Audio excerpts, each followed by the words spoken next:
Hello and welcome to the election night watch party live. I've got the BBC up here, as you can see. We'll listen in. Voting has just ended in Voting's elections just across ended. Wales and Are we Scotland. going to get any and in exit some polls? parts of I England. don't know. The polls Exit are polls. the biggest indication Exit of public polls. opinion since the general election nearly 2 years ago. Only 2 years and ago. A crucial test for the Prime Minister. Oh We're dear. expecting the first results in the next few hours, although most will emerge tomorrow. Oh. In Wales, people are electing members of the Senedd amid the biggest changes to the Parliament since devolution in 1999. Was it pronounced Senedd? I keep Number of pronouncing members it will wrong. increase from 60 to 96. Sorry. In Scotland, voters will determine whether the SNP's almost two-decade control of Holyrood will continue, as seen in this constituency map from 2021. Rude. And in England, more than 5,000 council seats are being decided across 136 councils. There are also 6 mayoral contests, 5 in London and 1 in Watford.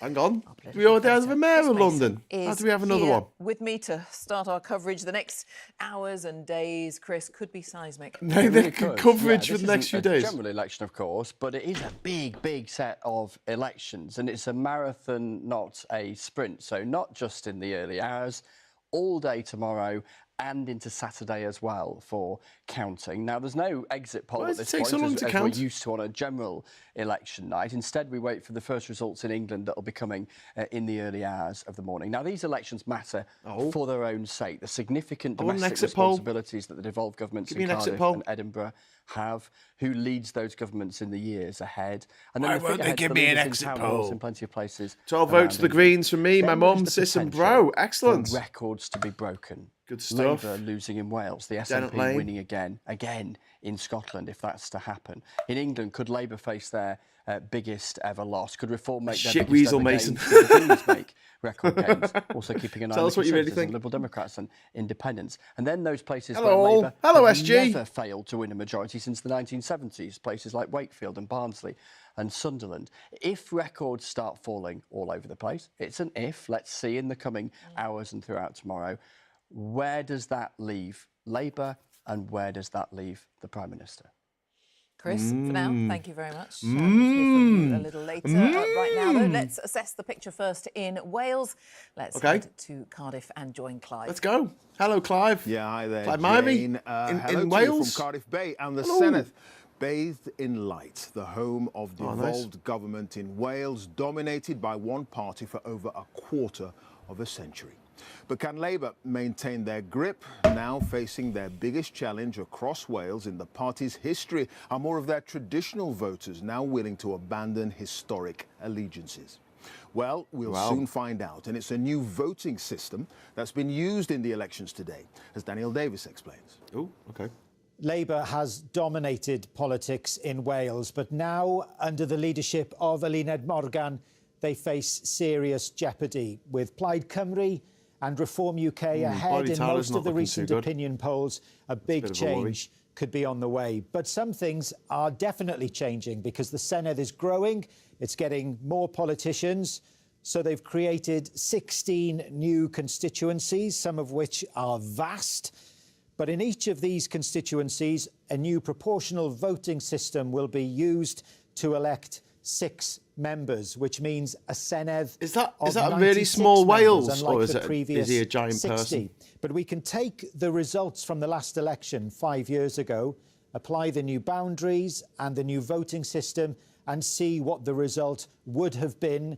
And it confirms Labour as the biggest party, comfortably ahead of its rivals, the next 2 parties, the Conservatives and then Plaid Cymru. And that really has been the story of devolution. Labour, the biggest party, in control of the Welsh Government from the start. But they have had to deal with other parties because they haven't had an outright majority here. And in the new Senedd, the new target for a majority is 49 seats.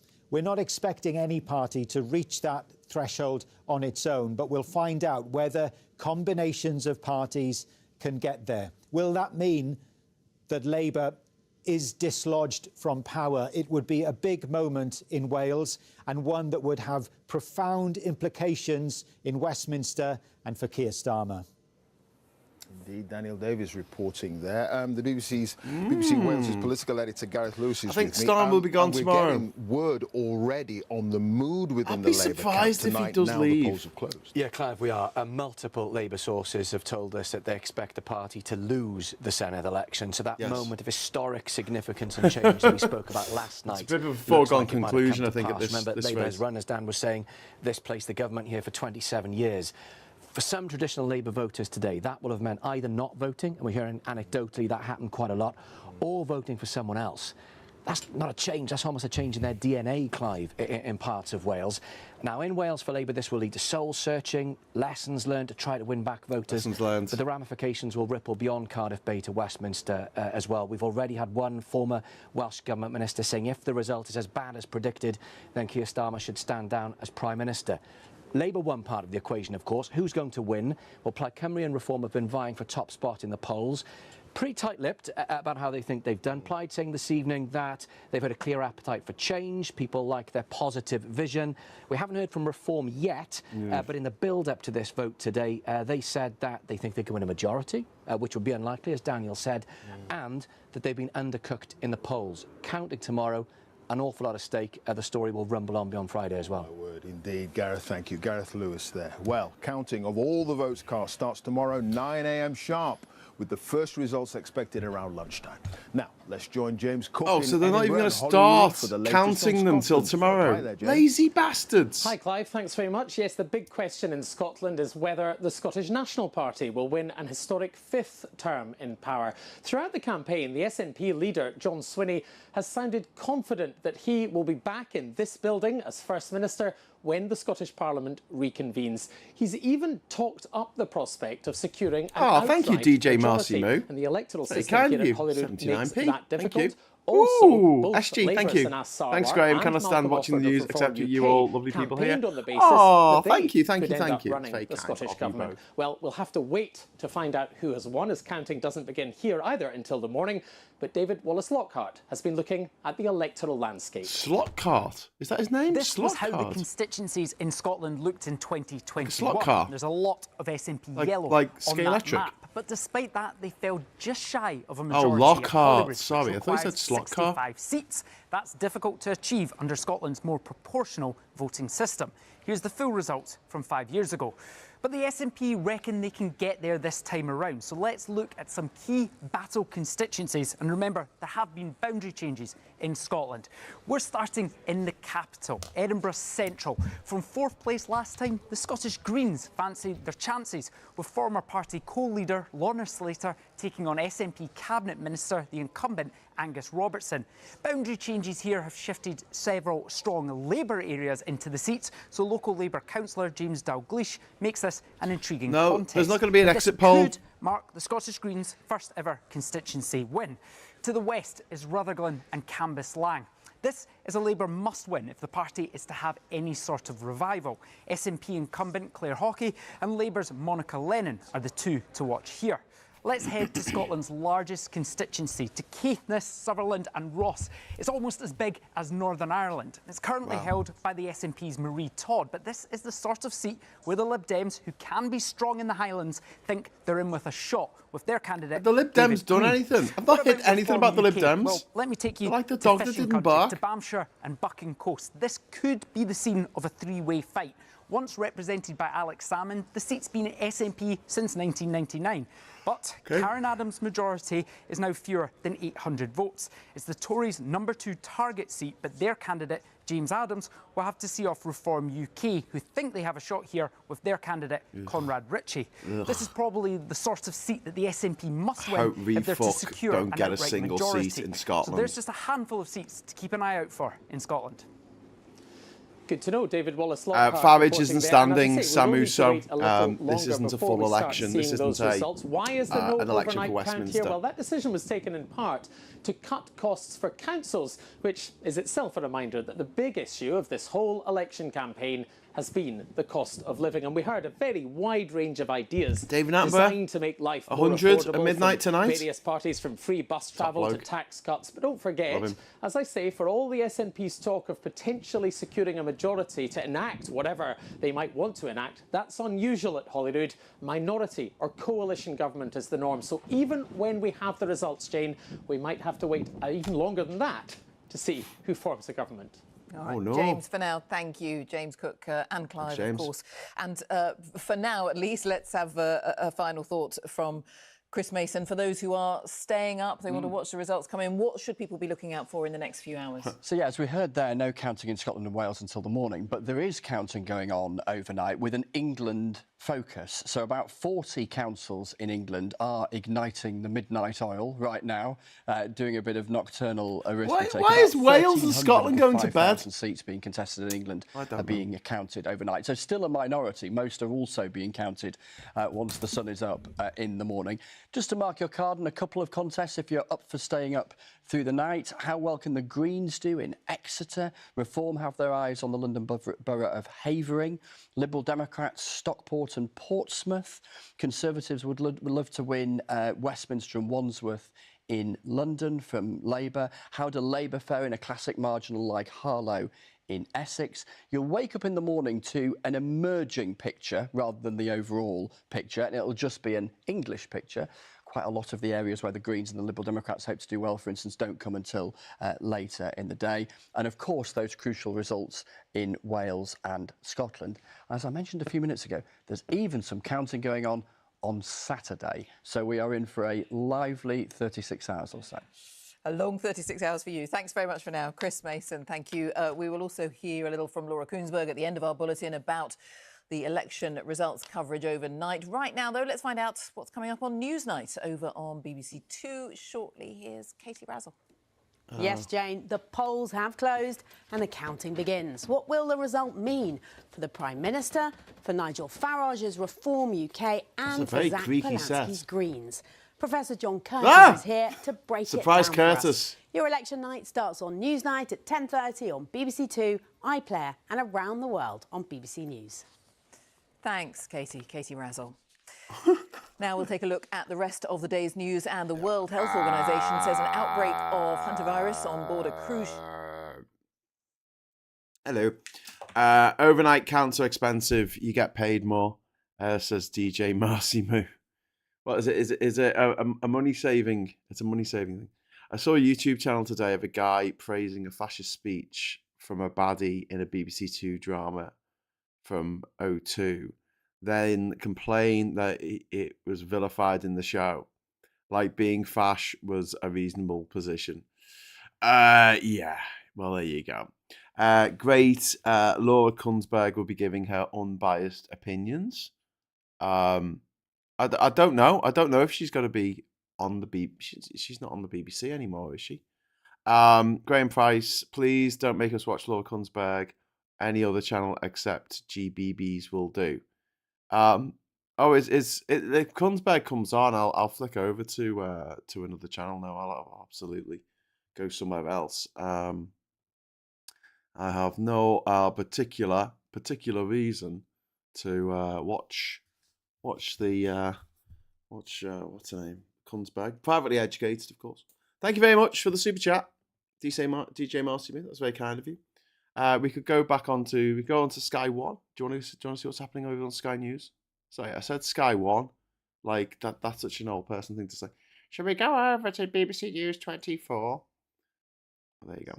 Here we go. Ahead of the Labour Party and the Conservatives, pretty much ever since the general election, they are topping the polls, and I think this will be the moment where that consistent poll lead actually turns into reality. At the moment, they lead 12 councils. They control 12 councils. This is going to be a huge step change, and it's not just in terms of what they control.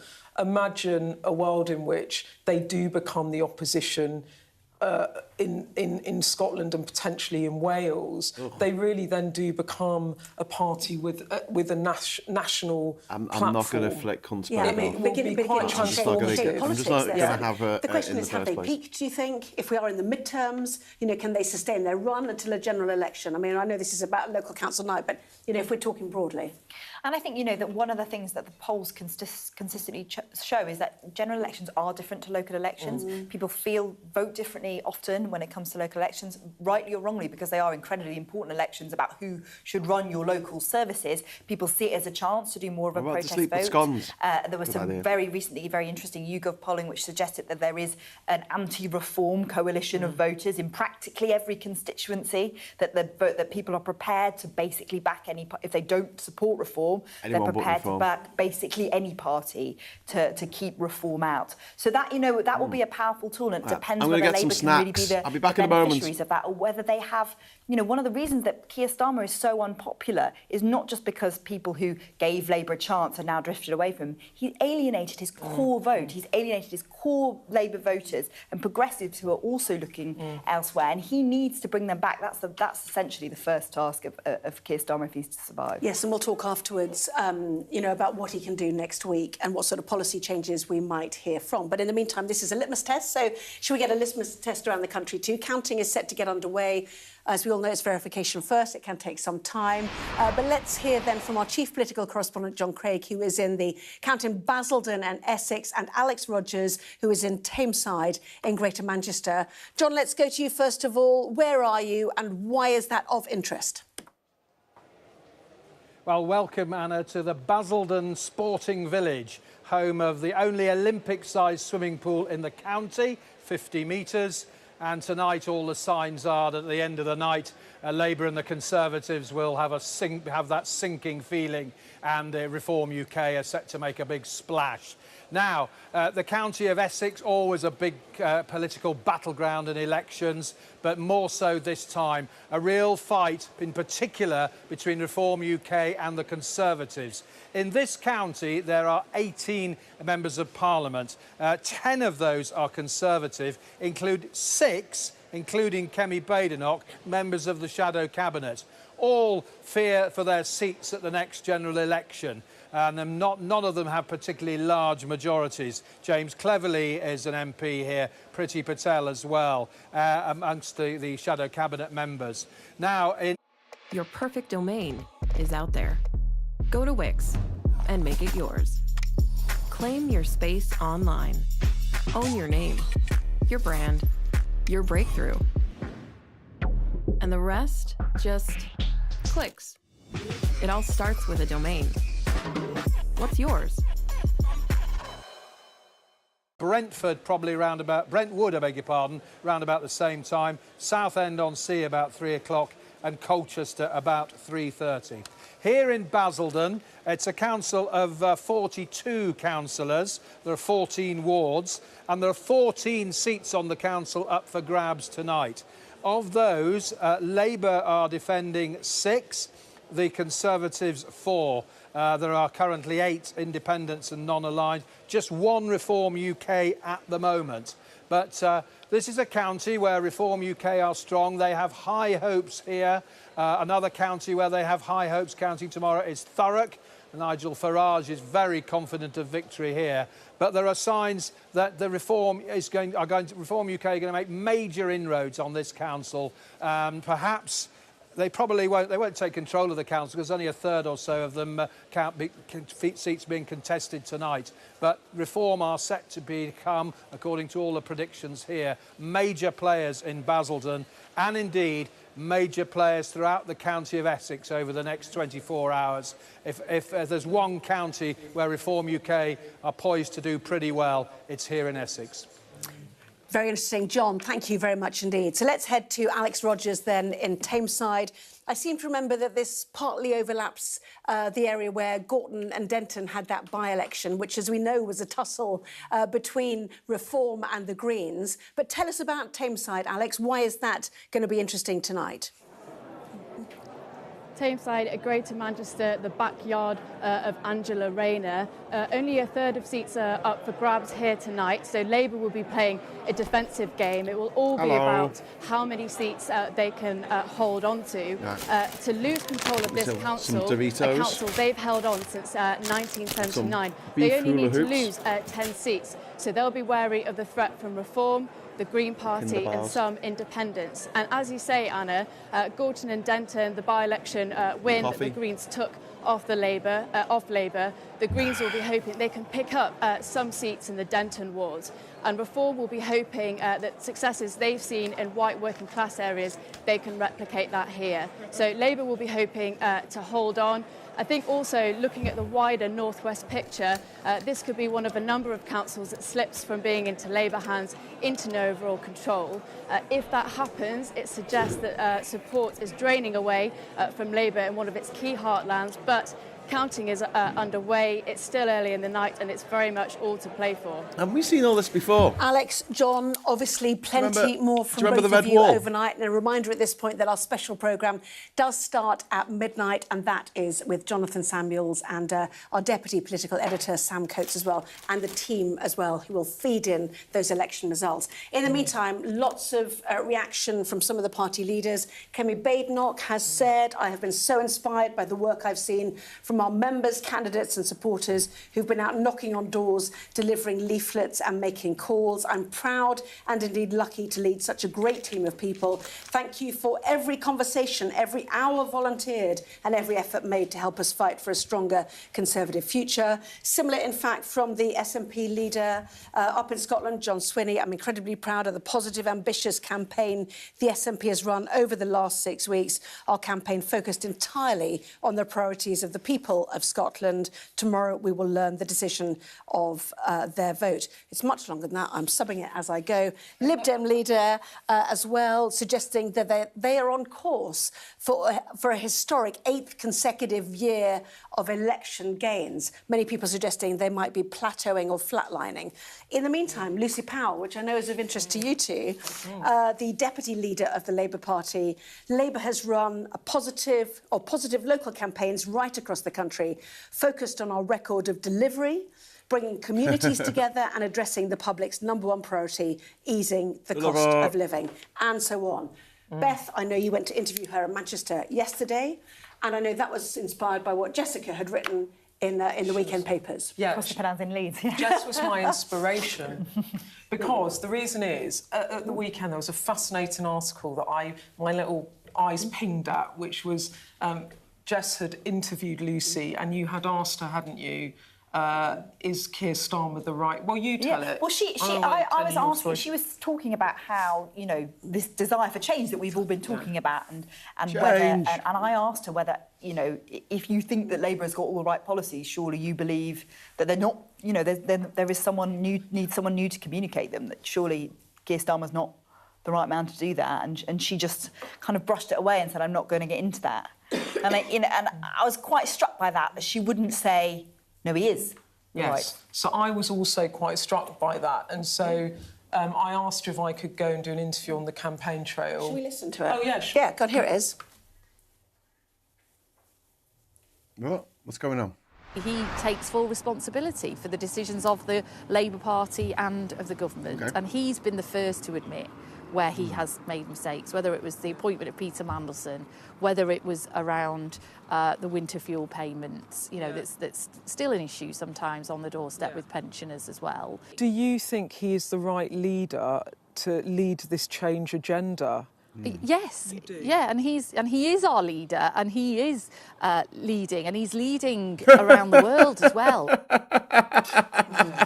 He's our leader, and he's leading. The next he's bit leading. I go, will he be the right leader regardless of these election He's results? leading. He's our leader and he's leading. And I was really struck by this because I literally asked her the same question that you had asked her, and I got a very different answer, which was she rode in behind the Prime Minister. And the reason I think that was significant was what it told me, and I'd be interested in what you think about it, was that Lucy Powell is a real kind of kingmaker, a real... figure of the soft left of Labour. She's the deputy leader. You know, she carries a lot of currency in the party. What that signalled to me was that wing might not be ready to go over the top. I then asked her later on in the interview whether she wanted Andy Burnham back in Parliament, and she said, yes, I very much do. Ooh. And then at that point, I thought, this is interesting because it's suggesting to me that this might not be the moment where a challenge comes for Keir Starmer, because Lucy Powell is signalling there that she, for one, does not want to unseat him at this moment. I mean, that's what... I don't know what you took from that. Absolutely, and I think that's absolutely right. I mean, you know, every Labour MP I speak to on that wing of the party, particularly those, and I think there has been a significant increase in support for Andy Burnham even over the last couple of weeks. Absolutely. They are prepared to keep the Prime Minister in place, to actually keep the Prime Minister in place, to find a route for Burnham back into the party. Now, that route is very unclear because as long as Keir Starmer remains determined to be Prime Minister and stay in that role, he's going to block Andy Burnham from returning to Parliament. Do you mind if we all hold our thoughts? Fascinating as they are, a lot is happening with Iran, actually. So the news is Iran has accused the United States of violating the ceasefire. It is being reported tonight that the US military has carried out strikes on ports in Iran and that air defences have been activated in the capital, Tehran. The head of the military has suggested that an Iranian oil tanker travelling from Iran's coastal waters towards the Strait of Hormuz has been hit. Another one near the Emirati port of Fujairah, which is absolutely critical in terms of getting oil out of the Strait of Hormuz. Let us get the latest if we can. Hear what the Americans are saying about this from our US correspondent, Mark Stone, who is in Washington. Mark, bring us up to date. Okay, this isn't about the elections. Well, it's striking that it's the Iranians that are saying far more, publicly at least, than the Americans are saying. But something is definitely up. It is clear that the ceasefire, if it hasn't broken down, is certainly creaking significantantly. Listen, we'll come back to this. We'll come back to this because although it's not insignificant. It's just that we're doing a show about the elections, so it's not related to the elections necessarily. Although there are people, who see what's going on in the world, the chaos, the hatred, the fear, the anger, the fear, the loathing, the fear, the intimidation, and they go, oh yeah, I want more of that. I want that in this country. And that's why they're all voting for refuck. Ivan, thank you very much for the £10 super chat. That's very kind of you. Thank you very much. I've yet again done all I can for Labour. I've had my posters up, I've donated, done loads on social media, and I've done mass messaging. For a housebound person, that's my full capacity. Well done, Ivan. Well done, mate, for doing all that work. And yeah, I hope that they, I hope they appreciate. I hope they appreciate all that you do for them because they are not making it easy for you, are they? Come on, Jesus. But at the same time, the good news is that there are lots of people out there who really, really, really, really hate refuck and will vote a certain way in order to keep refuck out. So hopefully that happens across the country. And that's a few more votes for Labour, maybe some more votes for the Greens, Lib Dems, even the fucking Tories. Friends of mine who have voted Tory for the first time in their lives today to try and keep the refuck fuckers out. So there you go. Wooniverse can't wait to see Labour go down the pan. It broke down within hours of being announced. They just refused to admit it. Oh, sorry, the US-Iran ceasefire is about as meaningful as the energy price cap. It's utterly meaningless, as Graham Price. To be fair, Beth Rigby was brutal on the Tories when they were in power. I remember her getting Tory hackles up a few times. That's true. Penny says PR votes obviously take much longer to vote to count, Graham. No, but they're not starting until tomorrow morning. Like, this is the thing. They're not in Scotland and Wales. They don't actually start counting the votes until 9 o'clock tomorrow morning. Should we get back onto Sky News? We're going to pop back over to the BBC if you wanna. Let's see what's happening over on the Beeb. But we got another super chat. That's cool. I'm gonna just give that a little heart there, and I'm going to release the super chat animation. Thank you. It's from Viper Scott, Alistair, up in Scotland. Graham, Scottish elections first on at 11 a.m. Last one out by 9 p.m. tomorrow, according to polling staff. I talked to counting. Yeah, counting starts at 9 a.m. Yeah, counting doesn't start till tomorrow. But in England, counting starts in some local authorities tonight. Not all of them, just some of them. Some of them don't start till tomorrow. Some of them, I don't think, start till Saturday. They're like, no, it's all right. I'm on my tea break. But there you go. So they're drawing out the pain for poor old Keir Starmer. Drawing it out. It's not just one night of horror. It's going to go on for a while. American bombers are loading bombs due for Iran in Fairford. Starmer, not our war, says Harvey Brown. I didn't know that they were being allowed to actually load up for bombs to go and drop on innocent Iranians in the UK. I know that Starmer blocked them from using bases in Cyprus and in Diego Garcia in the British Indian Overseas Territories in the Indian Ocean. And that's what pissed Trump off, and why Trump spat his dummy out the pram, said he's going to leave NATO. I know that Starmer hasn't gone quite as far as the leader of Spain has, who's probably told Trump to fuck off. But, even Meloni in Italy, she's a bit fash. But she said, you can't land in Sicily with your fucking planes. Fuck off with your war. So, yeah. Results probably won't come in until after midnight, says DJ Marcy Moo. Yep. Freckle Puny. I voted reform. Sorry, the check I got from Farage to pay my energy bill swung it for me. That said, it's post-dated the 31st of December, 21-26. Yeah. If we ever had to, have we ever had vote counting like this before, where it can take up to 2-3 days to count the votes? Like, yeah. This happens all the time. I mean, local elections, it can take a long time to get the actual all the results in. That's nothing unusual. As far as them not counting the votes till tomorrow morning in Scotland and Wales, I don't know if that's too unusual either. So I don't know. See declassified v Fairford Graham. Okay, I'll look that up. I haven't come across this reverse snobbery to Raina here in South Devon. When I bring up her name of strangers down here, they give me neutral to positive responses. Curious. I'd like it. I'd like it if Raina came back in a big way, but it just doesn't look like that's what's going on at the moment. If we go back over to the feed, they're just going to adverts by the looks of things, because the camera's just pulled out. She's talking to the camera there. She's saying things. Let's have a listen. to what's coming up. Oh, she's saying they're just coming back in a moment. Bye. See you later. Don't let the door hit your ass on the way out. Bye. Back we are. No, they're not, says Graham. Only US missions allowed are the defensive ones. The only reason why Fairford is being used is because it's the only RAF base with a long enough runway, no change. Yeah, that's what I thought, but I don't know. As far as I was aware, they weren't allowing the Yanks to send out planes that were going to be actually offensively bombing.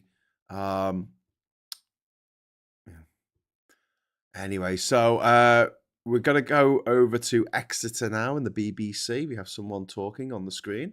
Don't know what they're saying, but we'll have a listen. Oh, no. Sorry, I've just got to change a few things here. There we go. Lovely. Right. I'm going to listen to this guy. No, we can't. Oh my God. Oh, no, I didn't mute the site. Oh, just unmute the site. Jesus.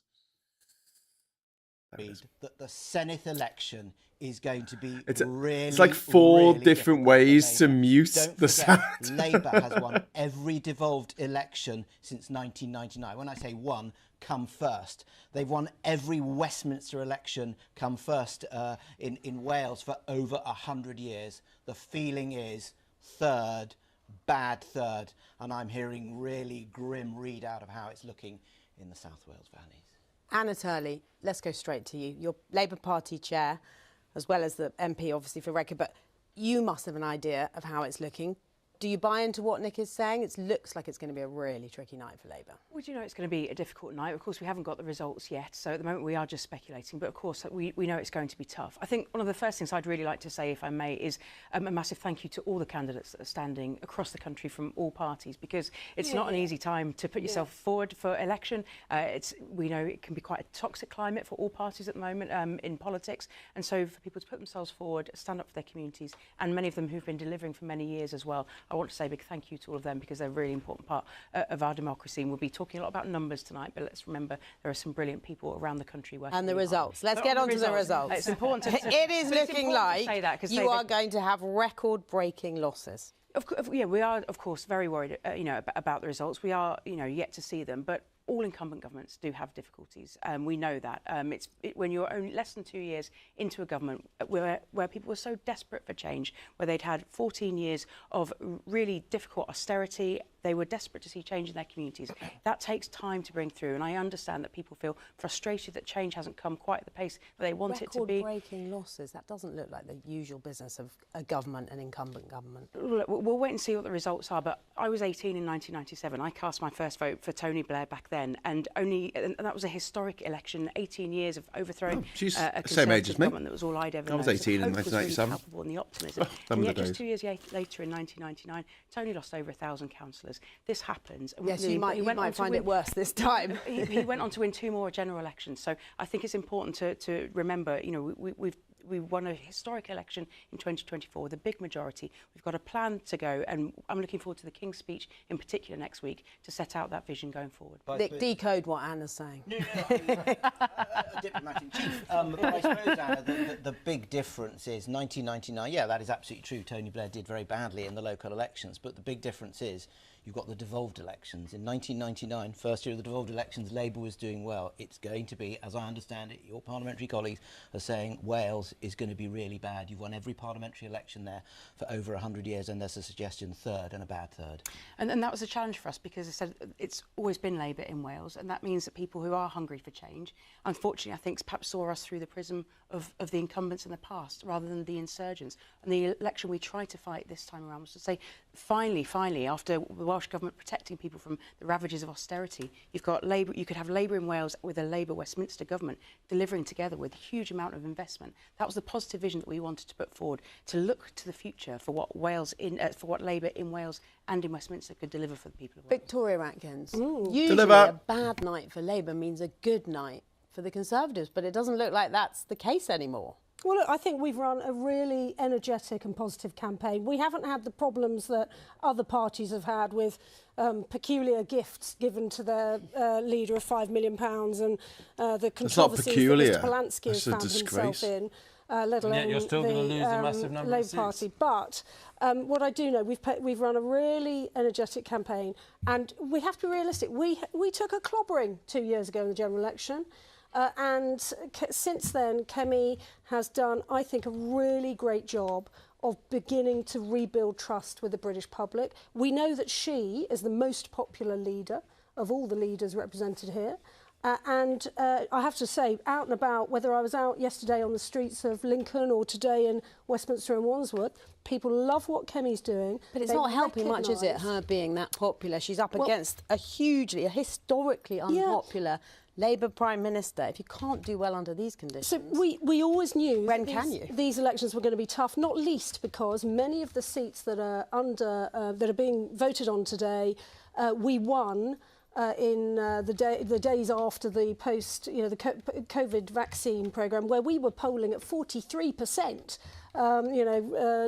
Nothing's such as we see nowadays. John, you're making a noise there. What was that? I got slightly distracted by John Curtis's noise. What was that Curtis noise? We've always known that this was going to be a tough set of elections. We're going to lose some very, very good, hard-working I mean, the point that Victoria's make is valid for East Anglia. You're quite right. Those seats were last fought over in 2021, along with the other county councils. But the vast bulk of the seats that are being fought over were last fought over in 2022, when you were already behind the Labour Party in the polls. Let's see what happens in Essex. Essex is the Kemi's home county, and I think Essex is going to be a disastrous night for the Conservatives tonight. If you cannot hold on to Essex, which was once an absolute Conservative stronghold, I think the Conservative Party is done.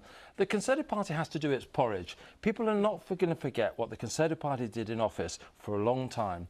And however good Kemi is, she can't even hold the vote in her own backyard. So that's the problem. As John has just said, though, Essex is one of those counties that last had their election to a huge extent there. But I think what we're also seeing, we're the only party doing the deep thinking. Reform, it is a one-man band, Tim. I mean, it's lovely to see you here tonight, but it is a one-man band. It certainly isn't. A very expensive one-man band if Mr Farage's price is £5 million. But it's a one-man band, and they are beginning... I'm seeing it in my own seat in Lincolnshire. We've had a Reform County Council for a year. Our council tax has gone up, even though they promised not to. Well, let's reform has raised Tim, council tax. how confident are you feeling, and what's your answer to that? Look, you've made these attacks. We've heard these attacks on reform for a long time now, and I think tonight, I'm a sad political geek. I get excited on election nights. You surprise me. But tonight we really are seeing the breakdown of the two-party system in a huge extent. I've been out on the doorstep a lot.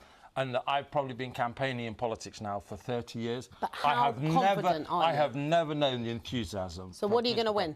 I think we'll win about 1,500 seats tonight, which is absolutely extraordinary. And if we win that sort of number of seats, or anything like it, that is a historic result. And whatever Anna says, people lose, John will correct me if I'm wrong, but normally an incumbent political party will lose about a third of their seats in a difficult year.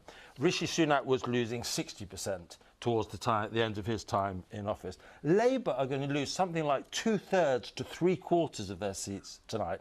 That sort of level of loss is absolutely unprecedented, and it's because of the anger that I've been seeing on the doorstep about Labour's performance, about the existing political system. That's why people want change. Well, let's bring Sarah. Ooh, I'm just turning the volume down here because we've got a visitor.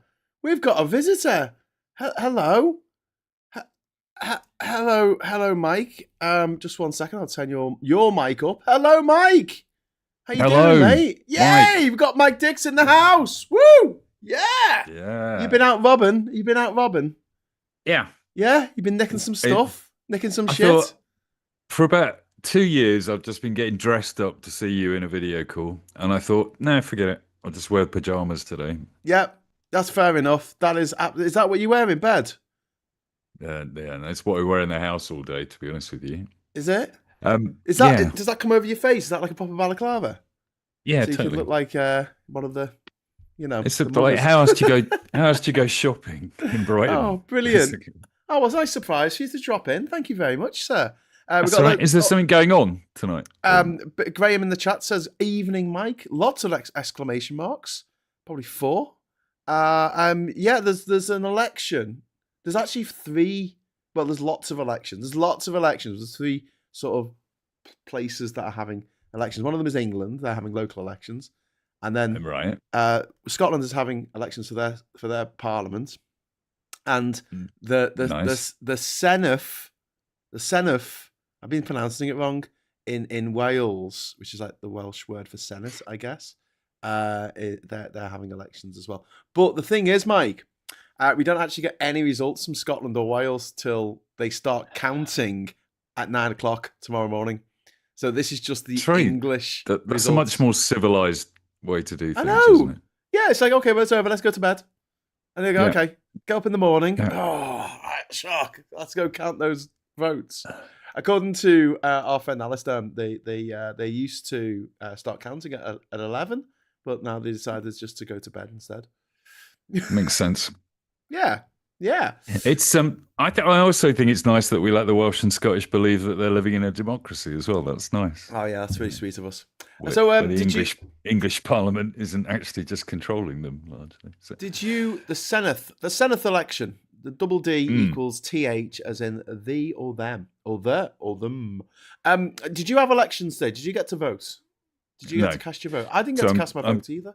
I'm calling in about the local elections, and we didn't have any. Basically. Yeah, we didn't have any here in Durham. Sussex is merging into a mega council next year, so we got away with it. Oh, okay. So they decided not to have elections. Keir Starmer got away with it. Well, yeah. Diz is asking if I'm doing a morning brew. Not right now, but yeah, in the morning. Yeah, I'll get up and do that. You could do it early. Oh, I can do a morning brew, I think. Yeah. Done it before. Yeah. I did a morning brew after the 2024 election when I stayed up all night and then all the way till what's her name? The crazy woman, Liz Truss, lost her seat. And I didn't even have any sleep. I had we had Faux Bojo, our friend Drew Galdron. He dresses up as Boris Johnson. And he was just on the couch over to the side of me as I was streaming from our Airbnb, and he was snoring like a motherfucker. And I'm trying to do this show in the morning, going, okay, so it's woken up to a brand new dawn, blah, blah, blah. And you can hear in the background. He was doing the whole Boris. just falling asleep on a random sofa. Basically. Yeah, exactly, exactly. So yeah, but yeah. So when do we get any results from the UK? Listen, I have been completely avoiding the news all week this week. I've been embroiled in my own version of the news, i.e., dealing with the Renters Act. Yeah, that's not great, is it? Well, you get to see the inside of government and local government from a different perspective when you're looking for help from them, basically. And you're not the only one, are you? There's quite a few people who have been put in a similar situation. I mean, it's been quite a moving experience this week. For those that don't know, I got a Section 21 eviction order from my landlord while I was just as I came out of hospital. Not that they knew, but I like to think that they wouldn't give a shit, even if they did know, basically, the way they're behaving. And this week, because of my situation with the, 18 months of cancer treatment and everything else, my income is not what it was. So I went to seek some help. Turns out there is some. But I was in a queue of just incredibly resilient, young families, disabled people, people with mental health problems, who are just, little unfortunate. And landlords that had given them as little as a month's notice. Family of 4. A month's notice. A month's notice, and they've been living in a flat, largely not complaining about this flat for 2 years, and it's given both of their kids asthma because of the mold in the house. But incredibly resilient, like I'm sure we'll sort this out, etc., etc. And I don't know, it's and there is a little bit of help. But I was talking to the housing officer. I went in there with a plan because. I don't know how much you want to dwell on this while we're doing local elections, but to be honest, we've got to get no results for ages, so we may as well have a chat about it. But go on. Well, I went in there. I mean, at the moment, fingers crossed, by Monday, I should have sorted out a plan, quite a significant plan. I'll be the correspondent from a small village near Chichester, if this all works out. Oh, wow. Yeah, a Trumpton follower who I've met a couple of times, just reached out after I did a post saying this had happened, basically, and he said, "Look, I've got a place. I'll rent it to you at a well below market price." Yeah. Like incredibly, it's just lovely. It's been absolutely lovely to find somebody that just says, you made me laugh through Brexit, so I feel like I owe you this, basically. Which is that's kind of really sweet. It's very sweet. It can be life affirming, couldn't it, when shit like this happens and actually people come out and they actually help you out.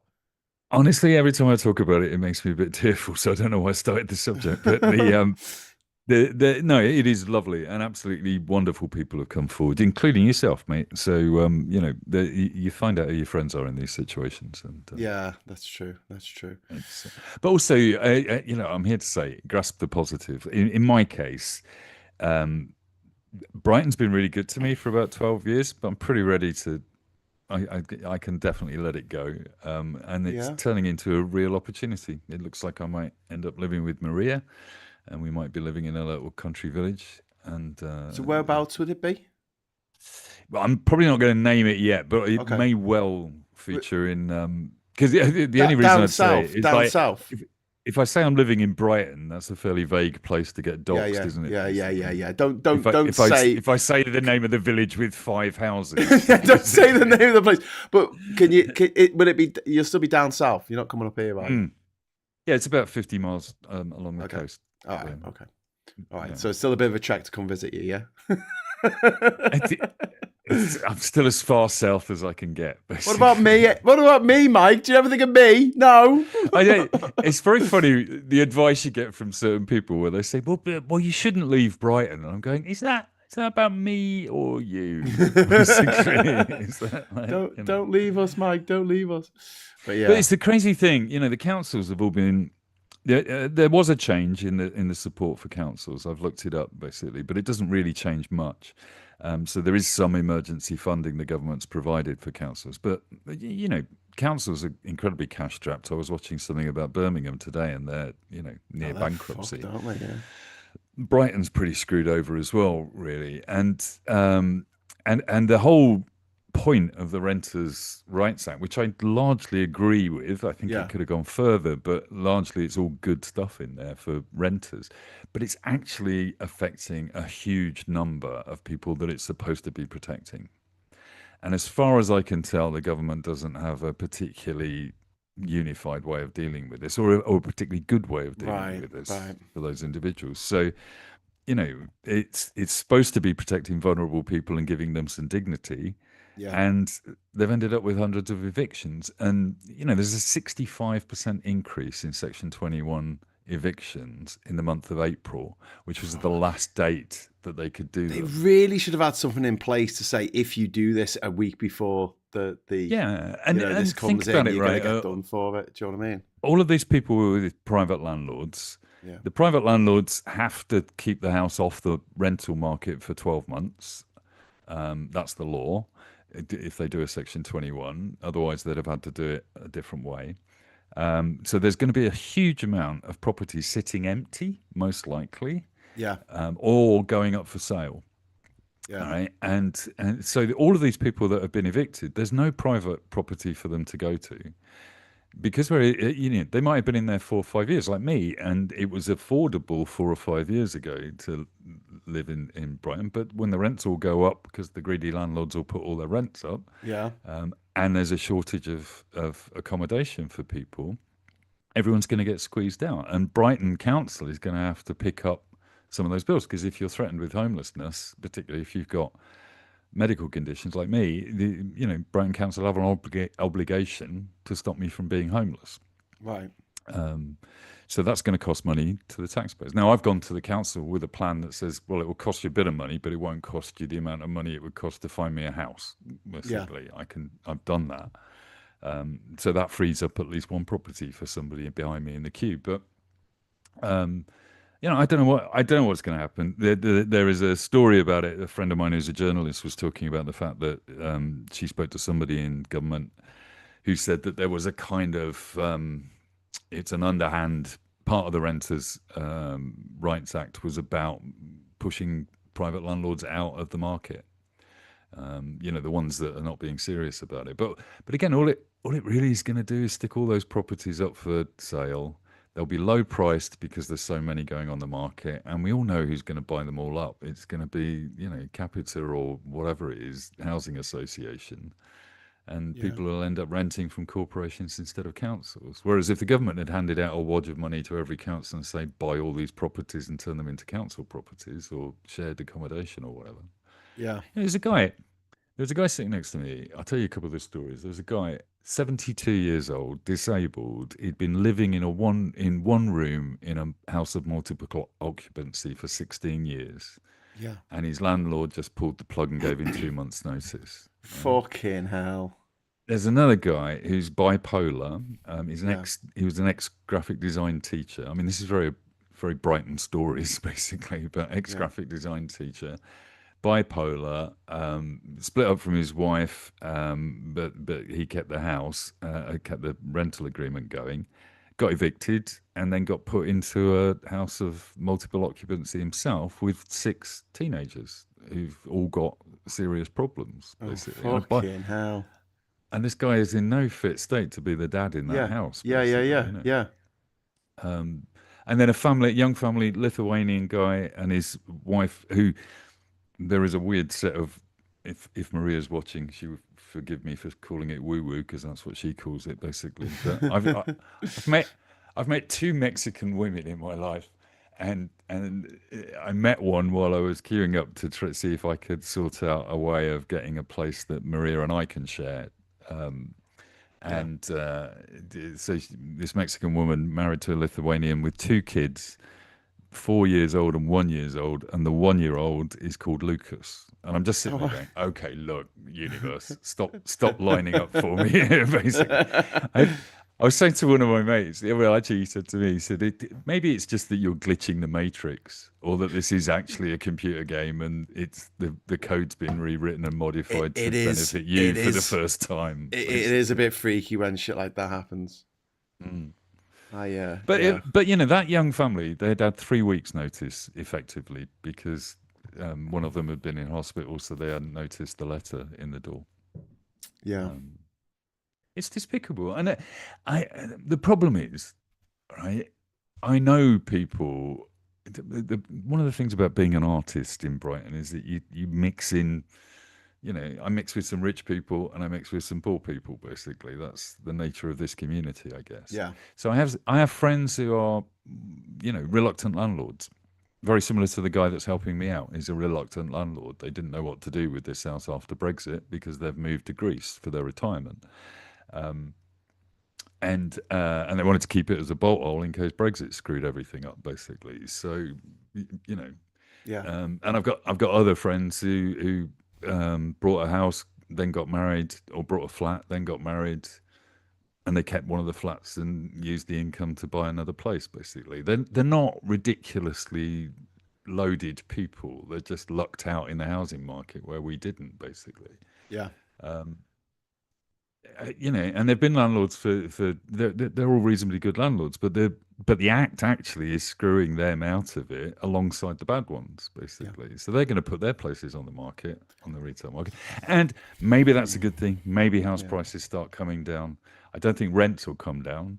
No, because there's no rent control in the renters. I mean, a lot of it is set up to fail. There's a guy I follow on TikTok he sounds very posh and he claims he knows stuff about economics, but he does speak a lot of sense when he talks about the fact that all Britain has invested in the last 30 years is property.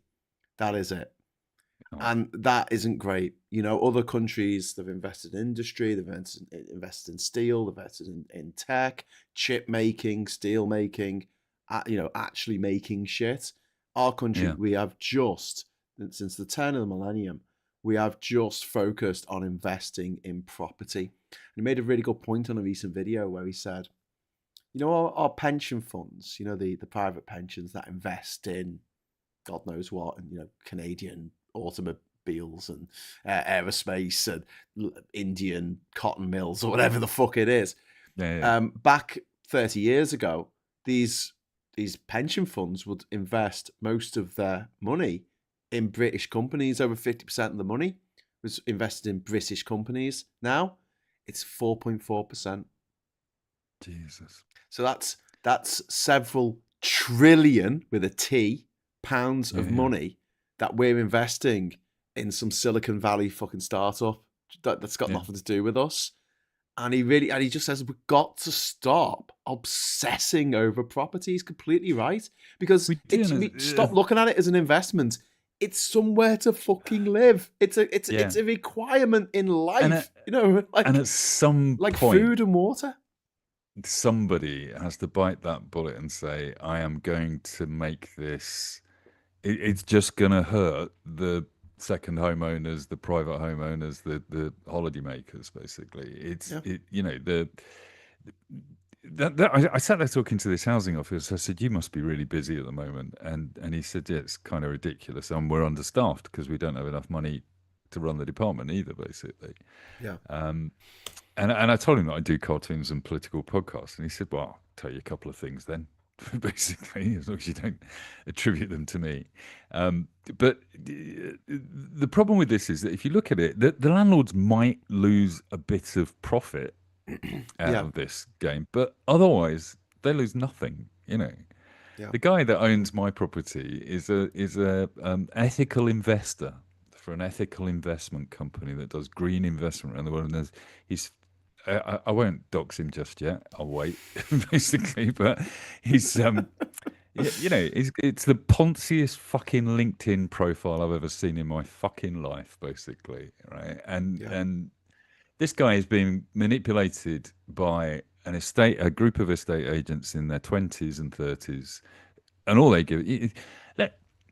I get an eviction order, right? I get sent it by a person in the estate agent that manages this tenancy and makes money out of managing a tenancy for a guy that just owns the house and I'm paying his mortgage, right? Yeah. And she cannot answer any of my questions in the 2 weeks since she issued it because she's on fucking holiday. and nobody else in the estate agency is able to answer my questions, right? So I sent a mail today saying, do you want me to just mail the landlord? And they said, well, you don't know who he is. And I said, well, I do. And here's a link to his LinkedIn profile. Yeah. And he runs an ethical investment company. Do you think The Guardian might be interested in somebody that does this? You know, but it's just typical, isn't it? It's just typical. Yeah. And the problem, if I'm honest, I'm 7 weeks out of surgery from a life-changing and life-saving operation. I've still got the leukemia kicking around and ADHD in spades, right? So I have had to do a huge amount of admin today, not least to move in the next 3 weeks, but also, you know, to try and get some help to do that as well. And I'm thrown into that mess, and everyone else in the system is on holiday. Yeah. You know? And then I get somebody sent me an email yesterday saying, have you paid the rent this month? And I said, yep. And they said, well, we can't check because Alistair from accounts is poorly. And I sent a picture of my fucking stoma to them, to be honest with you. I went, old Diddums, poor old Alistair. Maybe I should go on holiday and be ill, and I can't answer your emails as well, you know. But it's unbelievable. There is a 65% increase in the country and in Section 21s in April and in the period up to April. And in Brighton, they think it might be a 70% increase at the moment because Brighton is a rental economy. Yeah. And, you know, I'm actually moving out of a city that I love because I cannot afford to find something in Brighton for the amount of revenue that I have and the support that I get.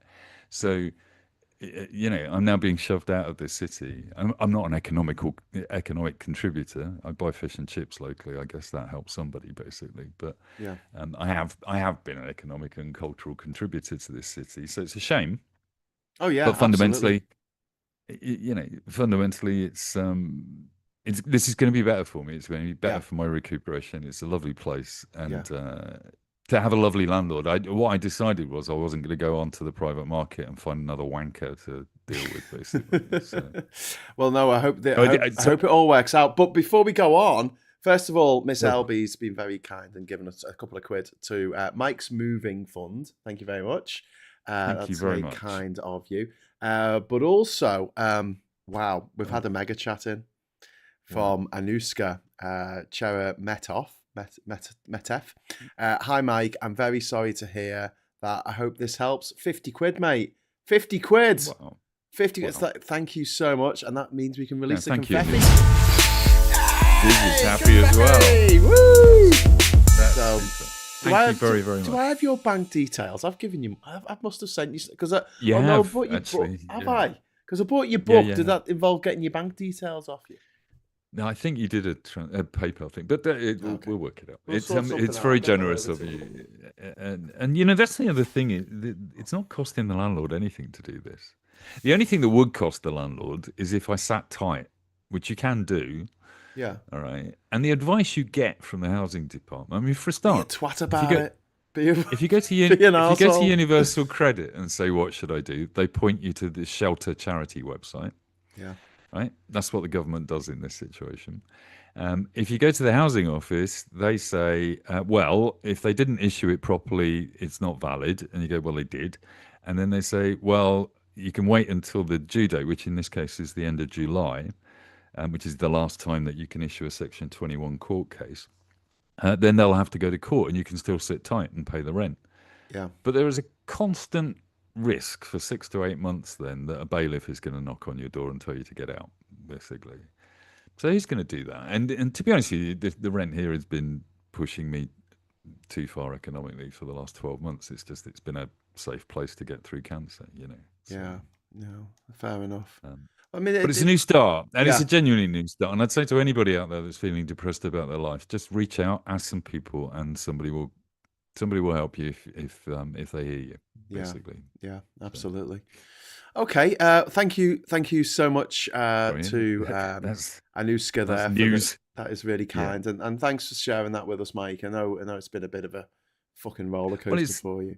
It's politically important about the local elections. You know, these councils are having to deal with things that the national government is doing. Yeah. You know that I'm a Labour voter and a Labour supporter and a member of the Labour Party, and all of us despair with what that means to us this year. But this is just not well thought out. It's just they didn't do it properly. Can we basically. go over to what Ed's been saying in our chat?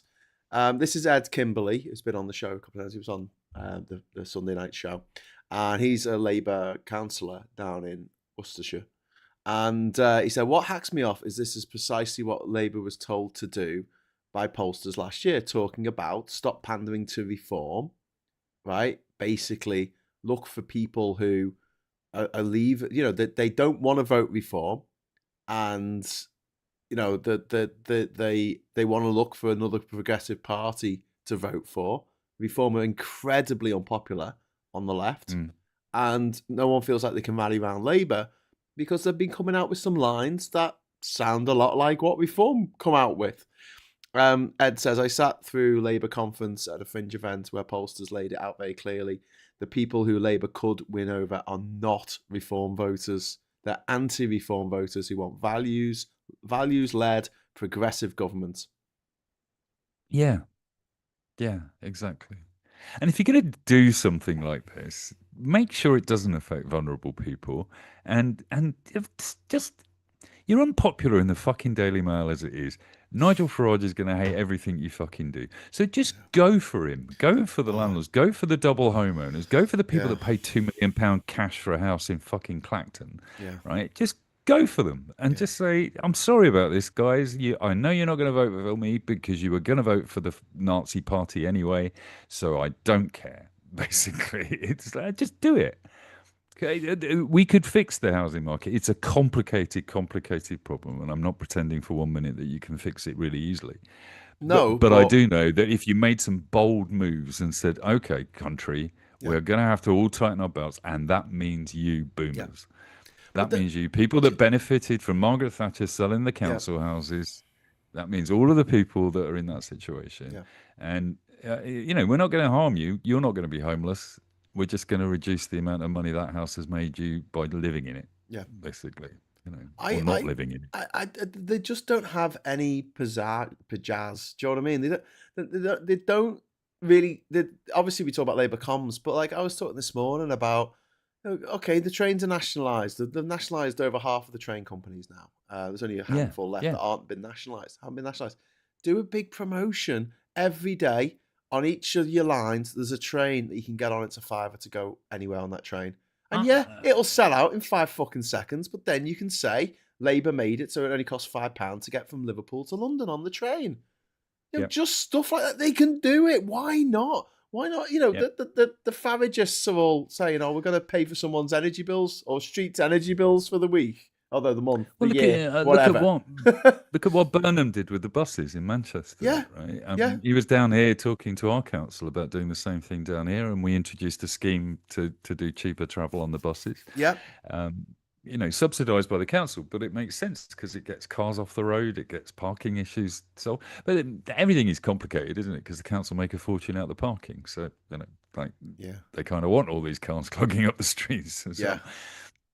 But it needs a big vision, doesn't it? And it needs somebody to say, look, we are going to take a hit of 10% on the profits that you would have made on this house, and we're going to invest it in making sure you don't see homeless people anymore. If you want to be middle class about it, say, if you don't like homeless people on the streets of your city, we'll get rid of them, but it's going to cost you 10% of the profits on your house every year, basically.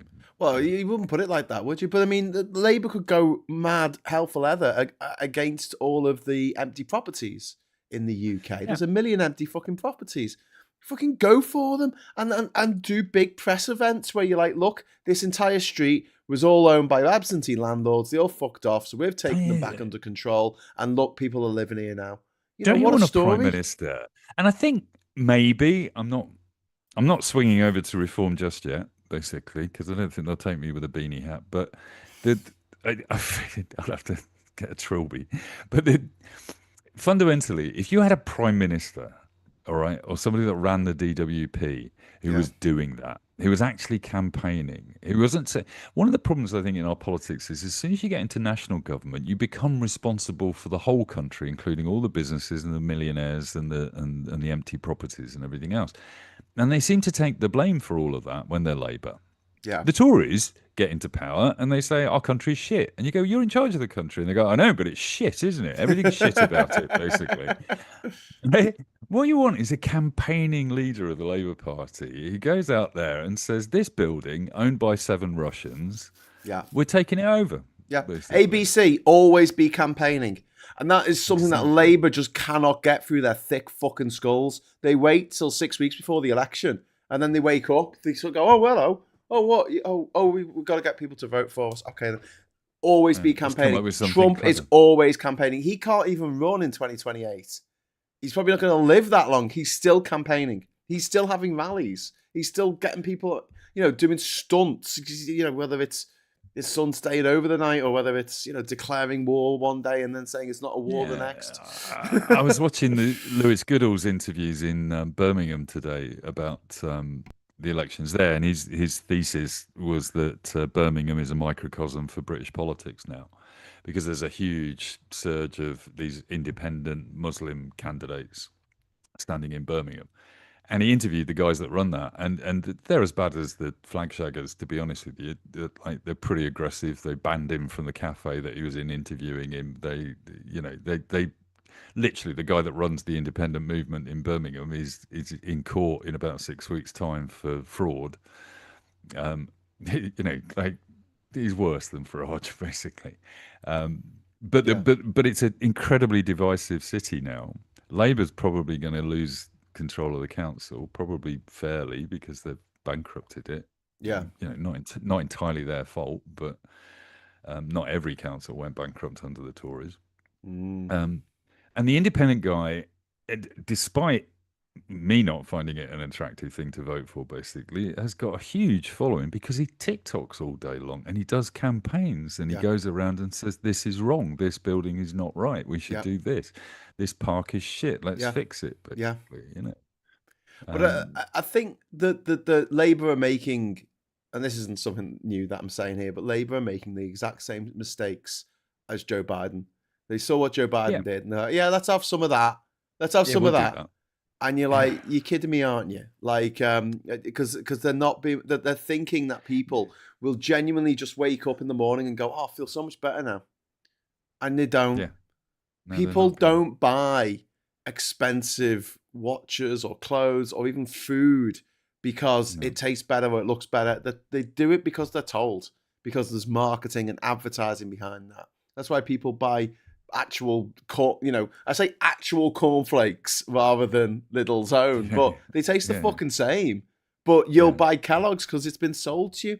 And there's been studies that have shown that when people buy branded painkillers, so when you buy Anadin,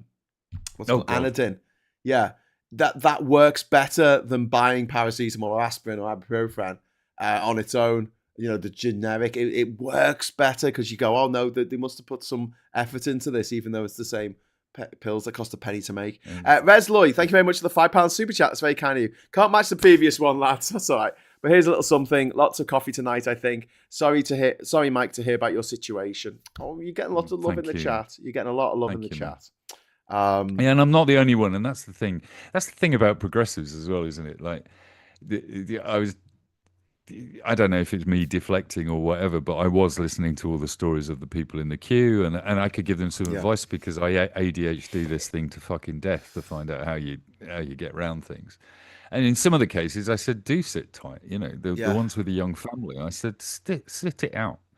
I said, if you're facing homelessness in 3 weeks' time, basically, and actually it's possible for you to sit this out and just wait for the bailiffs, then you're just facing homelessness maybe in 3 months' time or 6 months' time. And the only good thing about this is that the court system will be so overrun, right? That currently it takes 6 to 8 months to get a Section 21 court order. All right. My guess, with a 65% increase in Section 21, that's a really good point, is that the landlords are going to sit on these properties. Tenants in there. It's like, So if you can afford the rent, then I would say you sit there, you sit tight. Sit tight, and I mean, and it's not going to do them any favors if it comes out in court that a couple of weeks before this new law came in, they left it to the last minute. Yeah, you're right. Oh, that could be proper juicy. So, as long as it fits your circumstances. And in my case, I was absolutely ready to move, basically. So in a way, I'll never thank them, and I will get revenge. But fundamentally... in this life or the next. Exactly. My whole cartoon book next year about estate agents and landlords is on its way.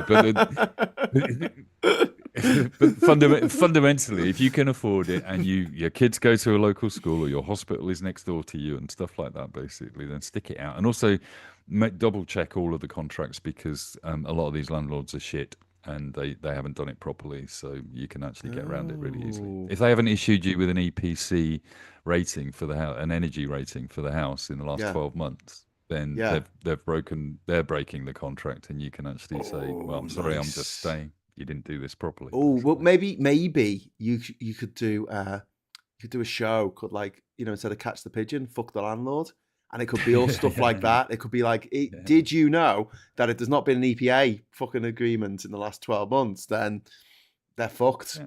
All the little loopholes. They know all the loopholes. They've got the what's it called, the landlord crusader who crusades on behalf of landlords. It's an actual thing on the internet. Well, there's Acorn as well. Anyone else facing this, approach Acorn. It's a trade union for tenants. Yeah. And they'll organise flash mobs outside estate agents and landlords' houses for you and things like that if you want to go down that route. But they'll also give you a lot of good advice on how to handle things. But yeah, we need something like that. We need an Avenger. Why is there not like a Marvel superhero who just goes around bonking landlords on the head, basically? Bonking landlords, full stop. Yeah. They get enough sex. They don't need any more. Fit a boiler. Go on, fit a bloody boiler. Do it. you turn up and just sitting there. He's like, you have 72 minutes to fit a boiler. Yeah. Or things will happen. It's dressed up like a superhero, sitting there on the couch. I will sit here and watch. The second plot for a movie. But yeah, I don't think, and I don't think the landlords are doing themselves any favors by belly aching about the new rules coming in. It's like, I don't want responsibility of the property which I fucking make lots of money out of. And as I say. It is nuanced, right? And the people that are helping me have got a spare property, and they live in Greece. They're doing all right. Their retirement is working out well for them. But they are awesome people. They really are. And I'll probably name them next week once all the contracts are signed. But we've been working together on a suitable contract, basically. And I've helped write the damn thing for them because it's, because they don't want to go through lawyers and estate agents and things as well. So, like, fundamentally, we've just got this lovely agreement between us that where they're definitely looking after me. Yeah. And I want to look after their property as a result, basically. And that's the way it should be. That's the way it should be. It should be your job, looking after their property. Making sure it doesn't fall into rack and ruin. I keep saying this. And the new act helps because the tenancy agreement, I've based it on the new act, and therefore it's actually good. Basically, it's got some provisions that help you. Tight.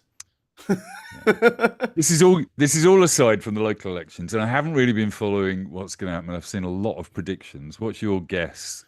I think Labour are going to lose approximately 1,000. I'm going to say 300 seats. Council seats across England. I think that refuck are going to do really fucking well.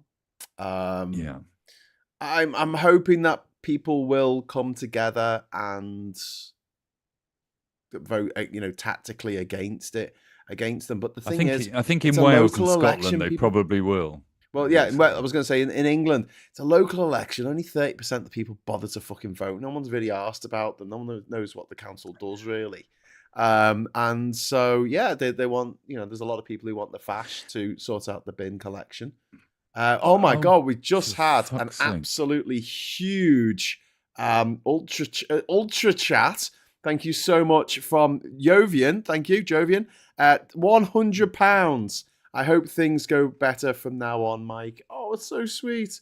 Mike, I owe you some money, mate, so we'll sort this out. We'll definitely sort this out. Thank you. Jovian, thank you. And Graham, thank you anyway for giving me a platform to talk about it. It's, no worries.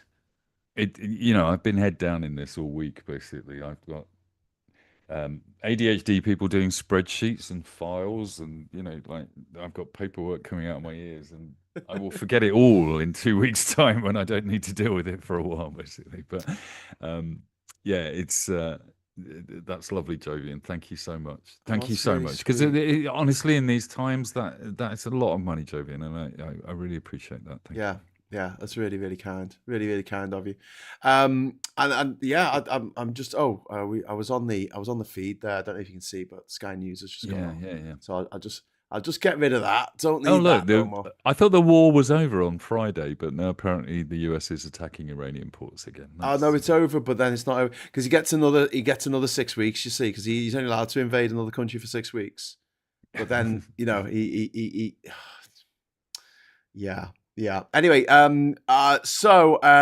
got the super chat from Anuska before. We had a mega chat, so now I've got that graphic set up. So there you go, mega chat, woohoo! And we got a hyper chat in from Jovian. So thank you very much for that. So I can now do the animation for that. Woo! Hyper chat, yay! Which is really, really cool. Thank you so much. Wow. Mike, yeah.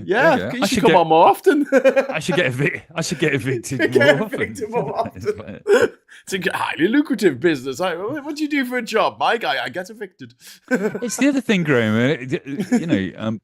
Maria's just sent a message because she is watching, and she said you do communicate about this well, and you're open about it, and that's the other thing. Talking to these tenants. I will dwell on this, but one of the things in these wonderfully resilient human beings just trying to build a family, get on with life, basically, is that as a tenant, you are in a situation where you are beholden to a landlord, basically, and your reputation is far more important than theirs. Right? You want to protect your reputation as a tenant. You don't want estate agents to think that you could be a bad tenant. You don't want other landlords to think you could be a bad tenant. Half of us spend our lives looking at things falling apart in the house and think, well, I don't really want to ring them and ask them to repair it because they might evict me. And now, now the law has changed a bit so that they can't just do it for no fault. They have to find a real fault for you, basically. But the landlords don't have to give a shit about their reputation because their reputation is shit already. And estate agents, their reputation is shit already, so they don't care. So the whole system is skewed against us. I can't tell you how annoying it is that they can't negotiate with me because they're on holiday. After they must have sent out dozens of eviction orders, that estate agent, dozens. Yeah. And then they just walk away. And she just fucks off on holiday, so she doesn't have to do anything about it. Yeah. Anyway, I know what kind of BMW she drives, so we're okay. Wayne has offered to come round. I probably don't say too much. Don't say any more. The lovely thing in the Politics Social chat is I posted about this, and I got Sally said, "Come on our podcast and talk about it," which I recorded the other day, which is lovely. And then Phil's saying, well, check the law, and you're saying I've got a spare room if you're really stuck, and then Wayne's going, right, get some kippers, put them under the floorboards, I'll be around tomorrow with a fucking hammer. Wayne, maybe we won't do that. What do you think? Wayne's like Lister when he gets all his fear taken out of him in that episode of Red Dwarf, and he's like, let's get out there and twat it. The answer to this is violence. I'm tempted to write to my landlord, say, this is my mate Wayne, are you sure you want to enter into negotiations with me? Well, there's pilchards down the back of the pilchards down the back of the radiators, cress seeds in the carpet, and then you wet the carpet a little bit. I mean, listen, it would be terrible if I left one of my stoma bags somewhere in the house. Has it got a water tank? Yes. That would be a terrible thing to do. It would be a terrible. Don't actually do that. Just No, I won't. But this is the thing. You as a tenant, you look after the landlord's shit. I keep saying this is my hill to die on. And you pay their mortgage. Yeah, basically. Yeah, you pay their mortgage and you look after their shit. If you leave a house alone, you've had this when you've been away on holiday for like a month and you come back. The house fucking it stinks all stuffy. You get more like there's been no airflow in the house. No one's been opening the windows. No one's been opening the doors. There's been no one living in it. If there's any problem in the house, like there's a tap that's not shut off properly. If someone living in the house, they'll notice like almost straight away. If there's no one there for 2 months, 6 months, come back. You got a flooded fucking house. You got to replace not just the carpets, but you got to replace the floorboards and perhaps even the runners under the floorboards. Like the amount of work you got to do if you leave your house unoccupied. It's largely not recognised, basically. That it's like people pay you to do dog sitting. Yeah, people pay you to do house sitting, basically. Yes. It's like yeah. Trusted house sitters. If it wasn't for my medical needs, I'd just join trusted house sitters and travel the country, basically. But for a while, but like I'm not a special case, and people have other problems. I have come to realise this week that the housing officers out there went, Mike, you got 2 cancers and you're 7 weeks out of surgery. You definitely do deserve to sit here and ask for help. Basically, it's kind of. Can I ask, how did you get on with talking to journalists? Did you get anywhere with that? Because you're like, I was being treated for cancer and I got evicted. That's a news story. A friend of mine who is a Guardian journalist, but she writes foreign correspondent stuff, did give me a couple of pointers. But I did try and contact people on the day of the act. If I'd done it the day before, I think they'd have picked up stories, because there were plenty of stories out there, basically. That's the thing. But I think the story needs to be revisited in a couple of weeks' time, basically, just to look at all the numbers. And, see exactly what, in Birmingham at the moment, they're bankrupt. They're going through this turmoil that means that reform and independence might storm the capital. Well, they ain't going to do anything about this, basically. They're not going to fix the finances so that they can support everybody. That's the ludicrous thing, isn't it, about local elections? Like you say, 30% of people vote in them. As somebody said in the chat earlier, if you don't vote, they will, basically. And I think we are going to get a lot of reform votes. Because in Worthing, just down the road, there's a couple of elections going on in Ardor and Worthing. And that's a local council that kind of foreshadowed Labour's victory last year in the general election, because it had always been a Tory council forever since it was formed. And for the first time ever in its history, it became a Labour council. And the councillors, I know a lot of them, worked incredibly hard to achieve that, and then incredibly hard as councillors to improve the area. And fix a lot of the problems that the Tories have done. 18 months, 2 years down the line, Labour get in national government, and now I've got candidates telling me that they've been told not to campaign. They hadn't got any budget for leaflets or posters because the NEC had decided that Reform were going to win the seats. Because the Tories have just stepped away. They've either joined Reform, become independents, or stepped away from the campaign altogether to let it be Reform against Labour, basically.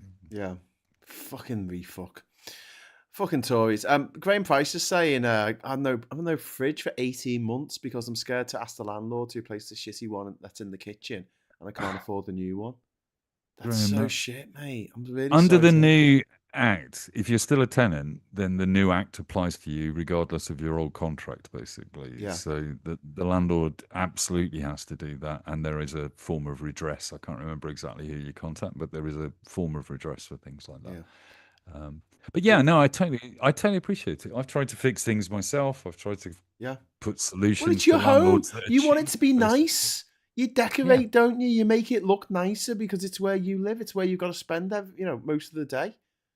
I just think this is. I think it's a cruel form of master slave relationship where it reminds me of sort of thinking about like work and that.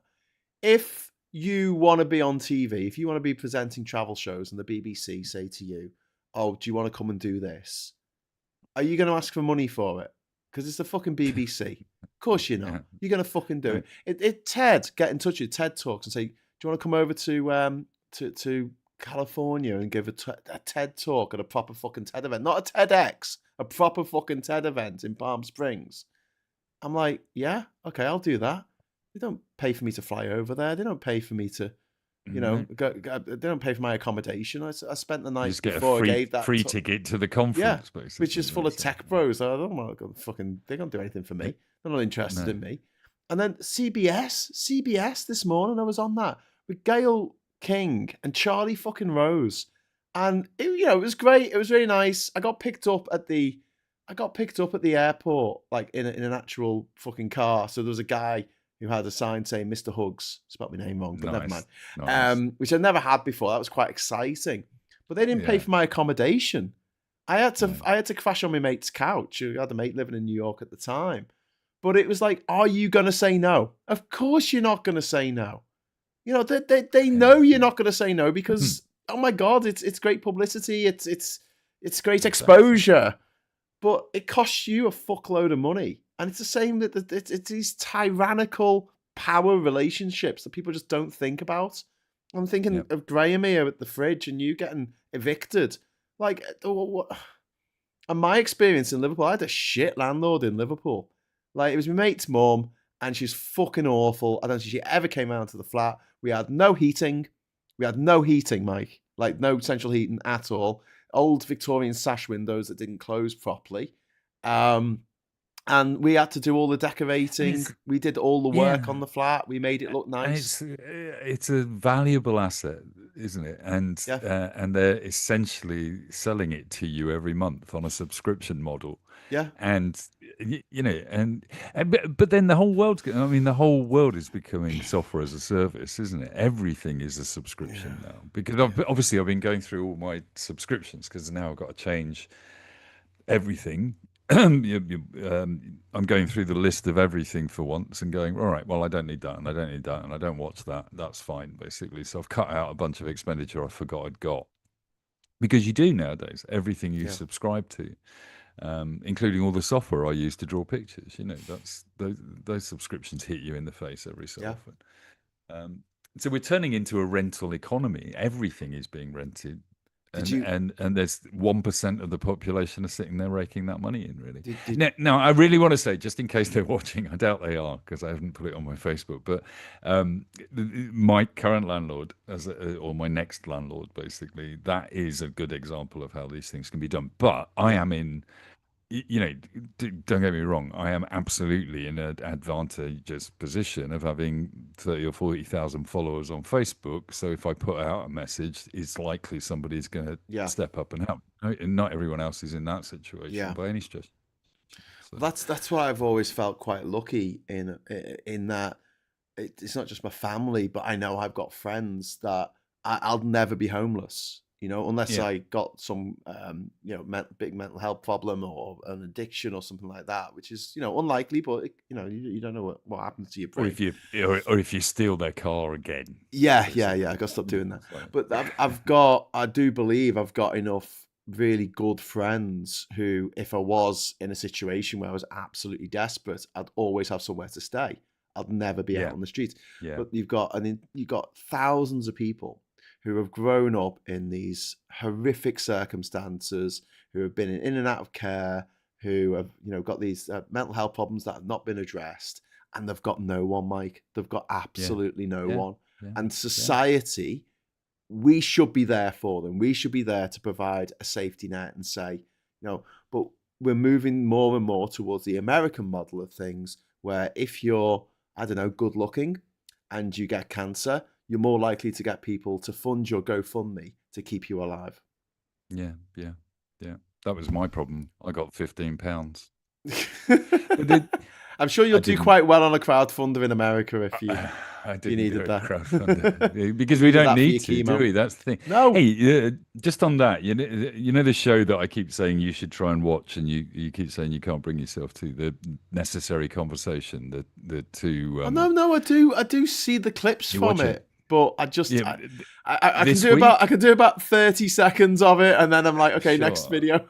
I'll tell you what's really interesting this week is that the dad, the cantankerous. Should we just explain what it is to people who don't know? All right, so it's two boomer Midwestern parents and their two kids, and the two kids are Democrats. In fact, radical. I wouldn't even say they're Democrats. They're very far left in terms of their thinking. Yeah. And the parents are MAGA through and through. And the dad is MAGA because he's an idiot, and the mum is MAGA because the dad lives with her. Yeah. And you can see the whole premise, I think, of the son that runs it. The whole premise of it really is, I think I can probably get my mum around by the end of Trump's term to say he was a bad one. All right. This week, Bob, the dad, is in hospital after a major problem with his stomach, which to me sounds like they should be scanning him for some of the problems that I've got, basically. But they're thinking it might be diabetes or something. And anyway, let's not do the medicals. That doesn't happen if you've got diabetes, basically, in a week. Anyway, he's in hospital. She's near to tears. And she's saying we had to go to a state hospital because the private hospital on our insurance nearly killed him, right? So we went to a state hospital, and we thought was going to be horrible, but they did work out what the problem was. But there are people out there, she's telling her son, there are people out there that can't afford insurance at all, and they can't get anything, and that's awful. And he's going, yeah, basically. Yeah. And she's just kind of going, hey, there might be something wrong with our system. And I'm saying it's the first time I've ever put a comment in the chat there, and I just said, yeah, well, our socialized system of healthcare seems like a nice thing. Bob would really benefit from that now, basically. Yeah. We have great healthcare and it's free. It's got its problems, but there's a real sense that she is ready to turn with the Iran war and their current situation. And last week we're they actually had showing Donald J. Trump's latest fucking thing about the Strait of Hormuz. It's on the screen at the moment above us. 3 world-class American destroyers are transited very successfully out of the Strait of Hormuz under fire. Under fire. I mean, is that going to encourage people to shift their cargo through the strait? Basically, it's like... No. Everyone's talking about Red Dwarf in the chat. I've got a Red Dwarf question for the chat. Okay, so we're talking about Polymorph, the episode I referenced where listeners like, let's get out there and twat it. So when that came out on VHS tape, and I think it was the first series of Red Dwarf to come out on tape, was season 3. Season 2, right. 1 and 2 came out after. So there was one tape that had episodes 1, 2, and 3. So it was backwards. It was Marooned, where they're on the such a good episode. Marooned, which is my personal favorite episode, where it's just Rimmer and Lister on the ice moon. And then there's Polymorph. That was given a 15 certificate because back then you couldn't get 12 on a VHS tape. You could only have 12s at the cinema. But there was a while when you couldn't get 12s on tapes. It was either PG or 15. It was given a 15 certificate. My question for the socialites out there is why was that given a 15 certificate, bearing in mind that all the other Red Dwarf episodes were given a PG? And which episode was given it was just those three that were given Backwards, Marooned, and Polymorph. Why was it given a 15? I'm going to let the chat answer that one. Anyway, so yeah, I should we talk a little bit about the elections? Yeah, go on. A little, just a wee little. Labour's.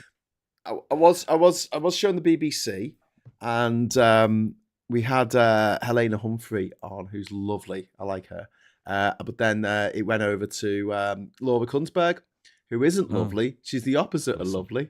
She's not very nice at all. So I turned that off, and now I'm on Sky News. Let me just see if is she still talking? Is she still talking? No, there's another guy. Is Laura Kunsberg going to be here on? Oh God, she is. Oh, she looks like She's a wicked going to be on witch. all night. Is she? Oh no! I thought they got rid of her. I thought they replaced her with someone even worse. No. She's she got a senior correspondent or something title, didn't she? Yeah. So we got an American troll in the chat saying, "Hello from America. I'm all for Reform the Reform UK, the Reform UK, Reform. the Reform. Sort out the Reform." Can't be easy when English is not your first language, but you know, my heart needs drama. Get Starmer out as well. Oh, does it? Does it say that as well? Yeah. Lockie says two nations divided by a common language and a percentage of IQ. Loki thinks that it's either the line "twat it" or the Committee for the Liberation and Integration of Terrifying Organisms and Their Rehabilitation into Society, or clitoris, as it was known. No, it's not. It's not "twat it" or clitoris. A story in Marooned, says Sutton Steve. Yes, you're right. It's a story about Lister when he says that he lost his virginity at the age of 12. That's why it was a 15. Hello. Really? I love a coffee. Thank you. Thanks, sweetie. I'm getting a coffee. Yay. No, it was. The BBC felt, not the BBC, the BBFC. They felt like it would encourage kids who are watching it to go and have sex at the age of 12 if they watch that.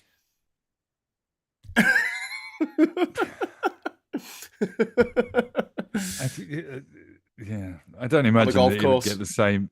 Would it get the same? Yeah, it would get the same rating now, wouldn't it? It would be worse even, basically. Well, I was talking the other week about Philomena, the film with Steve Coogan and Judi Dench, where in America they wanted to give it a fucking NC-17 rating because they dropped the C-bomb like once. And the Americans are like, oh, I can't have that. Well, I wonder what rating I Swear got in America. Because they're really funny about swear words, aren't they? Yeah, I mean, maybe in context it was okay. I don't know. It's It is a weird one. They're all right with like high school massacres. That's okay. You kill as many elementary school kids as they like. Kill people. But if you say shit, they're like, oh fuck it. Oh. yeah. No, they don't do that. Do you blasphemer?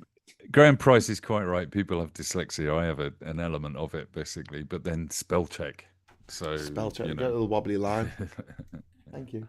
I love you. Oh. Cat's going to bed. Oh, I'm staying up with you. Oh, it's still midnight. Why is it whenever I do a show with you about a live election, it's always one where the side we want to do well is definitely going to do shit. It's like maybe I'm jinxing it. Maybe no.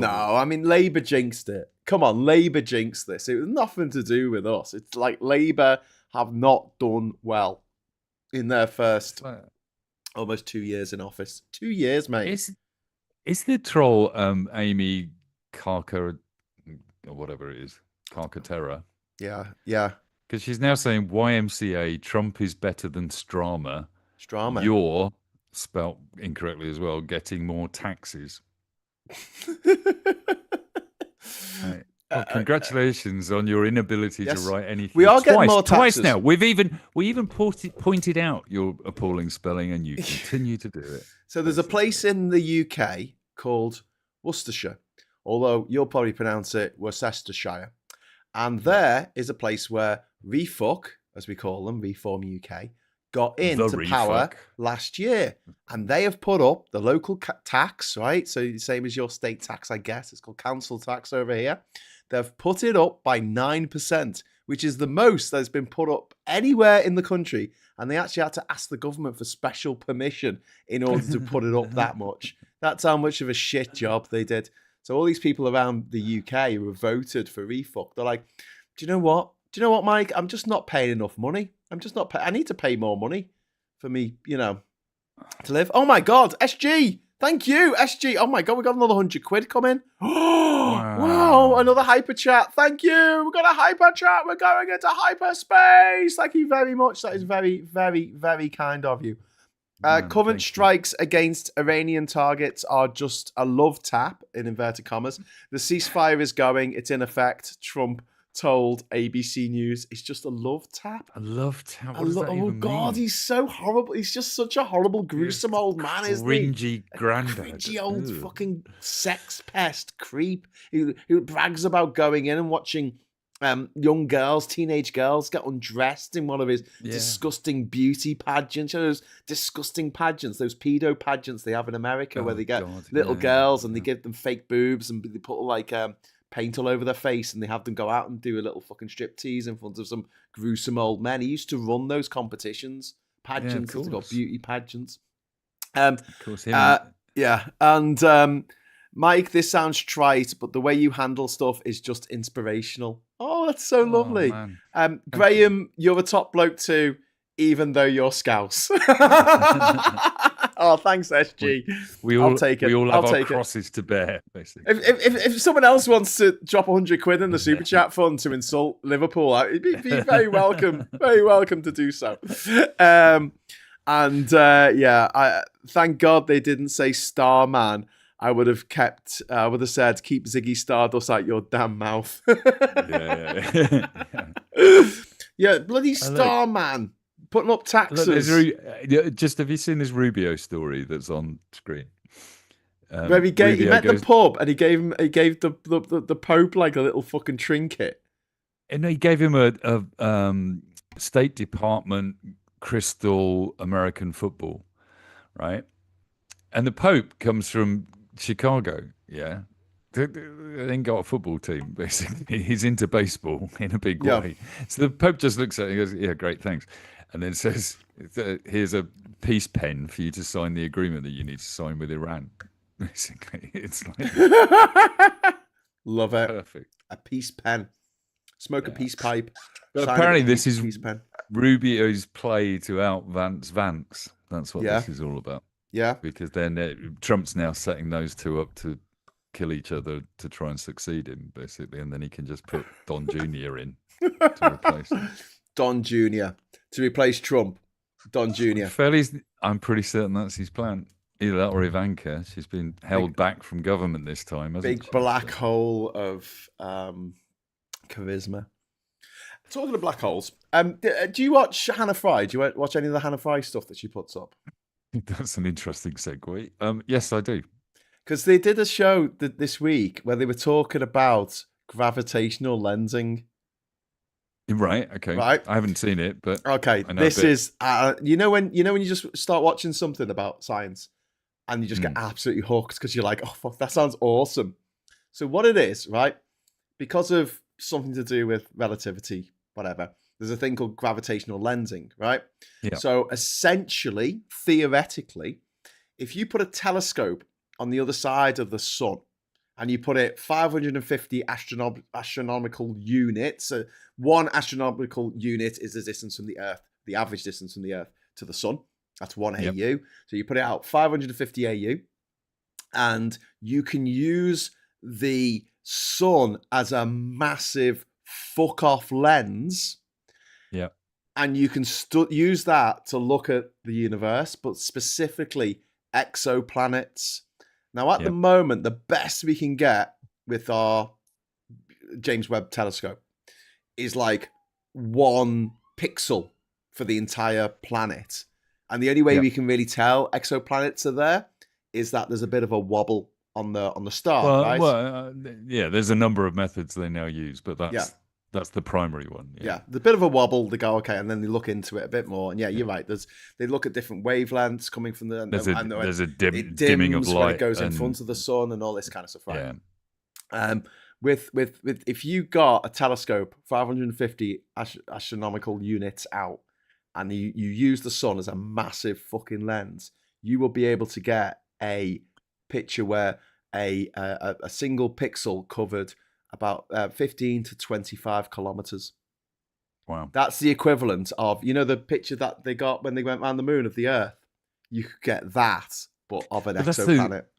That's the thing that blows your mind, though, isn't it? So cool! Because of the speed of light, right? Yeah. If an alien race was doing that with their sun, right? Let's say they're 20, 30 years ahead of us in technology, but they can build that. They've got the resources to build that. They would look at Earth, right? Let's say they're 65 light years away, right? They would look at Earth and they would see dinosaurs plodding around. And they go, well, it's not worth going there. That looks dangerous. Basically. Because you'd be looking back at the past. I mean, one of the best things about gravitational lensing is how far back we can look in the history of the universe. So we get closer and closer to the Big Bang. If we could do that, if we had that lens, not only could we see exoplanets, but we could also see further back at young galaxies and star systems. But also, and the good thing about that, I haven't seen the episode, but it's one of those things I've dug into myself. But if we did that, we would be able to point it. That's the main thing. Because gravitational lensing at the moment means it has to be on a plane. The galaxy and the thing behind it have to be on a plane with us. Yeah. Depending on where we are around the sun. But if you could do that system, you could actually point it. You could move the phenomenal. Telescope in relation to the sun. Mike, if we could see a planet in that level of resolution 4 light years away, 50 light years away, if we see street lights, we could see the light. We could see the light from cities. If there's habitations when on the dark side of the planet, it's away from their sun, we'll be able to see light. So we'll be able to find evidence of aliens, intelligent alien life, using this method. Millions of years ago, though, and they might all be dead. No, but it's only if it's a million light years away. I'm talking about stuff that's like 4 light years away. One light year away would make it impossible for the No, but it's only 1 year in light. It will only be last year. It'd be 2025 over there. If it's 1 year, but there's no one light year away. It's 4 light years away. It's our closest Proxima Centauri, whatever it's called. Centauri. That's the one that's the closest to us, and that's 4 light years. So that's 4 years ago. So we'll be seeing whatever's been going on there in 2022. It's when the Drake equation starts kicking in, doesn't it? And you realise that maybe there's only 1 or 2 civilizations in our galaxy. So maybe we need to look at Andromeda and see what's happening over there. Okay, that's going to be far. One of the things that always blows my mind is almost all science fiction that's ever been written or filmed is based in our galaxy. Yes. Right. And some of it, like only very few of them deal with the furthest, like the opposite side to the central black hole to us, because it's pretty impossible for humans to ever get there, basically. And then when you look at the sky and it's full of other galaxies, you just go, Jesus Christ. Even our sci-fi isn't ambitious enough to say we could get to another galaxy. Like rarely, Well, in Star Trek, they can't even get to the Delta Quadrant. You can't even get to a different quadrant of our own galaxy. You need a godlike wormhole, basically. Or Q to turn up and kick his fingers. Exactly. But don't worry, because in approximately 4.5 to 5 billion years, Andromeda's going to come to us. It'll be fine. We just have to sit tight for 4.5 billion years, and Andromeda's going to crash into us. It will tear our galaxy apart when it does crash into it, but at least we don't have to go anywhere. It's just the lazy option, which is all good. Just imagine Andromeda and Milky Way mixing. That would be a great chocolate bar. Yeah. Some description. It's the Andromeda. There isn't a chocolate bar called Andromeda. Hey, I learned something today. There was an American so-called professor, a bit of a MAGA twat, and he posted something on social media complaining about when you get a plastic bottle and the top won't come off anymore because it stays with the bottle to reduce plastic waste. Yeah.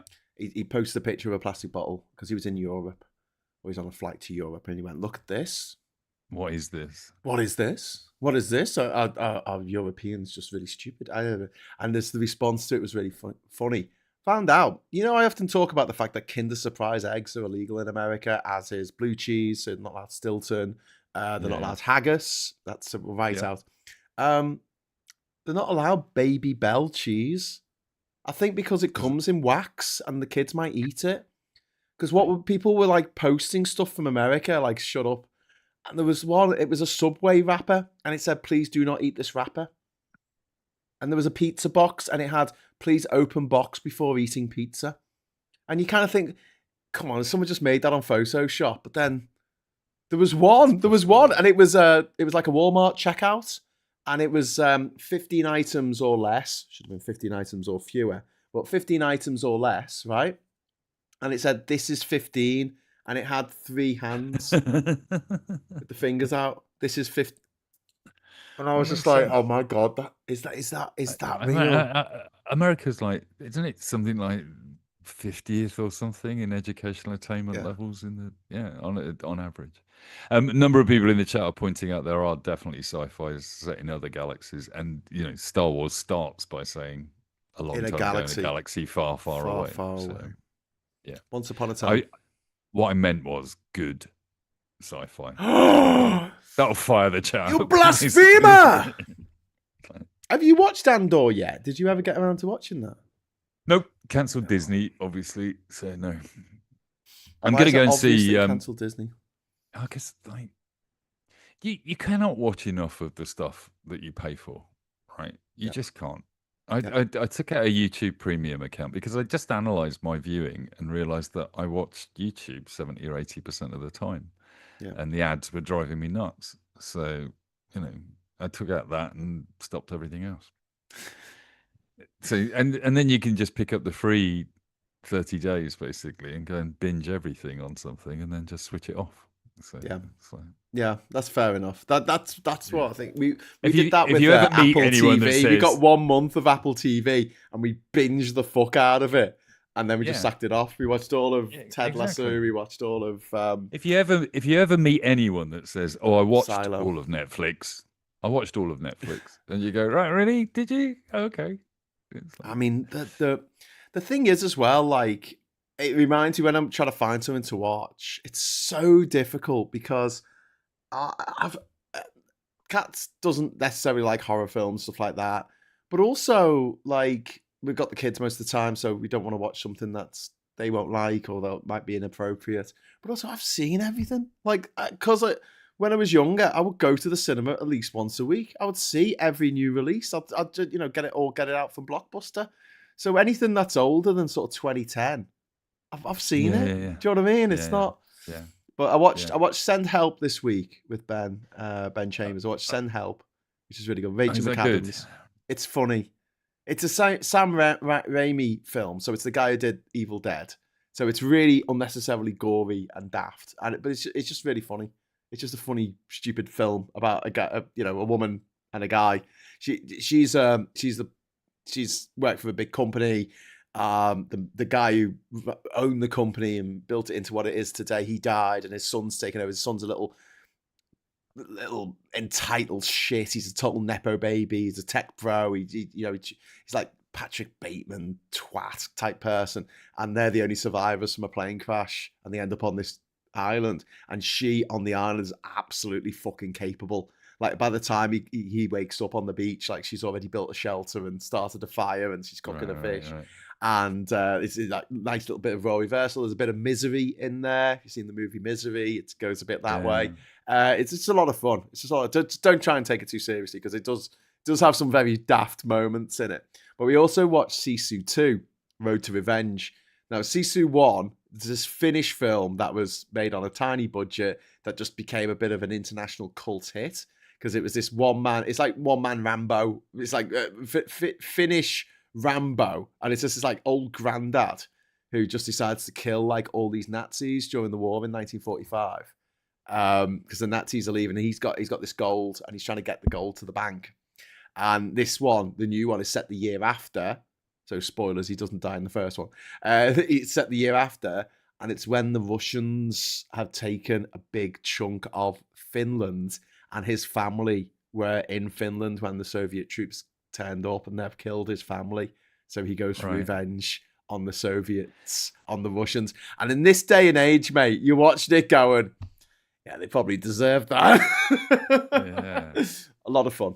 The Lithuanian guy I was talking to this week was telling me that his granddad had hid from the communists for 2 years in Lithuania, in the forest. Just lived in the forest for 2 years and then snuck out over the border at some point in time because he was an activist. He was an anti-communist activist. Wow. I fired up the chat, and this is how you change your reputation within 10 minutes, basically. Yeah. So, by saying you don't like Star Wars? I absolutely need to tell you what's wrong with you? I love Star Wars. Tell me that you love a Wookiee. Kiss the Wookiee. Kiss the fucking Wookiee.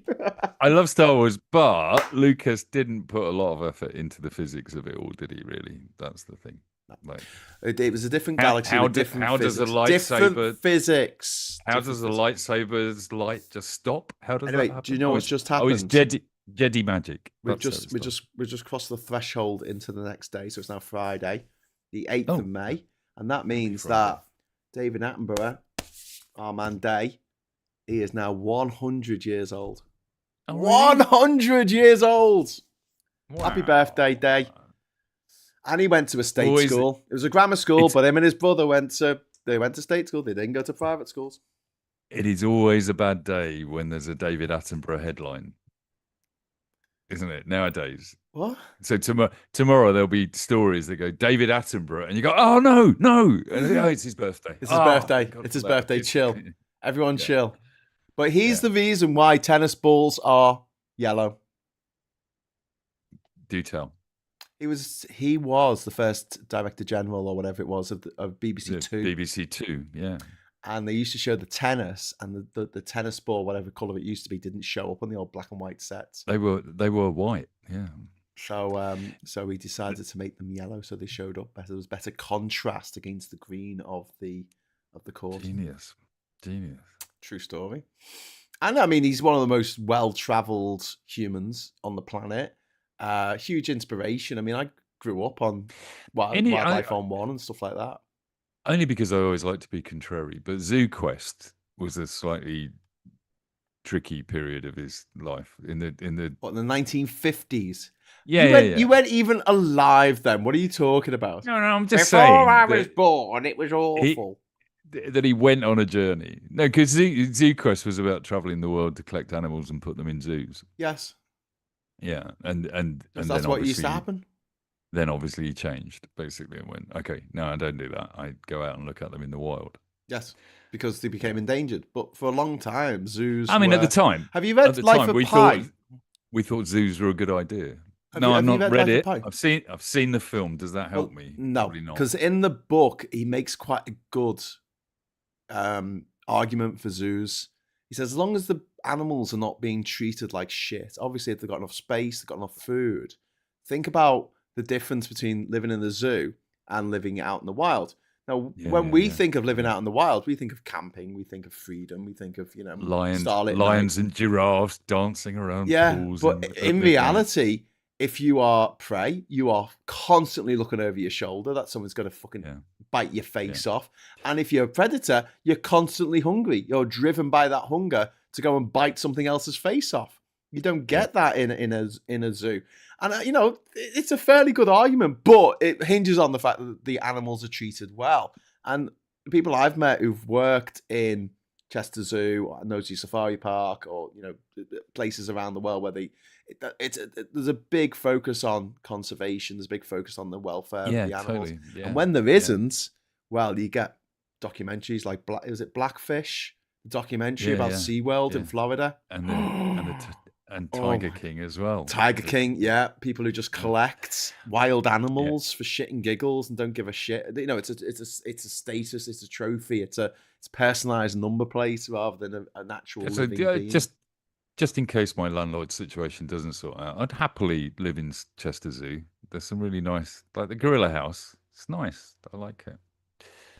Just saying, if anybody's watching from Chester Zoo or Troy Cross, basically. Wayne called me the other day. Right. And for a laugh, I answered the phone and went, hello, Chester Zoo. And he went, you can't. I was like, bloody, good job I wasn't driving with the kids in the back. Do you know what I mean? Like, I must admit, when Wayne rings me, I get in first and go, wanker. But yeah. Longleat. One of the things, sorry, I'm going to go off zoos very quickly. Happy birthday. But yeah, happy birthday, Mr. Attenborough. He was very good in The Great Escape, I thought, as well. That was his brother. Oh, fuck, okay. That was Dickie. But they were the ones that did Question Time, though, didn't they? And then he took over on Dickie Radio Attenborough. 4. He played Pinky in Brighton Rock. And he was in Jurassic Park. And he was in Miracle on 34th Street, old Dickie. And he directed Gandhi, which still holds the Guinness World Record for the biggest crowd scene in a film. Look, actual real crowd, not just copy and paste. We've got results in the Senate. Labour 0%, Conservatives 0%, Plaid Cymru 0%, no change. No one voted. No one went out. Everyone just stayed at home. They're like, fuck it. That would be quite a good result. Really. It's a bit nippy out. I'm like, I'm going to stay in. Who's David? Wouldn't it be cool? Wouldn't it be cool if nobody voted? What would we do if you had a national set of elections? It would just stay there. And we all quietly just decided. All thought that someone else would vote. Can't be bothered. Yeah. Yeah. It was like someone else's problem field dropped on the whole. You'd always be worried that the 5 Reform voters in Brighton would be the Or only one. ones that voted. Nigel Farage votes for himself, becomes the king. Yeah. A new Scott. Oh, thank you so much. Another £10. This is very kind of you. I've read this very scary book called What If Reform Wins by Peter Chappell. It is on Kindle and Spotify. It's terrifying but optimistic as Farage gets a vote of no confidence and leaves. Well, their issue is that they're incompetent. That is their biggest probably issue. Their other issue is that people fucking hate them. And people will vote tactically in the next election just to keep them out. We were saying this the other day, that Farage is really, I think, more so than ever, after the time money, the 5 million time money that got him back into politics. And in that speech, he said, I'm in it for 5 years. And thank you, Anuska, by the way. That I'm starting to believe that Farage is just looking at Trump 2.0 and going, okay, this is what I'll do. I'll become Prime Minister. I'll rip money out of the treasury for myself. I'll do something with crypto that makes me a billionaire, and then I'll happily take a vote of no confidence within 2 years and bugger off. Basically, because he doesn't have a long-term plan for Britain, he's never wanted to get into power. He didn't really want Brexit to happen. He didn't think it was going to happen. He thought it was a grift. No, but it is a grift. It's always a grift with him. Like everything he does is to make money.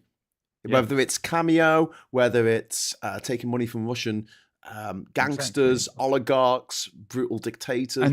And the guy who's given them money is a guy, and this is what I don't understand, right? Because racists, the problem with racists is they're racist. The other problem is they're thick as pig shit.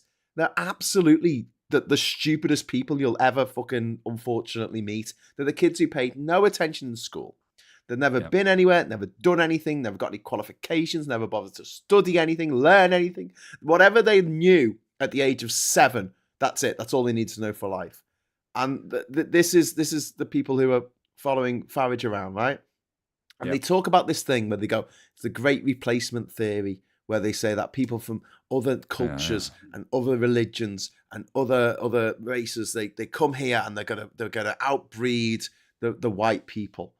And at the same time, they are supporting a guy who is literally supported by Putin, a guy who is paying for people to come from Asia, North Korea, pay for people to come over from Africa. There were people who were like managed to escape because they went over to Russia to try and help out or something because they were told they were going to get loads of money if they did, and then the next day they appear on the fucking front lines. And they are literally coming to Europe to kill Europeans. And you're looking at it going, we're the racist now. When a racist might be kind of useful in a weird way. Because they go, oh, hang on. Sorry, what? You're paying, through Nigel Farage, you're paying for people to come over from Nigeria to kill people in Europe. Yeah. Oh, I'm not sure about that. Look at the way Trump does these things as well. Because, if you go around the East End of London and look at who owns all the property around there, it's all Russians, and yet Trump is trying to clean up the Russian, racism. It's like for me, it's always like if we could just redirect their racism at the rich ones, that would be fine. Let's weaponize their racism. You're right. It's a bunch of migrants causing all the problems in our country. But look, they're all over there in those great big flats. Basically, always rushing about.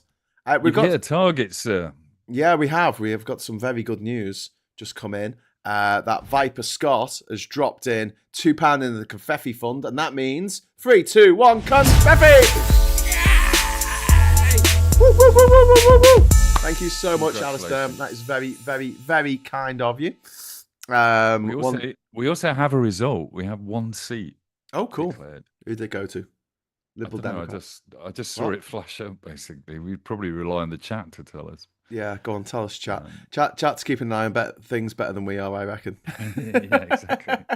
But I mean, you know, it's hard to keep on top of absolutely everything, and I can't actually hear what they're saying at the moment. I'm just listening to you, and I don't want to put the BBC on because Laura Kunzberg's like, what's Laura Kunzberg? I thought they got rid of her, Mike. I thought they got rid of her. Why is she still there? She's embedded. Ugh. Yeah, look, one seat has gone to Reform. First seat to Reform. Let's go and write the Daily Mail headline. Refuck. Storm the bollocks. Welcome, Sir Nigel. Please run our country. Big Donald Trump over. Marry Ivanka. That's what we want you to do. Fucking hell. Over 100 councils. Some of which, many of whom could go over to refuck. I don't know. It's definitely gonna. Labour's lost one.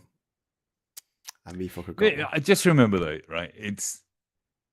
This is bad for people that live in this councils that are going to go over to refuck because Ollie is doing a fantastic job of and Edward of cataloguing the disasters at and the Jack. Local level.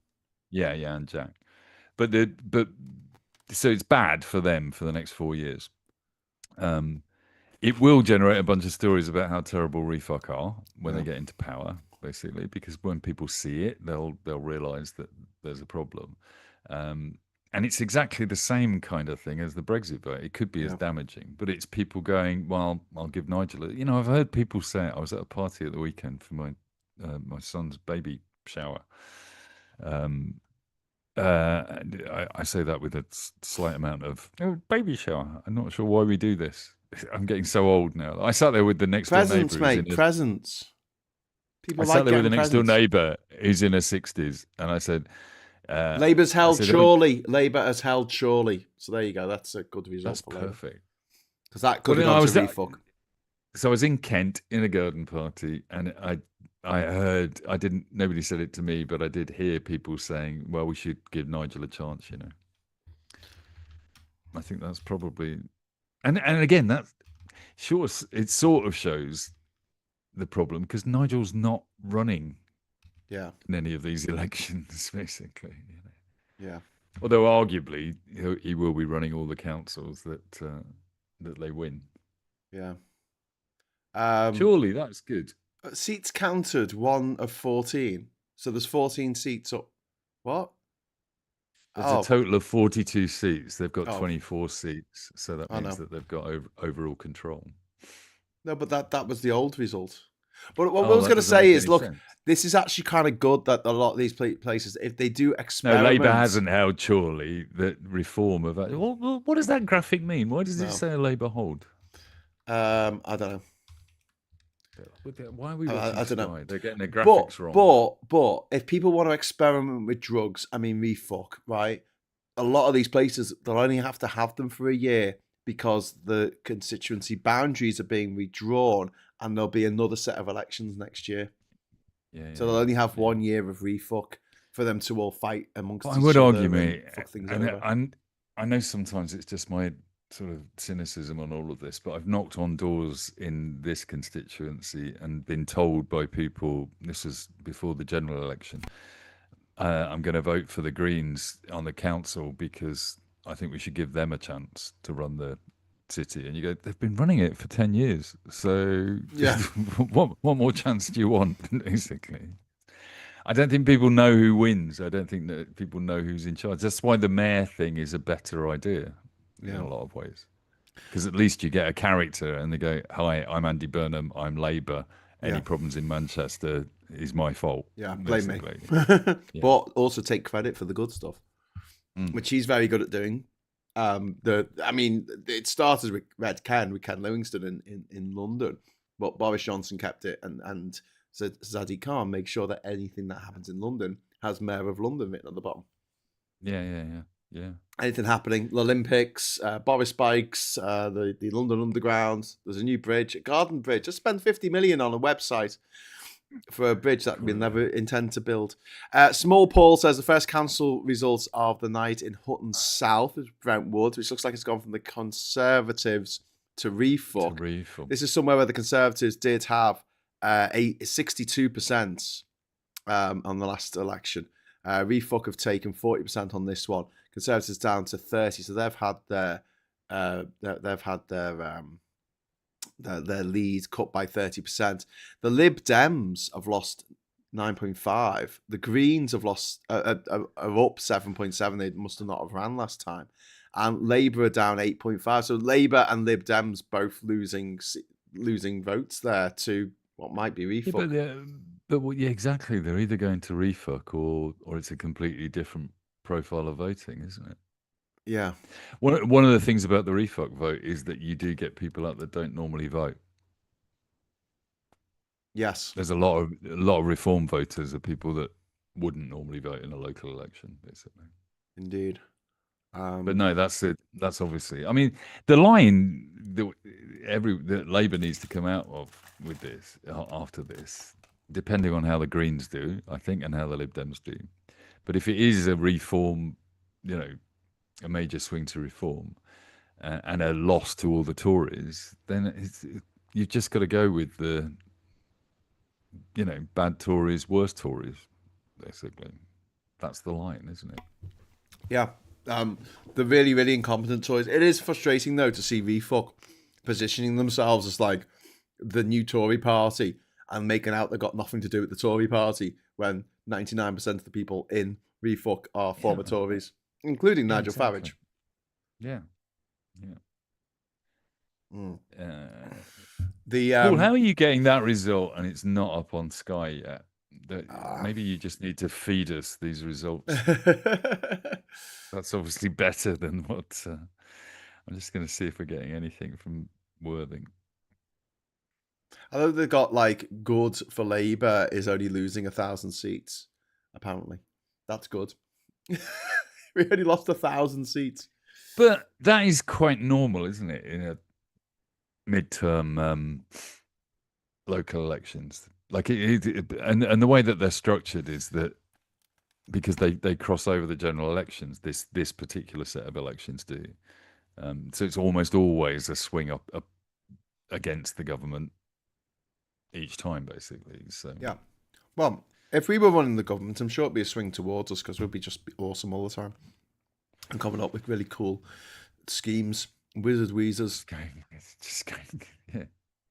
Guys, calm down. It's fine. It's fine. But what about the potholes? Do you want us to send Wayne round to sort the potholes out? We'll do it. Fucking Wayne's got a fucking set of fucking potholes. Fuck. What's all your fucking potholes, mate? Diabolical. Midnight said it'd be more scary if it came to a Tory and refuck win. Worst case scenario there. Well, yeah, if refuck teams up with the Tories, that would be really shit.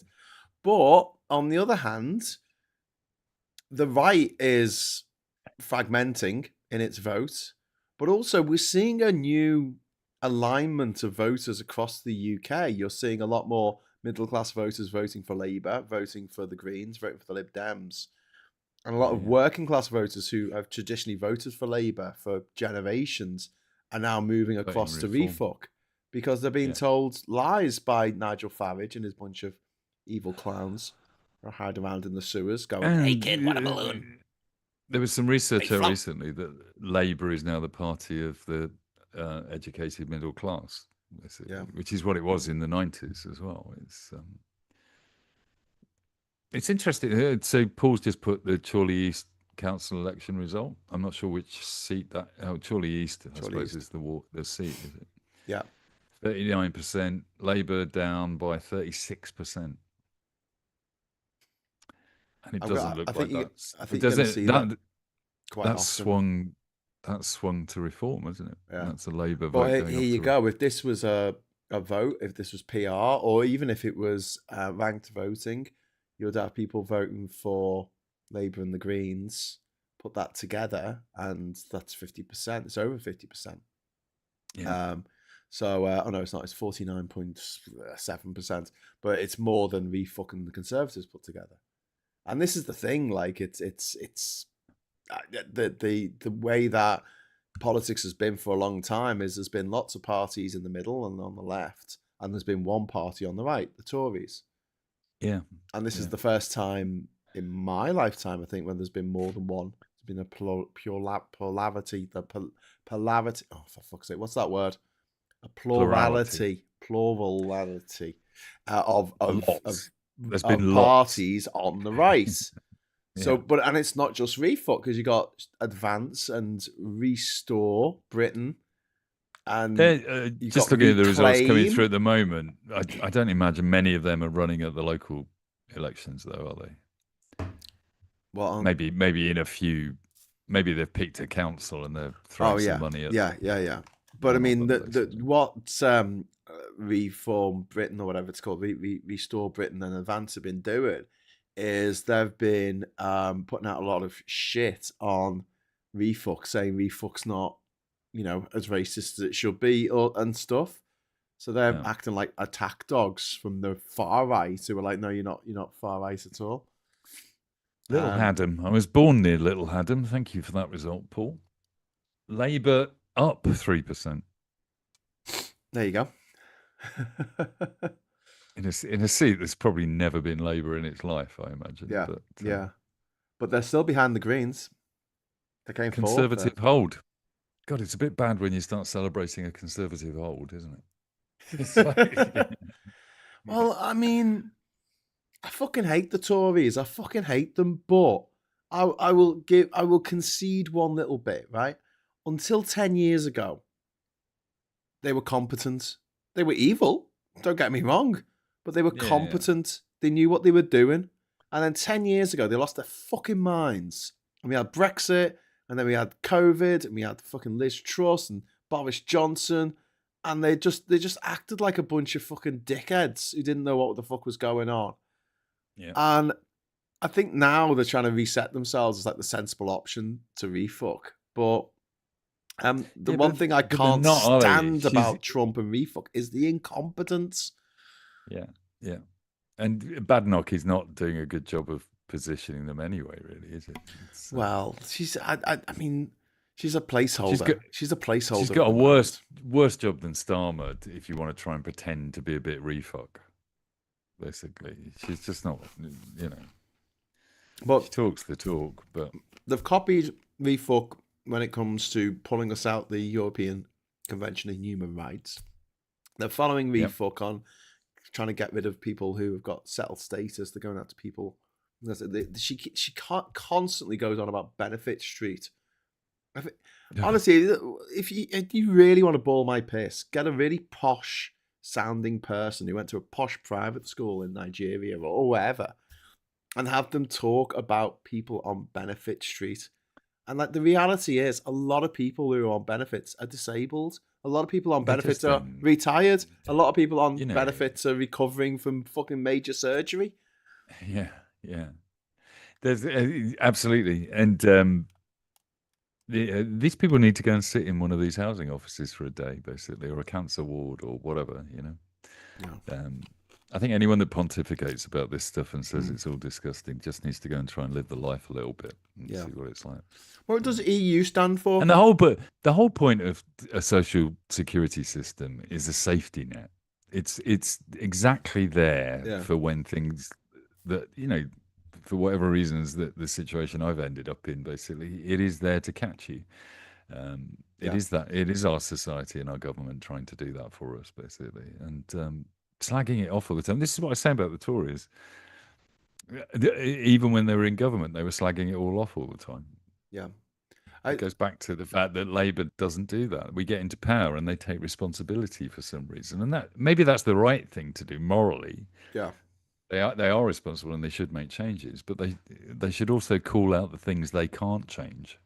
Yeah, I couldn't agree more. I mean, what does the EU stand for? The EU, what does it stand for? European Union. Oh, okay, so Golden Boy says the European Union is glad that the Brexit happened. That sounds like a cryptic crossword clue, doesn't it? The Union of European Unions. Yeah, why is it? How many European Unions are there? To form a union. Well, people say PIN number, don't they? So that's personal identification number. They do that. Number. Yeah. Yeah. An ATM machine, automatic teller machine. Yeah. So people do that, but the EU union, I've not really heard that very much. Or maybe there's a union in the EU for people who work in the EU called the EU union. It doesn't make much sense, does it? If 3 European unions come together and form a collective, then that would be a European union. But well, there's a character in Catch 22 by Joseph Heller called Major, Major, Major, Major. So maybe they're related. I don't know. Why have the bots found us tonight? What are we doing to attract them? That's nice. Oh, just yesterday and today, they get paid. I think it's the payday from Vladimir Putin or whatever foreign butcher pays them to kidnap European children and rape them. Do they get checks from the guy in Thailand, the guy that used to live next door to Gary? Oh, you mean the money launderer, the guy who lives next door to Gary Glitter? The money launderer launders the money out of Russia, so Vladimir Putin can spend more money on buying bombs and also handcuffs and chains to put Ukrainian children in before they march 20,000 of them into Russia to be brought up Russian. Yeah, but how much do you get for posting trolley shit? I don't know. Trolls, if there's any trolls out there, could you just let us know how much you get for trolling? For trolling. The thing I love about it, I don't know if it works the same way on YouTube. I'm sure it does actually, because comments generate interest in the algorithm, don't they? Yeah. But on my Trumpton posts, when I get trolled, whenever I do anything about Farage, I get trolled. And all it does is just push me up the algorithm, so I get thousands of likes as well. That's basically. good. I did that the other day. Yeah, go for it, guys. Just go for it. Have you ever made any money out of YouTube? Not YouTube. I have made money out of Facebook. Not YouTube. Sorry, Facebook. Sorry, Facebook. Yeah, a year ago I actually signed up on the.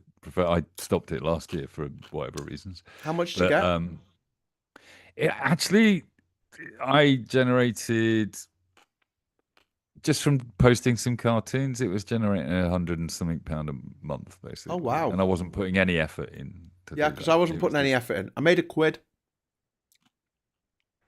I made 99p from just a post. It was just a post that said, number of boats coming across before Farage's Brexit, 0.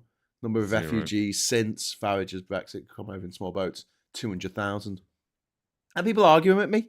I'm like, no, they're the facts. Oh, well, people came across in boats, just no one knew about it. Right. Oh. Because Nigel wasn't standing on the beach. He wasn't there pointing at them. And no one ever found the boats.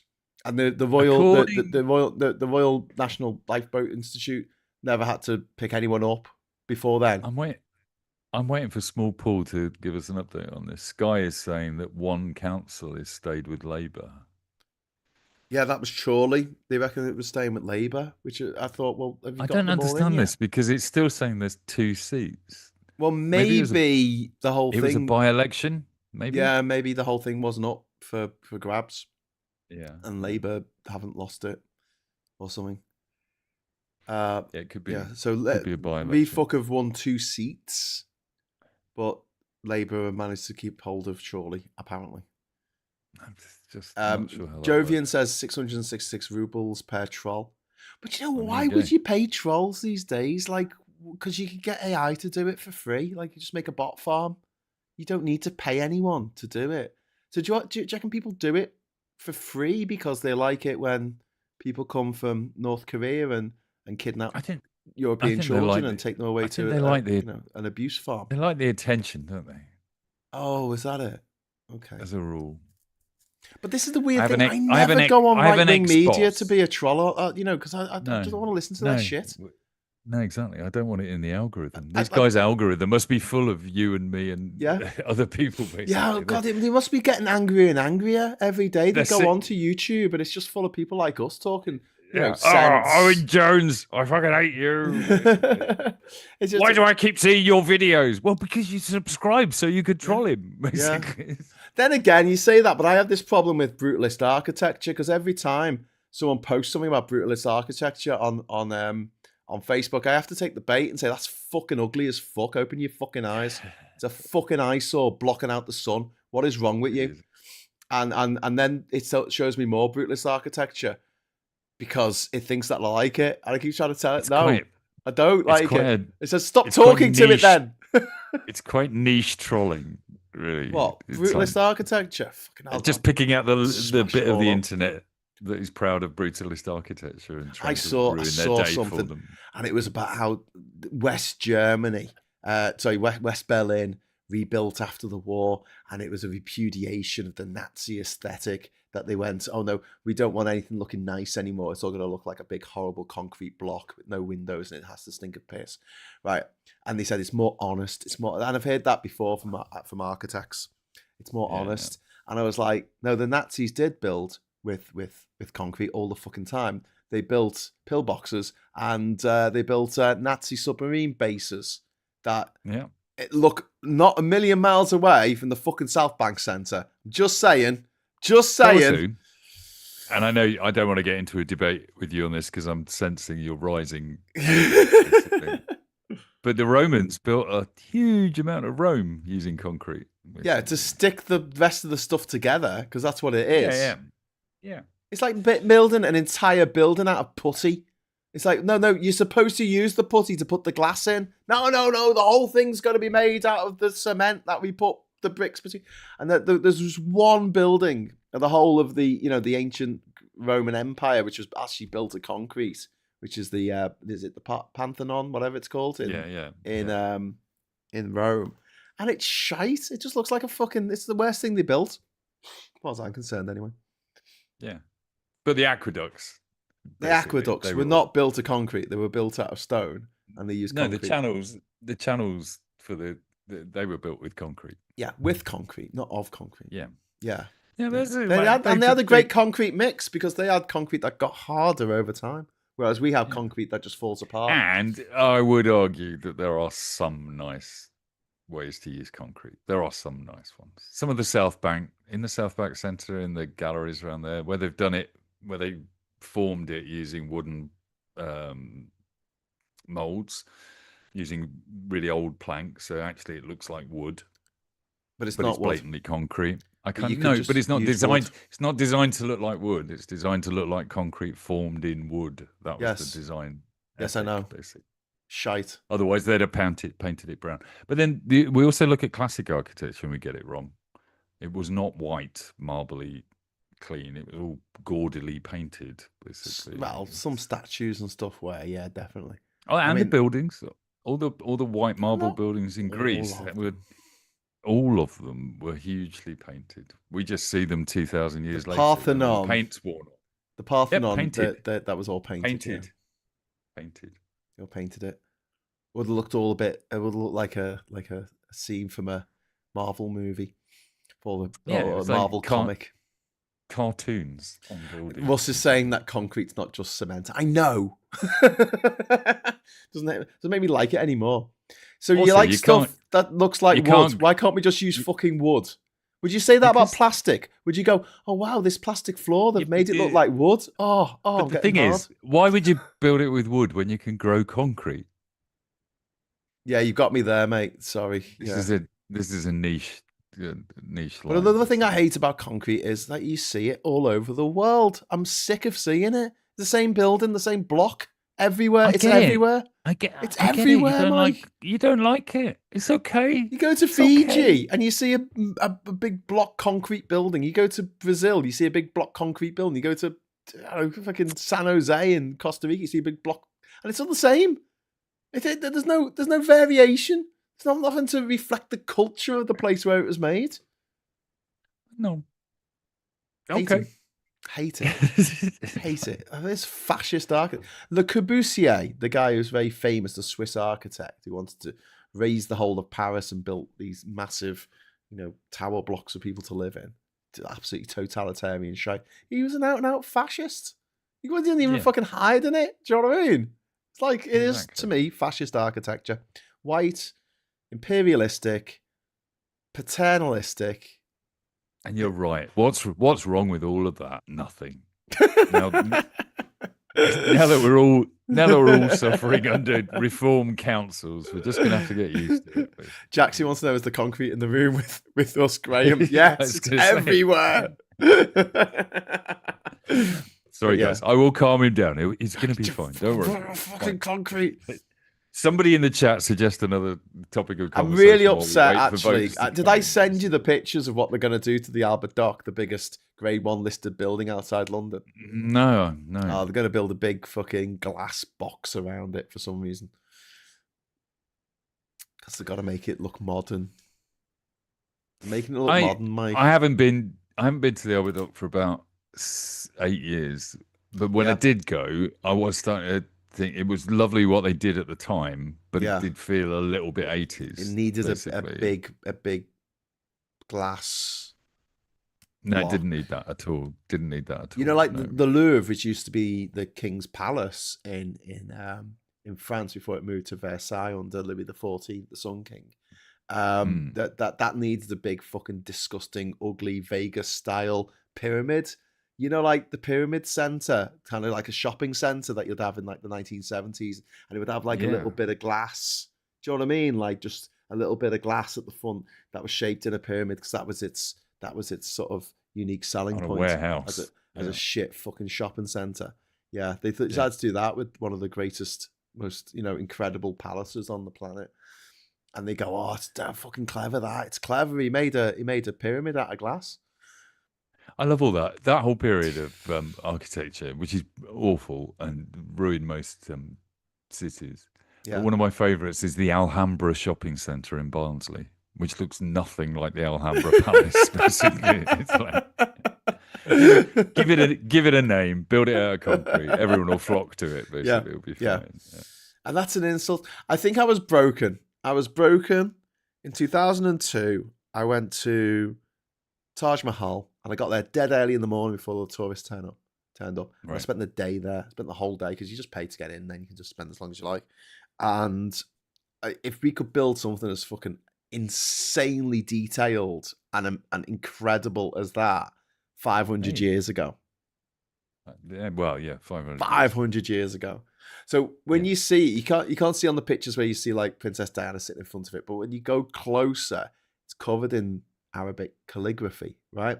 So part of the Islamic culture in most of the main sects of Islam is that you couldn't depict not just the Prophet Muhammad, but like humans or animals. So a lot of their artwork became geometric shapes, and the amazing, tiles that you've seen in the Alhambra, Granada, in the Moorish tiling, and all the way through the Middle East into India. And the Taj Mahal has this, so it's all made of white marble, but they use black marble for the lettering. And what they've done is they've carved out perfectly the shape of the letters, and they've filled it in. They've inset the black marble in it, and it's all over it, and you don't see it till you get quite close, and you're like, how the fuck did they do that? Because it's perfect. Well, they had a 4,000-year-old continuous civilization. Yeah, well, that helped. Basically. Do you know there was a story that they wanted to build a black Taj on the other side of the river as like a mirror image of it? So there's going to be the white one made of the white marble with, because that was lettering. A love letter from. It was a mausoleum for his dead wife. Mausoleum, was it? Yeah. He's buried there now, next to his wife, but he was actually deposed by his nephew, who like was a fucking barbarian. Like he fucked a lot of shit up, but he didn't kill his uncle. He imprisoned him in the Red Fort, which is just down the road from the Taj Mahal, and he could go out to his window and he could look at the building, the teardrop on the face of eternity, but he could never visit it. He could never go and visit his mausoleum to his dead wife. Oh wow! True story. Beautifully horrible. Yeah. But yeah, don't get usurped by your kid. When I was in Madrid the other week, I think I told you that we went to the British cemetery. Because there's a British cemetery in the middle of urban Madrid. And there were lots of British graves in there, but lots of other nationalities. And there was one that really struck me, where the guy had obviously married a younger woman, but she died in childbirth. And he built this huge memorial to her with a huge great angel, and it was all marble and everything else. And there was a love poem on there to his beautiful, beautiful wife. And then just below it was a tiny little plaque saying, "Also buried here, the man that paid for this." Yeah. I thought, yeah, he ran out of money building that love letter to his dead wife, and he's just buried underneath her in a little box. Well, that's a bit like the Taj Mahal. He's literally just buried next to her in the temple that he made for his wife. It's a mosque, you know. It's actually a mosque. So if you go on a Friday, you can get in for free if you're Muslim, or if you tell them you're Muslim. Got a beard, you're in. But yeah, I was going to read out someone's message because there was a message in there. I don't know. Everyone's making fun of me for the concrete thing. Oh yeah, there you go. Pete says, Graham, would you have us all living in yurts? Fuck yes. Fuck yes, I would. You would. Have you ever stayed in the yurt? I have. Yeah. Where did you stay in a yurt? Second marriage was in a big yurt. Basically. Oh, fuck yeah. Was that in a Spiegel tent? It was like that. Yeah. Yeah. Jazz band, fires, all sorts of things. That sounds fucking cool. Now we stayed in yurts, me and Kat. It didn't ensure the marriage lasted, basically. Yeah. So, maybe with hindsight, shouldn't have invested so much in that, basically. But we stayed in one in Scotland, up in Scotland, and it was fucking fantastic. We're very lucky, had good weather. I didn't stay in one when I was in actual fucking Kyrgyzstan, where you're supposed to stay in a yurt, or Mongolia. But in Scotland, go on. But yeah, lovely. Yurts would be a good idea. Yurts on your island, that would be a good idea. No, it wouldn't. It'd be a terrible idea. Sorry. Okay, that'd be a good idea. You'll die. It'd be too hot. It's 28 degrees. Yeah, but as long as they're paid. What? As long as your Airbnb people are paid to stay in but then I have to clear the bodies out. To chop them up. That's fine. Feed them to the mangroves. That's fertilizer. Mangroves. Basically. They were asking for it. They were saying, "Feed me, Graham. Feed me." He just advertised it as fertilizer in Yurt Island. Basically. We had be one with nature and save this island from its rising seas. When I was on couch surfing and letting people come and stay on the island for free, I did have a couple who were like, "Can we come over and stay?" And I was like, "We've got some people staying at the moment." They're like, "We'll come over and we've got a tent with us and we'll camp on the island." I was like, "No, you fucking won't." And they were like, "What?" And I was like, "We have fire ants. If you put something down on the ground and there's some ants anywhere near you, you are gonna, oh my God." Yeah, it doesn't bear thinking about. Graham, question: do you know a concrete farmer? From the Hidden Night, yes, Mike Graham off the radio. He knows how to grow concrete. Oh yeah. when he said that, well, you can't grow concrete. Yeah, you can. Yeah, you can. I think it was back in 2001. It would have been around October, November 2001, because I was on the island with Marcus at the time, and we were making concrete molds for the footings for the walkway. And What? For the footings for the walkway. You made concrete architecture on your beautiful island. No. The structural you support. Destroyed it with brutalist walkways. No. The concrete's a very useful material. The Liverpool Liver building is made of concrete. The Liverpool Cathedral, the Catholic Cathedral, is made of concrete famously. But the Protestant one is made of concrete as well. It's just dressed in red sandstone. So you wouldn't know. Well, but if you climb up to the top of the tower, you can actually see the inner workings of the modern building that is the Liverpool Cathedral, the Protestant Cathedral. And it's all concrete on the inside. For structural integrity, it's pretty good. But I don't want to see it. I don't want to see it. Story One Angry Pagans put out about Maryland lawmakers have a bill going through to make the Megalodon their state shark. Okay, cool. Got nothing better to do. This is why we're electing local councils at the moment, so that reform can make the dodo the national bird or something. There's a story there on Sky saying rumours reform could take all the seats up for grabs in Basildon. We'll have to get Wayne on, see what he thinks about that. Bloody Basildon. He'll be knackered because he's been out knocking doors for reform all day. Look, Russ is saying in the chat, concrete is okay in foundations, you don't see it there. Yeah, exactly. It was the footers. You don't see the concrete. Yeah, when you I'm walk sorry. along. Anyway, so we have. I'm smelling hypocrisy here. So imagine like you have like a 1 foot by 1 foot square of a couple of inches deep of concrete, and then you have a bit of PVC piping, like sticking up like that, right? So you've got a pipe and you've got the footer there, and then you fill the pipe up with concrete, and then you put some rebar in there as well, right? And I got a photo of it and I sent it off to Mike Graham and told him that we were growing concrete because we had we had about like 17 of these footers just lying around. So I'm growing some concrete on my tropical island. Hi. Perfect. I mean, what world do these people live in? Like, do they just? It's not just that they're kind of a bit dim. I mean, they don't seem to have any common sense. I mean, obviously they've got no emotional intelligence, but they don't seem to have any like intelligence either. Well, I mean, how's his YouTube channel doing since he lost that job, basically? Why did he lose his job? What was it he did? Oh, he's a racist cunt. Step over the line of racism. Yeah. He says he was horrible to Femi. He was really. I think he was. I seem to remember a story about Mike Graham and Femi and Mike Graham said something like really fucking unbelievable to him, and it was just like Jesus Christ.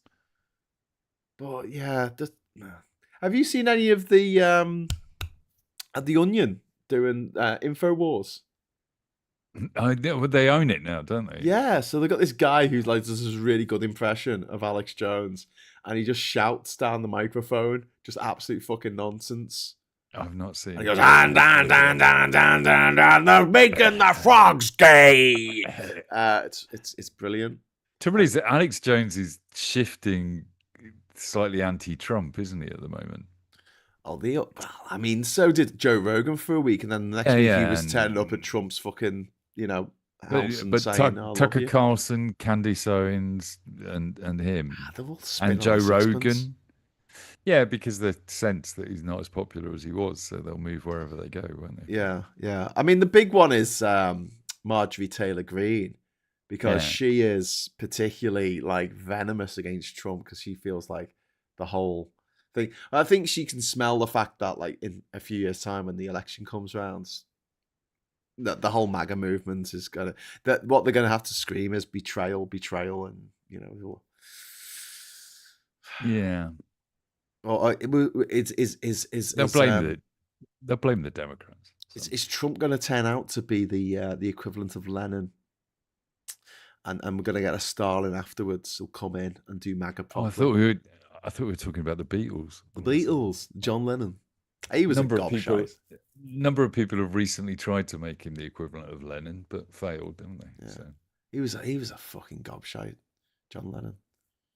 Do you think?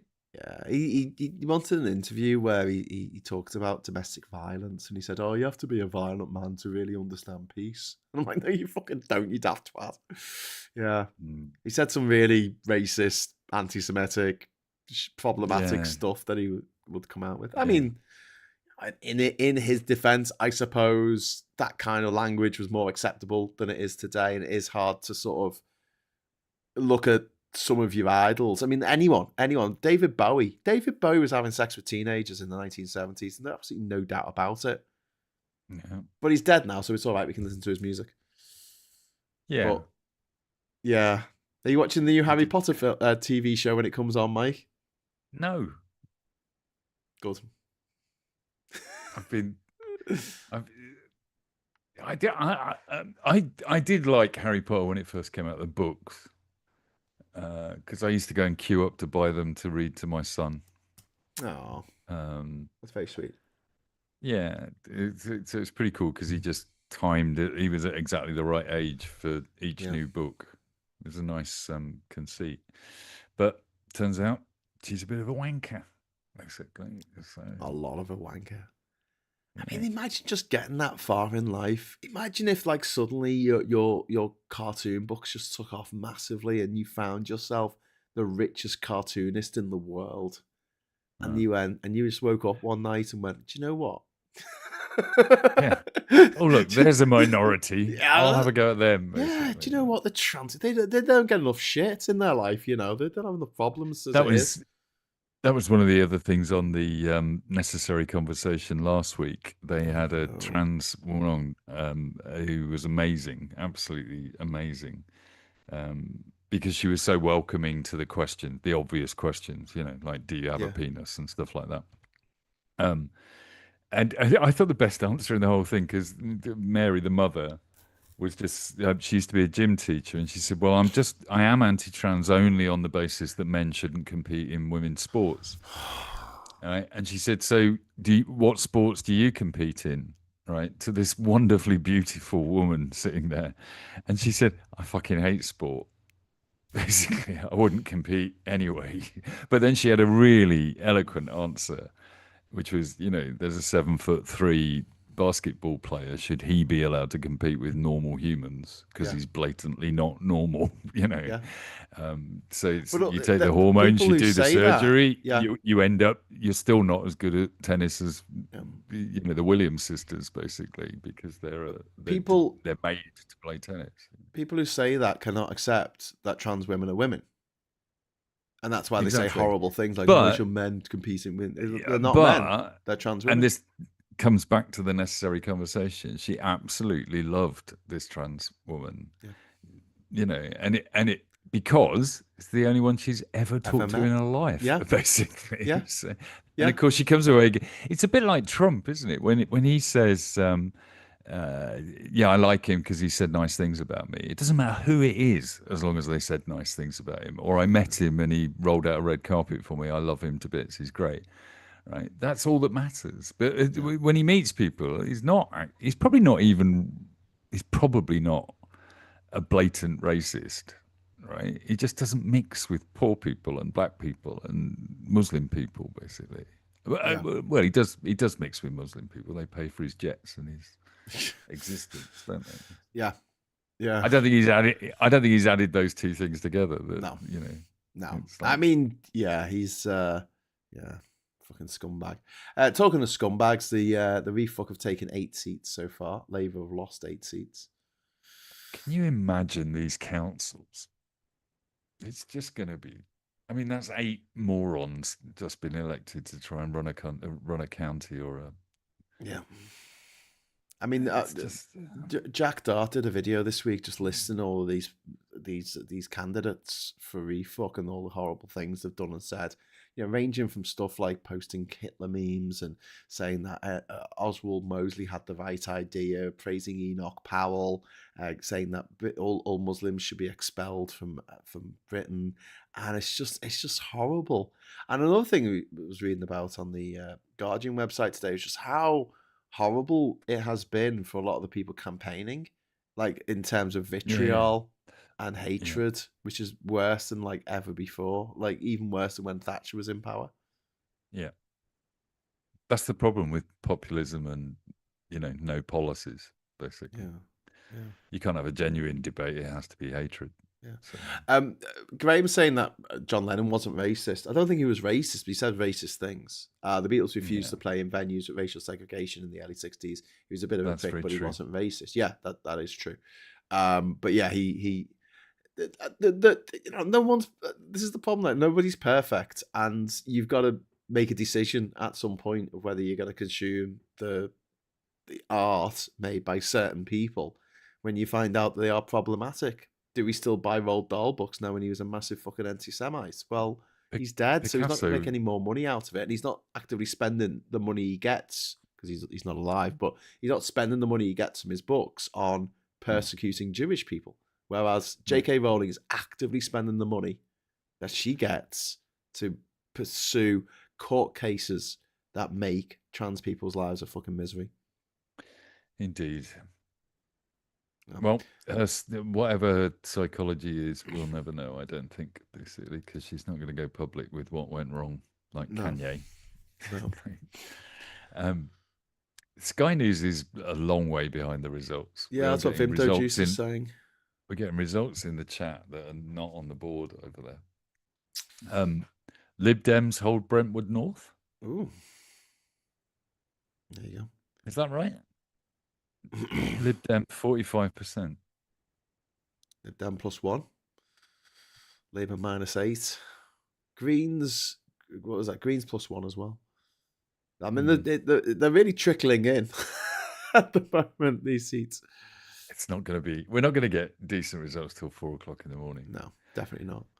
And I've got to be honest with you, having been to a few counts in my time, although I get the excitement for the politicians, for the people that have been campaigning, and for the people that are running, it is bloody stupid. And the Scottish and Welsh are just so much better at this. Right, that's it. Close the polling booths, lock the doors. We'll come back tomorrow morning after breakfast. Basically, it's like, yeah, makes a lot more sense. But then, doesn't that open it up to abuse? Because someone could get to the poll, but I'm sure the ballots in the nice. I'm sure it's possible, but genuinely, do you want to go into the community hall in Dumfries and sit there scratching out the names on everybody just so you end up with a councillor in I've got better the things to North do East with my Ward? life. Yeah. Fairly certain there are better ways to get power. You just find yourself 15 million quid and give it to Nigel Farage. Yeah. I think the green one is wrong, says Vimto Juice. Are you talking about Yoda or Kermit the Frog? They are slow as frick. Kermit. Kermit, there's a fucking racist. Yeah, he's very I racist. mean, terrible. Oh, total misogynist as well. Yeah, piggist. Yeah. He calls his girlfriend Miss Piggy, treats her terribly badly. Terrible little man. Well, also denies she's even his girlfriend. I mean, he's probably one of the makes it first all about incel influencers. Yeah, basically. and then he makes it all about him, doesn't he? So he sings "An Easy Being Green," you know. And Miss Piggy's like, "You try being a pig." Yeah. And saying his day will come. One day we will out him. When they release the rest of the Epstein files. Basically. Yeah.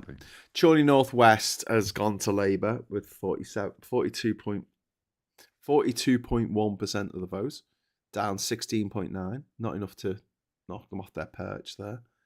But I mean, there'll be some councils. There'll be quite a few council wards where people know their local councillor, and they'll vote for them because they know them. Yeah, totally. They've been around for a while. But I do feel sorry for the good councillors out there who are going to be out of a. Well, it's not a job, is it? They'll be out of a pastime. It's the thing you were saying earlier about take it all off. Campaigning. Sorry, I was just shouting. Most of the really good Labour councillors, around me are always out there campaigning and promoting and doing stuff on social media all the time, because you've got to keep doing that. Else nobody knows who you are when they vote. You know. Yeah. No, I agree. But then it's shit that you put all that effort in and you make things better in your local area, but because of what's going on nationally, people don't vote for you. Yeah. Because they got a problem with Keir Starmer or with Ed Davey or Zach Polanski. The Greens don't seem to be doing as well as they thought they were going to do. I was looking at the graphics on Sky and thinking, well, that's 16 seats in Melbourne. That's good. It's Melbourne, not Melbourne. Yeah. Turns out they're doing the. It turns out it's the weather. Yeah, that's all I'm saying. Right. Lusaka been there. Kinshasa been there. I'm just looking at this going. Well, when they do that, I haven't been to Port Stanley. Can't you just genuinely say been there to all of them? No, because these are cities, and I might not have been to the actual city. Ah, of course. I might have been in the country, but not gone to the city. So I've not been to Denver. I've been to Austin. Oh no, I haven't. Sorry, that's a lie. I don't know. I went through Austin, but I didn't. Been all around Melbourne. Been to all those places. Hobart. I haven't been to Hobart. Jakarta, Singapore, Ho Chi Minh. I've been to all those. Oh no, I haven't been to Manila, the capital of the Philippines. I haven't been to Tokyo. I think I've been to nearly all the others apart from that Russian one. I haven't been to Lahore. Been to Karachi, Mumbai. Been to all the others, I think. Been to all of them. Oh no, haven't been to Kabul. Didn't go to Kabul. I've been to all of them. Although I haven't been to Kyiv. I've been to Lviv and I've been to Odessa. And I've been to. Have you been anywhere? I mean, no, not really. I haven't been to Tripoli. Didn't go that I'm far looking at this. I'm looking at this map and thinking, well, I can't wait till it comes around to Wales. Been to Antananarivo. I've been to that country. Look, I've been to quite a few of them. I've been to quite a few of the ones in Europe. I haven't been to Brasilia because it's all made of concrete and I fucking hate it. and it's a bit weird because they've named all the places like a city, right? Except it had Puerto Rico, and instead of having San Juan, which is the capital of Puerto Rico, it just said Puerto Rico. Whoever did that map should be fired. It does do that, yeah. And Barbados as well. Maybe they're quite small islands. Yeah. Now, I had someone on Facebook saying that Farage taking £5 million is just the same as Johnny Reynolds putting on his LinkedIn that he worked as a solicitor when he was actually a trainee solicitor. Well, I keep going back to what I say. £5 million is too much money for people to understand. It's an awful lot of money, basically. Like 5 million, 5 billion, 10 million, 10 zillion, whatever, basically. They all sound like more money than I could ever have in my life. But I totally get the idea of a free suit. That's quite a gift. Yeah, you can imagine that. A free pair of glasses. There's Keir Starmer there on the feed. He's wearing his glasses. There he is. Oh no, he's gone again. He's not. Oh, there's Kemi. Kemi's smiling there. She's having a great time. Oh, she's a real sweetie, Kemi. She's so lovely. I love it when she stands up and says, "Why don't you resign?" Oh God, if we were up long enough, twat. Oh God, if we were up long so enough, disgusting. we could. Well, these results are not going to be great for us, but there is a war. I'm very popular abroad. Yeah. Oh, no, right. How much have we made? Right, come on, count it up. This is fraud. And that you're probably right about that, because it's that thing going back to what Stalin said, like one death is a tragedy, a million is a statistic. So maybe that's it. Yeah. Maybe people can imagine being bribed with a pair of glasses, but they couldn't imagine being bribed with $5 million worth of blood money coming out of Putin's Russia. Yeah, I'm a firm believer in that, and definitely the difference between million and billion, I think people don't comprehend. Yes, and trillion. You know, so if Trump's made $4 billion when he only had a few $1 million before he was the president, people go, "Well, he's a businessman." It's all businessmen do that, don't they? And you go, "No, they do not multiply their income 100-fold, basically, or 1,000-fold."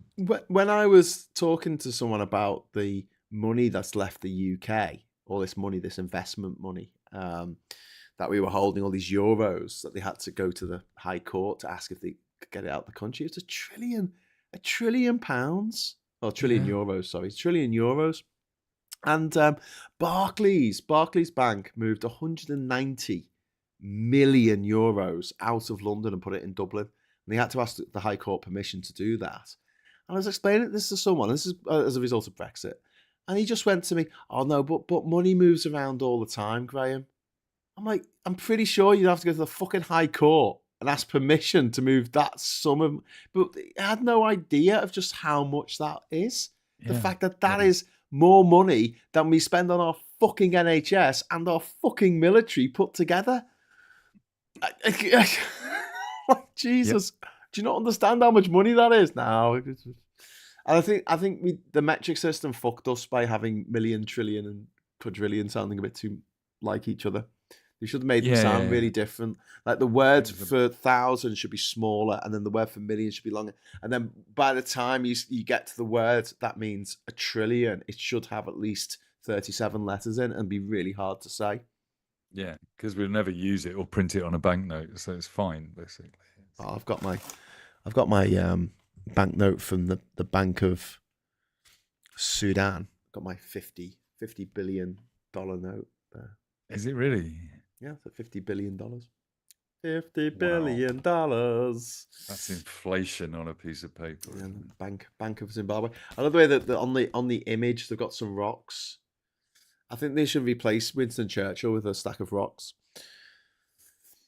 Has that decision been made yet? Yeah. On what's going on there? Yeah, it's been replaced with animals like they have in other countries, like civilized places like Costa Rica. Beautiful banknotes. Lots of badges. Well, look, Reform have got 10 seats. Yeah. What do you call 10 reform councillors. There must be a collective noun for that. A cunt. A cunt of refuckers. Yeah. Well, a grift. A grift. That's the collective noun for refuckers. A grift of refuckers. Graham Price is going for Kemi. I'll let him do that. That's fine. What's happening to Kemi?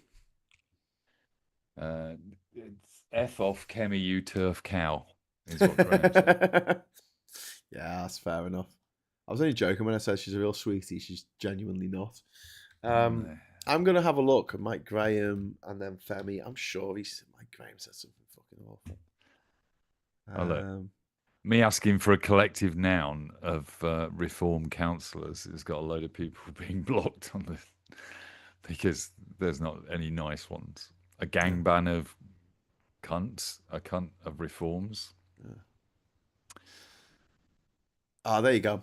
Mike Graham is suspended from Talk Breakfast show after racist posts on his Facebook account, but he said he insists he was hacked. Oh yeah, that was it. He was hacked, wasn't he? Yeah. And state crimes. Yeah. And then Femi put up a thing. Mike Graham in 2022. Femi tried to get me fired and called me racist. Mike Graham in 2025. Fired for being racist. And Femi wrote, "Hey, Mike Graham, I win, you racist piece of shit." This is awesome. He's a good fella. He's a good fella, Femi. We like him. See, look, that's the numbers that I'm seeing on the screen, which has got a bit of a lag, is plus 12 to Reform, minus 12 to Labour. Sounds about right. On the BBC site, they've got Labour down 15, Refuck up 15, Liberal Democrats up 1, Conservative down 2, Greens up 1. Yeah, it seems to me the Lib Dems are the ones that have. I think Ed Davey's not that great for them at all, basically, because they've got all those seats in Parliament. They've kind of washed the Nick Clegg years off them, don't you think? Yeah. But they haven't come out as what they really are now. And well, he's not saying that we should rejoin the EU, and I think he's missing a trick there because the Greens are saying that. The Greens are like, "Fuck yeah, we'll rejoin the EU." But there's not the Green surge that so far. It's a very small number of seats, basically. But you're not seeing Greens taking councils at this rate at the moment. You know, there's a minor swing of 2 or 3% in some places, but the Green Party leader Zach Polanski saying, "Predict we will see record-breaking results." Well, I can't believe how far behind the Sky News is. I keep pressing live. It is live. Well, they don't have a clock on it, so I can't really tell. Yeah, no, it is. It's just a bit rubbish. Are you in the same place on Sky? I'm watching our feed, so I'm miles behind anything, basically. All right. Okay, fair enough. Otherwise, I get 3 audio feeds. There's another one that 51 plus 51 for Reform. I mean, I get the fact they didn't run a candidate before, but out of nowhere comes this new party. Maybe we should treat them a bit more seriously. Have a look at some of their policies and. It's not out of nowhere. It's out of Russian blood money. That's where it's come from. Yeah, I know, but give them a chance. They might do all right. What? At running anything? We've given them a chance. They've been running places for the last year, and they've made it so. Here in Durham, they got rid of Lumiere. They're not funding the Durham Pride. They're not fixed the potholes. They've allowed people to put filthy fucking rags halfway up the lampposts everywhere and not taking them down. Failed to take them down because they're scared of the skinheads who put them up, and they brought down our house prices because of the flags. Because of the flags, yeah. And they've stifled inward investment because who wants to invest somewhere that's covered in fucking rags or halfway up a fucking lamppost? They're like, oh, baboons are here. Okay, cool. We'll invest in the baboon place. Mersey and Weston. That won't be Liverpool. That'll be. Will it not? Nah, it'd be fucking Cheshire or somewhere. Be some fucking. Well, did they go to refuck? Yeah. It'd be Cheshire or something. Do you not think any Liverpool seats might go any? I mean, if there's a swing from Labour to reform, you never know. Yeah, it's in Halton, Mersey and Weston. Is that it? Mersey and Weston. The Halton Borough Council. Right. I've got to say, I'm going to be ignorant on that. Where's Halton? It's by Runcorn, isn't it? Right. I think. I'm having a look. I'm seeing now.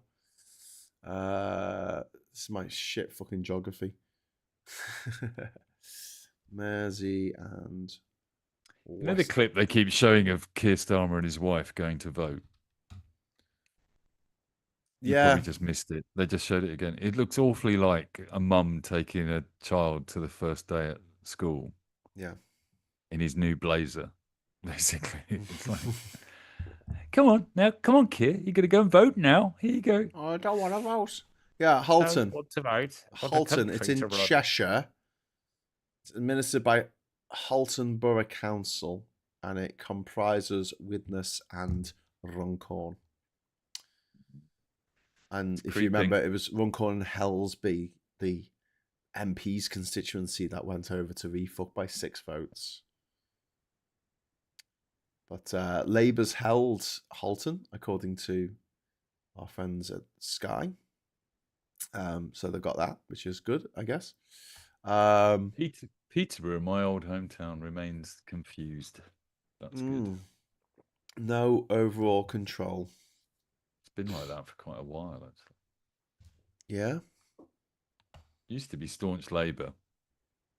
And since then Blair, basically, but it went into no overall control in Cameron's day.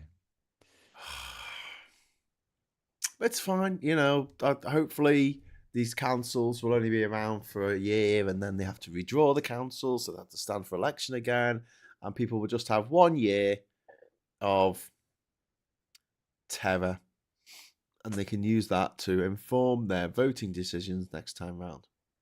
Yeah. But why Labour didn't make absolute fucking everything out of the fact that Worcestershire Council put up the council tax by 9%, and the 5 million that was paid to Farage, that should have been everywhere. That's all they should have talked about every time they asked the question. When is Keir Starmer going to get replaced? Okay, I'm glad you asked that question, because I wanted to just mention that Farage was given £5 million of blood money to run as an MP, and that's why he's running as an MP, because he's just in it for the money. Yeah. Next question. I'll give the same answer every fucking time. Thank you for the interesting question. Now, the reason why the Farage is a monster is he takes money from the ritual slaughter of Ukrainians, and he uses that money to feather his own nest. Oh, did I mention that the council tax has gone up by 9%? That's the highest in the country in 1 year. In 1 year. What's happening in Durham on that? It's gone up by 5% here. Yeah, it's gone up by 5%. Now, after their fucking the Department of Local Government Efficiency. Let's have a look. Council tax rises. UK, England. The average Band D council tax is set by local authorities in England the increase will be 4.9%. Which is the lowest level in 3 years, but it's 4.9% overall. So council tax set by local authorities. Introduction, breakdown, Okay, so there we go. Percentage charge.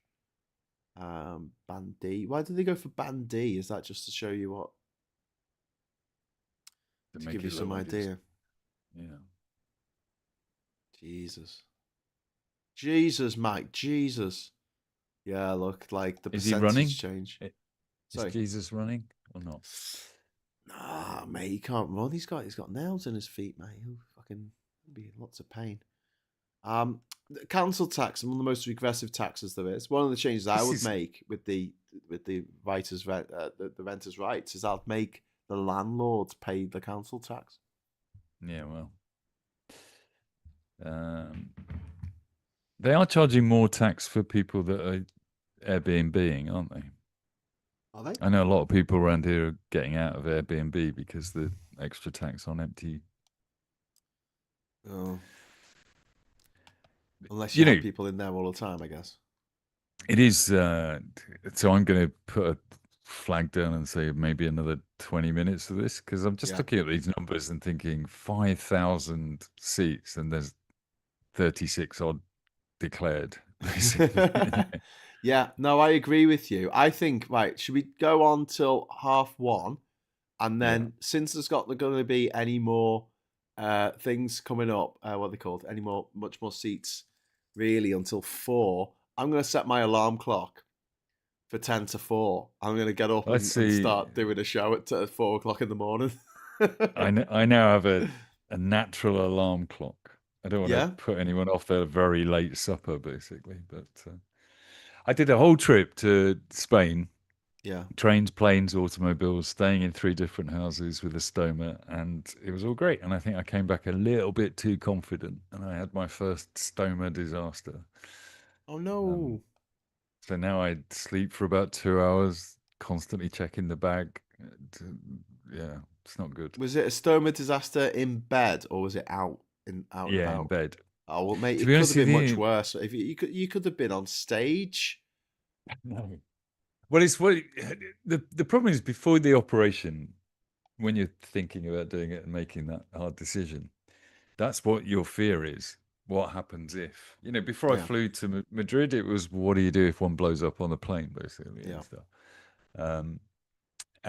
So it's better that it was under my control, but it's not an easy thing. Like, and what do you do? I don't know. I'm learning how you deal with it. You don't want to have buckets and mops next to everything you sit next to, and you don't want to not go to restaurants just in case, etc., basically. It's quite a task. Yeah.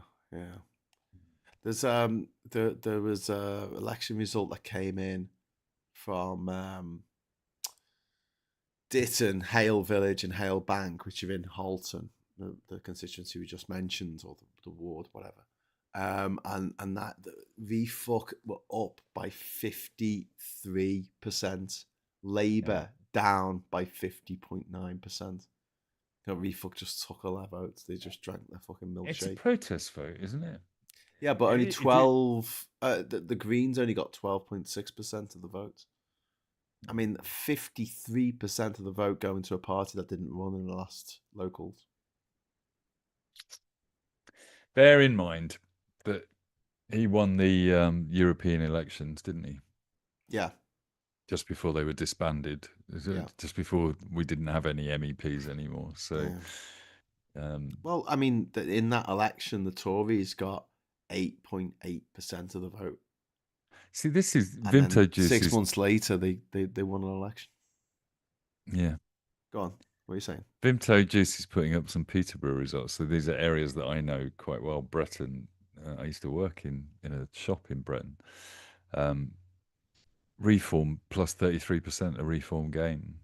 And Peterborough is a new city, and it was an overspill city for the East End of London. Yeah. After the war. And it has had waves and waves of immigration, because it was built to house people that needed to move on, like eventually, hopefully you build a whole community in a city, but the nature of Peterborough was stacks of new homes everywhere. I went to school in a totally multicultural environment, and it was not a racist city when I was there. But it's now just Reform and the Tories have just turned it into a community fighting each other. Yeah. A community of immigrants resisting immigrants. Yeah. Because basically, what else is there to do with your time? I guess people just, like to go online and get angry about stuff. Yeah.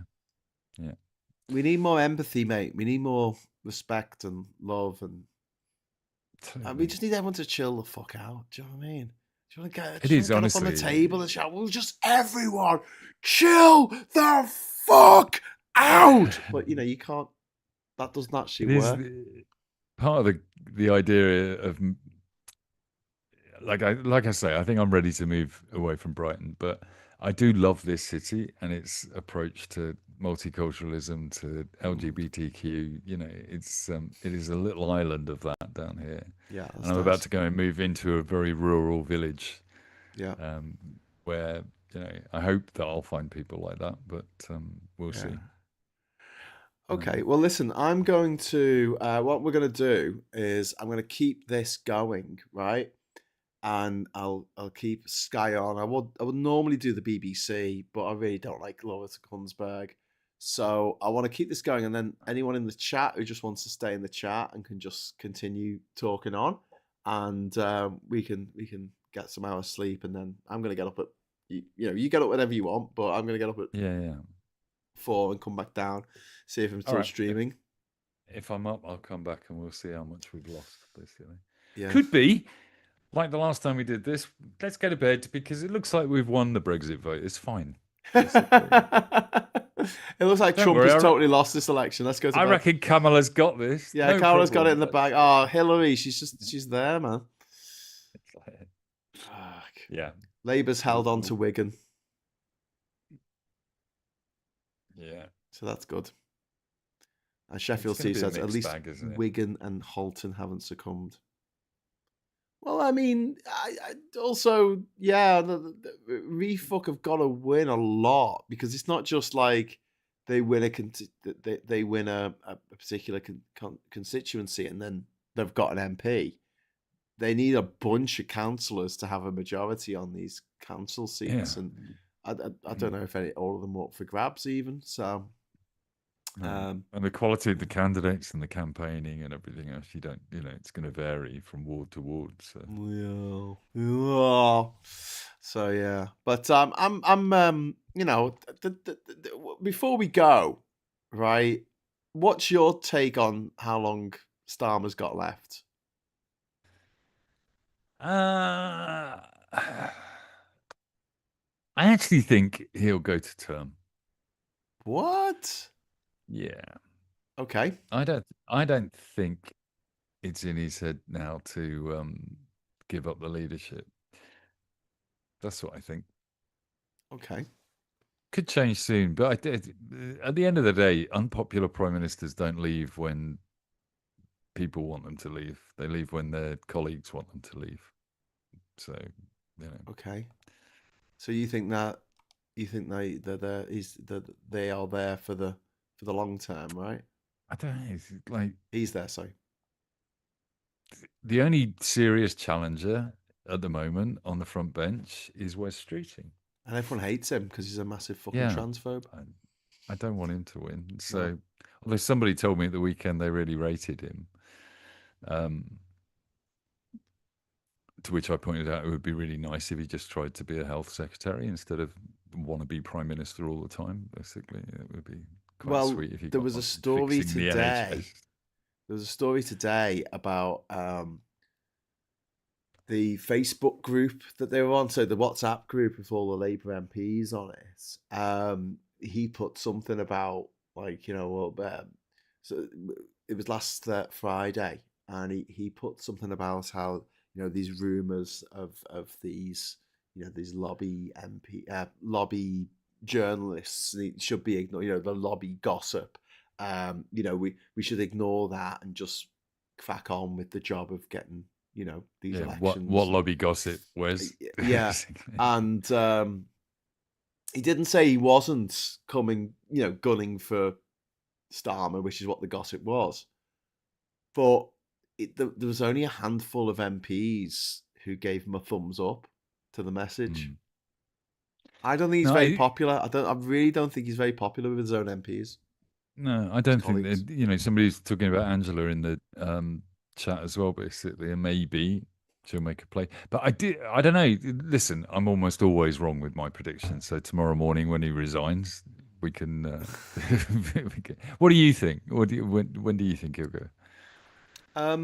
I wouldn't be surprised if he does fuck off like soon, like in the next couple of weeks. I wouldn't be shocked, but I don't think that he should, because of what I keep saying. Like, there's no one to replace him. Andy Burnham has to be the person to replace him. It has to be Andy Burnham, because Andy Burnham still has tainted. to get elected. Yeah, he has to become an MP first, but also I think he has to run out his tenure as the mayor of Greater Manchester, because they can't risk handing that to Reform. And also, even if he gets elected as an MP, he gets elected on a Labour ticket. Yeah. You know, if he's the official candidate, the NEC won't let him run on any other platform than the national ticket. So, you know, I don't know. I think he'll end up stained, because if I was Keir and I wanted to keep the job, I'd just give him a difficult brief. Yeah. Okay. Deal with the boats, basically, and then if he does, good leader. It used to be you sent somebody off to Northern Ireland if you thought they were a potential threat. Basically. Now I think we just send him down to Dover or somewhere, or the Falklands. Yeah, go and stop Trump taking over the Falklands, basically. Do something difficult. But yeah, so I don't know. If Labour have half a fucking brain cell between them, which I don't know if they do, but if they do, they will keep hold of Starmer for the next year or so, and then, you know, get all the difficult jobs through, blame it all on Starmer, and then just basically hand the crown to the King of the North. And for me, the only way, in my experience, that a Labour leader gets challenged while Prime Minister, or while leader of the opposition, is if there's the left or the right of the party take against them. Yeah. And there's a strong candidate from one of those sides. You know, Angela is not. She's not a Corbyn figure. She might have associated, but she's not a Corbyn politician. No. And who is there on the left? Because it would have to come from the left, that challenge, not the right. So I don't know, and I don't even think Andy Burnham is particularly. You know, he's not that far on the left to make a challenge, and I don't mean that Starmer would be replaced by somebody from the left, but to organise enough MPs to get a ballot to say no confidence, that takes somebody on with a movement behind them. You can't just be popular, or, you know, not have to shave like Wes, which I think is his only selling point. Yeah. Look at all the money I'll save the taxpayer on razor blades at number 10 Downing Street. Completely unnecessary. Patrick's just saying that Andy Burnham will be unpopular. I don't think he would be, not to the same level as Starmer, because I feel like people make emotional decisions. He'd be very popular in the Labour Party. I think he'd be very popular in the Labour Party, but that doesn't necessarily translate, does it? Corbyn was popular in the party. Yeah. So that doesn't make any sense. But with ordinary voters, people find Starmer infuriating. Absolutely infuriating, because he never shows any emotion, because he just he doesn't have, I don't know, I don't want to call it the common touch, because that's a kind of patronizing way of saying it, but he just can't seem to connect with people. He talks like a fucking robot. He talks like a robot. Nobody from a working class background makes speeches saying, I come from a working class background. My dad was a toolmaker. My dad was a toolmaker. Yeah, you don't need to say it. You need to talk like Andy Burnham talks, basically, and just go, hey, I get it. I know what you're going through. Yeah. But it is frustrating seeing Labour go through this and just being so shit at comms and not being able to tell people what they're doing. Yeah, that to me, they come across like a guy with a really, really big cock who just can't tell anyone. Do you know what I mean? Like, how do you start a conversation? So he goes around the world not doing anything because he doesn't want anyone to know. On that, did you one of the Hannah Fry's shorts that I watched today? Was it about a guy with a really big cock? No, it was about NASA when they were sending astronauts up in space capsules. Yeah. They had to work out how they would have a piss. Yeah. So they basically came up with this thing that was like a sock, all right, with a tube coming out of it to a catheter bag, and they did them in 3 sizes, right? Small, medium, and large. And all of the astronauts, when given the choice, said, "We'll have a large." And then all of the spaceships they sent up were full of piss, basically, because it was leaking out all the time. Yeah, and it would be quite cold as well. They came up with this genius idea of, instead of redesigning them or making them, with straps or whatever, basically, they just renamed them and they said, "Do you want large, enormous, or fucking gigantic?" Basically, and everyone went, "No, just large." just large will do me. Yeah. Well, yeah.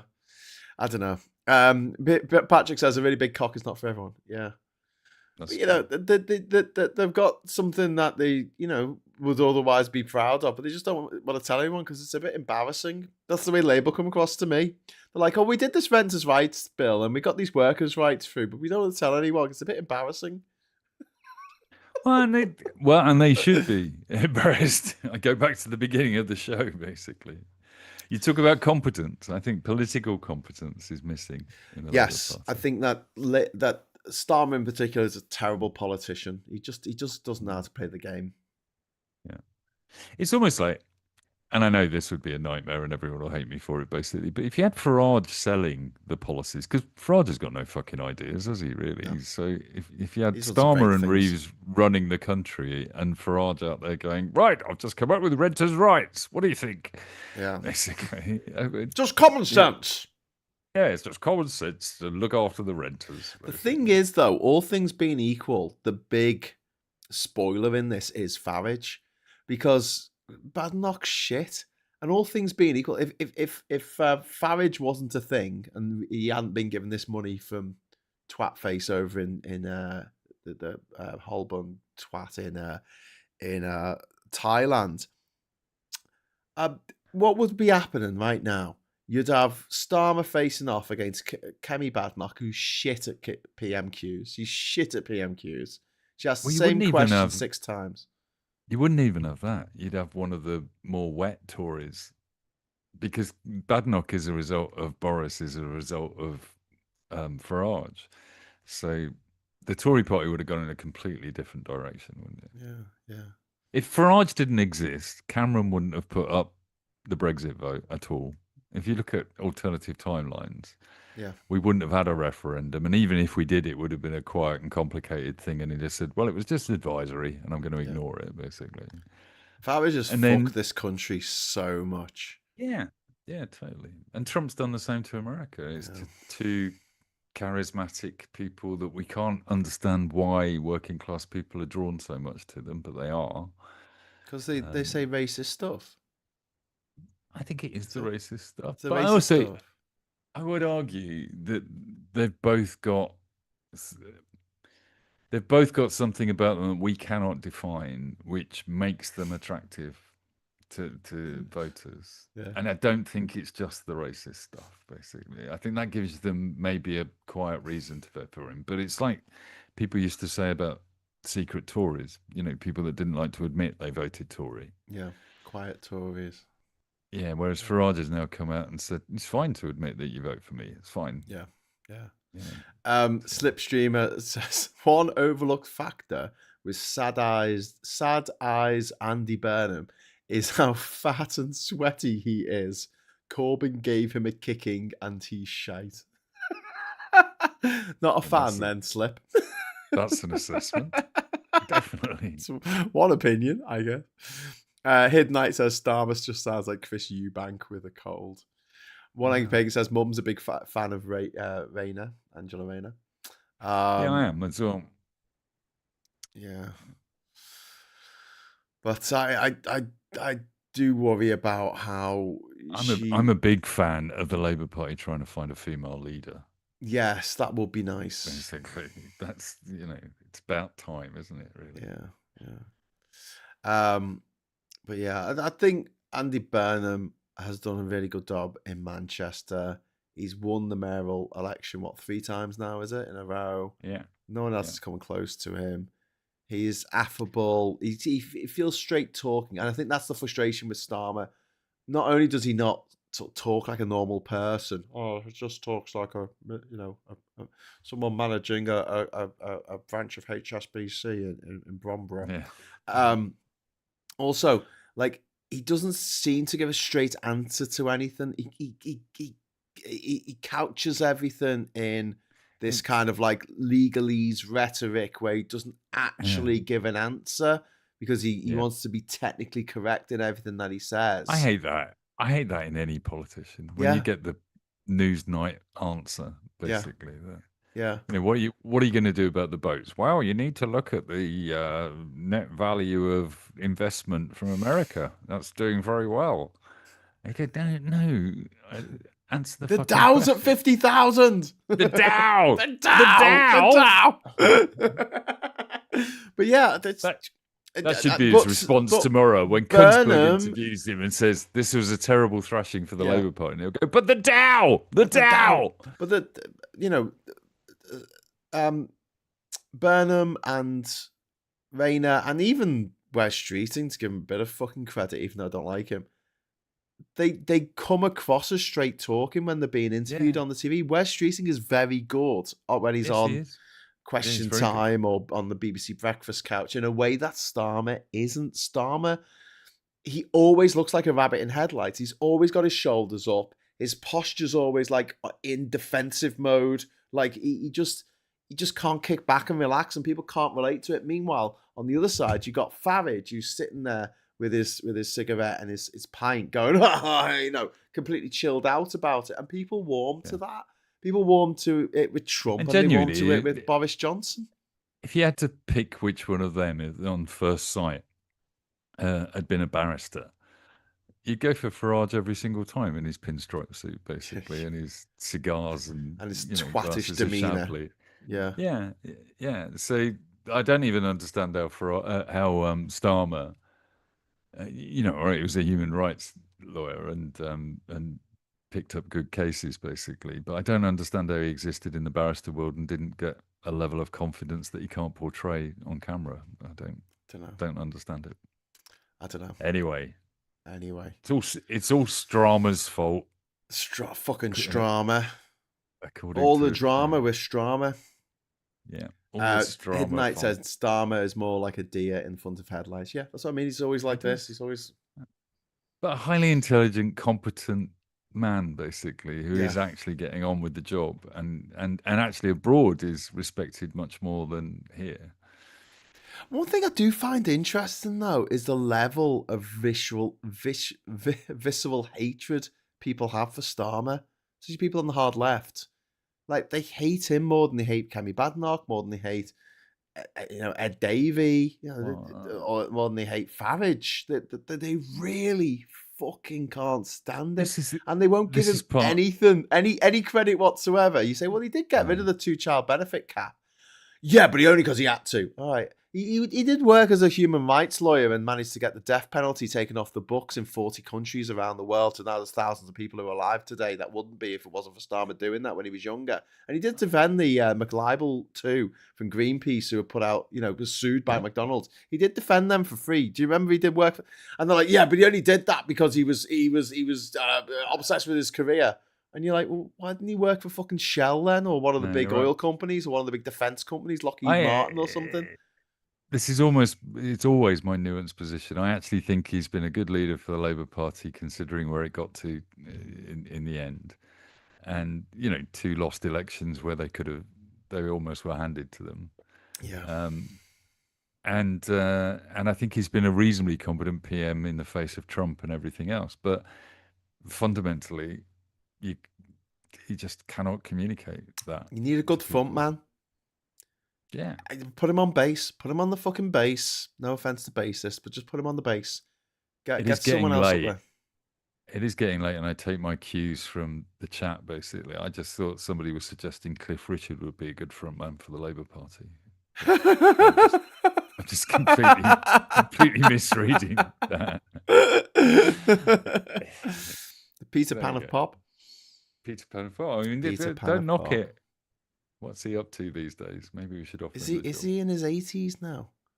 Must be. Yeah, but he's still dyeing his hair. Is he? So. Well, so's what's his name? Fucking Ringo Starr.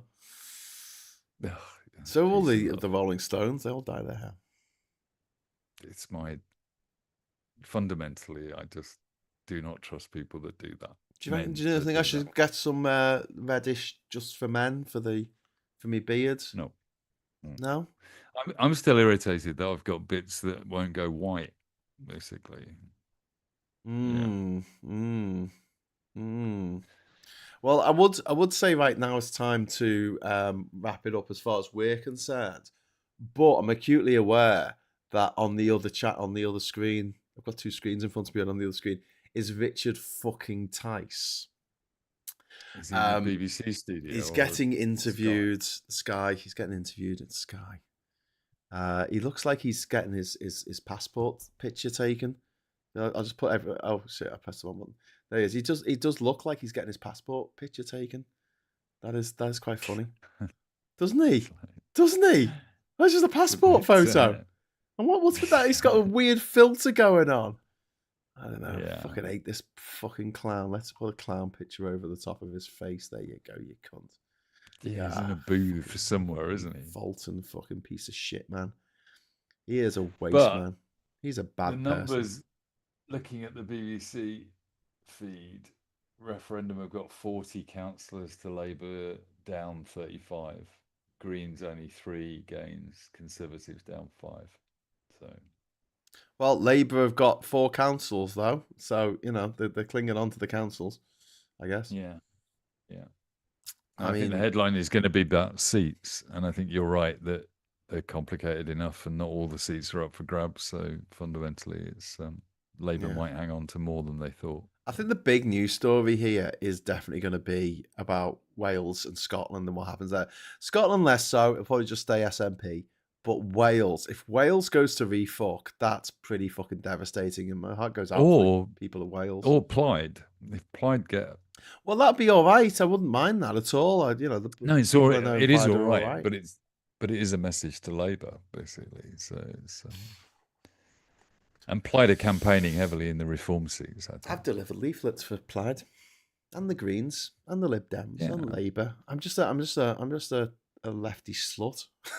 I don't know where I am on nationalist parties. Basically, my brother who lives in Wales is vehemently opposed to nationalist parties.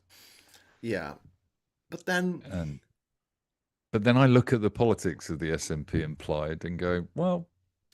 They're left-wing nationalist parties, but also they're fighting for their country. They're fighting for Wales. They're fighting for Scotland above everything else. Whereas Labour's tied in with what's going down in Westminster. I totally lean towards Scottish independence. It's like my only route to become a European. Yeah, because I've got Scottish grandparents. So. Yeah.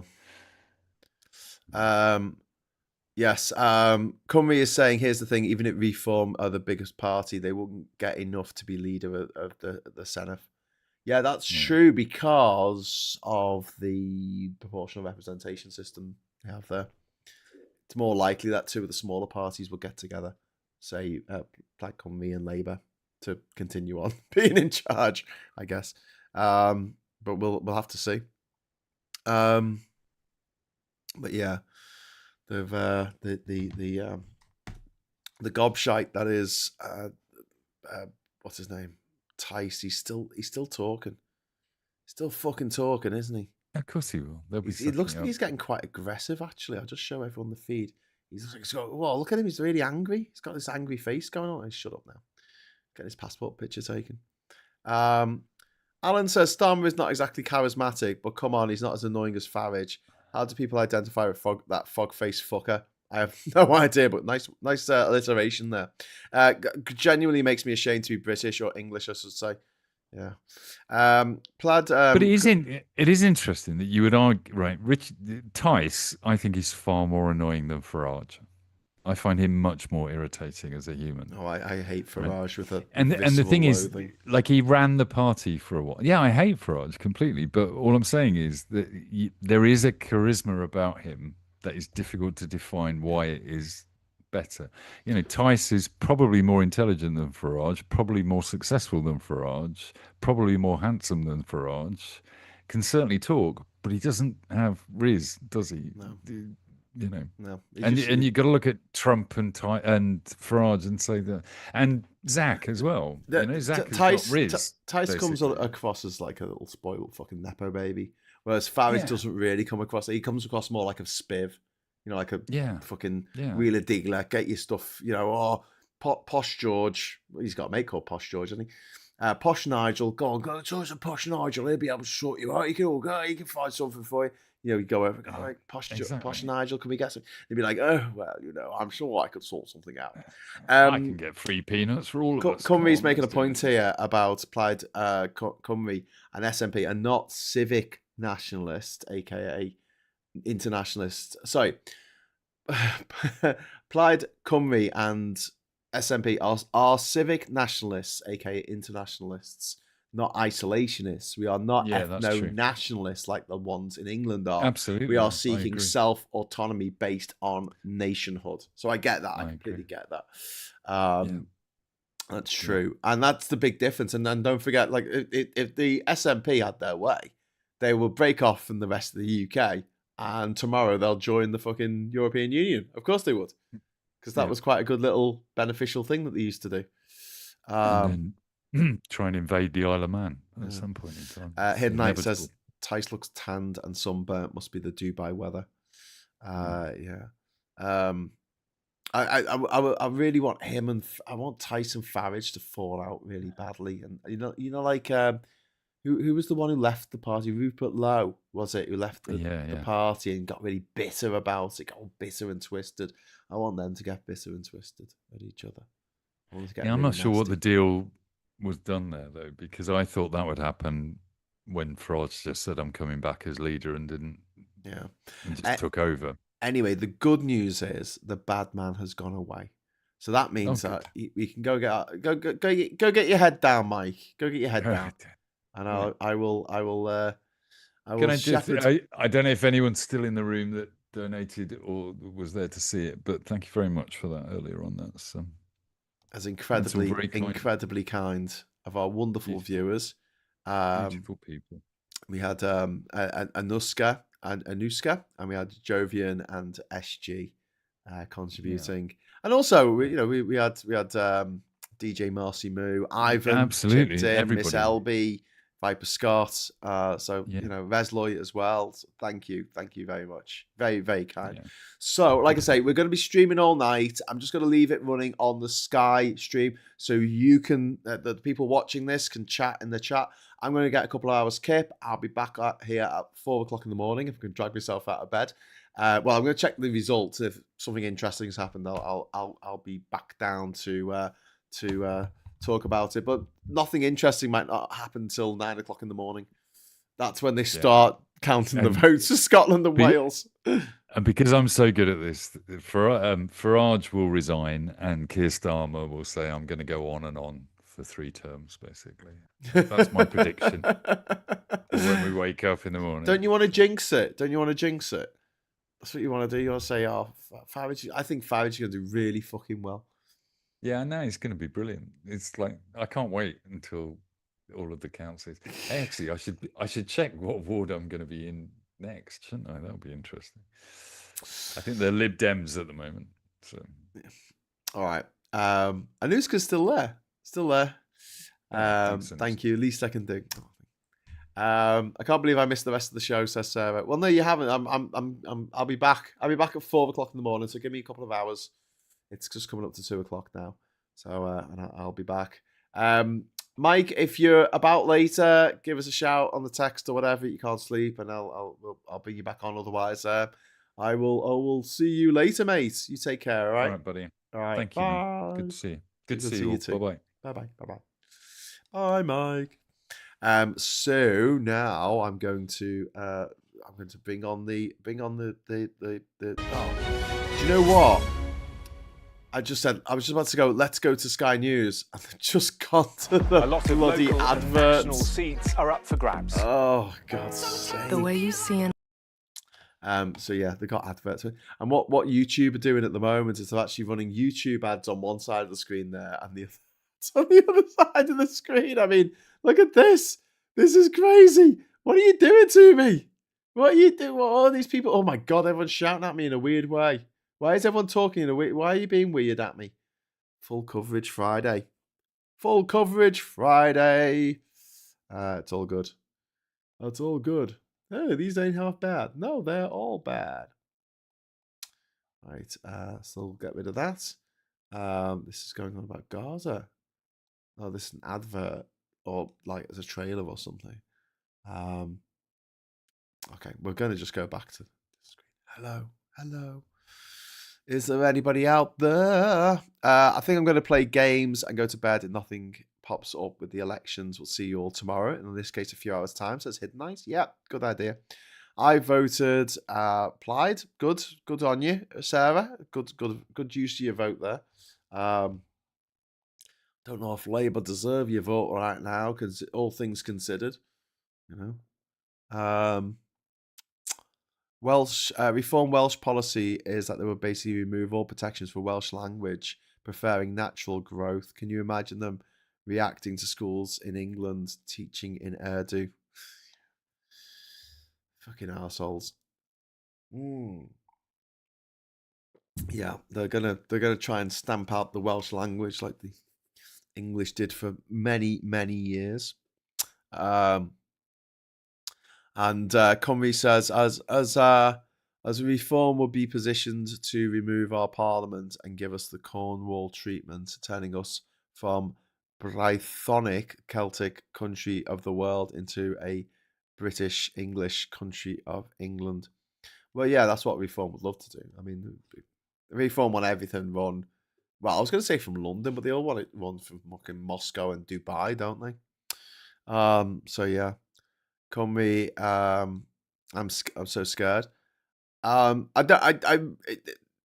pointed out earlier that even if Refuck do really well in these elections, they're not going to do well enough to basically run the show in Wales. So we're just going to go over to the feed now. Over on the old Sky News feed, they are back. Well, and Sam, you've been digging into the figures a bit, crunching the numbers, especially when it comes to Halton. Crunchy numbers. Now, we've seen this. This is the the result from seats. You can see Labour down 15, Reform up 16. But what we've got for the first time is this. This is the actual number of votes rather than the number of seats. And again, you're seeing this incredibly clear, incredibly stark picture. Reform up 41%. And then let's just go straight to the other end, because quite clearly this is the other big movement in this council, which is the Labour Party down 34, and a little bit of a drop-off in the Tories, and a little bit of upward movement for the Greens. But you can see, again, it's not just in seats, it's in votes that you're getting this big switch across, which suggests very strongly that there are people now prepared to move all the way from a centre-left party, the Labour Party, over to Reform UK, which I think commonly would be seen as a party of the right of British politics, with seemingly no compunction and in really significant numbers. So in this Cheshire seat, if this is replicated across the Red Wall, look, you're going to have people inside Labour saying maybe Shabana Mahmood, the Home Secretary's got a point with her tough approach on immigration. That's immigration pretty much the top issue for Reform UK. I'm sure Aisha would agree with that. And I think that the debate inside the Labour Party, Jonathan, just got really tricky because we are in a situation where so many of Labour MPs felt, I think for the last 6 months or so, that the answer to Keir Starmer's woes was just to look after its left flank a little bit more. But results like the ones we've just seen suggest that there aren't easy answers, that the party is likely bleeding in two different directions at both ends. So one of the big consequences of this set of elections might have been to put Shabana Mahmood's reforms sort of into the dust cart. I'm not sure with the early results. Labour use these results to go further left, they're more daffy than I ever could imagine. Nadeem. Halton a really good example, though, Nadeem, isn't it, of the pressure that Labour is under directly. I'll leave you from in the reform. I think that's right. Irresponsible company of the real problem Nadeem is going to Zahawi. be if Keir is then pressured by his backbenchers to row back, U-turn. Keir, like he's your busy mate. Stuff that anyway, Shabana's doing, so indefinite leave to remain and the reforms that she. Hey, listen, I'll be back in a couple of hours. You can keep watching if you like, or you can rejoin us later on this morning. And until then, I'll just sign off and say thank you very much for watching. Love you all. And until I see you again, I'll say hello, good evening, welcome, and goodbye. Even bigger attacks on Nigel Farage and Richard Tice and myself and others. This is a seismic shift. I mean, if you look at, I know Sam sort of brushed over it, but the Conservatives are nowhere in these parts of the country. And, as I go back and say to you, it's the troops, it's the councillors, it's their families, it's, they're the people who stuff envelopes and, knock on doors. And if the Conservatives can't break into these areas, and we are breaking into these areas of reform, then, bring it on. We need a general election. We need to get rid of Keir Starmer and get back to the family, the community, common sense policies on immigration, on the economy and cost of living. Actually, I do find all this fascinating. What Sam was saying there about the worry for Labour is bleeding from both ends, the left and the right. How do they resolve that? Because we have seen Keir Starmer almost trying to appeal to the left and then trying to appeal to the right and not really appealing to anyone. So what's the solution? He's very. I just want to pick up on one thing that Nadeem said and one of the things that Richard Tice said, which is this kind of like sort of righteous indignation that the media might be scrutinising people who are potentially going to be running the country after the next general election. That is called a fair and a free and a robust press, which is something that we really pride ourselves in this country.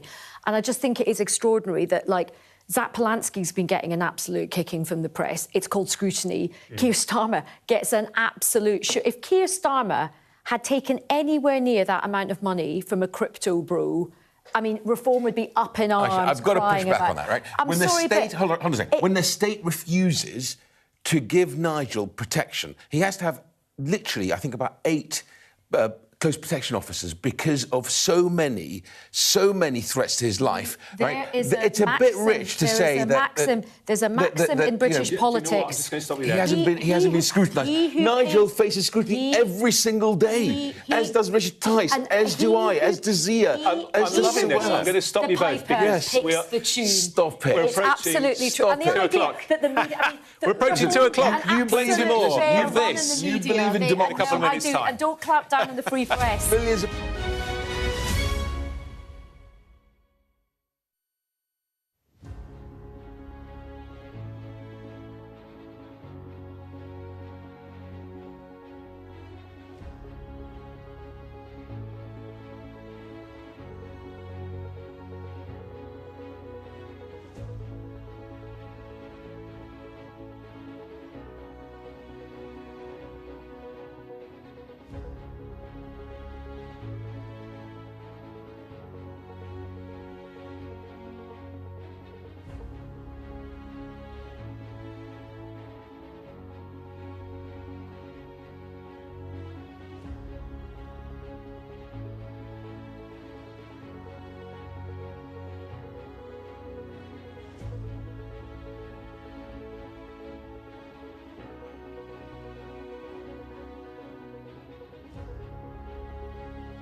They are the elections promising to change the face of British politics. Millions of votes, thousands of seats, 3 nations. This is Vote 2026.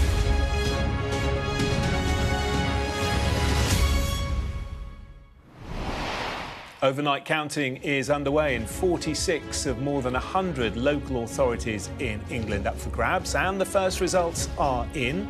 Nigel Farage's Reform UK sees early gains as the party seeks to turn popularity in the opinion polls into real power.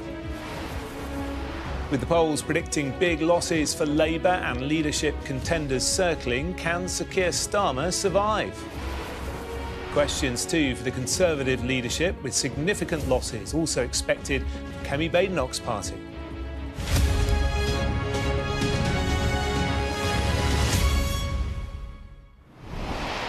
Hello there, I'm Jonathan Samuels with a Vote 2026 special programme. Tens of millions of ballots have been cast in elections right across England, Scotland and Wales. Right now we're focusing on the English councils declaring results overnight, and so far we have seen early gains for Reform. As the counting goes on, the polls are predicting a dire night for Labour, which would leave the Prime Minister's leadership in question. Well, here with me in the studio is our Deputy Political Editor, Sam Coates. Sam, what have we seen so far? Let's have a look. We've got a handful of results in. If we open up the screen that you can see, 6 councils out of 136, mostly up here in the northwest. And you can see here's the overall tally. So at just gone 2 o'clock, Reform are the clear winners so far. 49 seats, all of them won for the first time. The Liberal Democrats have won 2, down 1, so pretty much even Stevens. Labour, this is the big result as well for the night. Their losses, minus 42. And you can see, basically, you've got that transfer from the Labour Party in terms of seats to Reform. Let's go into a couple of councils, though, because we're just starting to analyse the results. And that is the pattern here in Cheshire. Look at this. We've got the Houghton result. Again, Labour losing 15 seats here, Reform gaining 16 seats. There were only 19 seats up for grabs out of the council, which has a total of 54. So the council itself doesn't change control. But you can see from the way that the votes have changed that Reform got 41% of 41 percentage points more. Labour down 34 percentage points. Tories down a bit. Lib Dems more or less unchanged. Greens up a bit. But it's that direct swap that we're looking at. That we've been talking about for an hour. But I've got a new one for you just gone 2 o'clock, and that's this. Wigan in Greater Manchester. And I want to show you the extraordinary extent. It's the same pattern again. You know, Greater Manchester, quite clearly, is going to be not only a Labour heartland, but this is Andy Burnham territory. And in Wigan, which has Lisa Nandy, the Cabinet Minister, as one of its constituency MPs, again, you've got Reform up 11 seats, Labour down 11 seats. Some of the wards, frankly, include Lee, where Andy Burnham used to represent, also the ward where Andy Burnham lives now. So if you were looking for an Andy Burnham effect in this set of elections, well, you wouldn't find one that really paints a flattering picture. So those are 2 of the councils that perhaps paint the starkest picture so far. But we do have many, many more councils to come. Here we are at 2 a.m. They've just started coming in. This is our graph of when they're going to arrive. Before we go off air at 7 o'clock, we'll get quite a lot more. Then there's a break in counting, and the rest come through the second half of Friday. So a lot left to come here, Jonathan. So stick with us. But I think it's going to be pretty painful for Labour. It just is not looking good at all for them. OK, Sam, thank you very much. We did hear from the Prime Minister a bit earlier when polls closed, thanking all the candidates and also all those who've been knocking on doors, pounding the streets, really, for weeks in the run-up to these elections. We've also heard from the Labour peer, Baroness Chapman. Now, she's very close to Sir Keir Starmer. This is what she had to say. Well, the Prime Minister can speak for himself, but the Keir Starmer that I know takes the responsibility that he was given in July 2024. And let's not forget, he's only the 4th Labour leader in the party's history to have ever won a general election. He takes that responsibility deadly, deadly seriously. He will fulfil the mandate that he was given, that he will want to fulfil the task that he put his hand up to do, and that the trust that's been given him by the people of this country. So no sorrow, no regret, no apology, nothing like that from him? It's up to him. He will say what he wants to say, and it's not for me to speak on his behalf and answer that kind of question for him. You asked me what I think about the kind of person that he is and how he'll be feeling, and this is my genuine answer. You know, the person that I know doesn't walk away when things get tough. You know, he gets on with the job, and he'll want to see this through. That is how I know he'll be feeling. But I'm sure he'll have things to say for himself tomorrow, and there'll be lots of questions about his kind of inner thoughts. But I can promise you, Sam, that the overriding sense that he will be feeling is about duty to the country and wanting to keep the promises that he made. Baroness Chapman there speaking to Sam and me a little bit earlier on. Were you waving, Sam? Did you? You're quite... Let's speak to our political panel. We've got Aisha Hazarika here, Labour peer and former Labour advisor, of course, and Nadeem Zahawi, Reform member and former Conservative Chancellor. Nadeem, we just heard from Sam there, highlight, I mean, the very early days, of course, results trickling in, but we are seeing this big swing from Labour to Reform in places like Holton, in Wigan as well. And it's sort of a direct swap, isn't it, from Labour councillors to Reform councillors? It is, and it's an incredible turquoise swing. It's humbling, and it focuses the mind that we've got to make sure that we stay focused on people's pain. People are feeling a lot of pain at the moment on cost of living and on immigration. They really are upset. And, of course, delivery. You heard from Richard Tice talking about Lancashire and how we've delivered there on the SEND backlog, the special education needs, a subject close to my heart. But I think more than that, Essex and places like Brentwood, it's early days, but I think you're going to see us do incredibly well in those Tory heartlands. I mean, Essex is Kemi Badenoch's home patch. It's home territory for her, for James Cleverly. It's going to be a tough night. And I think she may be spared tonight because the only real headline is going to be Keir Starmer and the breakdown in discipline, and obviously Wes Streeting now's got a whole team ready to go, and Ed Miliband's asking the Prime Minister to name the date when he's going to move out of number 10.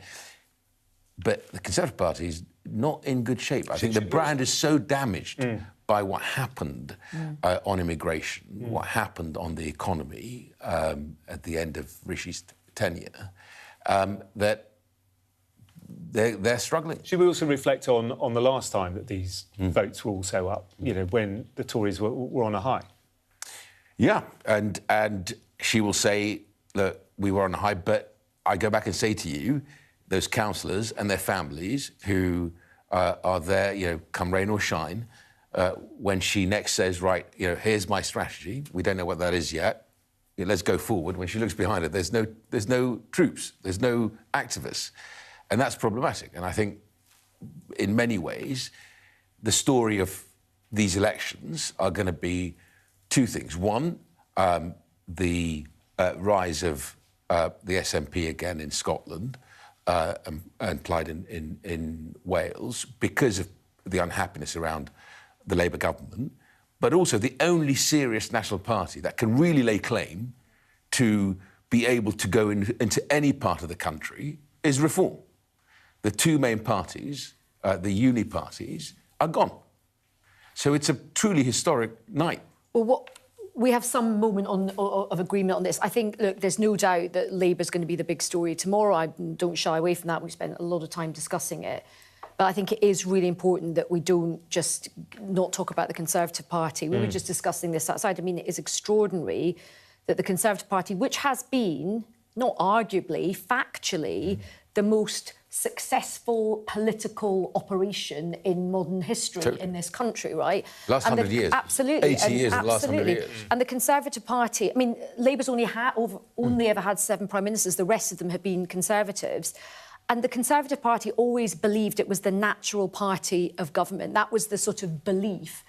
And now you've got... That's part of the problem. It's taking the electorate for granted. And you can't do that And anymore. I think you sort of saw that a bit from the Chris Philp interview. And now I think what they're failing to understand is their kind of brand as junk status, like absolute sort of junk status, for the reason... And actually, to be fair to him, he has been honest about the many mistakes that the Conservatives have made. And I think it is fair to say that Kemi Badenoch has improved her own personal performances at the dispatch She's box. landed some big blows, hasn't she? She absolutely sort of has. But all of that... It's great being in a great, having a good time at the dispatch box, but if you're not converting that at local election results and national election and at the ballot box, what is the point? Right. And I think the reality is for a lot of people out there, and I think it is one of the reasons that Reform is doing so well, and also why the Liberal Democrats did so well at the last general election, taking away votes from some of those kind of blue wall seats, is that people remember the mess, particularly immigration, but not just immigration, tax, but also law and order. When you look at, like, the country running out of prison places,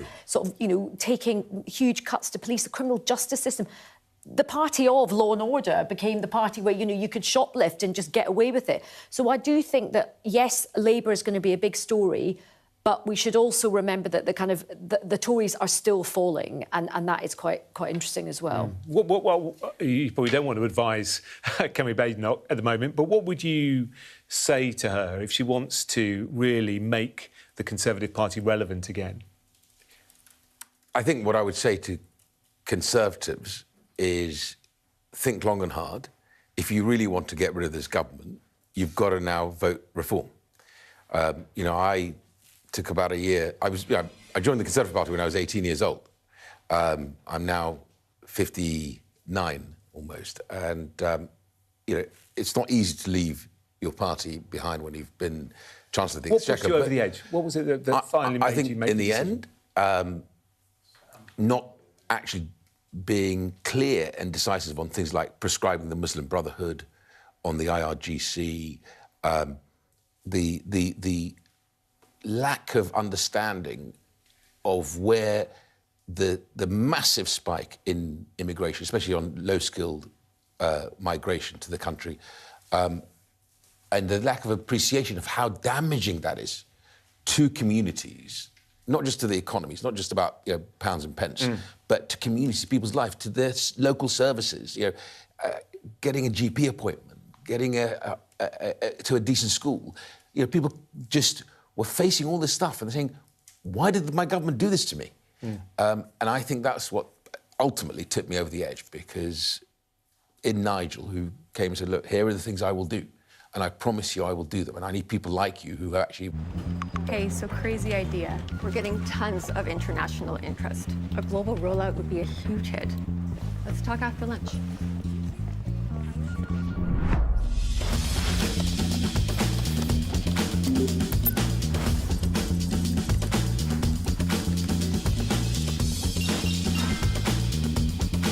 Global rollout. Where do we start? Already done. Which they had this revolving door of prime ministers, and it did not go so well. Look, when people go and vote at the general election, yes, they're voting for their local MPs, but they are also voting for a prime minister. And we have a sort of orthodoxy in this country that when you vote for a prime minister, they do the term. I mean, usually if you vote for somebody, they do 2 terms. That's the way British politics used to be. That's obviously changing now. But the idea that you just have this revolving door of people who you haven't voted for. No. I mean, when the public got Liz Truss, I mean, they were like, what on earth is going on? There was absolute numpty coming in who totally wrecked the economy, right? Absolute buffoonery of the highest order. And the irony is, literally this week, we've had to borrow as a government at a higher rate than what the borrowing rate was under Liz Truss, and we got rid of her. And Rachel Reeves is just hiding. No, but that, be fair. What's happening in the world right now? Be fair. But still, we're an outlier. We are an outlier. That was... Actually, we're an outlier, even Liz with Truss what's happening. was a woman-made disaster. But even with what's happening... We go down the whole Liz Truss route. I'm going to pause it there, if that's OK. Thank you. Sam, what have you got to tell us? We've got some breaking news for you. Quite a seismic council in terms of British politics, an area that we talk about a lot in these nights in this studio, Hartlepool.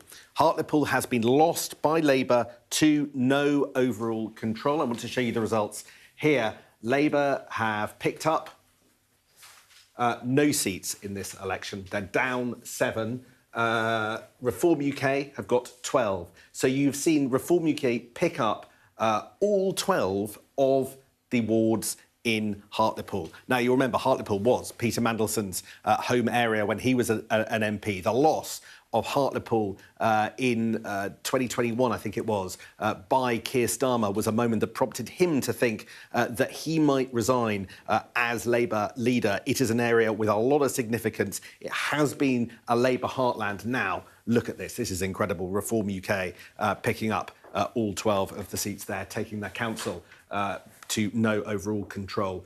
So you can see just a big result there. So I think that is important. I think that will resonate with lots in the Labour Party. If we just come back to the desk and look at the kind of overall picture, just gone 2:15. Look, we've got about 50 seats declared, Jonathan. 34 seats were that were defended by Labour have declared. Labour's lost 30 of them and held 4. So that's a loss rate of 88%. Now, we were looking earlier at last year's loss rate, and it was about 2/3. So Labour are accelerating their losses in council seats compared just to last year. In other words, things are getting worse. I think that is significant. Conservatives and Lib Dems are overall down on their vote share. The only gainers are Reform, up 36%, and the Greens up 5 percentage points. So you've got the overall picture there. But those figures coming in so far for Labour, largely as we've seen from areas in the northwest, Red Wall, are disastrous and at the worst end of expectations for Labour so far this evening. Gosh, OK, fascinating. Sam, thank you for the moment. Well, let's go to some key areas which will decide these elections. We can go live to our political correspondent, Alex Rogers, who's in Duckenfield, in Tameside and Greater Manchester. Speak to her in a moment, but first to our chief political correspondent, John Craig, who's in Basildon in Essex. Hi, John. Any idea when we might get a final result? No, in a word. I always get asked that at counts. When are we getting the result?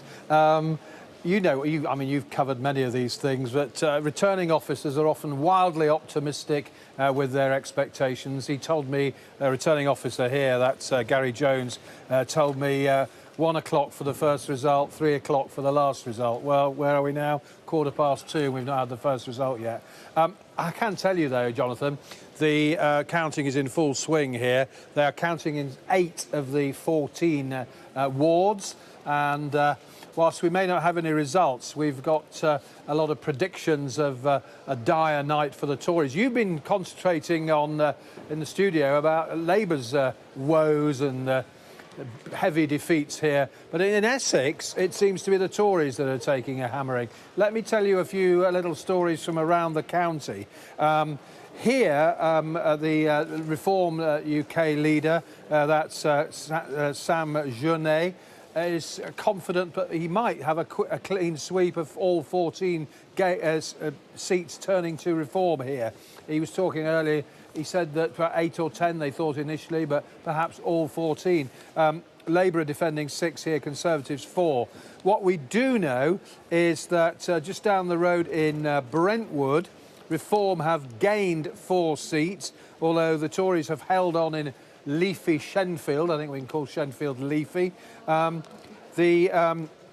In Rochford, on the way to Southend, the Tory leader, that's a lady called Danielle Belton, has lost her seat to Reform.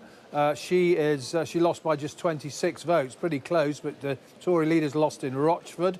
On Essex County Council, where some of the boroughs are counting tonight, the Tories are very gloomy there about losses there. So that's the County Council, full results of that election tomorrow. The picture really is very bad for the Tories. We're hearing more about Tory losses in Essex than Labour losses so far. One of the independent leaders here in Basildon, has talked about the Farage effect in elections here and elsewhere in Essex. And the Reform UK are very boasting about the fact that turnout's high.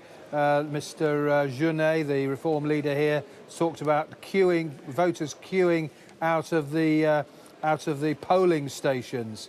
And the Tory deputy leader here has also talked about national issues dominating really rather than local issues. I mean, I think that's a picture all over the country really, and clearly here it's national issues. Obviously Mr Farage's appeal has obviously benefited Reform UK, and clearly the fact that the Conservatives nationally are languishing in the polls has damaged the local Tories here. Don't ask me when we're going to get the first result. It's a slow process. Oh, I should tell you, even worse in Castle Point, which is the parliamentary constituency of the Tory Chief Whip, Rebecca Harris. They've got a technical issue there and they've got a bad delay there. So perhaps symptomatic of the Tories' problems, I don't know. But anyway, we're getting going here. We'll bring you some results as soon as we can. Got a lot of gloomy predictions from the Tories across the county of Essex and a lot of very buoyant, optimistic and, in fact, confident Reform UK councillors or would-be councillors. OK, John, for the moment, thank you very much. And next to our political correspondent, Alex Rogers in Duckinfield in Tameside in Greater Manchester. How are things looking where you are, Alex? Well, the results are coming in thick and fast. One is just declared, although I admit I didn't actually catch it. But the ones that we do have, Droylsden West, Duckinfield, Stalybridge, Denton South, Hyde Newton, Hyde Godley, all Labour losses to Reform. So I think we can see a pattern emerging here. We have to see whether Reform can replicate this in the 19 wards that have been up for grabs altogether. There's not many Labour candidates left in the hall, Jonathan, but the ones that are, they're being consoled. They're looking pretty distraught. We've spoken to a few of them. They think they're being punished for where Labour is nationally.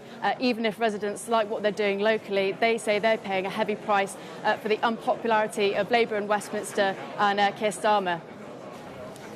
Alex, thank you very much. Sam Coates still here. Sam, we've got more results coming in. Yeah, we're getting to the business end of the night and we've got some pretty stark results.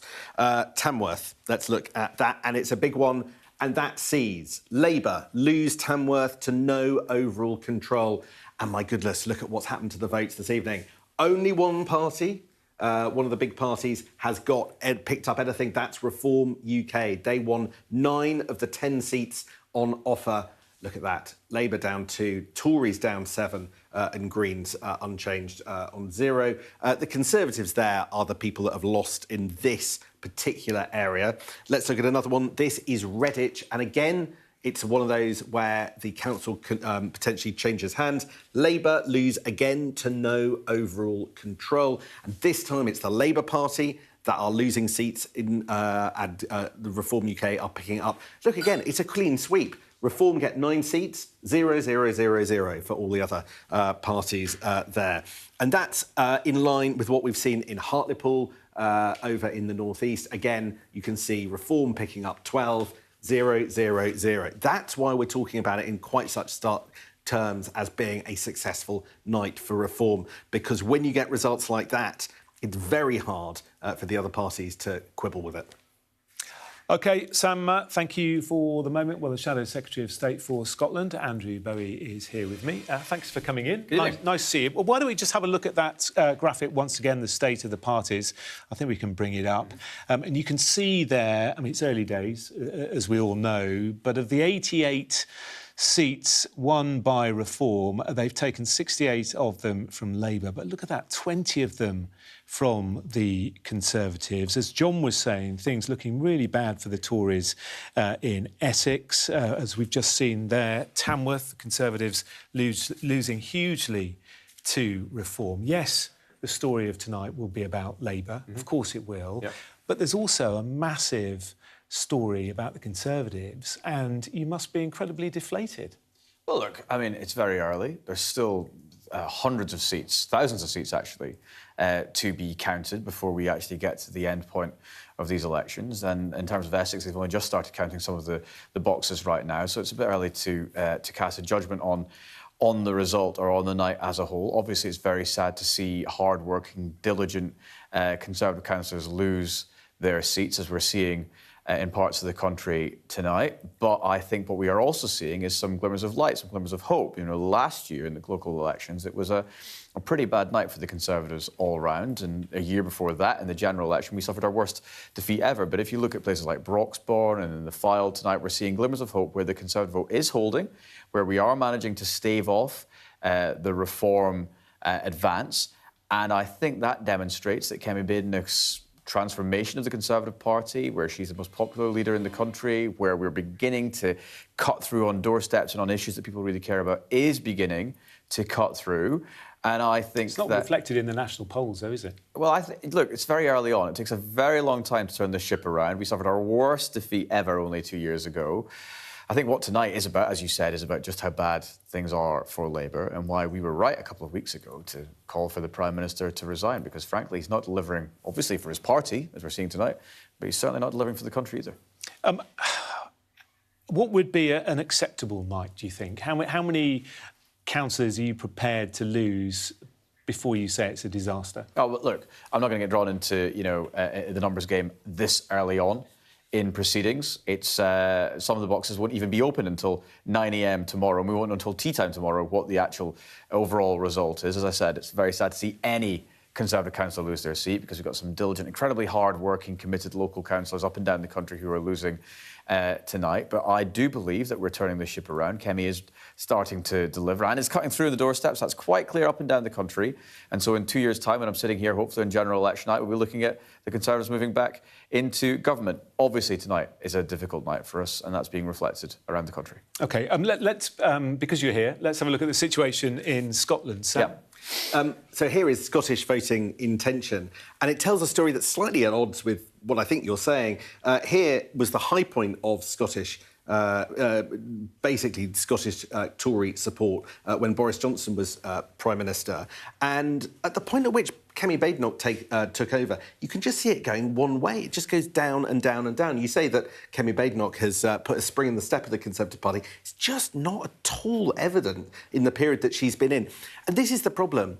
Isn't there quite a strong case that compared to 2024, whether it's Scotland, whether it's Wales, and whether it's large parts of the UK, the Tory party is just evidently, in terms of these results, in terms of vote share and seats, going backwards? No, I don't think that is true, Sam. I mean, obviously, tonight so far, results are not great for us, but we're very early on in proceedings. I think looking at that chart that you have behind you there is an uptick at the end of that, and that is what we are finding on the doorsteps, that Kemi is beginning to cut through, but it's going to take a from long 9% to time. 10%. It's going to take a long time. Hang on, are you really championing an up? I mean, 9% to 10%? It is progress, Sam. It's progress, right? It's progress. You can put your skis down there. If you look at the chart, I mean, the 2021 Holyrood election result, that was our best election result in devolved politics since the 1999 Parliament. So we're coming off from a very high bar. The 2024 election was difficult for us around the country. We're only just beginning to turn that ship around. We've been in the era of multi-party politics in Scotland for a very long time. It's just beginning to cut through in England and beginning to upset the apple cart in terms of how people vote. So tomorrow in Scotland, I mean, it's, as I said, they won't even open the box until 9 a.m. We don't know what the situation is going to be, but I do think that predictions of Conservative demise in Scotland have been wrong before, and I think they'll be wrong again. Why do you think so many people are energised by Nigel Farage? What is it about him, do you think, that Kemi Badenoch clearly doesn't have? Well, look, I think Kemi's got a hell of a lot more than Nigel Farage has in terms of her commitment, her passion, her intellectual view of where she wants to take the party and indeed the country. But there is a general feeling of dissatisfaction and disillusionment with the established political parties out there in the country right now. And real disgruntlement with the state of the country. And Nigel Farage, as the populist campaigner that he is capitalising on that. But do you think it's also your disastrous last term in government that is still washing through? People still can't quite get over how bad it was. Well, look, as Kemi said, and has said repeatedly since 2024, since you became leader of the party, we got some things wrong. And we went into that last general election after 14 years in government, not really knowing what we stood for. Some people accuse us of being too right-wing, some people accuse us of being too left-wing, and we ourselves couldn't really define what we were standing for at that general election. That's changing. We know what we stand for with Kemi as leader, but it will take a very long time to turn this ship around. In saying that, I do predict over the next couple of years we'll start to see gains so that we can be in a position when the next general election comes to seriously and credibly say that a vote for the Conservatives is a vote to put Kemi Badenoch in Downing Street. And I think that'd be a very good thing for the country. We're a long way off from a general election, but would you still rule out any kind of partnership whatsoever with Reform? Can you see that ever happening? Look, I'm campaigning for a Conservative Party majority at that next election. I'm campaigning for Kemi Badenoch to be Prime Minister, and anything short of that would be a disappointment in my eyes. So you're not completely ruling it out? I mean, her language seems to be softening a little bit. Look, it's far too early to talk about coalitions or deals. We don't know what the situation's going to be 3 years out, probably 3 years out from that next general election. I want to see a Conservative majority in Parliament. I want to see Kemi Badenoch as Prime Minister. I think that'd be in the best interest of the country. What do you think about this sort of new era of multi-party politics? Is it something you're very disappointed about?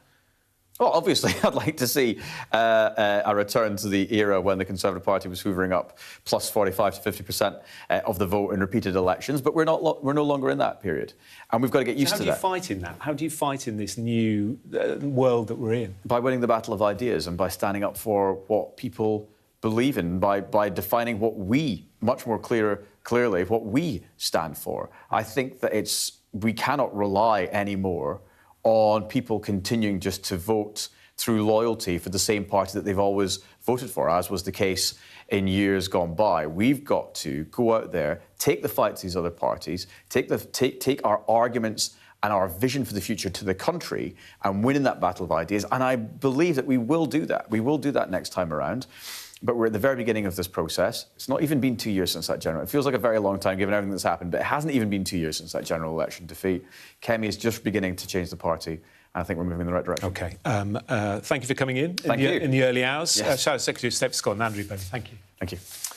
Do stay with us on Vote 2026. We'll keep going through the results for you and plenty more analysis as well. Back in a couple of minutes.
Hello again, welcome back to Votes 2026. Results coming in. We just heard from the Labour MP for Hartlepool, where Reform UK took all 12 seats that were up for grabs. He's called for Sir Keir Starmer to go. Our Deputy Political Editor, Sam Coates, is here. Sam, give us an overview.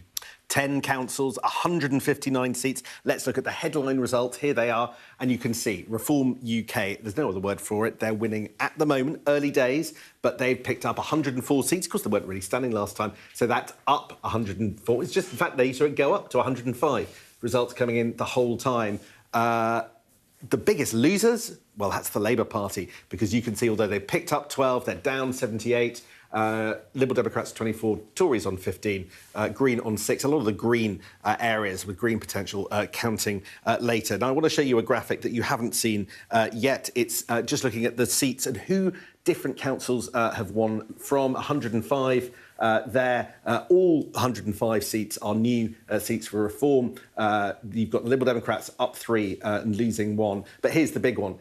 12 seats held by the Tory, by the Labour Party, down 78. And you can see it's no coincidence that the size of the Labour bar and the size of the Reform bar are not that different, suggesting that we do have this phenomena of voters switching direct from the Labour Party to Reform. That's a presumption on the basis of the sheer numbers that are making a direct switch.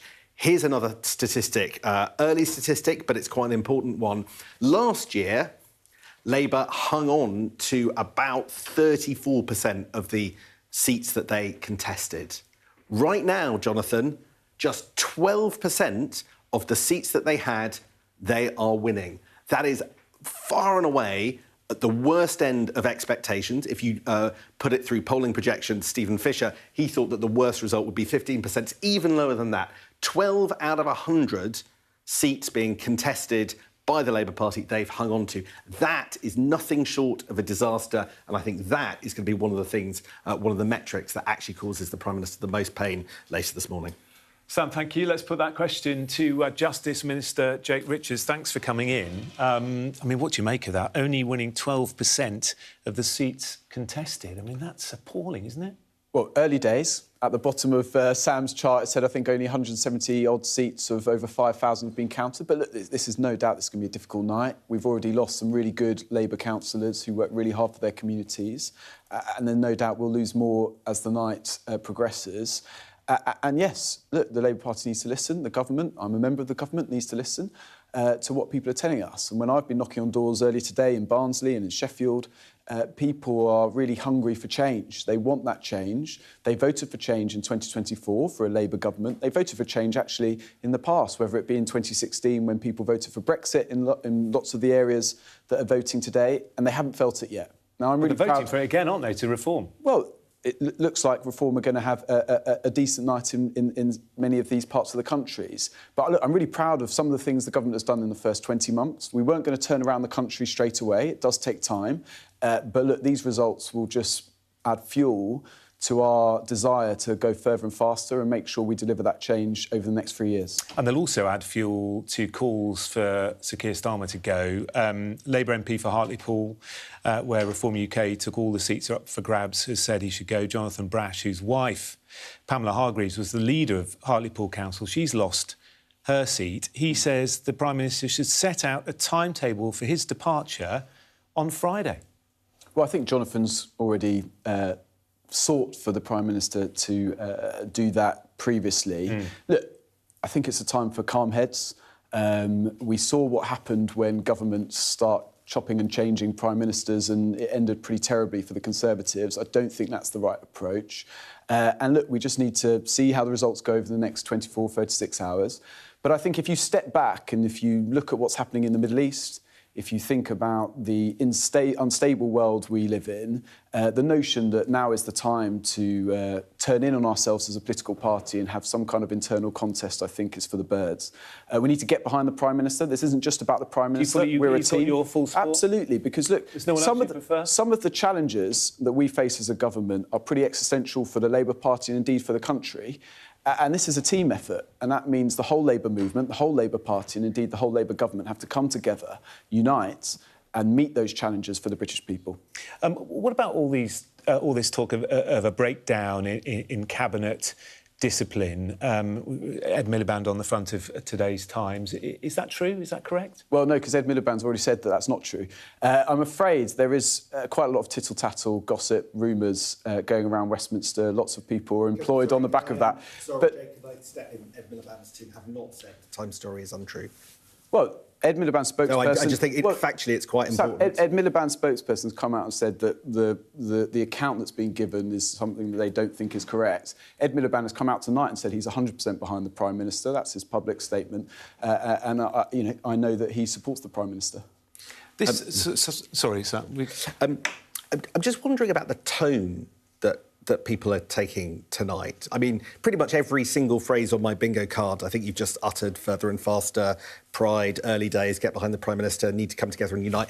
I think I've been in this studio for all of the last 6 local election specials, regardless of the party, of the governing party. The person sitting in that seat said exactly those phrases on this night every year, and we saw what happened to them.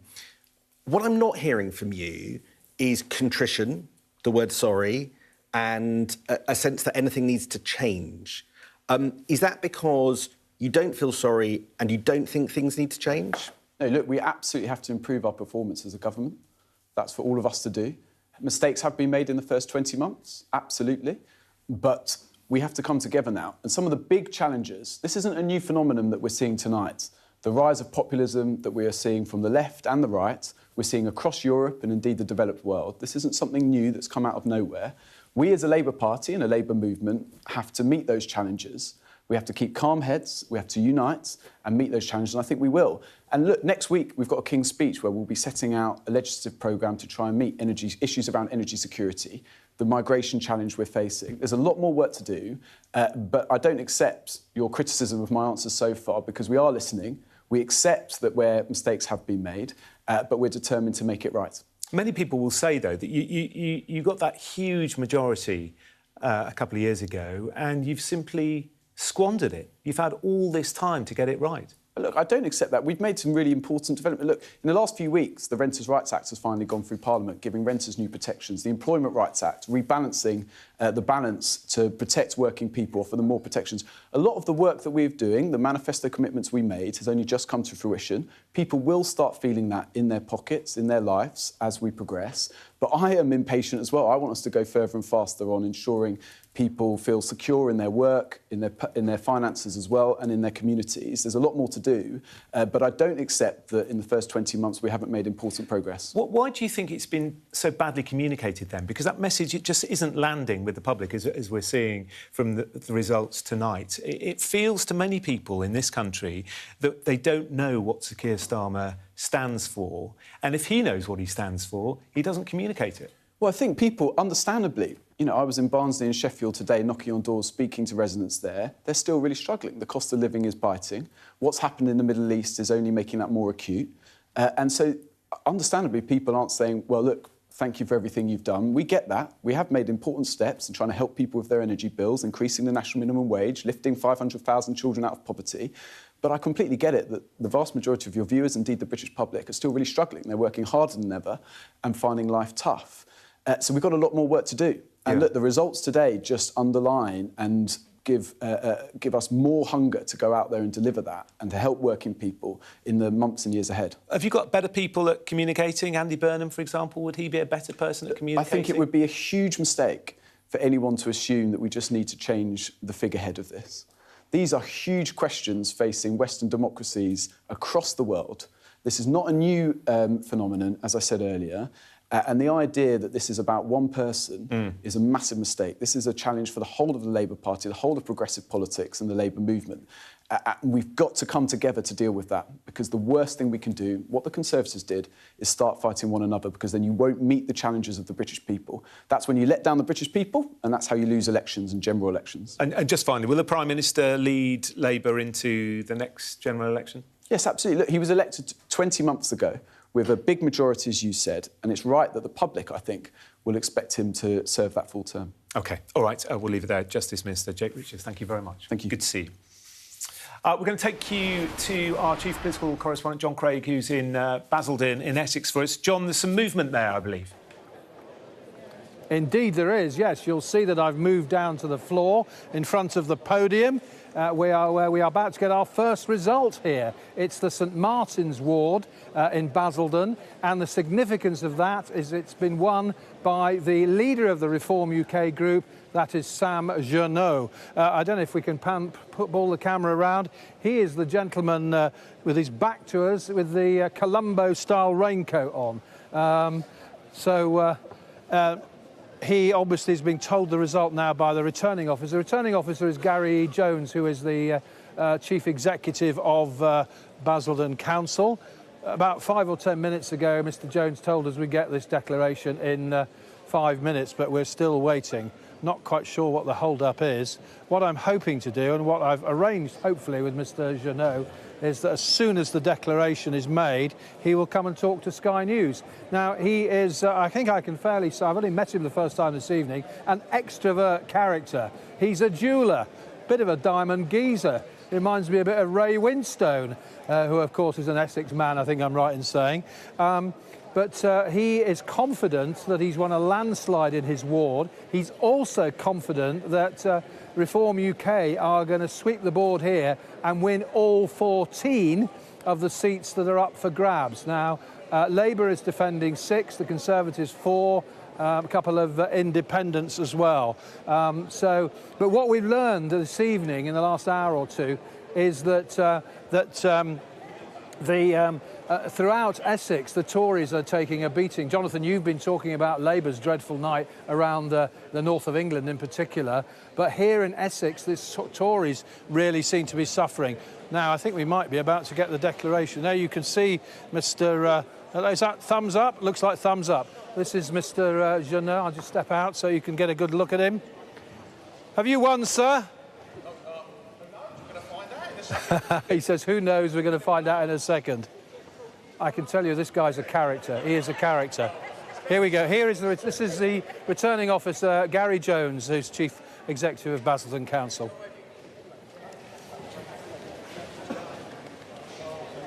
So this is Gary Jones going to announce this. This is the St Martin's ward in Basildon. It's our first result tonight.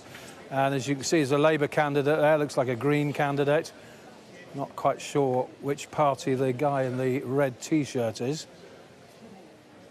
But that's Mr Journeau, who's won in the raincoat. Good evening. Welcome to the Basildon Sporting Village here in Basildon for the election of Borough Councillor for St Martin's Ward.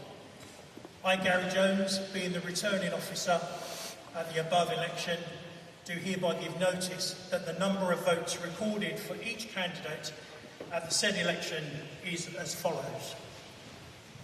Elizabeth Atkinson, Labour Party candidate, 1,133 votes. Andrew Buxton, Independent Trade Union and Socialist candidate, 53 votes. Sam Journeau, Reform UK, Changing Politics for Good, 1,280 votes.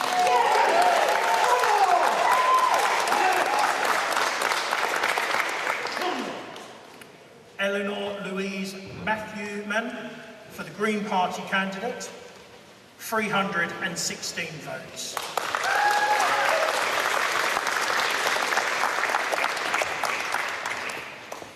Roy Deepak for the Conservative Party, 351 votes.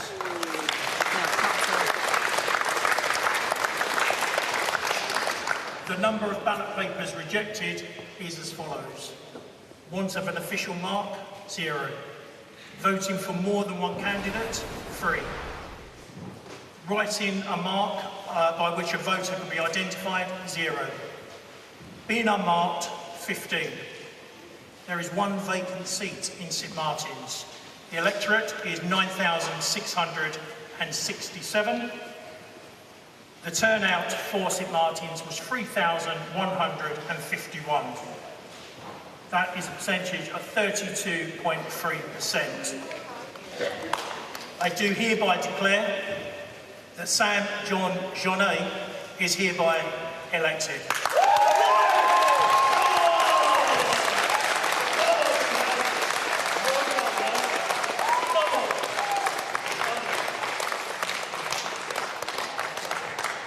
So, Mr. Jeannot polled 1,280 votes, I think that is, and Labour were only actually not that far behind on 1,133. Hopefully, Mr. Jeannot is going to come. My colleague Caitlin Brennan is bringing him to the microphone. Congratulations. Thank you so much.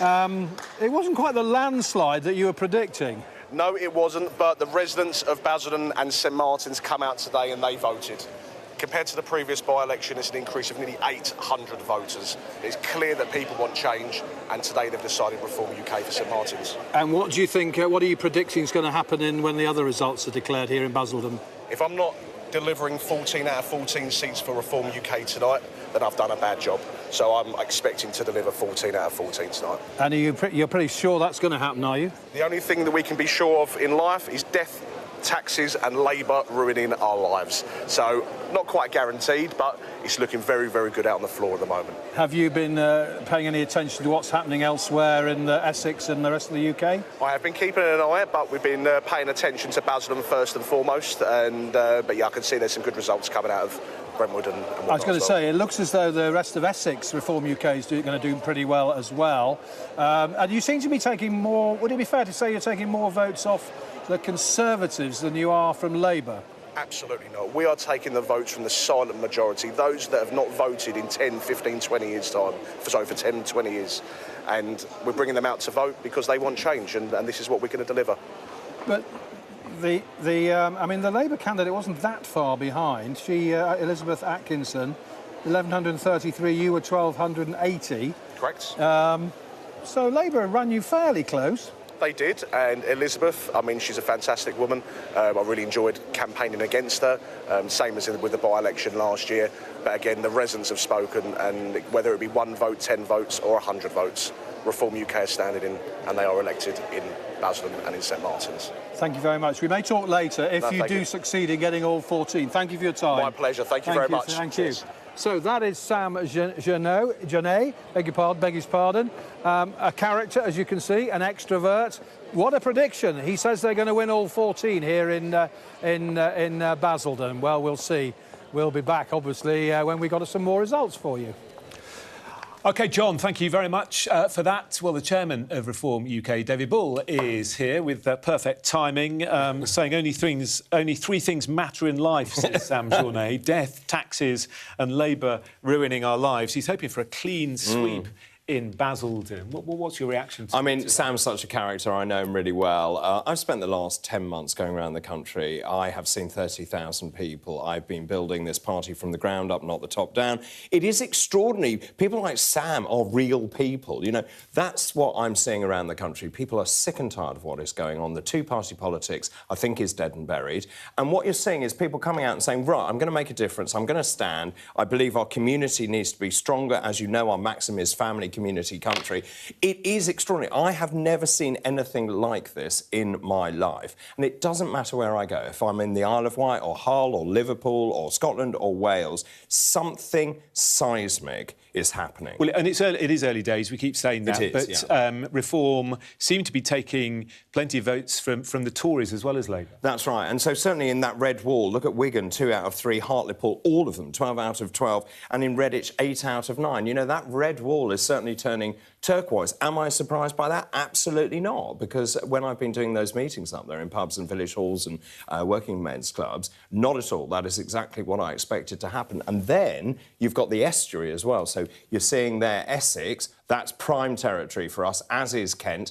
Even as far up as Suffolk, where I live, that is really Tory territory. But what you're seeing is people saying, well, hang on a minute, you haven't delivered for us. We're going to try something different. And then in terms of the Labour vote, you know, if you're a plumber, a carpenter, electrician, you can see how difficult this government has made things for you, with the employee national insurance being raised, the farmers who are in outright rebellion over what is going on. They have literally attacked every single person in this country. And, you know, it's coming home to roost. How many seats do you think Well, I mean, predictions are always a dangerous thing, especially this time in the morning. But what are we talking about? So, I mean, I said, and being bullish, I said, look, if we win 1,000 seats, I'll be really pleased with that. But actually, if you look at those polls, the way this is going, could it be higher? Yes, I think it could be higher. I don't want to really put a number on it because I don't want to jinx it. But all the indications are that we're doing well. What is interesting is that we're not just taking Tory votes, we're taking Labour votes. When you look at who's voting for us, certainly I've been saying about half of Labour voters are now coming to us. 40% of our vote did not go to university and 60% of our vote are young, well, relatively young, so they're under the age of 50. So you've got older people saying they don't recognise the country and younger people saying there is no future in this country. Yeah. We've only got a minute left because we're approaching the top of the hour. How concerned are you about these reports of a £5 million gift to Nigel Farage? I'm not. He hasn't done anything wrong. Do you think you should be concerned? No, it doesn't come up on the doorstep. This is before Nigel was an MP. We believe that he hasn't done anything wrong. It's up to the independent standards body to investigate that. If they want to do that, that's fine. Should he have referred himself to, do you think? No, because he doesn't believe he's done anything wrong. Do you not think that some people in this country will see £5 million being given by a Reform Party donor as a gift is dodgy or fishy I don't think so, but also we have to... So just in terms of the donations we're getting, the majority actually comes from people giving £10, £50, whatever. But also then you have to look at the Labour Party. Their money comes from unions. So politics is expensive. And, you know, in terms of that, Chris Harborne decided he wanted to give a gift. Nigel is the most high-profile politician, I think, in this country. He has a serious threat over his head, as many of us do, and this was to pay for his private security. OK. David Ball, thank you very much for coming in. Thank you. We appreciate your time. Plenty more after this short break. Stay with us. Vote 2026.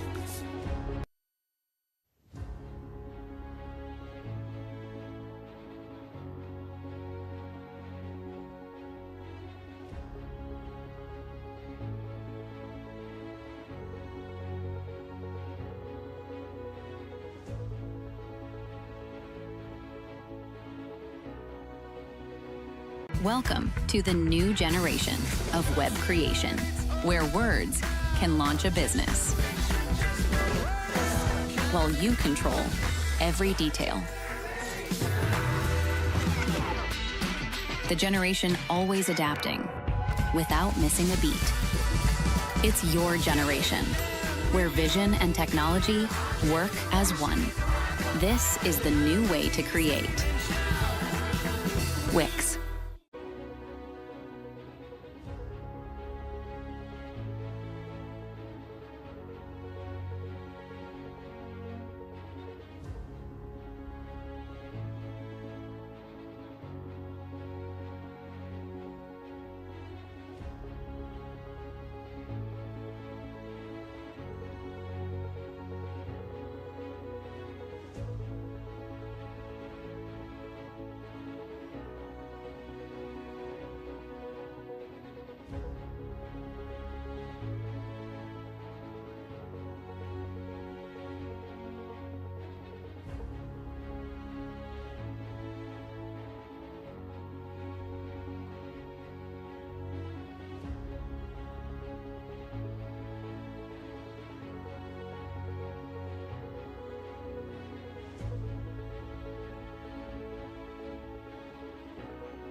They are the elections promising to change the face of British politics. Millions of votes, thousands of seats, 3 nations. This is Vote 2026.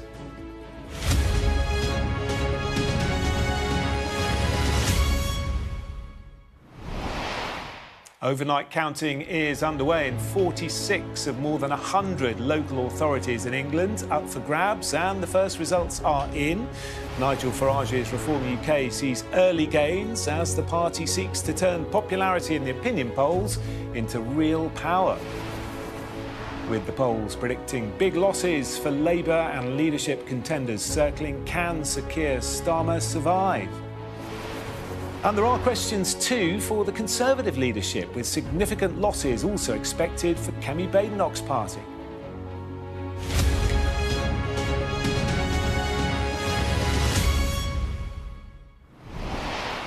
Hello there, thank you very much for joining us at this early hour. I'm Jonathan Samuels with a Vote 2026 special programme. Tens of millions of ballots have been cast in elections right across England, Scotland and Wales. Right now we're focusing on the English councils declaring their results overnight, and so far we have seen early gains for Reform.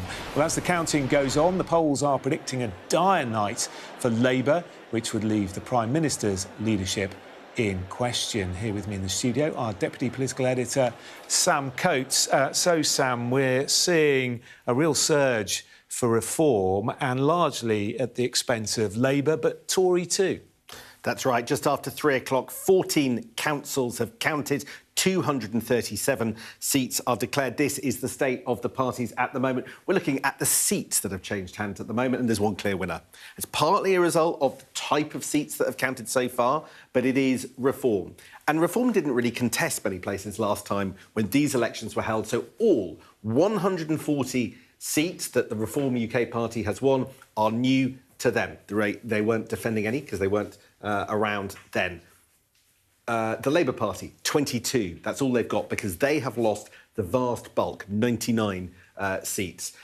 Tories down a little bit, minus 36. Greens, plus 8. Liberal Democrats, minus 1. Quite a lot of the more metropolitan areas come a little bit later in this. We don't have that left. I'm going to pick one council to show you in detail so you can see the pattern here in the northeast. That's Hartlepool. Look at this. Of those seats that are contested, those wards contested, all 12 have gone to Reform UK. 0 won by Labour, 0 the Conservatives, 0 by others. So a clean sweep there of the seats, the 12 seats of the 36 that are up in that council that's in thirds. Let's just look at the tally of councils rather than seats. Here you can see that the Labour Party has lost 3 councils, and down here they've gone to no overall control. You can see that. Now, here's really, for me, possibly the most damaging chart of the night when it comes to the Labour Party. And look at this. This is the number of seats that Labour were trying to hold on to, that they had last time, that they were defending today. Labour have only held on to 12% of the seats that they were contesting, that they held. 88% of them were lost. That is a worse loss rate than last year when they lost 34%. They only hang on to 34%. They lost 66%. So just 12% of the seats Labour were contesting have they managed to hang on to. That is worse, I can tell you, than the most pessimistic projections from pollsters and political scientists ahead of this set of elections. We're going to keep an eye on this because it is quite early on. There's only 125 of just over 5,000 seats. But that is the picture that we're getting. It's not going to be pleasant in Downing Street when they see that. OK, Sam, thank you very much for that. Let's bring in our political panel. Still with us, former Conservative Chancellor Nadhim Zahawi, who's now member of Reform UK, of course, and the Labour peer, Baroness Aisha Hazarika. Aisha, let's start on that figure, shall we? Labour only held on to 12% of the seats they've contested so far. I mean, that is pretty poor, isn't it? It's terrible. I mean, there's no spinning it. It's terrible. There was a lot of expectation management being done, but I think a lot of people think it's actually going to be worse than they were expecting. Now, we're still very early into this process, so let's not make any completely big, sort of sweeping, definitive comments, but it looks like it's going to be a terrible evening for the Labour Party, that the Labour Party is going to lose so many councillors who, as we've discussed before, are the connective tissue of any party. That will make it very difficult as well, you know, campaigning for the general election. I think we're also, if you zoom out away from Labour, it's a terrible night for the Tories as well. I think the public are fed up with, they have been fed up with the Conservative Party. They're also not impressed with the Labour Party. And look, you know, there's an undeniable rise of reform. You can't deny that. Now, I think in terms of where this goes for the Labour Party, there's going to be a lot of anger. There's going to be a lot of emotion. There's going to be a lot of fear in the Labour Party as well, for MPs thinking, well, what's coming down the track for me in terms of the general election? Of course, there's going to be big questions about the Prime Minister, leadership. He's making a big speech on Monday. What are we going to see? Another reset? Is he going to say sorry? You know, we've got this King's Speech coming up. You know, it's going to be a very febrile time. And I think the big question that all parts of the Labour Party are going to be asking themselves over the weekend, it's going to be two big questions. Do we want to be like the Tory party and keep having this revolving door of leaders? Or the other risk is, do we want to be like the Democrats in America and stick with somebody who you know is not doing well, as in Joe Biden wasn't doing well, then Kamala Harris wasn't doing, you know, that's, I think, they're the big existential questions that Labour people are going to be thinking about. I honestly don't have the answer to that, because I think more of the same is just madness. Yeah. But on the other hand, there is not an obvious candidate waiting in the wings. There's not somebody who's ready. He's got, he or she's got a team behind them. They've got a set of policies that would materially change the direction of travel. So I don't know what that answer is. Can I just ask a very quick one? Aisha, do you think that there's ever a world in which you would think that Keir Starmer has to go? You clearly don't think that that's the case at the moment, but I put it to you, I cannot see you ever calling for him to stand down. Is there any universe in which that's the case? I think we'll have to wait and see. I think we'll have to wait and see what happens. We'll have to wait and see what happens, where things go. Well, let's see. Listen, Sam, we don't know what... You are brilliant, but you are not Mystic Meg. You do not know all the results right now. I don't think anything will happen soon, and I don't think it should happen soon. But if it looks likely that the next Prime Minister of this country is going to be Nigel Farage, I think the party may have to ask itself some really difficult questions, and that includes myself. Which brings you very nicely in. Yeah, well, I try and help Aisha a little bit. But, look, I think it's catastrophic for Labour. You know, you've got Hartlepool, all seats have been won by us at Reform. Wigan down to Redditch, to Essex, to Kent, and maybe even Suffolk. It's catastrophic. I think Keir Starmer is a dead man walking. I think that Kemi's going backwards, and she's going to have to look in the mirror and ask herself, you know, why are we going backwards when, you know, she's been written up as sort of doing better personally. Genuinely, I think the nation is in a place that they are absolutely fed up with the uni parties, that both parties have failed. Labour, you know, the speed of failure has been the real shock, i.e. under 2 years. And I think the nation is ready for reform, and you're seeing it tonight. That is exactly what's happening. I think there'll be a lot of Conservatives who will be thinking about voting for Nigel Farage as a general election now, because they can see us being able to challenge for Scotland, for Wales, for those northern seats, for the East Midlands, West Midlands, and of course all the way down to the Thames Estuary. That's a good place for us to be, but also we have to be humble and be able to continue to focus on the things that are causing people pain, cost of living, and of course migration, including unskilled labour. That's putting huge pressure on public services. I can't see where Keir Starmer goes from here. This is, you know, the problem now is tomorrow there'll be lots of bloodletting, right? All those councillors that are losing tonight and tomorrow will be on the phone to their MPs. I hope the MPs will be calling them first, Labour MPs, and they will be feeling terrible. The thing that puzzles me is a Prime Minister who's in so much trouble chooses to go to Armenia instead of campaigning. And then his campaign message during this... Well, he's doing well. The global stage is where he's performing, isn't it? Hold on a second. Hold on. Just hear me out, right? What was his campaign message in this final week of campaigning? It was Iran, right? He thought it was a clever idea, whoever was in his comms team, that they put out a video about Iran.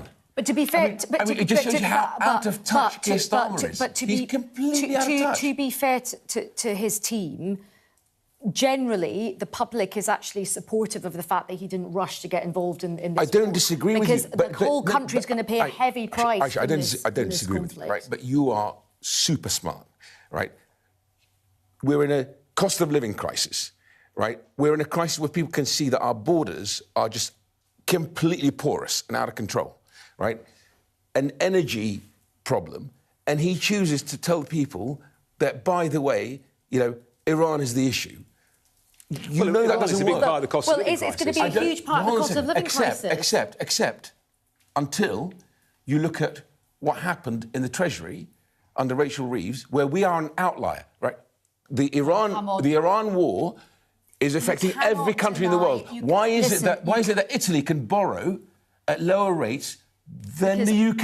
Because we have had terrible economic management by the Chancellor. And we've had terrible economic management for a long time, particularly under your former party. I don't disagree with you, which is why that brand is trashed. And if the Iran war had not happened, and don't take my word for it, you can listen to people like David Smith, who's a very good economics editor at the Sunday Times, we were on course for inflation to be coming down and to potentially have 2 cuts in interest rates over the summer. We're still an outlier. We're borrowing over 5%, right? Where every other comparable country is borrowing at lower... Iran, the conflict in Iran, which was basically started by your boss's mate, Donald Trump, is going to wreak absolute economic havoc on this country. I genuinely think you are brilliant at reading the political environment, the atmosphere, right? Surely to God, if you were in that room, you'd be saying, Keir, don't go to Armenia, right? Get out there, tell people, right, that you're going to fix the cost of living crisis. You're going to push back on Ed Miliband on his mad net zero stuff, right? And you're going to tell people, I feel your pain. Because that's how we're going to win back the Labour heartland. In the same way that Nigel Farage You would not be saying to him, lead on Iran. No, listen. There's lots of different things I would have done, but I'm not advising the Labour Party. But one thing which I do, I just think... That was actually agreeing with me for a second. Slightly just gone on the wrong gotcha. I don't think so. Right. I don't and there's no denying that the cost of living crisis is a huge issue. By the way, there will be a lot of people... Reform's doing well in very, very deprived areas, and there'll be a lot of people going, I cannot believe that Nigel Farage can just take a £5 million donation and Richard Tice can sort of not pay all his tax properly. They're voting. We're living in a democracy. Sure, but I'm just saying, if you're talking about the cost of living crisis, just be honest about the massive disparity between the lives that you all lead at the top of Reform and the lives that a lot of your... No, it's true. Actually, that's such a cheap shot. But when it comes to Iran, the reality is this conflict with Iran, the history books, I think, will prove this will be one of the most consequential economic conflicts of our generation. The effects will be felt for a very, very long time. And we should not be an outlier, right? Rachel Reeves could have made a difference where we can borrow at much lower costs at the moment where we are... Ask Mohammed Al-Arain, one of the most accomplished economists, cares about this country deeply, right? You look at all his comments, he's like, the UK, because of Rachel Reeves, is an outlier. Listen, we're getting killed in the markets. I am not saying that everything has been perfect by this government, but really, honestly, given that you were in the last Conservative government, I would sit out the conversation on economic competency. I will take that on every day of the week. I think my track record speaks for itself. Given Liz Truss, my track record speaks for itself. Given Liz Truss, I just think that is on thin ground. I'm not saying that everything has been perfect at all. I hear you. I'm enjoying this immensely, but we will continue. I feel your pain. Right? Continue. You can't bring yourself to say that Keir has been crap and rubbish and he's a dead man walking, and you're trying very hard to make an argument. By the way, if I were him, I'd promote you into his cabinet. Right? Very few of them are making the argument on his behalf. All right, OK. Listen, we'll thank you both very much for the moment. We're going to leave it there because we're going to go to our correspondents who are in key areas that will help decide these elections. Alex Rogers is in Duckenfield in Tameside in Greater Manchester. Speak to her in a moment. First, our chief political correspondent, John Craig in Basildon in Essex. Events have been moving quickly, John. Reform doing incredibly well. Are they looking at having a clean sweep? Well, that's what the leader of the Reform group, Sam Genet, told me in a colourful interview, I think you could call it, a few moments ago after he'd won his seat. Now, he was claiming he was going to win by a landslide, but it didn't turn out that way. The numbers was, this is Mr Genet, he got 1,280. Labour's candidate, Elizabeth Atkinson, was not that far behind on 1,133. The Tory was way behind on 351. Green 316. But he is boasting that they're going to win all 14. So we've agreed to talk again. Let's see if he's right about that. But clearly, Reform are having a good night here. But it seems to be that second place for Labour suggests, and the poor showing for the Conservatives, it seems to be the Tories that are taking a battering in Essex rather than Labour. Now, let me bring you a bit of news from elsewhere in Essex. Castle Point, that's the parliamentary constituency of Rebecca Harris, the Tory chief whip. Reform have won 4 out of 5 results declared so far. Reform have won 2 seats in Southend. The Greens have also won 2 seats in Southend. I've mentioned before, the Tory leader in Rochford has lost her seat. Rochford, we think, has gone to no overall control. 4 Reform gains in Brentwood. Just down the road from here, that's Alex Burghart's parliamentary seat. And the Tories are very gloomy about Essex County Council. Some of the boroughs are counting their votes for the County Council tonight, although we won't know the full outcome of the County Council election until tomorrow. But there are signs that the Tories are losing seats to Reform there. So that's the picture here. I mean, Reform are a pretty cock-a-hoop here. I mean, OK, so Mr Genet did not win by the landslide that he claimed. He's not a modest chap. He's an extrovert character. He is really, he's claiming they're going to sweep the board here. We'll see. It's impossible they might. But I have to say, I've spoken to 1 or 2 people in the hall here who say, not sure about that, may not happen. Nevertheless, it's going to be a good night for Reform here. Just to recap, so at the moment, before tonight, it was out of 42 councillors, Labour 16, Conservatives 13, and Reform had just had 2. Well, that is going to change, and what Reform are obviously hoping and are pretty confident about is that they will be the biggest party. They will not control the council. They will not have an absolute majority on the council because, of course, they're only electing 14 of the 42 councillors, a third, tonight. So we're getting on with the counting here. We're making some progress. We're going to get some more results shortly. One other fact to tell you about.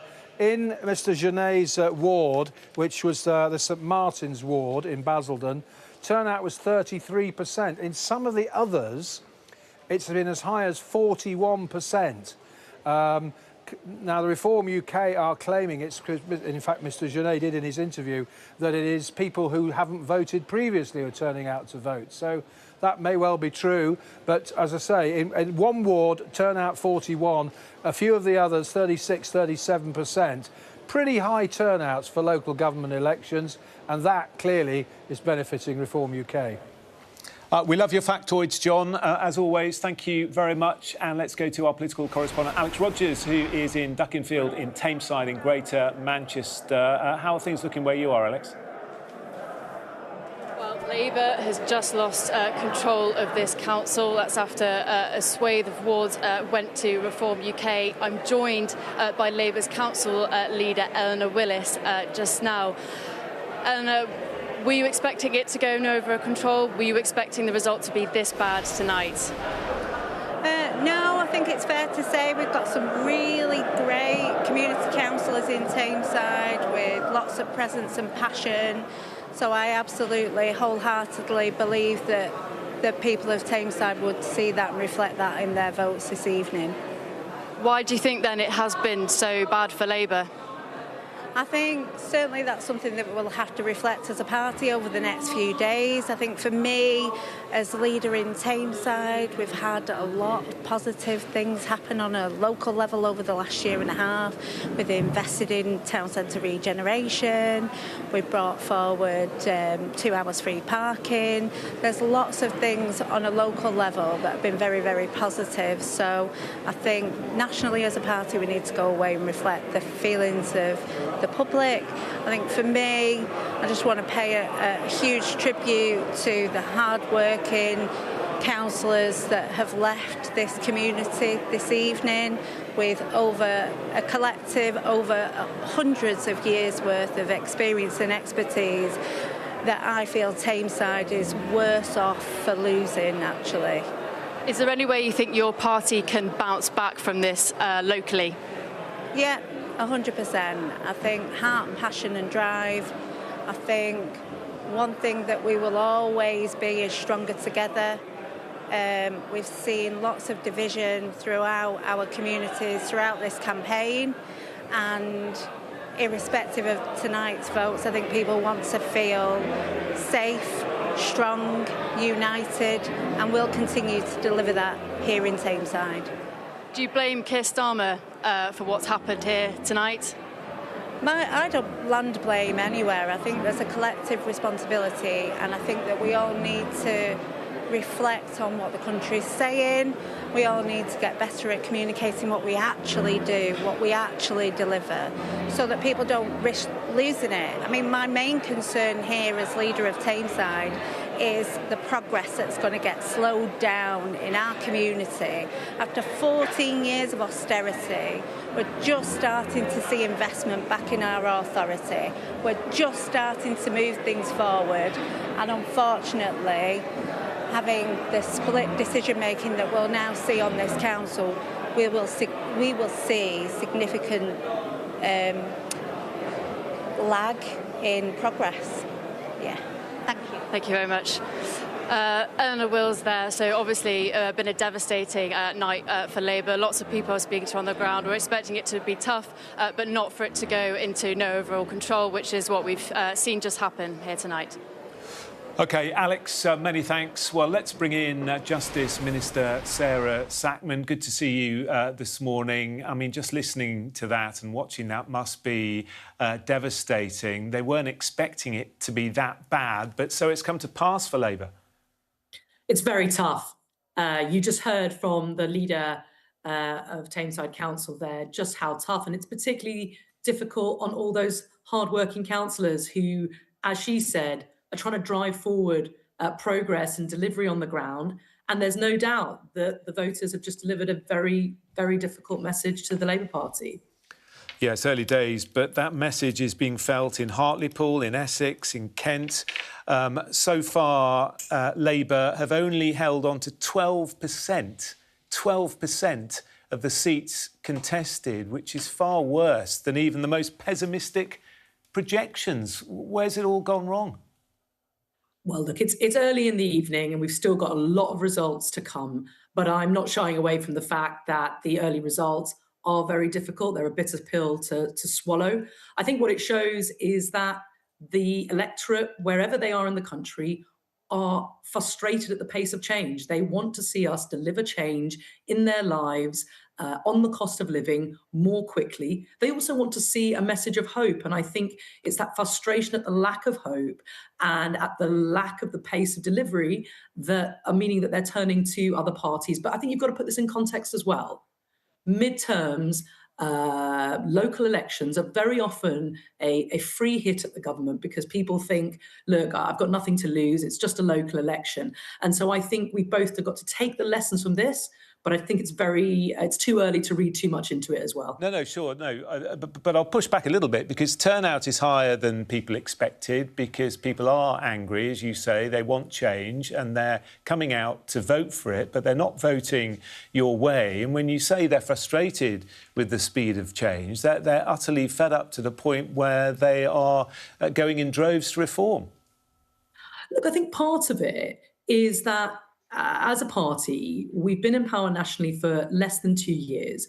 We've started to put in place some of the building blocks that mean that people will feel change in their lives, whether that's lifting almost 500,000 children out of poverty, whether it's investing in the clean energy of the future. But it takes time for people to feel that in their pockets. And also, we have a job of work to do to explain to people that things are going to get better, and that we've got a plan to deliver that, and we've got to get better. Yeah, but you had a landslide. Sorry, you had a landslide majority, and you've had 2 years. Let me tell you what the Labour MP for Hartlepool has said tonight, where Reform UK took all 12 seats up for grabs.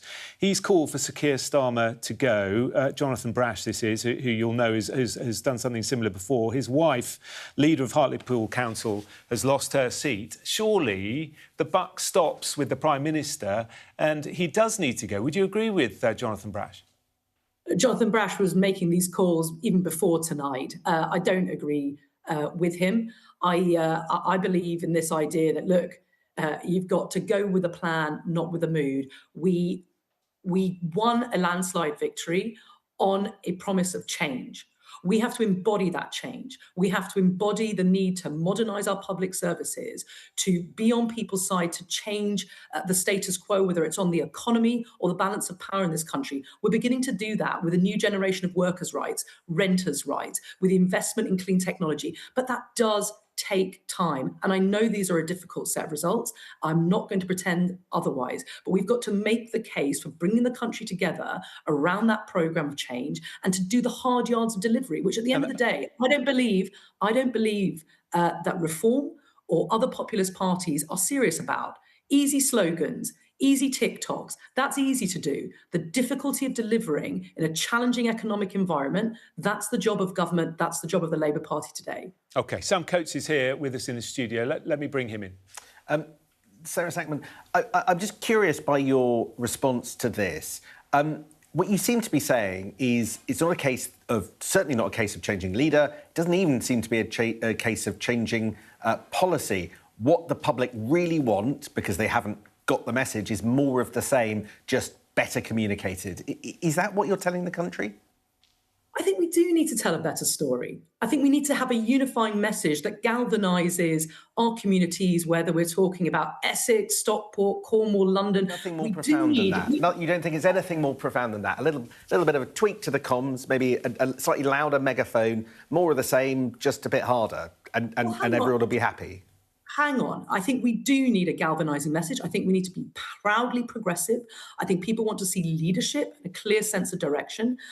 There's also a context to this, which is not only are these a local set of elections, but we have some pretty challenging global headwinds, 2 major global conflicts, which are having economic repercussions. We have to be realistic and honest with the public about that, but we have to offer leadership in that. And we've begun to make the investment in clean energy, in bringing NHS waiting lists down, in delivering that new generation of workers and renters' rights. Those renters' rights came into force a week ago. Let's give this a chance to work, but let's also heed the message that voters are sending us, that they want us to give them that leadership and to go further and to listen to what their fundamental concerns are around the cost of living, their everyday lives. So I'm not saying that we should not reflect on this set of results. Of course we should. But we also need to show that we trust in our plan and that we are offering that sense of direction that I think the country badly needs. So just finally, does that mean you think that Keir Starmer should lead the party into the next general election? Look, I think that the country is fed up of the psychodrama of a revolving door of prime ministers. If you look at neighbouring countries like France, like Italy, long known for places that replace their prime ministers and leaders, they've not done so anything like what we've seen over the past few years of one Conservative Prime Minister after another. I don't think that's what the country's asking for. I think. So is that a yes? Is that a yes or a maybe? I'm saying we need to go with the plan and not with the mood. People want stability and they want leadership. So will he lead the Labour Party into the next general election? I expect so, yes. Expect so. OK, all right, we'll leave it there. Thank you very much for your time, Justice Minister Sarah Sackman. Thank you. And I'm joined in the studio now by the Lib Dems Women and Equalities spokesperson, Marie Goldman. Nice to see you. Thank you very much for coming in at this ungodly hour. It's good to see you. The Lib Dems have gained Stockport. You must be pleased about. Yeah, this is a fabulous result for us, you know, and it's been down to the great team that's been there, and we've shown that we can really take the fight to reform. We have held them off and we've gained control of Stockport. That's such a great result. And we've worked really hard for that, and it's fabulous to see that the voters have put their trust in us. Yeah, just looking at the results there on screen. Where else are you hopeful of making gains? Well, we have held control of Eastleigh, I'm hearing, which is great news. So places that we already control, we're still doing really well there.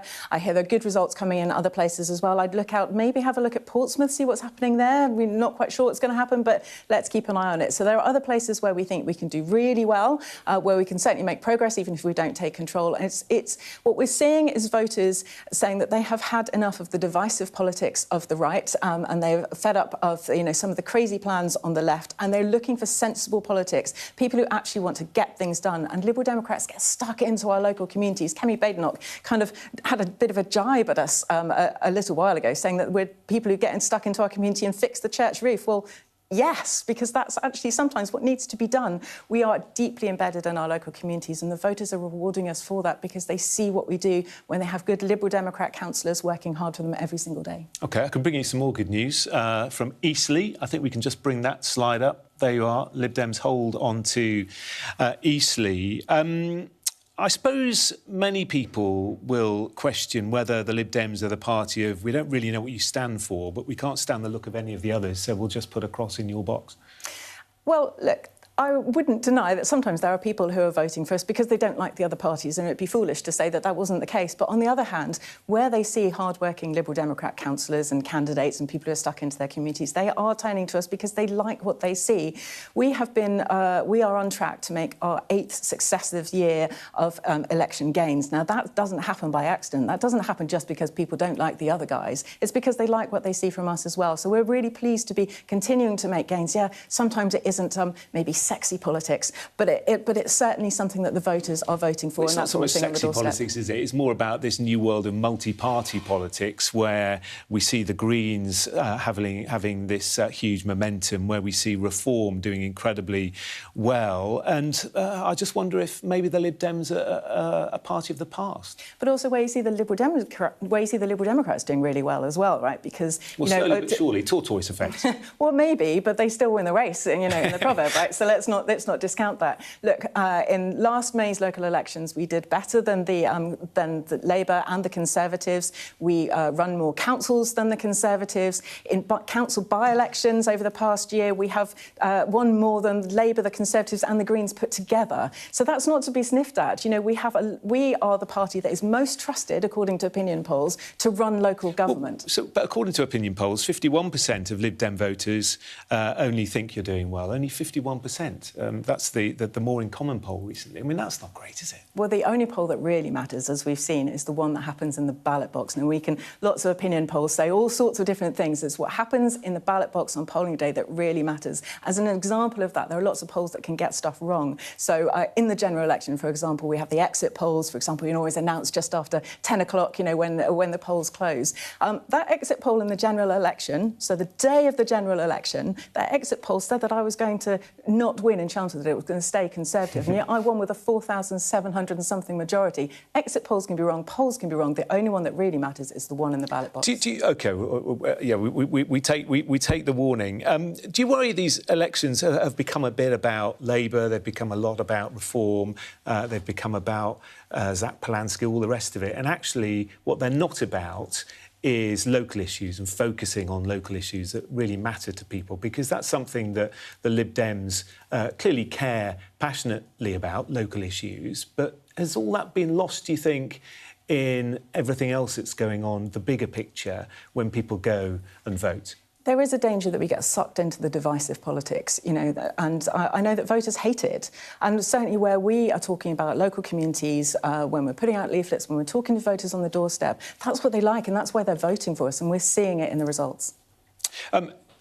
Also on issues as well, do you feel sometimes the Lib Dems are a bit wishy-washy? They're not clear enough, they're not communicating well enough compared to perhaps some of the other parties. For example, on the EU, the Lib Dems have got a 4-stage plan to rejoin the EU. The Greens are very clear about it. We're going back in. Why can't you say the same? So let me be very clear. The Liberal Democrats want to be put back in the EU. We've always said this. But we know that it's more complicated than just saying we're going to go back in the EU. And that's why we've got proper policies about how to get us back to where we need to be. We need a better relationship with Europe. The problem is that the way the Labour Party is doing it at the moment is just complete nonsense. They're sticking to the very hard red lines that were put in place by Theresa May. And there's no reason for that. It's going to make it much harder for us. And we're actually stifling economic growth in this country because of that. So we really need some clear plans. That's what we've set out. We are a party that has proper policies. It's not just populist rhetoric that's coming out of us. We have properly thought through policies. I think actually the voters really like that when they get down to it. They really like to understand that we're properly thinking things through and we have a proper plan. Look, it's really easy to say some really populist things, but actually that's not how you get the job done. But on the other hand, you've also been portrayed as the Gales party, haven't you? Where there's a Gales bakery is where your voters are. Is that a party for everyone? Those posh bakeries in expensive parts of the country? Well, I mean, I quite like Gales, so I'm not going to complain about the fact that they did move into Chelmsford after I got elected. So it doesn't always work it's not always the other way around. But you know, there isn't a Gales everywhere. But I think that's a bit of a simplistic way of looking at it. You know, I'm very happy to have some very nice bakeries. Thank you very much. All right. OK, you can go and celebrate your success. Maybe with a latte or something. Marie Goldman, thank you very much for coming in. We appreciate it. Nice to see you. Nigel Farage has been speaking to reporters at Reform UK's HQ in Westminster. We can tell you what he said. I think what you're witnessing is an historic change in British politics. Forget left-right. There is no more left-right. It is gone. It is out of the window. It's finished. As you can see, we are scoring stunning percentages in traditional old Labour areas. He goes on. What you'll see tomorrow is the same pattern repeated across the south when we win Essex by an extraordinary margin and Norfolk by an extraordinary margin. The words there of Nigel Farage in the last few minutes. Sam Coates is still with us. And Nigel Farage actually has a point, doesn't he, given the results that have come in so far? Let's see why he's able to say that. And it's because of this, the results. We're going to take you, first of all, to the seats. And you can see that Reform UK, Nigel Farage's party, has won 166 seats. It's lost none because it didn't contest any last time. So every single seat is a win because it wasn't around last time. You just heard about the successes of the Liberal Democrats. Actually, they're only net up 1 because they've lost 5 but put on 6. So a bit more of a mixed picture than perhaps you just heard. The big losers of tonight, well, the Labour Party have 32 seats because they've lost 120. Also not doing brilliantly, Tories of 28, they are down 47. They put on just 3. Greens, 115, they are on 22. Now, I want to show you something you haven't seen yet before tonight. And it's a map comparing the seats won tonight in certain areas with the seats won last time those wards were contested. So a lot of the councils are only up in thirds. But let's see how that third of council seats has changed since the last time. Let's look at Wigan. And here it is. This is the wards contested in 2023. And you can see in this Greater Manchester area, woof, look at that, almost all red with one bit of Conservative. And what do we see now? This is just the wards that are being contested in Wigan, which is only a third of them. But look at that. Pretty much everything apart from that one has gone to Reform UK. Let's look at Redditch. And again, it's the same pattern. There you had Labour in the north of the constituency, of the council. You've got Conservative Blue in the south. And again, just an absolute wipeout. Those wards that are being contested, and again, this is another council which is up in thirds. So the thirds that were contested yesterday, it's the same. And let's look at it again in Hartlepool in the north east. In 2022, you still had the effects of the vaccine bounce pretty clearly with some strong Labour strongholds there. and every single one of the wards that was contested yesterday has gone to Reform. So I think those three maps tell you about the scale of the change, why Nigel Farage is able to claim victory on a scale he wasn't expecting. I think just the colour simplicity of comparing these results with the last time those wards were contested shows you why this currently is Reform's strong night.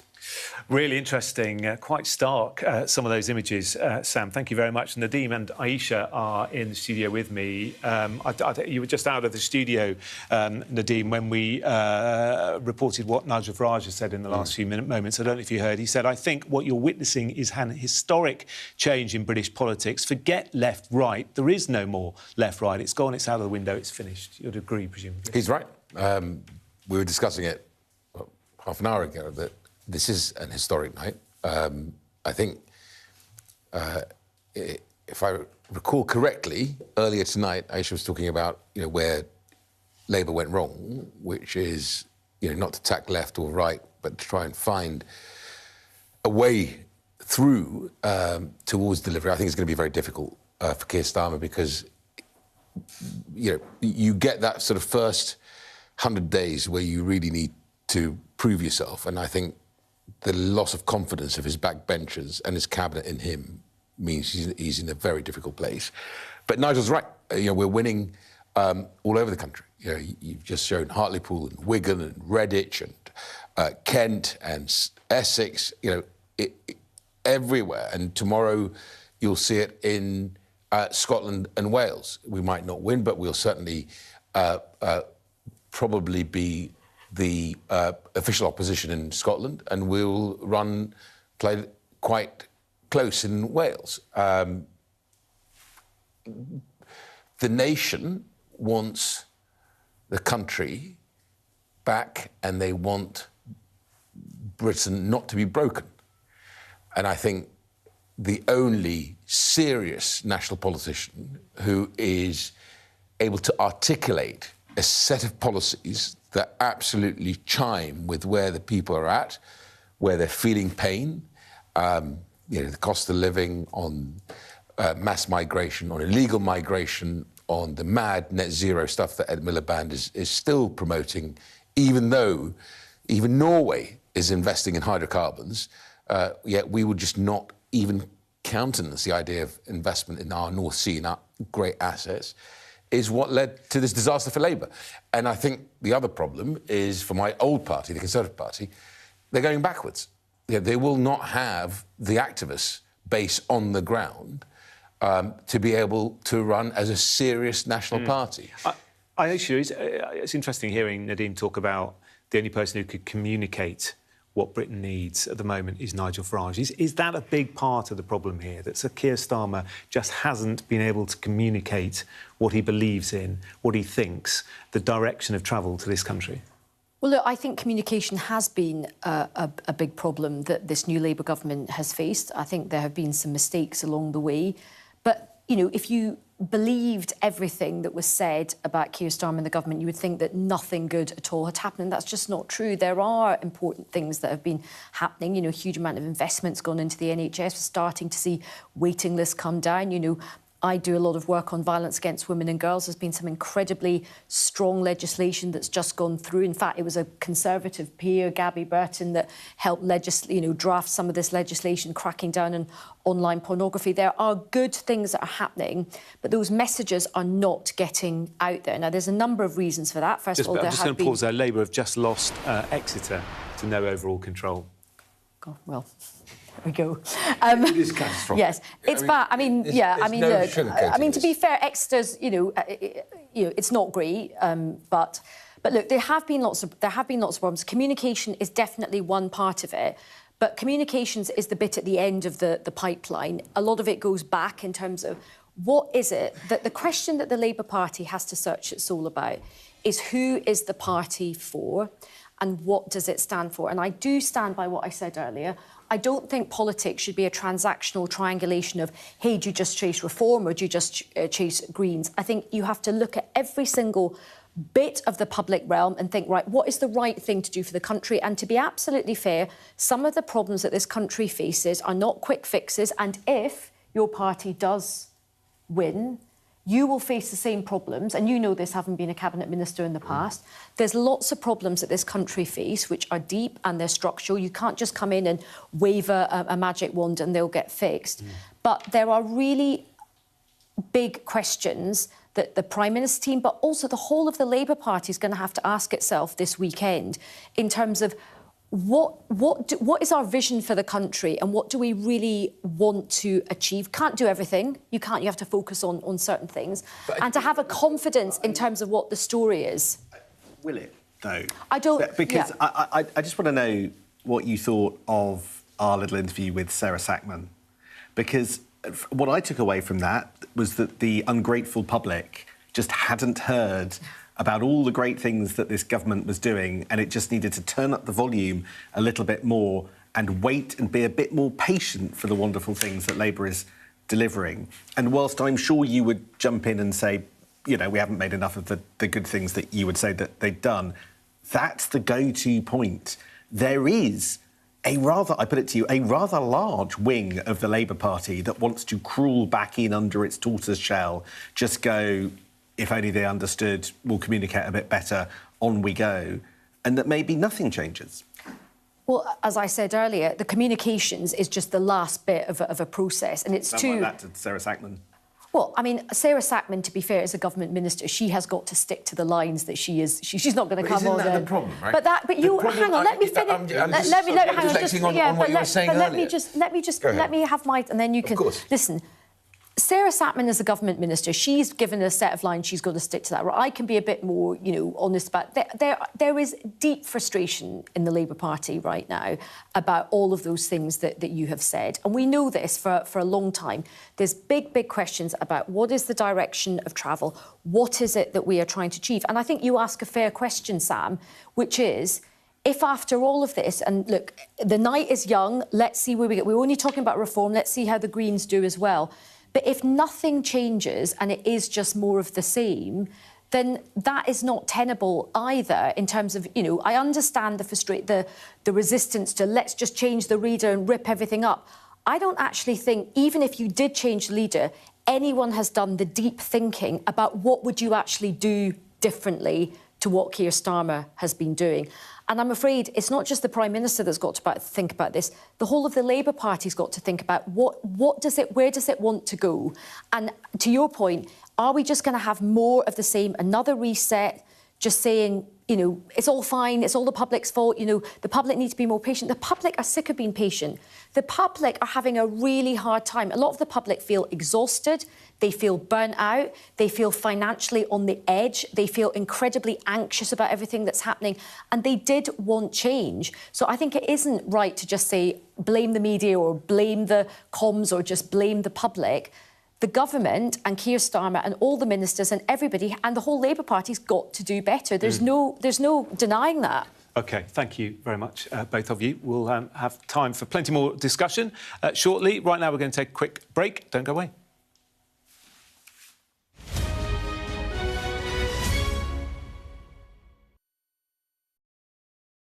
A lot of local and national seats are up for grabs.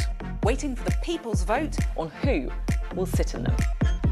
It's your chance to have a say on who has a seat at the table. Follow Sky News as we give you the best seats in the House. From voting to the results, the analysis, and what comes next. Join us for Vote 26. Get the full story fast on Sky News. Sky News has been given exclusive data showing every Palestinian who has been killed in Gaza since the war began. Our analysis of this pattern in the killings suggests that entire families were wiped out in their homes or shelters. The data and forensics team is a multi-skilled unit dedicated to providing transparent journalism from Sky News. We located footage of the aid drop to a tent camp in central Gaza. these airdrops are falling in extremely populated areas. We combine traditional reporting with advanced analysis of satellite imagery, social media, and other open source information. Now, this is just one of the strikes and incidents we've been able to geolocate across Gaza. Sky News has found Nazi speeches and marching music have been used as background sound on tens of thousands of TikTok videos as far-right groups try and spread their message. Sky News has seen 72,000 posts used in this way. There's no evidence yet of foul play at Heathrow. It shows weaknesses that enemies could take advantage of. Elon Musk says it is, quote, a viper's nest of radical left Marxists who hate America. Supporters say it saves lives and projects American power and influence. I think we would generally be called far right, sure. It's called Return to the Land, and they invited me in. A lot of people are going to be, why are you making Nazi references? Right. Well, why wouldn't I? Its founder says he is building a fortress for the white race. It's a racial association. I kind of want to ask you, after seeing this, do you think what we're doing is immoral? We followed a social media trail that led us to Bristol, where a confrontation between protesters erupted into a full-scale riot. Here it really is pitched battle skirmishes, hurling missiles, throwing punches. I'm Tom Cheshire, Sky's data and forensics correspondent.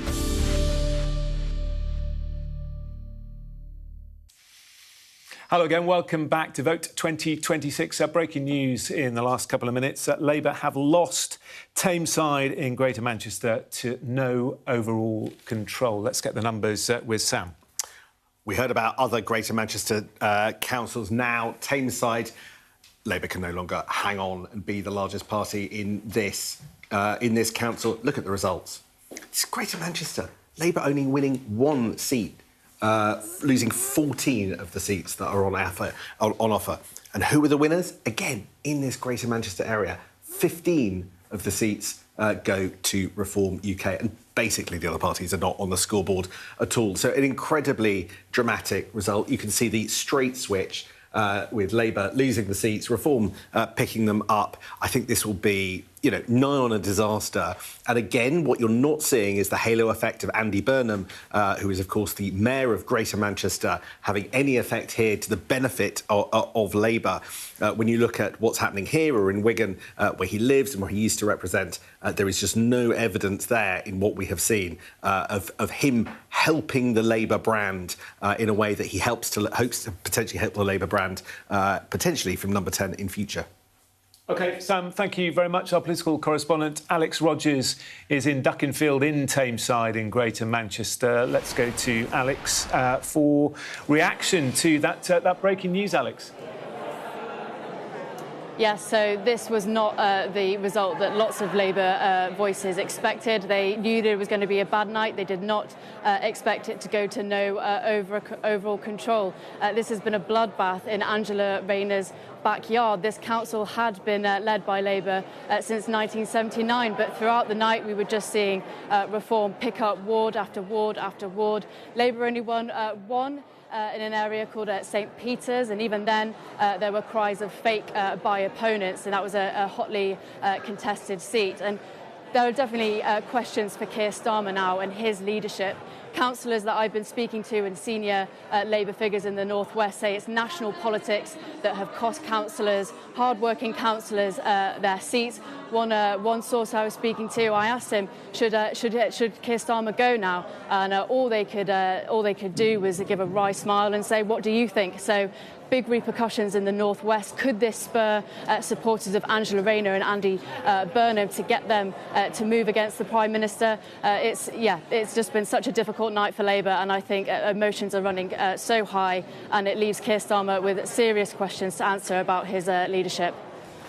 OK, Alex, we'll leave you to gather more reaction. Thank you very much for the moment. Sam, earlier you showed us a graph which said that Labour have only held on to about 12%, I think, of seats that are contested, which is pretty shocking. What's that same graph saying now? Michael Thrasher has just updated the calculation, and at 3:50 a.m, here it is. Labour are now holding on to 13% of the seats that they are contesting. It's a disastrous result. It's way down on this time last year. The amount that Labour is ceding to its opponents is accelerating. This, I think, is probably the hardest statistic for Number 10 to swallow. OK, thank you. Aisha and Nadeem are still here. We're just approaching the top of the hour, so we've only got 2 or 3 minutes. Nadeem, just reflect on what we've seen so far this evening. This is catastrophic. I mean, it is, you know, we had the first slide that Sam put up where, you know, where each party is predicted to be and where disaster for Labour goes sort of from red to dark crimson to just dark. I think we're heading into that territory. And, I mean, just picking up on what Aisha was saying earlier, yeah, part of the problem for the previous Conservative government and this Labour government is, you know, ministers going on television and basically saying to the public, look, you don't understand. Everything is a bit complex. And I've looked at the detail and it really is complex. But that's what you said when you were in government. I just said that, Aisha. Yeah. I just said exactly that, and I apologise for it when I moved across to reform. The nation pays the Prime Minister to lead and find solutions for these things. You know, on the illegal migration, he had a solution with the offshore processing in Rwanda. He cancelled it on the night of winning that election 2 years ago almost. Really, I thought was a terrible mistake, including Alistair Campbell, by the way, on the night. We both agreed on one thing, that was a problem for Starmer, because if he doesn't deal with it, the sense of fairness, the public, you know, people... I was talking to someone the other day who's just moved back, 3 children, living in one of the shires, you know, couldn't get his children to any of the local schools other than the lowest performing school because all the places have been taken by the heavy migration that's moved into the country. Conservative government was to blame for that. Labour didn't do much about it either. Couldn't get a GP appointment for 7 weeks when the government promises it'd be 3 weeks. And he was beginning to move towards reform because, actually, we're paid to deliver solutions, to go to the country and say, by the way, the 2 million illegal people here, we will absolutely deport them. Zia will deliver on that. It's very easy. It's very easy saying one thing when you're in. All I would say is, and again, take it from somebody who was in government. It's very easy to say stuff in opposition. It is much more difficult to deliver when you're actually in power. But you so can't what you deliver. shouldn't. Well, you guys didn't. Hold on a second. You didn't on immigration. I don't disagree with you. You've just really gone big on immigration. No, I didn't disagree with you. But listen, I delivered the fastest and most successful rollout. We're not of the talking about the vaccine. Right? We're talking about immigration. Hold on a second. We're talking about immigration. We delivered, I think, one of the best send-offs for her late Majesty, like organising the Olympic Games in 12 days. We're not talking if you about can do that, you've just gone on and on about then immigration. You can make things You've just gone on about immigration. So sorry. Listen, we'll continue this. We will continue this discussion. We've got lots to say. Continue this discussion in a couple of minutes' time. Don't go away.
This is Vote 2026. Dozens of local authorities in England are due to declare before breakfast, and the results so far paint a clear picture.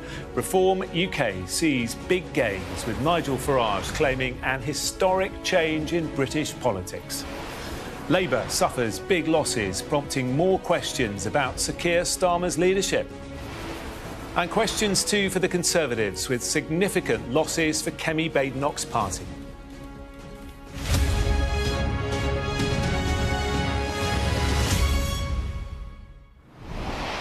Hello there, I'm Jonathan Samuels with a Vote 2026 special programme. The story of the night so far. Reform have made big gains in the English local elections, with Labour bearing the brunt and the Tories suffering too.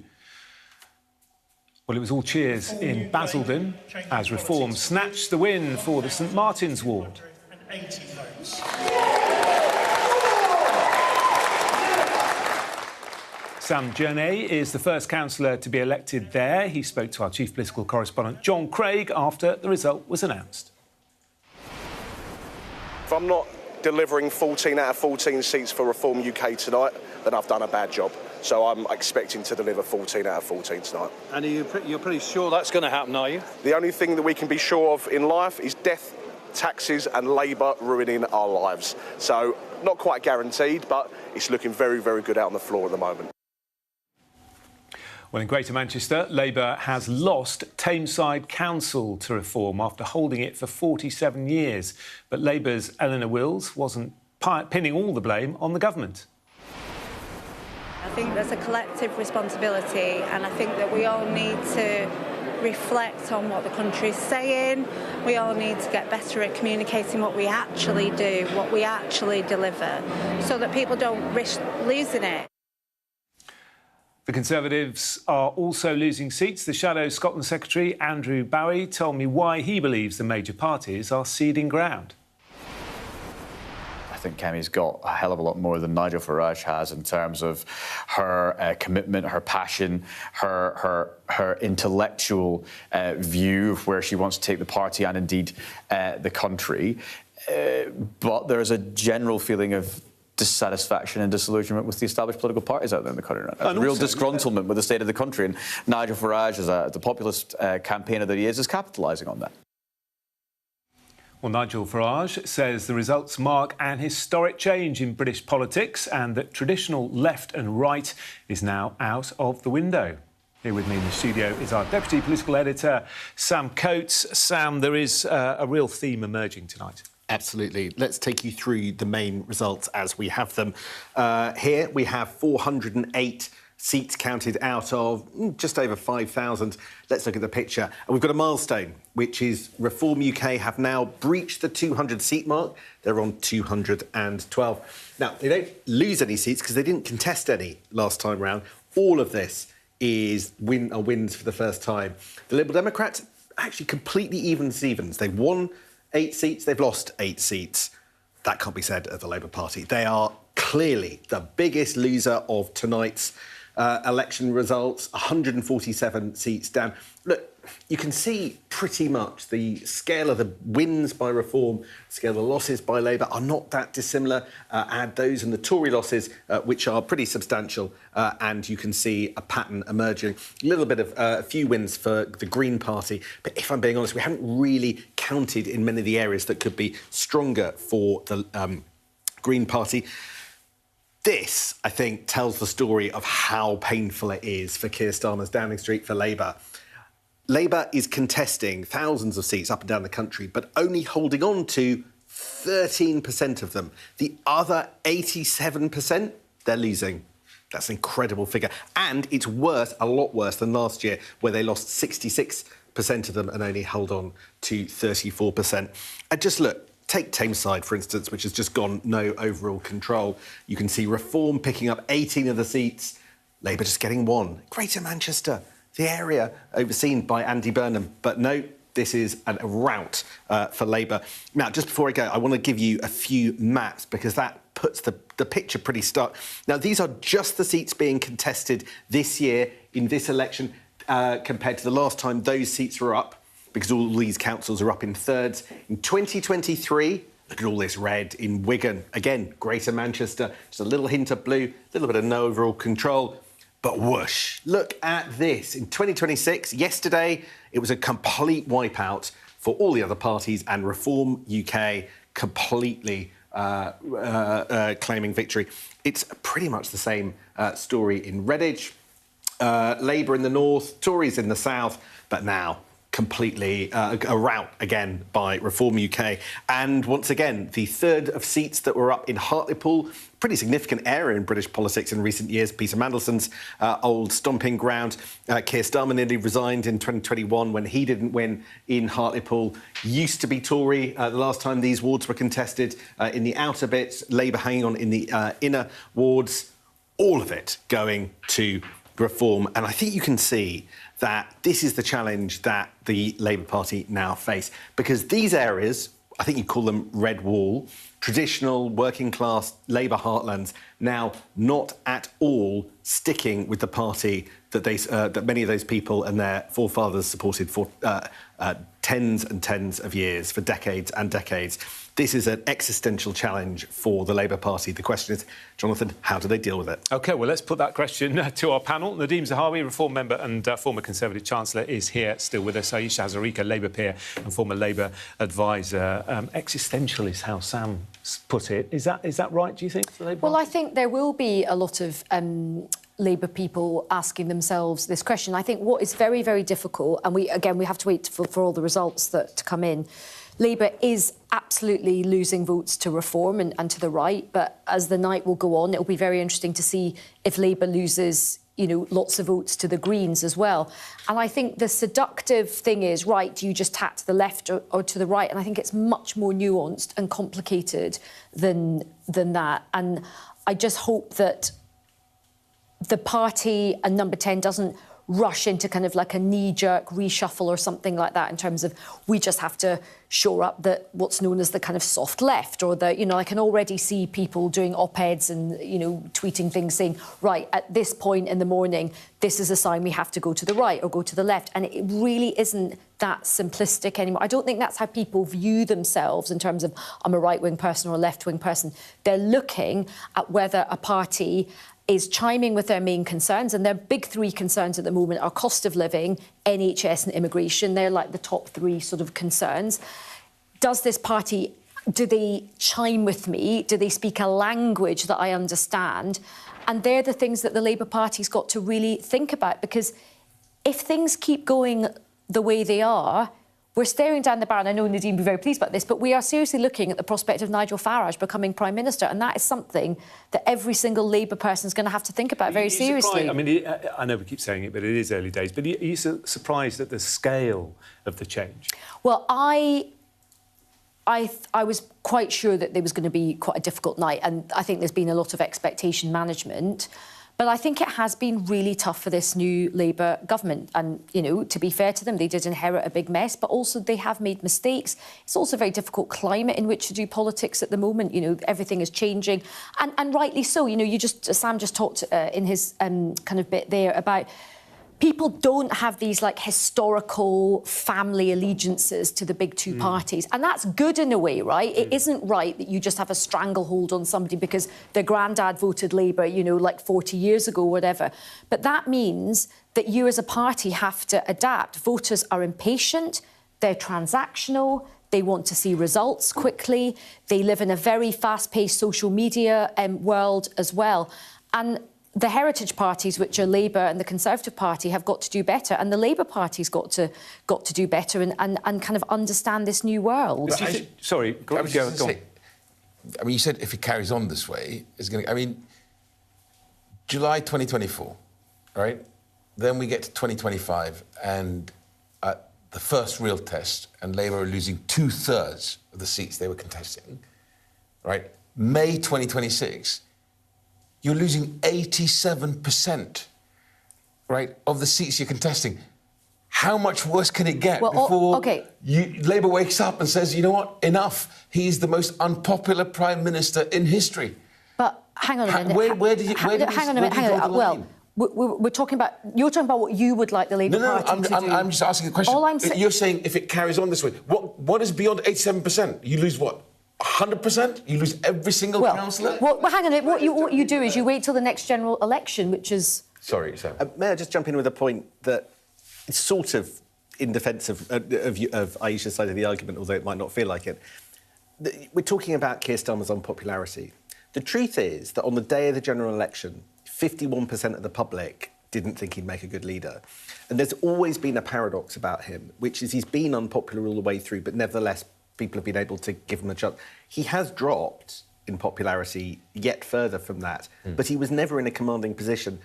People don't necessarily want popular leaders. They are prepared to vote for leaders. I don't disagree. For a range the argument that characters. we made tomorrow is that, and you know this, Sam, Keir's always lagged behind his party. And people like Andy Burnham and Wes Streeting and Angela Rayner, we're making the argument that if we replace him, the new leader may not lag behind their party. That's the real sort of... The balance that will be going through people, the backbenchers' minds is... The problem is, the brutal truth is that actually no candidate other than Andy Burnham has even the slightest net positive amongst the public. And I'm a witness to 2 Andy Burnham leadership contests, and I can tell you that at the end of an Andy Burnham leadership contest, like the one we saw in 2010 and the one we saw in 2015, you wouldn't necessarily bank on it being the same then. It is far from clear to me that Labour is going to have that discussion immediately because they can see that there aren't many good alternatives, and that's one of the things that's going to hold back that discussion. What was it he said? I don't care about the bond markets? Well, just make it worse. Well, but Harry, you've just made this big full frontal argument going, ditch your leader now. No, right? no, I didn't. I said what we're going. We're going through people's minds in the Labour Party. They will be. Right, will be that he lags behind the party. But you're also looking at a situation. We've just been talking about Tameside, right? That is a place where you've got Angela Rayner, you've got Andy Burnham, you've got Lucy Powell. And Labour's still losing there. The idea that there's like a panacea just waiting there in one person or one group of thinking. The reality is, even if you did manage to wave a magic wand, magic Andy Burnham into Parliament, magic up a leadership contest, whatever, a lot of the fundamental questions will still exist. And by the way, and I know this to my listeners on Times Radio, we'd have this discussion a lot about, you know, is it time to get rid of Keir Starmer? I get lots of listeners messaging going, hang on a minute, if you just change your leader, I didn't vote for the person you put in, whether it's Angela Rayner or Andy Burnham or Wes Streeting. Well, and you can't have a general election. You can't have a general election unless, you know, the Prime Minister grants it, because that's the way our politics is. So, and that is a question as well. It's very easy to just say get rid. And by the way, look, I don't know what's going to happen. But the idea that you just parachute somebody in and everything will be OK, well, we know from what the Conservatives did, that doesn't always work, but right? Isn't that what is going to happen over the next few months? Like you say, it's not going to happen overnight. It's not going to happen on Monday that Keir Starmer goes. But we're going to see the characters we've been talking about emerge, and maybe they're going to emerge with some really strong ideas, some really big solutions, and then the electorate will go, yes, let's get rid of Keir Starmer because Andy Burnham believes in X, Y, Z, or Angela Rayner is going to do this, well, let's see if that happens, OK? Let's see if that happens. And right now, it doesn't feel like there is a candidate that has, a massive amount of... One candidate has a huge amount of support and anyone that has, like, a fully formed plan. If there is a contest, and there may well be, I guarantee you we will all be sat around this table again going, this is unbelievable. This government has got all these problems and they've just turned inwards and they're having like this massive distracting leadership contest. And let's say there is a change of leader, they will probably get a honeymoon period of about 5 minutes before it'll be like, well, hang on a minute, I didn't vote for this person. I didn't vote for this person. This wasn't in the manifesto. What would you prefer? A clear-cut contest or this sort of, you know, backroom briefings and backstabbing and briefing papers and... Well, you know... Which one do you prefer as a loyal party member of the Labour Party? Listen, I am a very independent-minded... Because they've been doing it throughout the campaign, right? Throughout the campaign, there's never been a time in Westminster where people don't go off and brief the press. Of course they don't. Come on. But I'm asking you... Come on. Don't ever stop that. Don't ever stop that. I would prefer that we had a better government and they were doing a better job. That's what I would prefer. Under Keir Starmer? Yes, under Keir Starmer.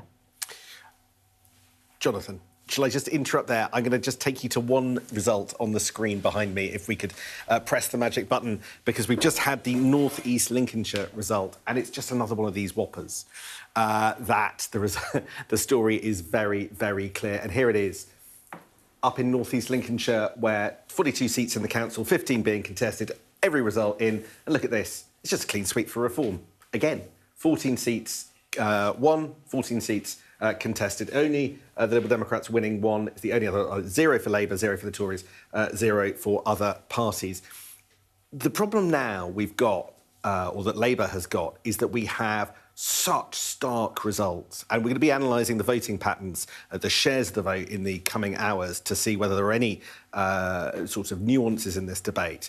But Labour has a problem, and it's a big problem, which is the debate for the last 6 months inside the Labour Party is how did it abandon the kind of its progressive wing, its soft left wing.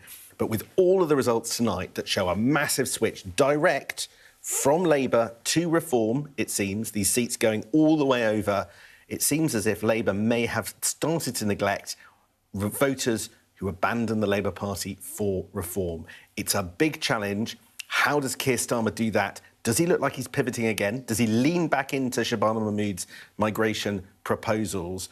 You can feel the tussle. One of the reasons I think I was told that that speech on Monday is a little bit content light, even if it's got to be ambitious, is because the question is, what's the question we're trying to answer? Yeah, that's a good point. And listen, and there is going to be, obviously, there's going to be a big discussion now about, chasing Reform. And Shabana Mahmood, there's been talk of, does she get reshuffled out? I mean, this will definitely show her up. But let's also just think, let's zone out. We don't have all the results coming in from, areas where the Greens might do well. Scotland, Labour doesn't look like it's, going to do particularly well. In Scotland, we'll have to wait for the results.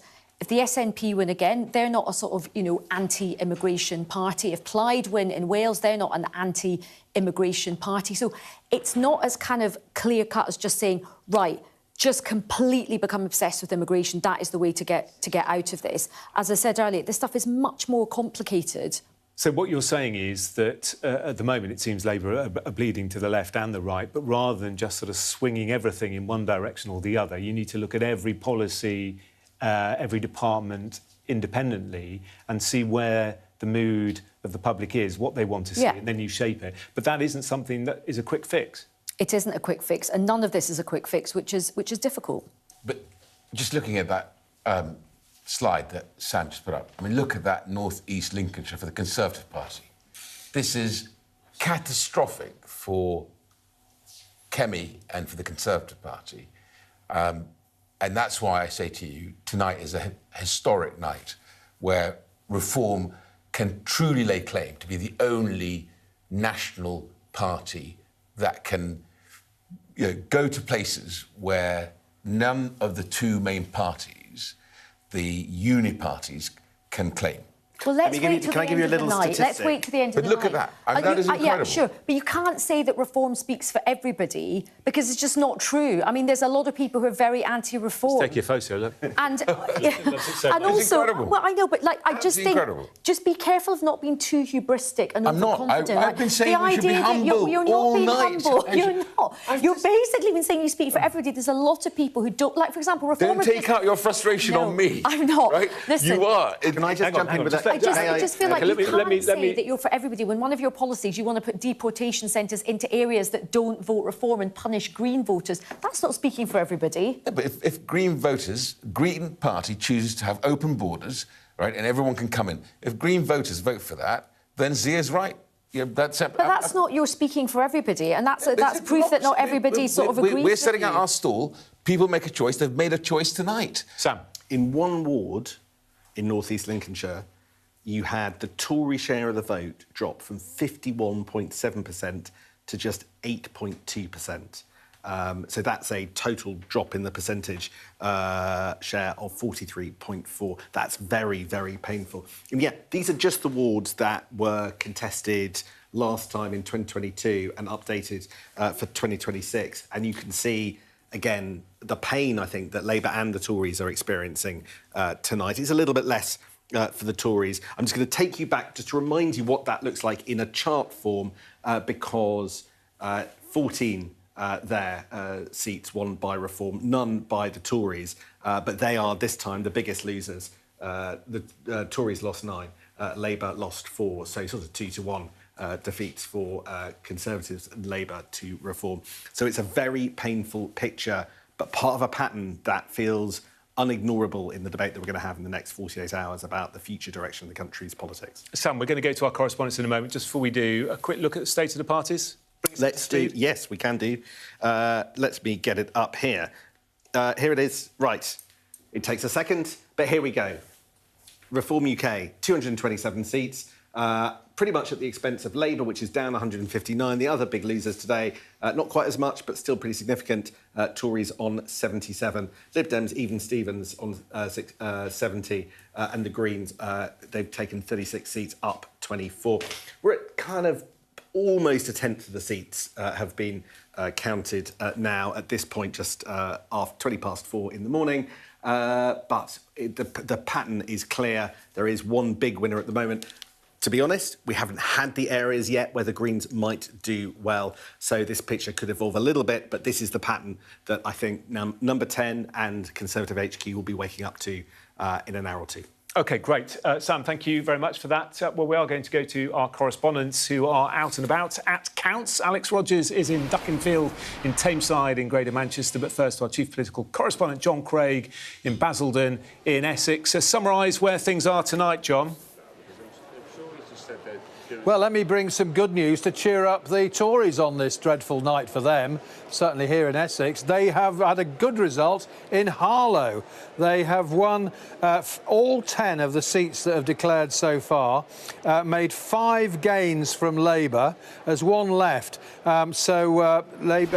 Labour have lost 5 to the Tories. So a good night for the Conservatives in Harlow, the new town in Essex, represented from 2010 to 2024 by Robert Halfon, a popular MP, Select Committee Chair, Minister for Education.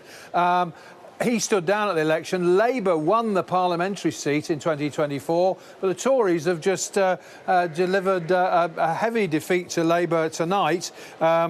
Labour have still got seats on the council because they weren't electing all of them, but Tories have won 10 out of 11, 5 gains from Labour in Harlow. It's a different picture, however, elsewhere, because the Tories, it's all pretty gloomy. Let me tell you first of all about Brentwood.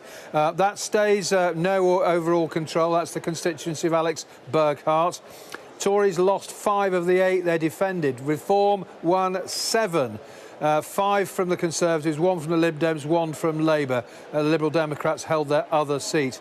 The Liberal Democrats are 4 short of an overall majority there. Then let me take you to Rochford on the road to Southend. We've got Reform have won 13. Reform have won 13 of the 15 seats there. A very good night for the Reform UK in Rochford. And lastly, Colchester remains no overall control. I think the Liberal Democrats short of a majority there. What's happening here is that I think we're about to get the 8th result out of 14 here, and they've won all the first 7. They've won one of the wards where there was a 41% turnout, very high for local government, by a majority of almost 1,000, and 7 out of 7 so far. So they are on course to achieve what the group leader Sam Genet claimed, they'd win all 14. So halfway there, and is that a win for... No, we haven't got the Reform. I can't bring her the 8th yet, but 7 out of 14 so far. 7 out of 7. OK, John, keep listening for us, if you would. Let's go to Alex Rogers in Duckenfield in Tameside. Alex, a bit earlier, you described the situation there as a bloodbath.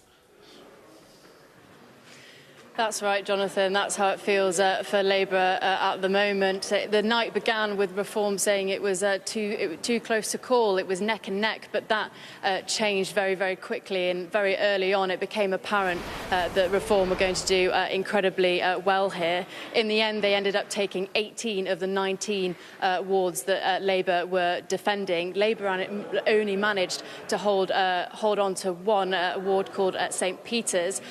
Just a few moments ago, I was speaking to Rob Barrowcliffe. He's the chair of Reform in Tameside, and he was just outlining why he thinks his party did so well. Let's take a listen to what he had to say.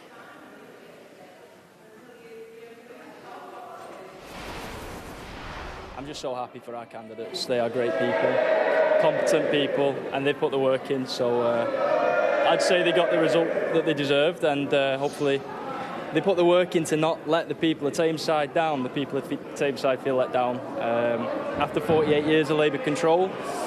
So, yeah, now the real work starts.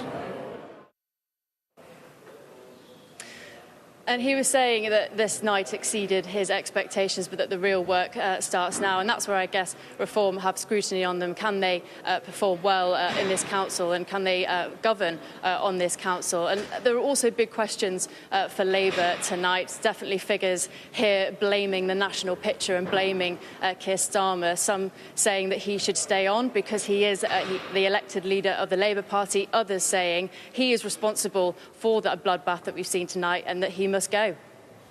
OK, Alex, as they stack up the chairs and clear up behind you, we will leave it there. Thank you very much. Just hearing in the last few moments from the Green Party leader, Zach Polanski, saying Sir Keir Starmer should listen to the people and go after dire early local election results for Labour. Speaking to the Green Party a little later this hour. Do stay with us. You're watching Vote 2026. Plenty more analysis in a couple of minutes' time.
Hello again, welcome back. Just gone 4:30 in the morning. I admire your stamina. Well done for keeping up. We've cracked open the chocolate, haven't we? Here we are. We're on the chocolate. It's that time of night. Sam Coates is here. Sam, hugely fascinating few hours. Massive gains for reform at the expense of Labour, but also the Tories. Yeah, I admire our stamina, actually. Right, let's look at the results, because, as you say, we're now at the business end of the morning and it's getting fascinating.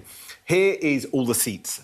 What's changed hands? Reform, the clear winner, 232. All of them gains because they didn't contest these seats last time round. 72 seats won by the Liberal Democrats. They've won 11, lost 10, so pretty much even Stevens. There's only losses for Labour. Look at this. The biggest losers of the night, minus 162. We've got about almost a tenth of the way through seats being counted.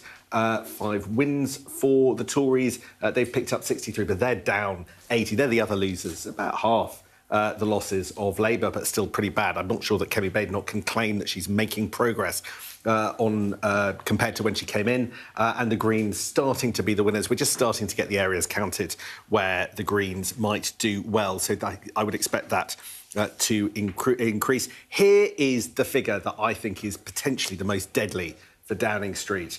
This is the loss rate. So after 113 seats declared out of the 5,000, so still early days, Labour is only hanging on to 13% of the seats it's contesting. The other 87% of seats that it was holding, that it was defending, they have lost. That is a bigger rate of losses. In other words, things are going worse than last year, where they hung on to 66.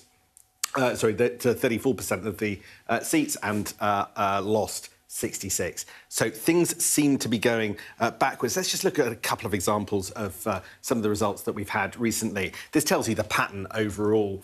Here we have a Yorkshire Council, Houghton, 41% of the vote goes to has gone to the Reform UK, and you've got that pretty much all at the expense of the Labour Party, down 34%, Tories down 12%. That, if we look at Houghton over time, you can just see how Labour was really the dominant force in this council all the way back to 1973. But here, this is today's result, just in one line, and you can see Reform UK squeezing out Labour. The Greens doing well as well there. So you get a sense of just how much the political landscape is changing in council terms compared to recent history. The question is, does that have a read across for other bits of our politics? Sam, thank you very much. Let's bring in our panel once again, Nadeem and Aisha. One thing we haven't talked about at all, we haven't even touched on it this evening, is the Greens and the rise of the Greens. We're going to be speaking to a member of the Greens shortly, Jenny Jones. Nadeem, what do you make of this sort of resurgence, this momentum that we're seeing? Well, it was interesting because obviously with Gorton and Denton, Zach Polanski was able to weaponise the Islamist vote, and if you look at the numbers there for their win in that by-election, but it feels like that the sort of the exposure to scrutiny has taken some of the sheen off the Greens on their sort of open border policy, lack of economic understanding and policy. I had that car crash interview with Rory Stewart and Alistair Campbell, where he couldn't tell the difference between the deficit and the debt, and said, look, I hadn't learnt my lines yet. I know he was an aspiring actor at some stage. But it'd be interesting to see. We haven't seen any of the sort of areas where we think the Greens might do well. Yeah. But I suspect a lot of people who were equally unhappy with Labour on that sort of hard left flank have probably stayed away, would be my instinct. I just want to pick up something you said. I don't think it's fair to say that all Muslim people who voted for the Greens are Islamists. I just think that's really not I didn't say that. I said but the Islamist vote, I think that is unfair because a lot of Muslim people are allowed to vote for who they want. I don't disagree with you. Doesn't mean that. I just think Islamist is a bit, it's like... It's exactly what happened, though. I really disagree. A lot of people voted because of cost of living concerns and things like that. Muslim people have got the same concerns. Yes, there are other issues they care about, but actually when you poll a lot of Muslim people and you speak to a lot of Muslim people, they can hold different thoughts in their head at the same time. And cost of living and NHS and all of those things were big issues, as well as, yes, I just think got to be... Anyway, that's my opinion on that. But in terms of the Greens, I'm going to be really interested to see how the Greens do, particularly in London. You know, I live in Lambeth. The Greens have been, fighting that seat really hard. There's lots of councils. Hackney, Keir Starmer's own council, Camden. It's going to be very interesting to see if Zaplansky still has that momentum behind him, because he certainly has got off to a very good start as leader of the Green Party. So many people joining the Green Party. In some way, he's been described as a kind of left-wing Farage in terms of his social media game. But he has faced, rightly so, a lot of scrutiny, particularly over the issue of his candidates making anti-Semitic comments. I mean, that is scrutiny, and that, merits scrutiny. That's a very serious thing. So it's going to be interesting to see. We've obviously spent a lot of time talking about how reform is harming the Labour Party. It is going to be interesting to see what damage the Green Party is doing to the Labour Party, because that will inform all those difficult conversations that have to happen in Downing Street as the Prime Minister and his speechwriters prepare to make this speech on Monday. What do you think that speech will contain? I mean, it's very difficult to know, isn't it, which direction he can go in after what could be an absolutely disastrous 24, 48 hours? I think what he shouldn't do is jump in and make huge sweeping assumptions about what's just happened at these set of elections. In the same way, after Gorton and Denton, the first thing that was said that, all Greens are extremists. That's just not. It's just not true. It's just not true. And so I think, a bit of calm reflection. But as I said earlier, I think the speech he needs to make is owning this and owning the fact that tonight and the weekend is going to be a pretty bad set of results for Labour. I think he's got to own it. I think he's got to apologise. I think he's got to apologise to all the councillors and their families and acknowledge the scale of the defeat. I don't want to hear any of this, it's just a flesh wound, it's just midterm blues, this stuff kind of happens. This is a really, really big issue for the Labour Party. And I want to see some humility, I want to see some honesty, and I think and ownership, and I think that would do him a lot of good. Yeah, we don't hear that enough from politicians, do we? Honesty, ownership and apology. We don't hear politicians ever admit when they're wrong, or very rarely. I mean, to Keir Starmer's credit, he did when it came to Mandelson. Yeah, but even that, again, I referred to it earlier, but when Sam Coates interviewed him, he sounded like a robot rather than a Prime Minister who was human. He kept repeating the same sentence over and over again when it was very clear that either the information that was given to him was inaccurate or he was lying. And so that was problematic for him. I think I agree with Aisha. It needs to be a huge mea culpa and then set a date for the general election.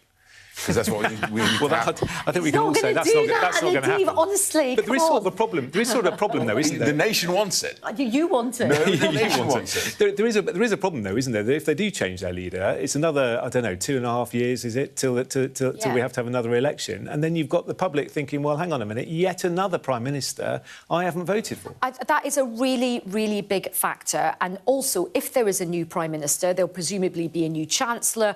There'll be a big cabinet reshuffle as well.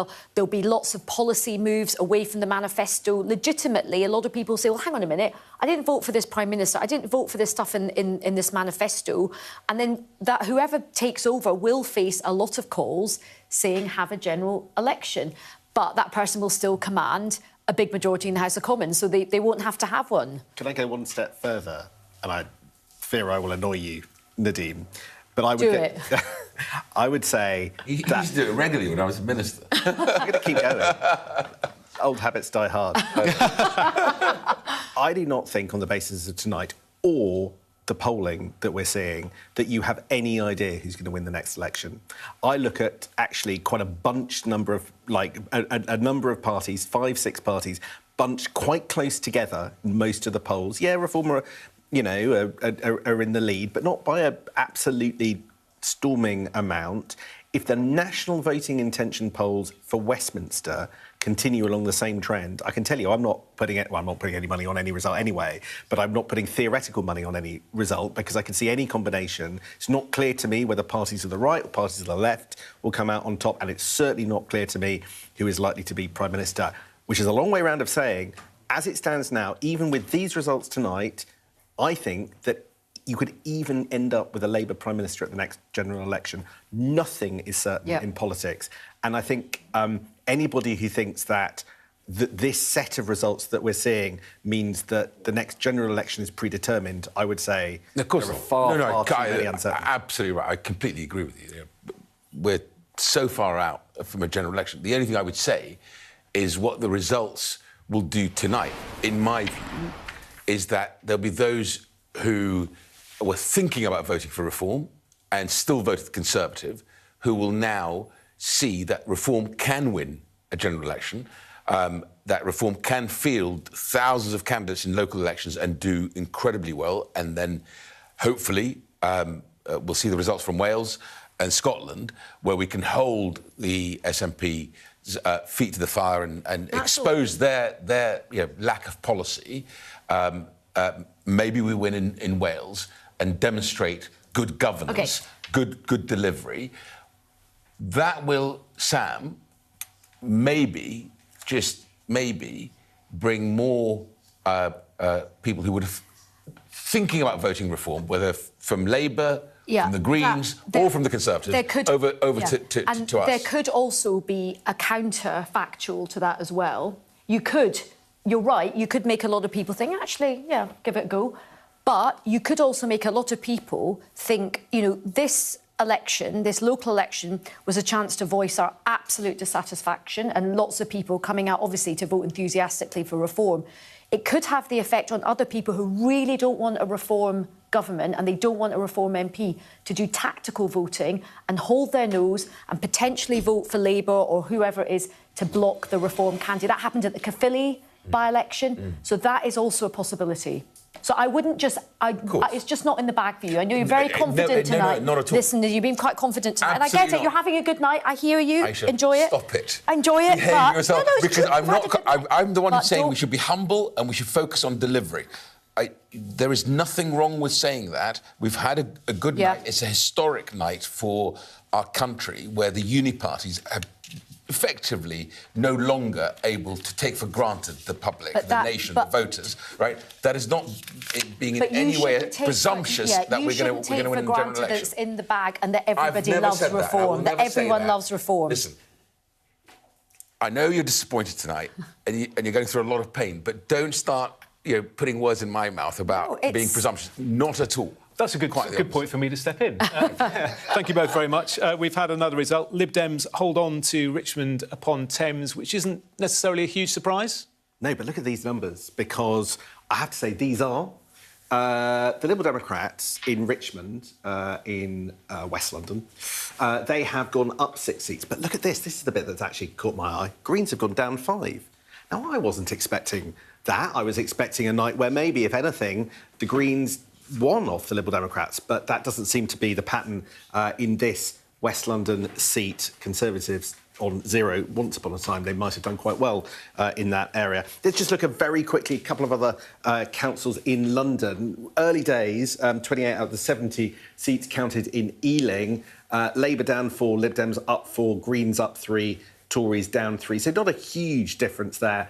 I mean, Westminster, where 15 of the 54 seats, you've got Labour down 2, Tories up 2. So what does that tell us? The 2 seats in London, so Ealing in West London, Westminster, where we are broadcasting to you live from, really not substantial change. But I think it's that Richmond result in London that suggests that things aren't quite what I was expecting for the Greens.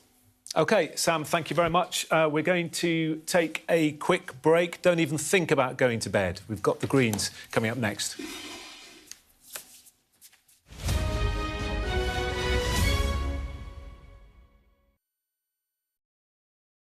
A lot of local and national seats are up for grabs.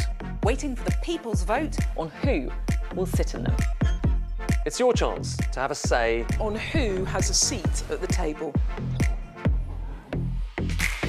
Follow Sky News as we give you the best seats in the House. From voting to the results. the analysis, and what comes next. join us for Vote 26. Get the full story fast on Sky News. Sky News has been given exclusive data showing every Palestinian who has been killed in Gaza since the war began. Our analysis of this pattern in the killings suggests that entire families were wiped out in their homes or shelters.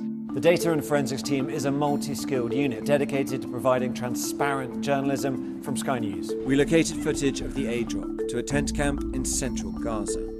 These airdrops are falling in extremely populated areas. We combine traditional reporting with advanced analysis of satellite imagery, social media, and other open source information. And this is just one of the strikes and incidents we've been able to geolocate across Gaza. Sky News has found Nazi speeches and marching music have been used as background sound on tens of thousands of TikTok videos as far-right groups try and spread their message. Sky News has seen 72,000 posts used in this way. There's no evidence yet of foul play at Heathrow. It shows weaknesses that enemies could take advantage of. Elon Musk says it is, quote, a viper's nest of radical left Marxists who hate America. Supporters say it saves lives and projects American power and influence. I think we would generally be called far-right, sure. It's called Return to the Land, and they invited me in. A lot of people are going to be, why are you making Nazi references? Right. Well, why wouldn't I? Its founder says he is building a fortress for the white race. It's a racial association. I kind of want to ask you, after seeing this, do you think what we're doing is immoral? We followed a social media trail that led us to Bristol, where a confrontation between protesters erupted into a full-scale riot. Here it really is pitched battle skirmishes, hurling missiles, throwing punches. I'm Tom Cheshire, Sky's data and forensics correspondent. Hello again, welcome back to Vote 2026. We're joined in the studio by Green Peer Baroness Jenny Jones. Very on brand with the outfit this evening. Thank you very much. Nice to see you. Thanks for coming in at this very early hour. Where are you hoping to make gains? I think when the London results come in, we might see... I mean, we've made gains already anyway. I think our vote as well is up, which it may not always translate into seats, but it is very healthy for the next election and for by-elections. I think the London results are going to be quite good for us. Yeah, I mean, it's early days and not a huge amount of movement so far. Let's just have a look at the picture in Richmond upon Thames. I think we can perhaps bring that in. We got that result a short time ago. Unsurprisingly, it has stayed with the Lib Dems. No surprise there. What is perhaps a bit more surprising, and this is something that Sam pointed out to us, is that the Greens have lost 5 seats there. You'd sort of be expecting the Greens to be making some inroads, given the momentum that we're seeing at the moment in the party. Are you a bit disappointed by that? Well, the momentum sort of ebbs and flows, I'm afraid. Yeah, I am disappointed that we've lost 5 seats. I think it's a loss to Richmond, but at the same time, we are gaining in other places. I think Exeter is doing quite well, for example. How many seats would you be really happy with? What would be a really good result? I have been told to display cautious optimism, but I'd just go crazy if we got 200 more councillors than we had yesterday. But obviously that's not cautious, is it? How do the Greens maintain the momentum that we've seen of late if you do fall a bit short? If the results are good but not amazing, how do you maintain that excitement about the party that perhaps we've seen of late? I think it does depend a lot on our MPs, unfortunately, and obviously our 2 members in the House of Lords. I think that we have to stand up, and the leadership, Zach and Rachel and Martin, have to stand up and make sure that we are explaining all our policies and how good they are for people and planet. How do you feel about Zach Plansky? I think he's done the most amazing job actually selling our message. And it's going to be very interesting to see how it develops over the next year or 2. Are you worried about events over the last week or two? Some of the high-profile mistakes he's made, some of the reports that have come out that perhaps have taken the shine off his leadership? Well, I think his mistakes don't really mount up to the Mandelson scandal or taking £5 million off a dodgy donor. I think that the Green Party's come under huge scrutiny and huge attacks in the past few weeks, and Zach has borne the brunt of them, and it's very tough to do that.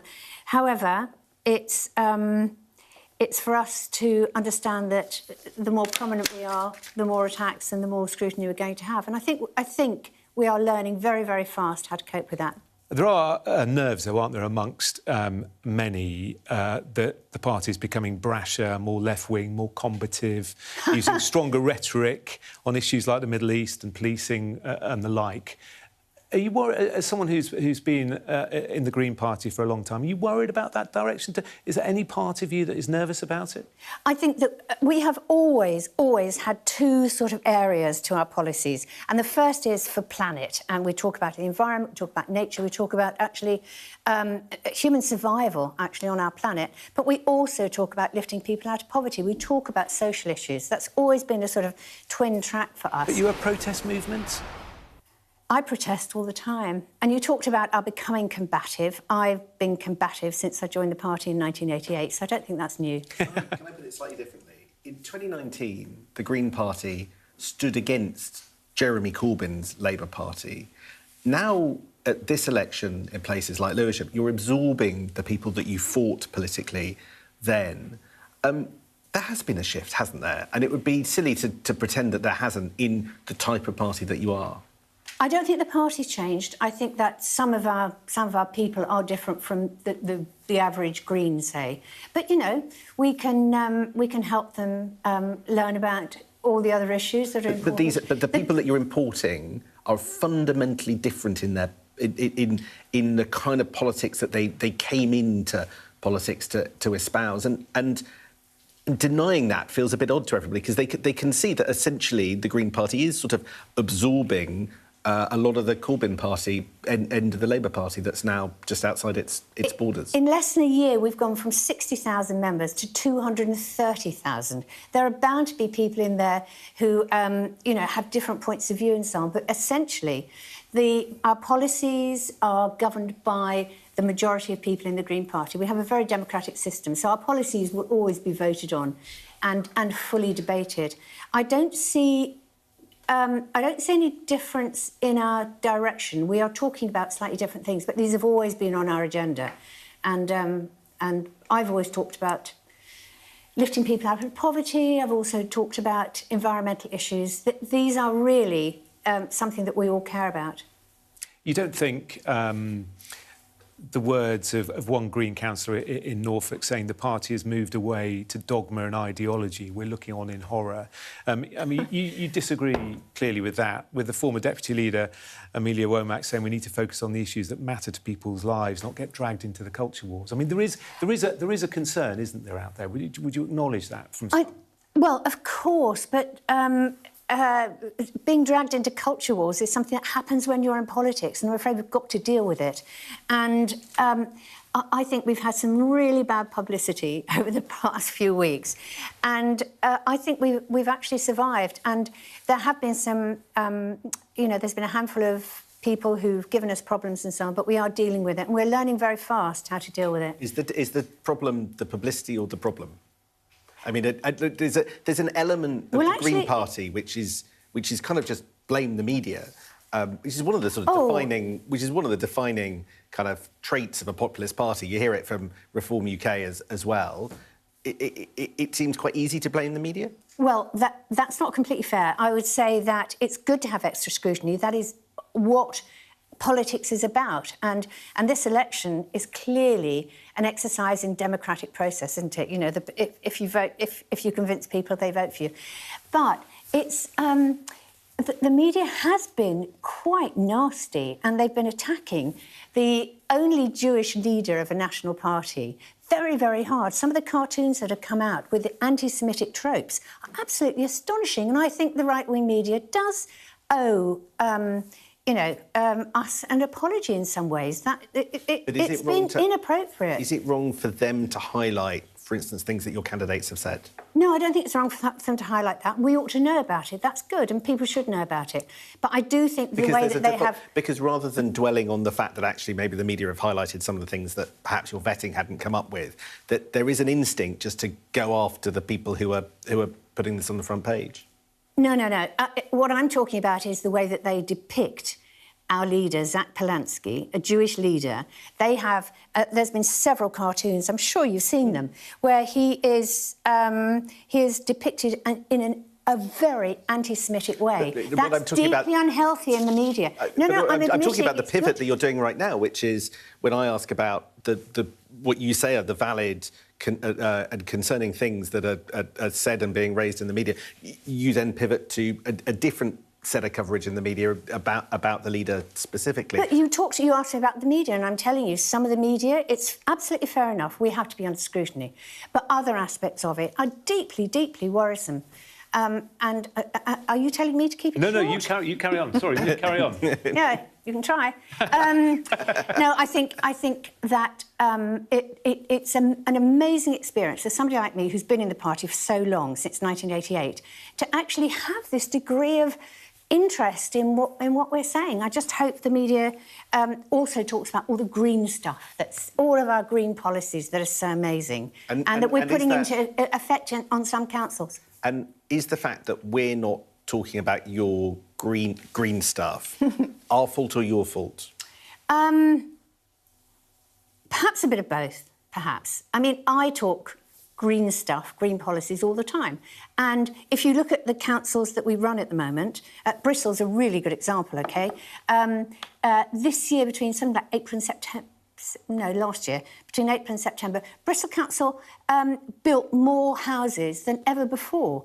And they were good houses, and they're actually well insulated, and they're in the right place, and they're not crushing toads and killing bats. You know, we are doing what people need, and we are conflating the two real big problems we have, which is the environment and poverty. OK, we must leave it there. We're approaching 5 o'clock. Baroness Jenny Jones, thank you very much for coming in. Nice to see you. Do stay with us when we come back. Plenty more analysis. Just to let you know as well, the Green Party leader, Zach Polansky, has said in the last few minutes that Keir Starmer should listen to the people and go after dire early local election results for Labour, as the Greens said they felt bullish about their prospects, as we've been hearing in London boroughs, which will be counted later on today. Do stay with us. Vote 2026 continues in a couple of minutes.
This is Vote 2026. Dozens of local authorities in England declare their election results, and the picture so far is clear. Reform UK sees big gains, with Nigel Farage claiming an historic change in British politics.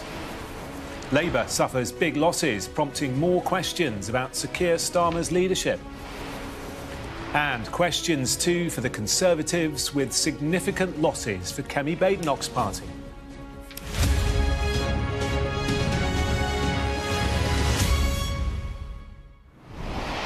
Hello there, good morning. I'm Jonathan Samuels with a Vote 2026 special programme. The story of the night so far. Reform have made big gains in the English local elections, with Labour bearing the brunt and the Tories suffering too. Well, let's take a look at the state of the parties as things stand right now. Bring it in for you there. Reform on 263 seats. Lib Dems there on 139, Labour on 90. But if you look at the change, Reform up 263, obviously starting at 0. Lib Dems gaining 70, but look at that number of losses for Labour, down 186. We've got a panel of experts in the studio, chatting to them in a moment. But first, our Deputy Political Editor, Sam Coates. Talk me through that then. Sam, where have we got to? 5 hours into our programme, 7 hours into counting. Clearly, a small percentage of the counting is taking place overnight. We'll get a much bigger picture of the state of play tomorrow, but nonetheless, a very clear narrative is coming through. Well, why don't I talk you through the numbers? So if you bring back onto the screen the graphic that we looked at briefly, we can chat through the headlines. So, the big winner of this evening, and there is no kind of doubt because the numbers are so stark, is Reform UK. They've won 263 seats. They weren't defending any. These are all new gains because they weren't bluntly in existence pretty much last time. This set of councils, this set of seats were up. The big losers of tonight, that line in red, the Labour Party, they are down 186 seats. They are now on 90, but it's that losses figure, I think, that's critical. We think, our calculations by Michael Thrasher, that Labour is only hanging on to 13% of the vote of the seats that it was contesting, so absolutely dire for them. Also having a difficult night is the Conservatives. They're down 87 on 89 seats, and then we have the Conservatives.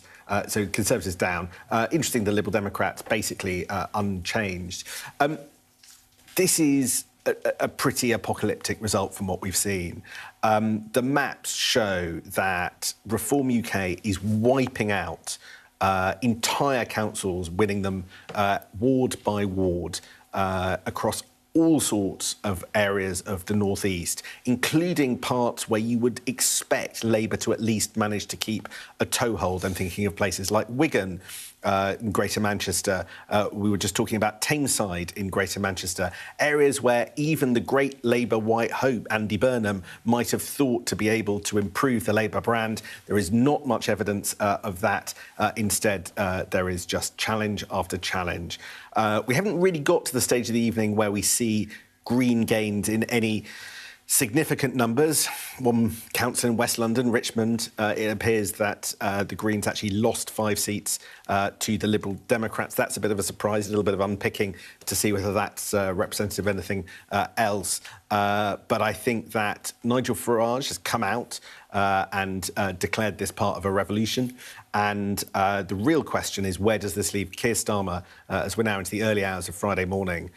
Because from everything I can see, there is not a delegation about to knock on Number 10's door, but the kind of scale of defeats that Labour councillors are enduring up and down England, because we've only had the English votes, is really painful and seismic, and an emotional spasm may yet prompt some action against the Prime Minister, even though we've had a parade of ministers through the night saying they wanted to stay. And Sam, just talk to me briefly about the Tories as well, because a pretty bruising night for them as well so far. Yeah, you have seen in parts of Essex, for instance, a significant switch from Tories to reform. In many senses, the spread of councils has made that picture more dramatic for Labour, but in areas where there are Tory strongholds, you are also seeing some areas of Tory wipeout, again, to reform. This is the second year in a row where we have properly entered multi-party politics, where both Labour and the Conservatives have really struggled against this relatively new insurgent force on the, new kid on the political block. The question is, how do they react? And can they react in any kind of way against this sort of light blue tidal wave? OK, we'll get the thoughts of our panel in a moment. But first of all, let's take you through some of the key moments so far. Reform UK, changing politics for good, 1,280 votes. OK. It was all cheers in Basildon as Reform snatched the win for the St Martin's ward. Sam Journey was Reform's first councillor to be elected there. He spoke to our chief political correspondent, John Craig, after the result was announced. If I'm not delivering 14 out of 14 seats for Reform UK tonight, then I've done a bad job. So I'm expecting to deliver 14 out of 14 tonight. And you're pretty sure that's going to happen, are you? The only thing that we can be sure of in life is death, taxes and Labour ruining our lives. So not quite guaranteed, but it's looking very, very good out on the floor at the moment. And in Greater Manchester, Labour lost Tameside Council after holding it for 47 years. Labour's Eleanor Wills refused to pin all the blame on the party's leadership. I think there's a collective responsibility, and I think that we all need to reflect on what the country's saying. We all need to get better at communicating what we actually do, what we actually deliver, so that people don't risk losing it. Well, as we were saying, the Conservatives are also losing seats. The Shadow Scotland Secretary Andrew Bowie told me why he believes the major parties are ceding ground. I think Kemi's got a hell of a lot more than Nigel Farage has in terms of her commitment, her passion, her intellectual view of where she wants to take the party and indeed the country. But there is a general feeling of dissatisfaction and disillusionment with the established political parties out there in the country. A real disgruntlement with the state of the country, and Nigel Farage, as the populist campaigner that he is capitalising on that. Well, Reform UK's leader, Nigel Farage, says the results mark an historic change in British politics and that traditional left and right are now out of the window. Well, let's bring in our panel of experts. Former Conservative Chancellor Nadhim Zahawi, who's now member of Reform UK, and the Labour peer, Baroness Aisha Hazarika. Great to see you both again. Thanks for sticking with us into the early hours. Aisha, apocalyptic is the word that Sam used. Is that fair, do you think, to say that for Labour? Well, as we sit here in the wee hours, it's a really grim night for the Labour Party. It's been a terrible evening. Let's see where we get to when, all the results are declared. And I'm very interested to see how the Greens do. So obviously, right now, the conversation is rightly dominated by Reform, but I will also be interested to see how the Greens do and, of course, what happens in Scotland and Wales. But it has been a terrible... I'm not going to, do a comical alley and try and kind of spin a line on this. It's been a grim night for Labour, and I think... over the next couple of days, I think Sam's right. I don't think, that the men and the women in grey suits are going to go and see Keir Starmer. But what there will be is a feeling of emotion, real raw emotion for the losses of really good Labour colleagues, councillors, historic councils that Labour have always held, the sort of foot soldiers, the connective tissue of a political party. There's going to be a lot of anger as well, directed at the Prime Minister and the Downing Street operation.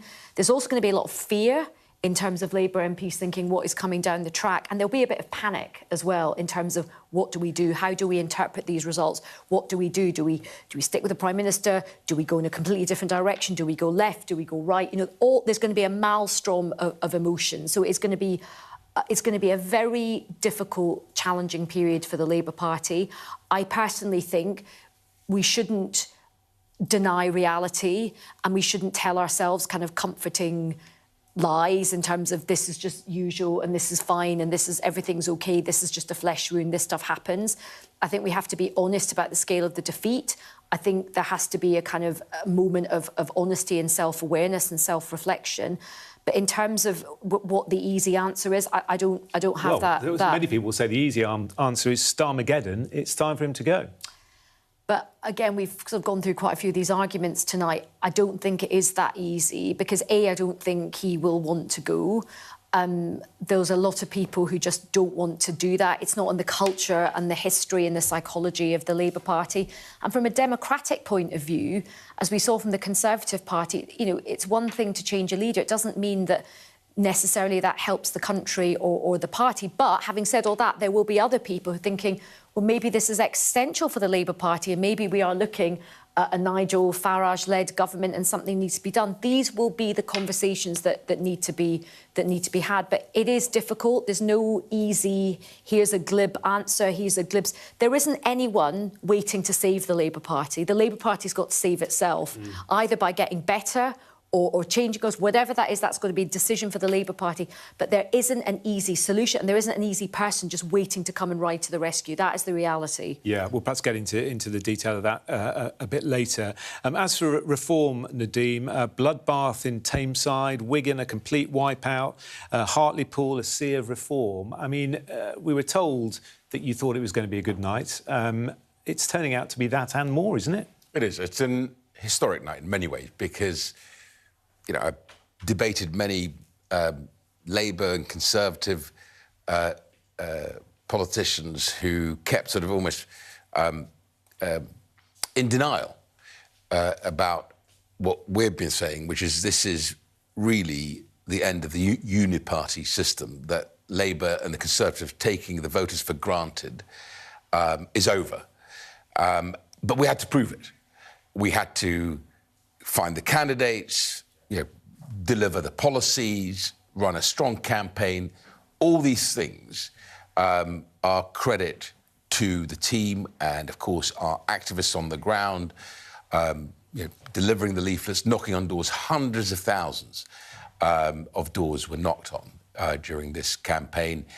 And the proof of the pudding is in the results that are coming through. So I think my advice to Labour is, rather than obsessing about Nigel Farage, the reason people have voted reform is the policies that we've put forward chime with what they see in their communities, in their family, in their areas. You know, services not working properly, you can't get the kids to the right school because schools are overwhelmed by mass migration, the cost of living, all these things. Is it the policies? Yes. Is it the policies? Or is it they're looking at the alternatives and just seeing that those parties are all at sea, whether it's the Tories or Labour, and they're holding their nose and voting I don't reform? think that's enough. Genuinely, not what we're seeing. I mean, if you look at the numbers, for Labour to be losing 87% of their councillors is catastrophic. And it can't just be because Keir Starmer is really, really crap.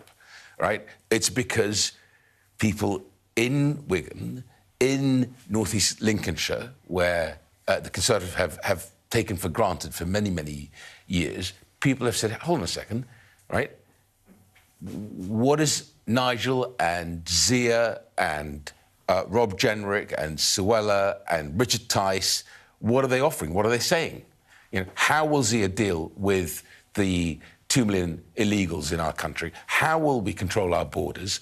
What are we doing on net zero and the madness of the sort of not using our own assets like oil and gas and having to import it, LNG from Qatar and elsewhere around the world, not helping the carbon footprint of the world. I genuinely do not all think this net stuff zero is the thing that's coming up on the doorstep. It is cost of living. It is cost of living. It is immigration. It is mass migration. NHS and immigration. I don't disagree with you. I don't disagree with you. I'm just saying that it is a historic night. We remain humble and focused on the task ahead. That's what you'll hear from Nigel. That's what you'll hear from Richard. That's what you'll hear from Zia, from Rob, and from Suella, from all of us. That ultimately we have to deliver, right? And we now have an opportunity to demonstrate that we can govern and govern well. Yeah. And that's the difference between us and the uni parties. It became farcical for the Conservative Party and now Labour. I mean, breaking all records in sort of 18 months, reaching a stage where you're so unpopular is pretty extraordinary, where everything is just too difficult. Yet the nation watches and sees people who just don't feel their pain. Well, we're going to go to our correspondents around the country in a moment. Just have the final word for a moment. All I'd say is, look, there is a lot of pain out there. Labour didn't just come in and create all of this mess. There was historic, difficult issues going on, and of course Nadeem admitted he was very much part of that. And if Reform does win the next election, and that is a long way away, if they do win power, they will also find that you cannot just come in and words don't count for anything if you can't actually deliver on the ground. And fixing things is far more difficult than just slagging everything off. OK, all right, we'll leave it there for the moment. We'll come back to you both shortly. Let's go to some of the key areas deciding these elections. Our correspondent Alex Rogers is in Duckenfield in Tameside, that's in Greater Manchester. But first, our chief political correspondent John Craig is in Basildon. How are things looking, John? 13 results in and just one more to go. So in any second now, any minute now anyway, we're going to learn how many gains Reform have made. Well, as we speak, it's 11 out of 13. You'll remember that when I spoke to the leader of the Reform group, that's Sam Junet, he said, if I don't get 14 out of 14, I'll have done a bad job. Well, he hasn't quite made that. It's 11 out of 13 so far. We've just had the results, number 13, which was a Reform gain from an independent who was previously the councillor. So, a very good night here for Reform. Probably they're going to end up with 12 out of 14. And that pattern has been repeated throughout the county of Essex because Reform have made big gains in other councils, Brentwood, for example, Rochford, and also some others. And Essex County Council's worth a mention. Some of the boroughs are counting today and they'll continue tomorrow. But on Essex County Council, 78 councillors there. 29 have declared so far. Reform have gained 22 on Essex County Council. Tories are down 18. Labour down 1. The one result that's bucked the trend is Harlow, where the Conservatives have defeated Labour in 5 wards, and they've won all 10 seats being contested tonight. So that is, I suppose, the exception that proves the rule. I mean, throughout the county of Essex, it really has been a very good night for Reform. But what's different in Essex from elsewhere in the country, particularly in the north of England, is that the Reform UK's gains are largely at the expense of the Conservatives, not Labour. And, for example, in some of the wards here, Labour have been a fairly decent second. For example, in Sam Junet's own ward, a Labour candidate was only a couple of thousand behind him. We've seen some really high turnouts too, certainly in Basildon. Some wards 51, 52%, and some 45, 46%. That's very high for a local government. Now, Reform UK say that the people who haven't voted previously have come out to vote for them. Queues outside the polling stations, we've been told. So a very good night for Reform here. They were always pretty optimistic here. There will be other counts tomorrow, of course, where Reform will hope to make similar gains. Thurrock is one. That's a council that was held by UKIP back in the days when UKIP was the Nigel Farage's party. But here we are. The last declaration is imminent. And I think that the returning officer, that's Gary Jones, will give us the final numbers. I'm just looking. The leader of the Reform group, a very jaunty Sam Junet, is chatting to his supporters. I think some council officials as well. I can't see the returning officer. He's over talking to his staff, actually. Gary Jones, he's the chief executive of the council. He's been very good-natured throughout the evening, very helpful to Sky News and others. So I'm not quite sure what we're waiting for now, but any second now. My colleague Caitlin Brennan has gone up to ask the returning officer, what's the hold-up? And I don't know whether Caitlin has got news for us. What's the hold-up, Caitlin?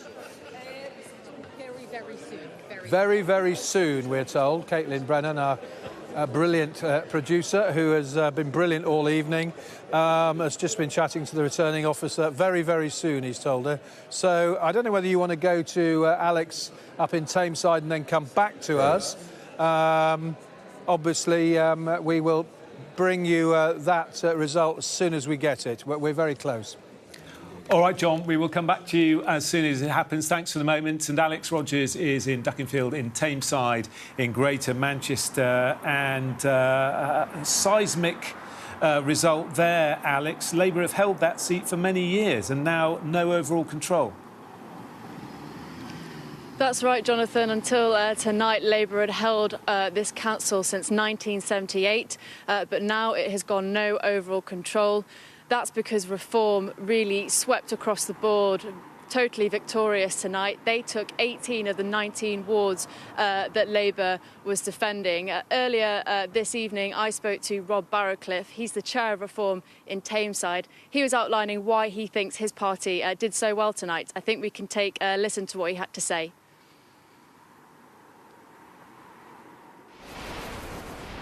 I'm just so happy for our candidates. They are great people, competent people, and they put the work in. So I'd say they got the result that they deserved, and hopefully they put the work in to not let the people of Tameside down. The people of Tameside feel let down after 48 years of Labour control. So, yeah, now the real work starts. Reform ecstatic, but Labour the opposite. The whole night really was dominated by really glum faces from Labour councillors. They are really blaming the national picture here for the losses that they've endured, and real questions for Sir Keir Starmer and his leadership. I was talking to one senior figure. I asked them, do you think it's time for Keir Starmer to go? They gave me a smile and they said, what do you think? So a real moment of jeopardy for Keir Starmer. Maybe this is the moment that Andy Burnham or Angela Rayner, big figures here in the Northwest, put in a challenge. There's a lot of speculation around that tonight. So, yeah, big questions for Keir Starmer. Will he be able to fend off that leadership challenge? There's lots of fingers of blame pointing, and they're all pointing in his direction. OK, Alex, for the moment, thank you very much indeed. The counting still continues, of course, through the night. We can show you the count in Westminster, I believe, which is where many of the London boroughs are being counted. We've seen the Lib Dems hold on to Richmond upon Thames in West London, also Sutton as well. But the story of the night is one of huge gains by Reform. Tameside, Wigan, Redditch, Hartlepool, North East Lincolnshire, Basildon, all seeing a huge success for Reform UK. Do stay with us, plenty more analysis after this short break.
You're watching Vote 2026. If you're just joining us, it's 5:25 in the morning. Welcome.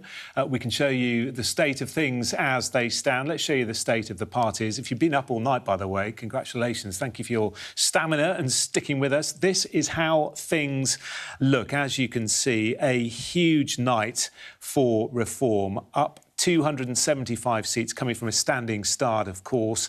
The Conservatives have had a bruising night, losing 96 councillors. But look at that. Labour, so far, losing 203 councillors. And we're only a few hours in. Let's go back to John Craig, who's in Basildon in Essex. John, a bit of movement? Jonathan, we just had the final result here, the 14th, and it's gone to the Conservatives. So Reform have ended up with 11 gains, and I think I'm right in saying 10 from the Conservatives and 1 from an independent, and Conservatives have got 3. Now, my maths suggests that the makeup of the council is now going to be Labour 12, Conservatives 12, Reform 11. It was previously Labour 16, Conservatives 13, Reform only 2. Well, let's talk to the leader of the victorious Reform UK group. That is Sam Genet. Congratulations. You did say earlier this evening that if you didn't get all 14, you wouldn't have done a good job. No, and I haven't done a good job because we needed 14 out of 14. But you know what? I'm over the moon with what we've done. 11 seats for Reform UK in Basildon is an incredible achievement. The volunteers, the candidates and now councillors done a wonderful job, and we're going to build on this. As the local elections in Basildon have done on a thirds basis, this time next year we're coming back for the other 14 and we will take the administration. No overall control, obviously. What's this going to mean for the voters of Basildon, the fact that you've now got, I think it's 11? I mean, some people would say no overall control, it's all a bit messy, might be a bit indecisive and not work very well. What would you say? What difference are you going to make now? I think we have to make it very clear. Basildon Labour have ruined our borough, they've ruined our town. Councillor Gavin Callaghan has disgraced the Labour Party tonight by leaving after just 2 election results. I'm sorry to say, well, I'm actually very happy to say to Basildon residents, Gavin Callaghan is gone. He will no longer be the leader of this administration. Change is coming, and whether Reform UK have a part of the administration, that is for conversations down the line. But what I will say is that Basildon have voted for change. Basildon and Billericay have voted for change, and that is what we're going to deliver. You've just been quite rude about the Labour leader. Looking at the maths, are you going to join with the Conservatives who run in the council? The thing that we're focusing on at the moment is celebrating our 11 seats that we won tonight. There's no conversations to be had with the Conservatives at the moment. If they wish to approach us, that's down to them. They have the most seats. We are simply the 3rd biggest party in Basildon. So if they want to join with Reform, that's down to them. But at the moment, we're going to enjoy our morning and the next couple of weeks as we settle in the council. And what would you like to happen, though? What would I like? Well, the most important thing, I think what residents would like to see is Labour are thrown out. They are sacked off. It's time. It's the end of the road for Gavin Callaghan in local politics. I know there's the Essex County Council elections tomorrow, but the skullduggery and the shambles that this council has been through over the last 10 months, it's come to an end. Well, he's not here to defend himself. But okay. I know that's because he's left. But but I come back to the point. I mean, there's been a lot of talk about the last few days. Kemi Badenoch's been asked about it. Reform's leaders nationally have been asked about it. I mean, looking at the maths, you're going to have to do some sort of deal or come to some sort of arrangement with the Tories. You're obviously not going to with Labour. Well, that's not necessarily true. There are at least 5 or 6 independent councillors that still sit on the council as well. They could form an administration. So I think that's the conversation best to have with the leader of the Conservative Party rather than myself this morning. What is your... I mean, you've seen the results throughout Essex, big gains in quite a few of the other councils. I think it's you've made gains, I think, in Brentwood, in Rochford, elsewhere. The only one you haven't done so well in is Harlow. The Tories have done remarkably well there. Okay. But what do you think the results that you've had here and others have had, what do you think it says about your party's progress in local government and what you can achieve in local government? I mean, there have been criticism of some Reform UK councils over the past year or so, putting up putting up council tax, closing care homes, all sorts of criticism. What do you think you're going to do now to sort of, if you like, convince voters that you can be good at running a council? I think for too long, too many councils have done things under the hood. They've hidden it away in private meetings. Residents want us to be open and transparent, and that is what we're going to do. That is what we're going to deliver. We're going to do it with integrity, honesty, and trust. And I think that's, if you start there, I think that we've got big gains to have moving forward. And what do you think these results say about reform's prospects nationally? I mean, I know the general election's a long way off, but I mean, for example, the Basildon and Billericay seat. I think you actually lost. I think you lost both of the Billericay wards, didn't you? Or one of them, certainly. What does it mean in terms of looking ahead to elections for Parliament, whenever that comes, whenever that general election comes? I think if we have to take into consideration the amount of residents that make up the Basildon and Billericay constituency, only 18% of that particular number is from Billericay. So, as you can see tonight, we've had a barnstorming win in Basildon, and I expect over the next year, maybe over the next 2 years, the residents of Billericay will finally trust us to deliver what we're going to deliver in Basildon.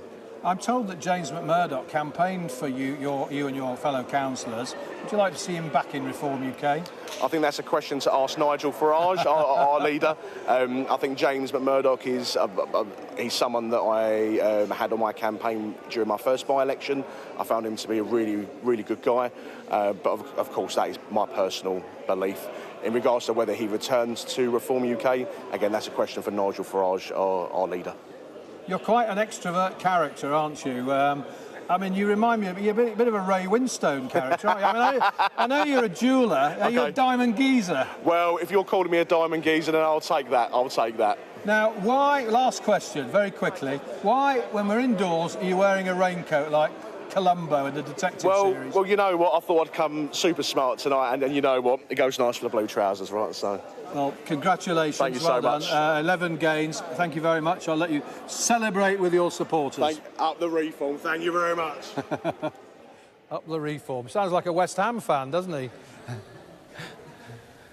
John, you are our diamond geezer. Thank you very much. John Craig there in Basildon. Much appreciated. We're just hearing from Nigel Farage suggesting Reform UK is on course for a general election victory after taking council seats from Labour. We're going to be speaking to a top pollster after the break. Luke Tyrrell for more in comment. Don't go away.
Hello again, you're watching Sky News. It's a Vote 2026 special. If you're just waking up, sticking the telly on, wondering what the state of play is, well, we can show you straight away. This is the state of the parties as things stand, and the headline really is a huge few hours for Reform UK. They are creeping towards gaining 300 councillors, but look at Labour losing 227 seats. What are we, just a few hours in? But also a real bruising for the Conservative Party, down 104 councillors. Well, I've been joined by the UK Director of More in Common, Luke Trill. Great to see you, Luke. When you look at those numbers, what's going through your mind?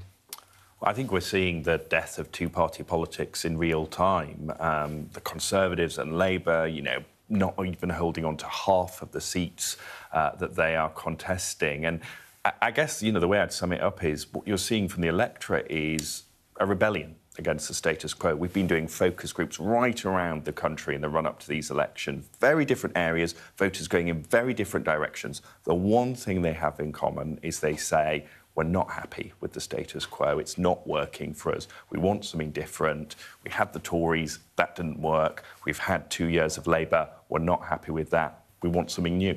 And it is very early days, but are you surprised at the scale of Reform's success, or is it what you expected? I think particularly in some of those northern councils, just the size of the swings has been jaw-dropping. Places, some of the wards in Halton, for instance, where you were seeing 50-point swings from Labour to Reform. I mean, that is extraordinary. Look at somewhere like Wigan, where Lisa Nandy, the Culture Secretary, has her seat. Labour didn't win a single seat. Reform won all bar one, I think, of the seats in Wigan. This is extraordinary, and I think we've sort of become used to living in unusual times, but just the scale of what we're seeing, and the Conservatives as well, losing seats to Reform UK, they're clearly not yet back on the up, and we're going to have a very different political map by the time all the votes are counted. Yeah, talking of which, what does all this mean for the Prime Minister, do you think? What's your polling saying on that front? Well, look, I mean, the Prime Minister is very unpopular. His approval rating is -45. When we talk to people in focus groups, it's almost as if he's become to sort of embody that frustration with the status quo. People don't think, I think in particular the repeated U-turns have left people thinking that actually he doesn't have the strength to deliver the change that the country needs. And I do think that window for him to reset or reconnect with the electorate is narrowing very quickly. And do you think the success of Reform UK is down to Nigel Farage and his popularity and his personality, or do you think it's that people are fed up with all the other choices? I think it's a bit of both. Look, there's no doubt Nigel Farage has a particular appeal to some Reform voters, but most of the people that we speak to basically say, look, I'm not sure Reform will work, but we may as well roll the dice. And we're in that era of roll the dice politics because people basically don't think it can get any worse. And it's not just Reform benefiting from that, of course, the Greens as well. You speak to young graduates who say, I thought I'd done the right thing. I went to university, I got a good job, but I can't get on the housing ladder. I'm saddled with student debt. And they're attracted to what Zach Polanski's offering. So those two, I guess, insurgent parties really benefiting from that mentality of, can it get any worse? Let's just give someone else a shot. Anything you have learned in the last few hours about the Greens and the Lib Dems, how they're doing?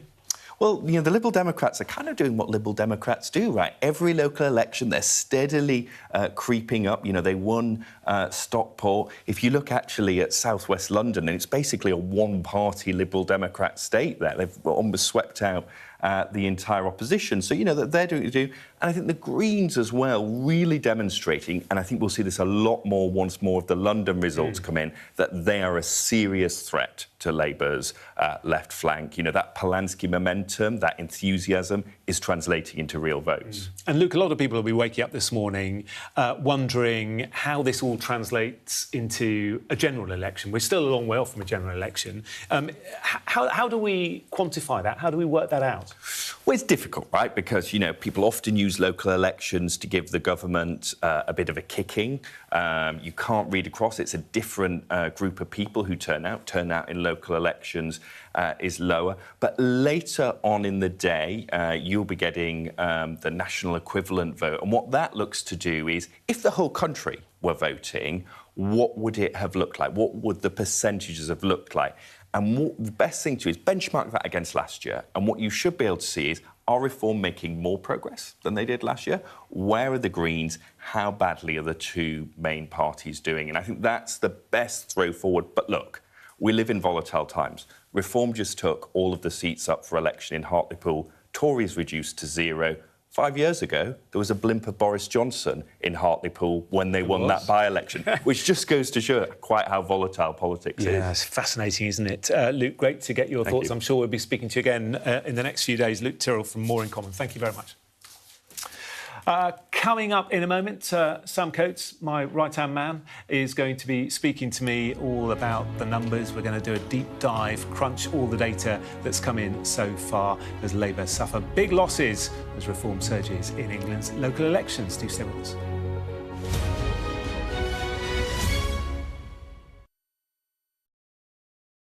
A lot of local and national seats are up for grabs.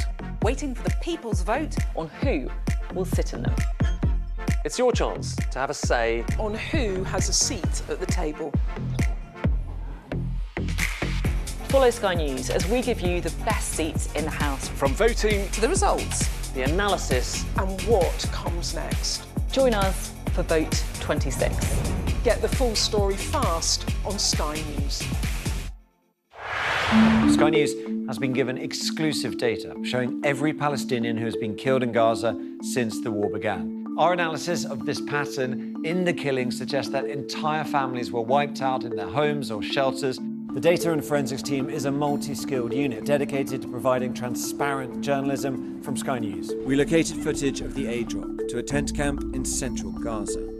These airdrops are falling in extremely populated areas. We combine traditional reporting with advanced analysis of satellite imagery, social media, and other open source information. And this is just one of the strikes and incidents we've been able to geolocate across Gaza. Sky News has found Nazi speeches and marching music have been used as background sound on tens of thousands of TikTok videos as far-right groups try and spread their message. Sky News has seen 72,000 posts used in this way. There's no evidence yet of foul play at Heathrow. It shows weaknesses that enemies could take advantage of. Elon Musk says it is, quote, a viper's nest of radical left Marxists who hate America. Supporters say it saves lives and projects American power and influence. I think we would generally be called far-right, sure. It's called Return to the Land, and they invited me in. A lot of people are going to be, why are you making Nazi references? Right. Well, why wouldn't I? Its founder says he is building a fortress for the white race. It's a racial association. I kind of want to ask you, after seeing this, do you think what we're doing is immoral? We followed a social media trail that led us to Bristol, where a confrontation between protesters erupted into a full-scale riot. Here it really is pitched battle skirmishes, hurling missiles, throwing punches. I'm Tom Cheshire, Sky's data and forensics correspondent.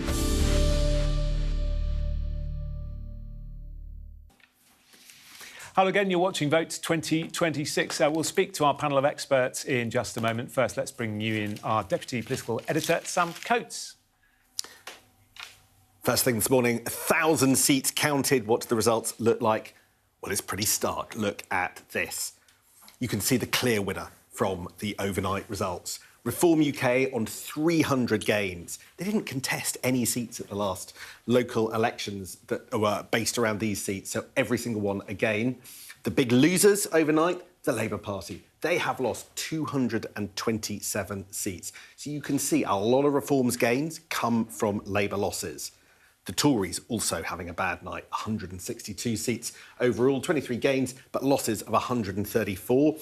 At almost 6 o'clock in the morning, the Greens have got 33 gains. We largely haven't seen Green stronghold counting. So that's perhaps where there is some scope for them to do a bit better. Lib Dems are on 219.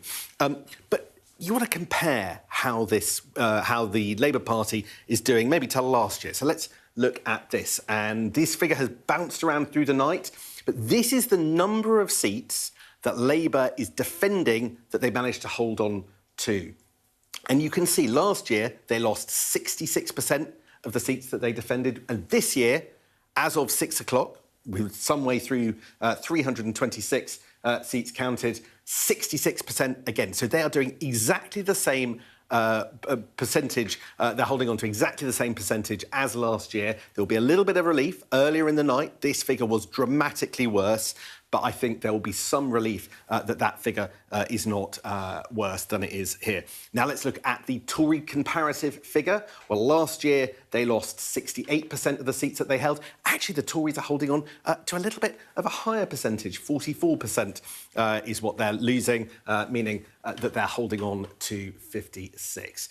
So you do have some signs of improvement for the Conservative Party. But the map around the country is still grim, particularly for Labour, but for the Tories as well, because the big winner is reform. Look at Hartlepool, a significant area in our politics. Peter Mandelson's old stomping ground. The parliamentary seat loss for Labour in 2021 almost triggered Keir Starmer's departure as Labour leader. And here we have reform basically picking up all the seats there. 12 seats, 7 from the Labour Party, 4 from the Tories. Maybe if you look at how the seats that contested this year compared to last time they were up in map form, and you get a really stark picture. So last time, in 2022, lots of blue Conservatives in the more urban areas, Labour red. This time, it's very, very stark, and you can see Reform UK just completely taking control. But just look around all sorts of areas that were once the red wall. This is Greater Manchester. Wigan, Lisa Nandy's seat, not too far away from Angela Rayner's seat. You can see also this is sort of Andy Burnham's heartland. Red in 2023, but an absolute wipeout and Reform taking all the spoils this time round. It's the same in Redditch in Worcestershire. Just look at the blue on the right compared to the colours there. And you can see how the vote shares have changed. And look, Reform UK gaining 37% at the expense of both the Tory party and the Labour Party. Now, in the early hours of the morning, we just started to get the first few results in London. Let's look at there, because that gives us some clues about how the Greens are doing. And you can see Labour losing in Ealing 9 seats, but the Lib Dems performing strongly, as well as the Greens. The Tories down 3. In Westminster, just before 6 o'clock, pretty much even Stevens. You can see Labour losing 9, the Tories gaining 9. So no sign of an insurgent party there. Look at Richmond upon Thames. That's a slightly curious result that we're puzzling over. It's still a Liberal Democrat hold council, but the Liberal Democrats are up 6. And here's the weird thing, it's at the expense of the Greens. Bit strange in this West London seat. You might have thought that the Greens might do better. But here's a seat where the Greens have put on added some support, and that's Oxford. Labour have lost Oxford to no overall control. Greens put on 5 seats at the expense of Labour that went down. So I'm suggesting the Greens might have hoped to do even better, but nevertheless they have swiped that council from Labour majority control. It's a bleak night for Labour. It's quite a bleak night for the Conservatives. How that figure of how many seats the Labour Party continue to hold on to and defend successfully bounces up and down will play a big role in determining Keir Starmer's future. OK, Sam, thank you very much. Let's speak to Aisha Hazarika and Nadeem Zahawi, who've been with us all through the morning. When you look at that, Aisha, it paints a very grim picture, doesn't it, for Labour? It does, but, you know, it's obviously not great results for Labour at all. But it is interesting just seeing a little bit of recalibration with those stats that Sam took us through. And I will want to wait to see till we get to about 4 or 5 o'clock tomorrow afternoon, because I am really interested to see how the Greens do and how Labour does in some of these big councils in London. I think that's going to be quite instructive as well, because I think what is going to be very difficult to do is quickly jump to a conclusion in terms of what lessons should be learned from these. Clearly, Reform is having a really, really good night. But can you just extrapolate, oh, Labour's lost a lot of seats to Reform, to go, right, we've got to now just make immigration like the absolute #1 priority policy that Labour does. I think it's going to be more complicated and more nuanced than that. And I think it would be a mistake for anybody, particularly Labour strategists, just to jump to an early conclusion. I think we have to wait and see. But it's going to be a really difficult, not just weekend, it's going to be a difficult time for the Labour Party, particularly for those councillors and their families who worked really hard and lost their seats. Yeah, and we've been discussing this a lot over the last few hours, but for people who are just joining us now, looking at these results, many of them will be thinking, well, what does this mean for the Prime Minister? We've been hearing rumours that maybe he's not going to be PM forever. Do you think... No one is. Do you think his days are numbered, or do you think he will be here for a few more months, maybe into the next general election? I think he'll be around for a bit longer. I cannot see a big... I could be wrong, but I can't see a big coup taking place in the immediate future, just because I don't think there's, one candidate that's ready to go. I don't think they command the support of the Parliamentary Labour Party or the party. It's not in the DNA of the Labour Party, and Keir Starmer, I think, will really dig in. But that doesn't mean that everything's all great and there's nothing to see here and it's just a flesh wound and these are just midterm blues and let's carry on, keep calm and carry on. I think these results are really bad for Labour and there's got to be a lot of self-reflection and honestly, I think what people would really want to see out of this, instead of, coming out and just spinning the same old lines that there's nothing to see, actually just being honest about the scale of the defeat. I'm not saying that there's no easy answers, but I think that at least would buy not a huge amount of respect, but a little bit of, at least they're being honest about what's going on. Nadeem, things obviously are changing. At one point over the last few hours, Labour were only holding on to 13% of the seats that they were contesting. Now, of course, that number has gone up quite dramatically. So we know things are changing and they're going to change over the next 24, 48 hours. But as things stand, this has been pretty remarkable, hasn't it, for your party? No doubt. I think it's a historic night. I think you just heard from the pollsters, from Luke Trill, that the two-party system is pretty much over. We've been saying that the uniparty system is finished, that the Conservatives and Labour can no longer take the electorate for granted. And I think we've proved it tonight, and you'll see that playing out for the rest of the day and tomorrow. The numbers will move around. I think, honestly, Keir Starmer's got to look in the mirror and decide that, what has the country said to me? Well, the country's saying, we need a general election. If he is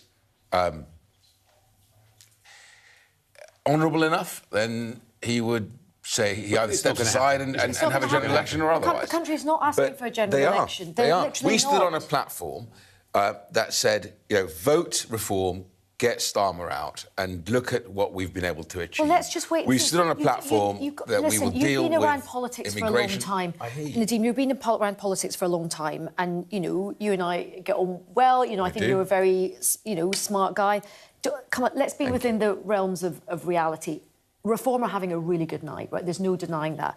But let's not be off to the wacky races where you're like, yeah, we're going to have a general election now. That's not going to happen because the way the parliamentary maths is that Labour, whatever you think of Keir Starmer, whatever you think of these results, he's still going to have a big majority. And whether he stays or goes, it's not going to be a general election. I actually think that big Labour parliamentary majority, because he's mismanaged it, is holding him hostage now. Sure, but there's not going to be a general election anytime soon. It depends whether the cabinet panics. It depends whether you've got NEC elections in July.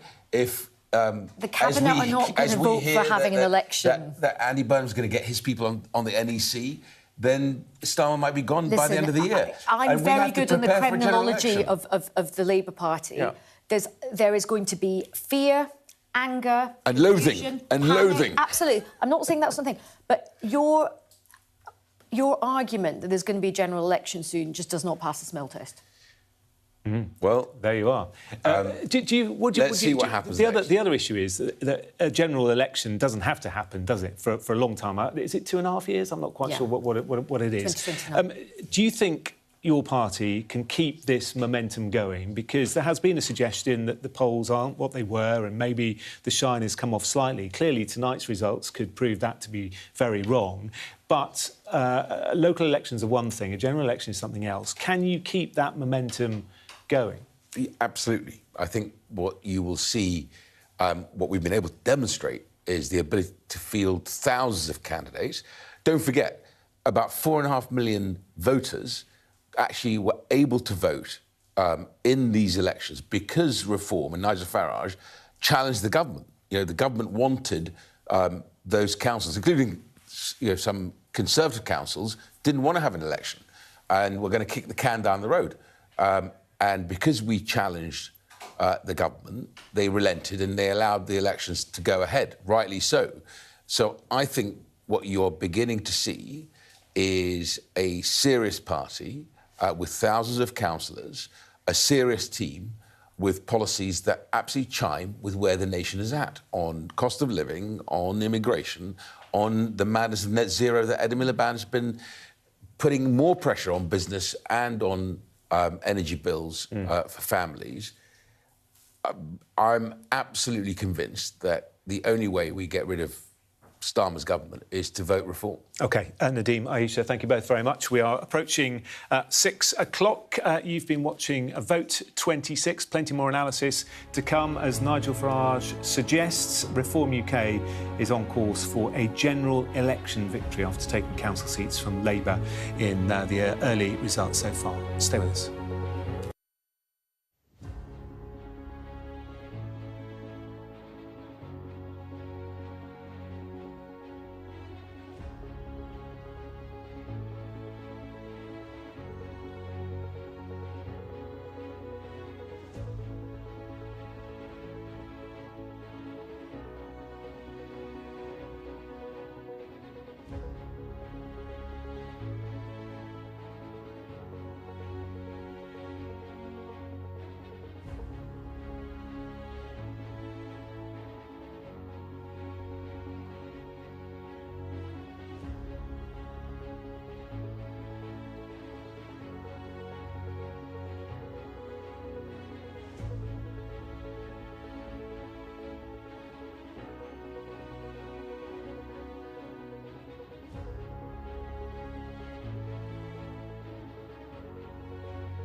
It's 6 o'clock. You're watching Vote 2026. Dozens of local authorities in England declare their election results, and a clear picture is emerging.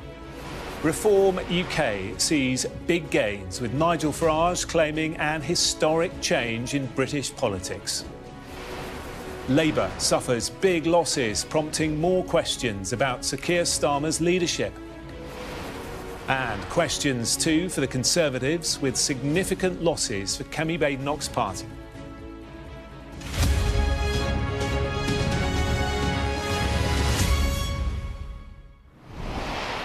Hello, a very good morning. I'm Jonathan Samuels with a Vote 2026 special programme. Throughout the night, we've been watching the results of local elections in England come in, and the clear story emerging is that Reform have made big gains, with Labour bearing the brunt and the Tories suffering too.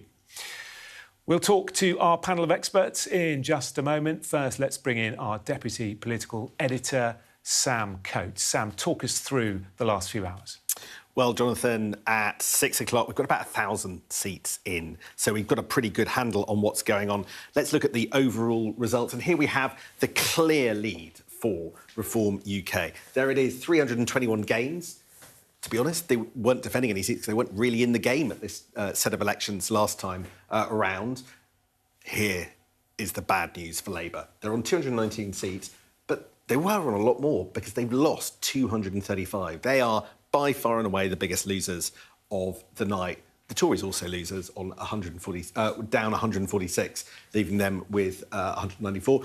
We haven't yet seen any kind of green surge. They're up a little bit on 48, but I think a lot of the green heartlands, frankly, are yet to come. The Liberal Democrats up 52. They've also lost 13. So let's look at the loss rate. Now, this is the proportion of seats that Labour are defending that they have gone on to win and lose. So they have basically kept about a third of them, lost 66%. And if you compare that to last year, it's pretty much even Stevens. Last year, everyone thought that the local elections were pretty much a disaster.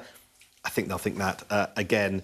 If you look at this, it shows where Michael Thrasher, Sky's election analyst, thinks this sits. He's projecting the results that we've got at the moment and on a dotted line to where he thinks will end up on the gauge. And you can see we're not in good, we're not in OK, we're not in bad, we are quite far into terrible. He thinks that on the current trend, we are just short of the 2,000 loss mark. So that is a pretty bad result. That is Michael Thrasher's prediction, 1,864 losses, and that is his prediction as of 5:45 this morning, with 428 seats declared. Let's look at the Tories now.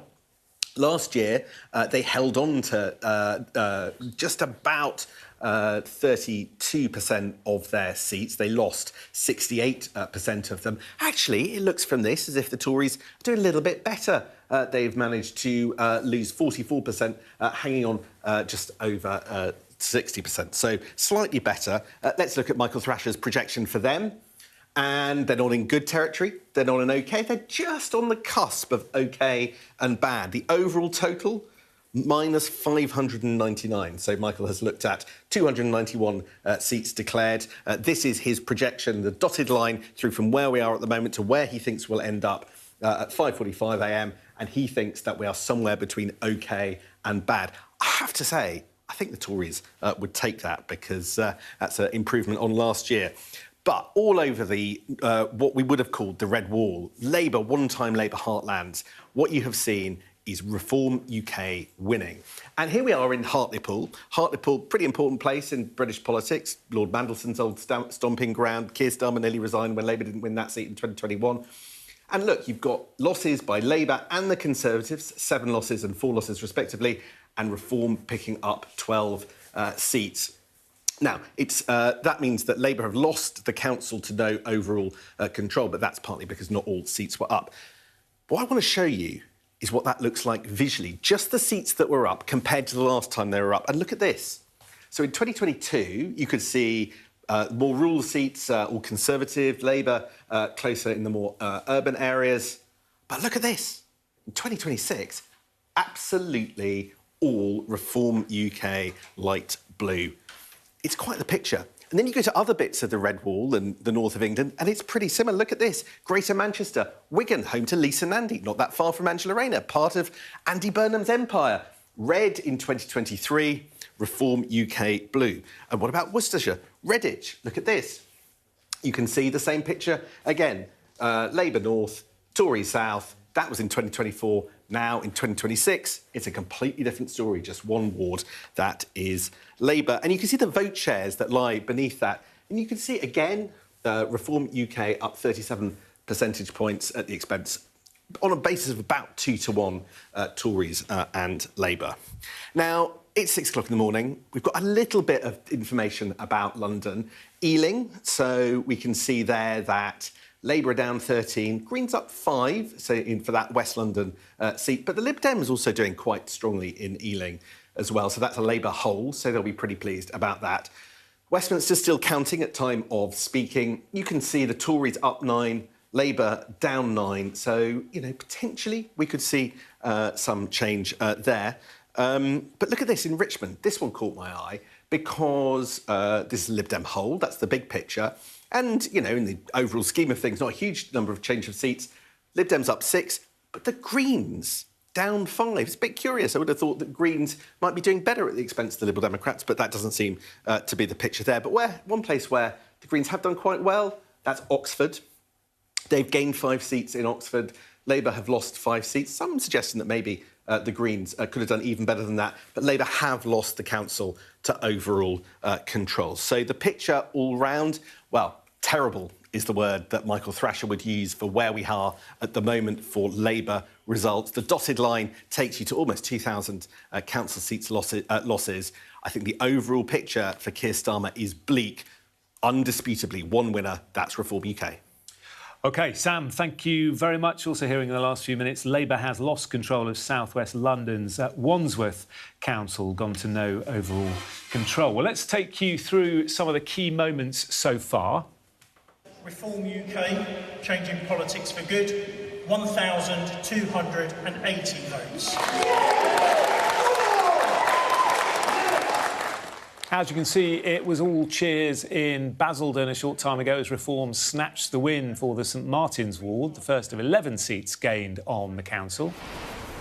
While in Greater Manchester, Labour lost Tameside Council after holding it for 47 years. But Labour's Eleanor Wills refused to pin all the blame on the party's leadership. I think there's a collective responsibility, and I think that we all need to reflect on what the country's saying. We all need to get better at communicating what we actually do, what we actually deliver, so that people don't risk losing it. The Conservatives are also losing seats, as we heard from Sam. The Shadow Scotland Secretary, Andrew Bowie, told me why he believes the major parties are ceding ground. I think Kemi's got a hell of a lot more than Nigel Farage has in terms of her commitment, her passion, her intellectual view of where she wants to take the party and indeed the country. But there is a general feeling of dissatisfaction and disillusionment with the established political parties out there in the country right now. And real disgruntlement with the state of the country. And Nigel Farage, as the populist campaigner that he is capitalising on that. Reform's leader, Nigel Farage, says the results mark an historic change in British politics and that traditional left and right are now out of the window. The party's deputy leader, Richard Tice, told me Labour is suffering a seismic collapse. What we are witnessing is that the red wall of the Midlands and the North is being repainted a much brighter, more optimistic turquoise wall. And that will be the big news of the next 18 to 24 hours. Meanwhile, the Justice Minister, Sarah Sackman, conceded it has been a tough night, but she attempted to downplay the significance for the Prime Minister's leadership. The early results are very difficult. They're a bitter pill to swallow. But I think you've got to put this in context as well. Midterms, local elections are very often a free hit at the government because people think, look, I've got nothing to lose. It's just a local election. Let's bring in our panel. They've been with us all night. Former Conservative Chancellor Nadeem Zahawi, who's now a member of Reform UK, of course, and the Labour peer Baroness Ayesha Hazarika. Well done for keeping going. This is great. Still taking a coffee. Nadeem, a turquoise wall is how Richard Tice described events that are happening right now and maybe over the next 24 hours as well. Yeah, and I think, look, we are, I would say, humbled by the response from the nation. I think, I hope We're going to see some really good results from Wales and from Scotland, and of course the rest of England as the day goes by. The Uniparty grip, arrogance of taking the electorate for granted is over. It's done. I think we now, as Nigel has said, begin to prepare for a general election as a party. We don't know when it will happen. Labour will go through all sorts of panic and plotting and people thinking that it should be Wes Streeting or it should be Angela Rayner with Andy Burnham. It's chaos. Starmer is paralysed. He will not be able to do much about it, and it will end in tears. And taking votes from not only Labour, but the Tories as well. Yeah. They're having a battering. Well, if you believe the Thrasher forecast, Labour are in terrible territory, just shy of 2,000 councillors. And as Aisha quite rightly reminded us, at the very start of this evening, councillors and their families, who are the ones who go out and knock on doors and deliver leaflets and are there for the leadership when they need them, they must be very disappointed because they've watched this whole campaign has been dominated by plotting and briefing and, rather than focusing on what they need to do, which is get their house in order, they've done the opposite. And, of course, it's bad for the Conservatives. If they lose 600 councillors, whatever Kemi does, when she wants to lead her troops forward on whatever strategy she comes up with, ultimately, when she looks around her, there are no troops. Because, again, those 600 councillors... Because they've all deserted, like you. Well, no, some of them have lost their seats, sadly, tonight, and I hope many of them will think about putting the country ahead of party and actually voting for a leader and a party that can get rid of Keir Starmer in this government as soon as possible.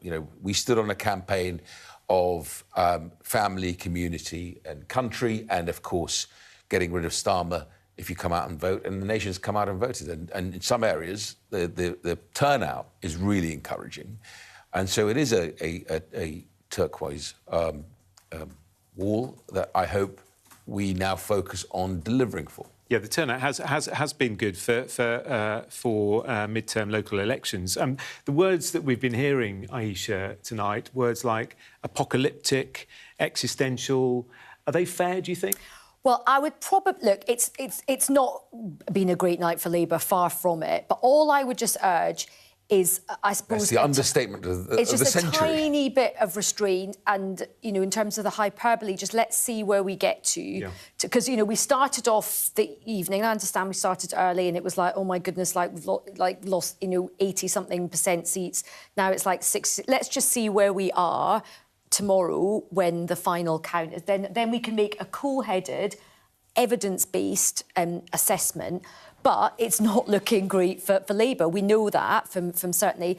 And I think Labour does have to confront that. We'll see what's happening with the Greens, but certainly Labour is losing a lot of seats to Reform, particularly those kind of red wall heartlands, and that is something that Labour's going to have to think about. It's also going to have to assess the damage done on the left of politics in terms of the Greens.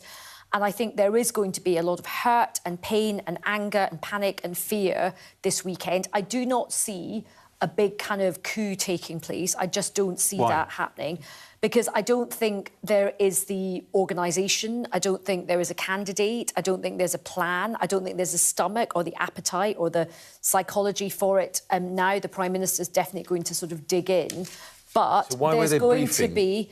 But hang on. Wes has a whole team around him, ready to go. Lots of people briefed lots of things. Andy was ready to go. People briefed out that you were denied a peerage and that's why you went to Reform. That's not true. Well, exactly. People brief things that aren't true. It's people. You can't believe everything you read in the papers.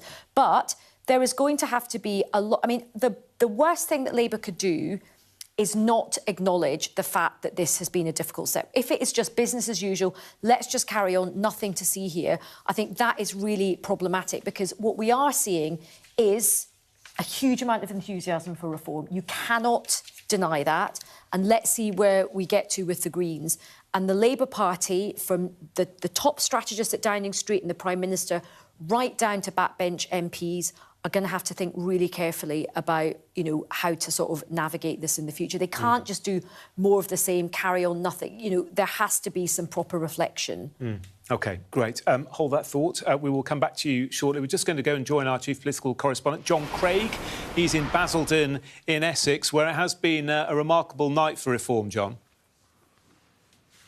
Well, they hope to win all 14 of the seats being contested here. In the end, they won 11. The Tories held on to 3, but major gains for reform. They were absolutely cock-a-hoop. And, of course, it's been a great night for them here. A bruising night for Labour as well. A lot of the Labour councillors and activists left the hall about halfway through the evening when they realised what a terrible night they were having.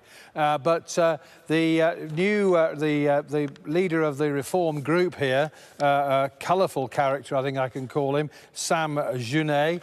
He was absolutely cock-a-hoop about the Reform UK's performance here when I spoke to him after all the results were in.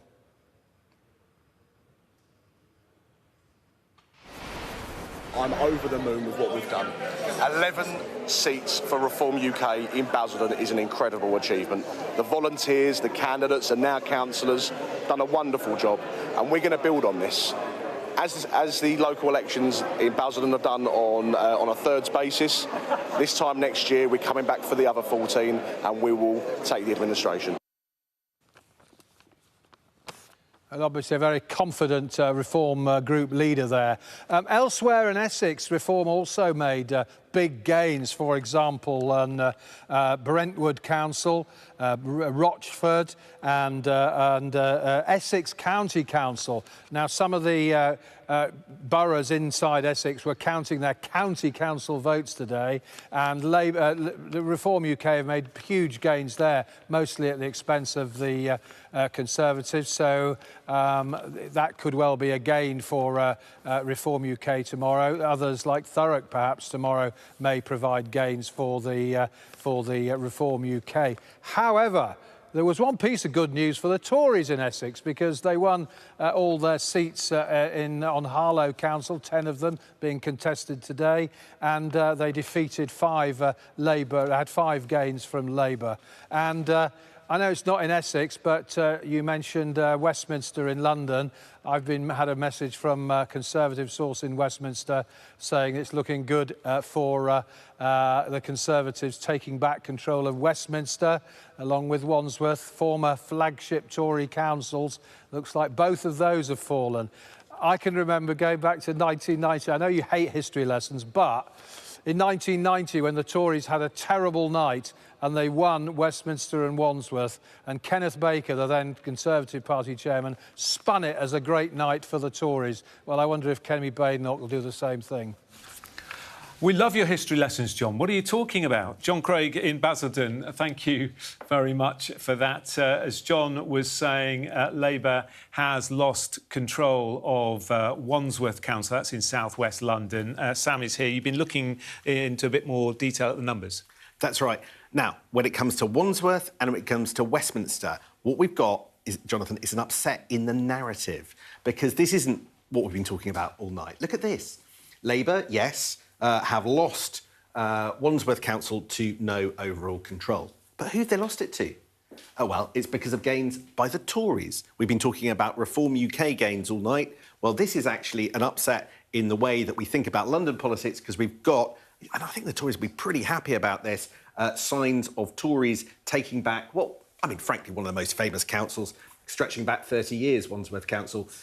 So I think that's a pretty big moment for them. And then another target, which is 2 seats away from potentially, we've got, what have we got? 9 seats left to count.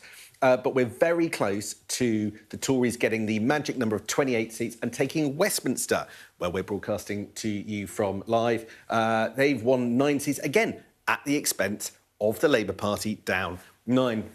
And so this is a bit of an upset. I think what's been going on in London will bear quite close scrutiny, but it suggests that far from being a dead duck, the Conservative brand in London, at least, perhaps amongst more urban and sort of that demographic is doing just a little bit better than many were anticipating. The final result I want to show you here is Richmond. Their Lib Dem hold. We've got all the results in. The Liberal Democrats up 6 at the expense of Greens, and the Tories down 1. Liberal Democrat hold. I think it'll be a bit of an inquest into what is going on in Richmond, affluent part of West London. Doesn't seem to have been attractive for the Greens, where they lost seats. So a little bit of a different picture there in London. We get results for about the next couple of hours, and then there's a break, and counting restarts at about lunchtime. Yeah, Sam, a couple more results just coming in, actually. Reform have achieved a majority in Newcastle under Lyme, so Reform gaining that from the Conservatives. And also, this is an interesting one as well, Southampton, Labour losing to no overall control. Southampton bitterly fought, always is. There's a mayoralty there as well. Let's see what happens. You can see the figures on the screen. Labour lost 10 seats, Reform the biggest winners, Tories down 4, Green +4. So Tories and Labour the biggest losers, and Reform and Green the biggest winners. OK, it's just gone 6:20. Plenty more analysis and results after this short break.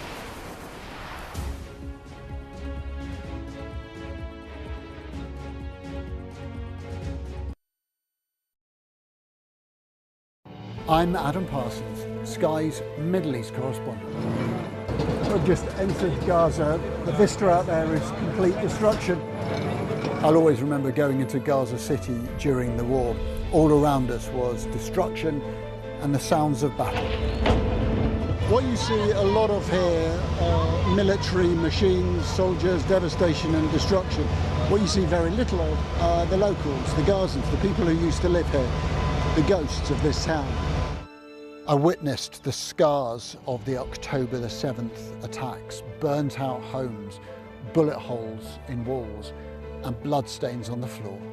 People were murdered. You have the black flag, you have the yellow flag, people were kidnapped. Inside this convoy, prisoners released by Israel in exchange for their hostages. The Israelis insist that many of these prisoners are terrorists. But here, the Palestinians consider them a blend of freedom fighters and political prisoners. There were tears and there was defiance. This land has been farmed for hundreds of years, but now it's a scene of conflict. Israeli settlers have come to this area to seize land. They've taken the land that I inherited from my father, and my father inherited from his father. What would happen if you entered it? Oh, we'll be shot. This is a place where the past is cherished, but the future is feared. These are the settlers in waiting, keen to start a new life, to annex Gaza for Israel. The least we can do is just kick them out of our land. Gaza, which is just 2 miles in that direction, is under attack again. Sky News, get the full story first. A lot of local and national seats are up for grabs. Waiting for the people's vote on who will sit in them. It's your chance to have a say on who has a seat at the table. Follow Sky News as we give you the best seats in the House. From voting to the results, the analysis, and what comes next. Join us for Vote 26. Get the full story fast on Sky News. Hello again, welcome back. You're watching Vote 2026 on Sky News. You may be wondering why we haven't talked a lot about Wales or Scotland in the last few hours, and that's because voting in the Scottish Parliament, in the Welsh Senedd, doesn't start until 9 a.m. Counting, sorry, I should say, doesn't start until 9 a.m. So those results will be coming through during the rest of the day. But Sam, you have been looking into the prospects there, haven't you, for all the parties? That's right. You can see the odd dot in England of results, but nothing in the Scottish Parliament or in the Welsh Senedd. That's all coming up later today. For me, there's one big point about Scottish and Welsh politics and its relationship with Westminster. We are very used to, and indeed, the separate parliaments in Wales and Scotland were created in order to create different ecosystems, political ecosystems. They weren't all meant to be tethered to Westminster. But I want to show you this. This is how people in Scotland said that they would vote for the Holyrood in the Holyrood elections. And look over time. This light yellow is the SNP, this red line is Labour, and you can see the Tories. And there's a very clear picture here. What happens is that the SNP have been in power for a long time. They go through a lot of turbulence. Of course, they've been through 3 leaders in a handful of years. And Labour benefits all the way through 2021, 2022, 2023, until it gets to midway through 2024. That's the peak of its support, and it overtakes the SNP. And what happens then? Labour gets into power in Westminster. And at that point, you can ski down Labour's figures. Almost immediately, Keir Starmer walks into the big black door in number 10. Down, down, down goes Labour's polling results. I think at this point, Anas Sarwar thought he could be the first minister. Now, we think there's very little chance of that happening. So what's going on in Scotland looks to be directly correlated with the woes of Keir Starmer's government in Westminster. Now I want you to look at this, because it's a very similar pattern in Wales. Yes, again, of course, there has never been a Welsh Senate where Labour has not been in power.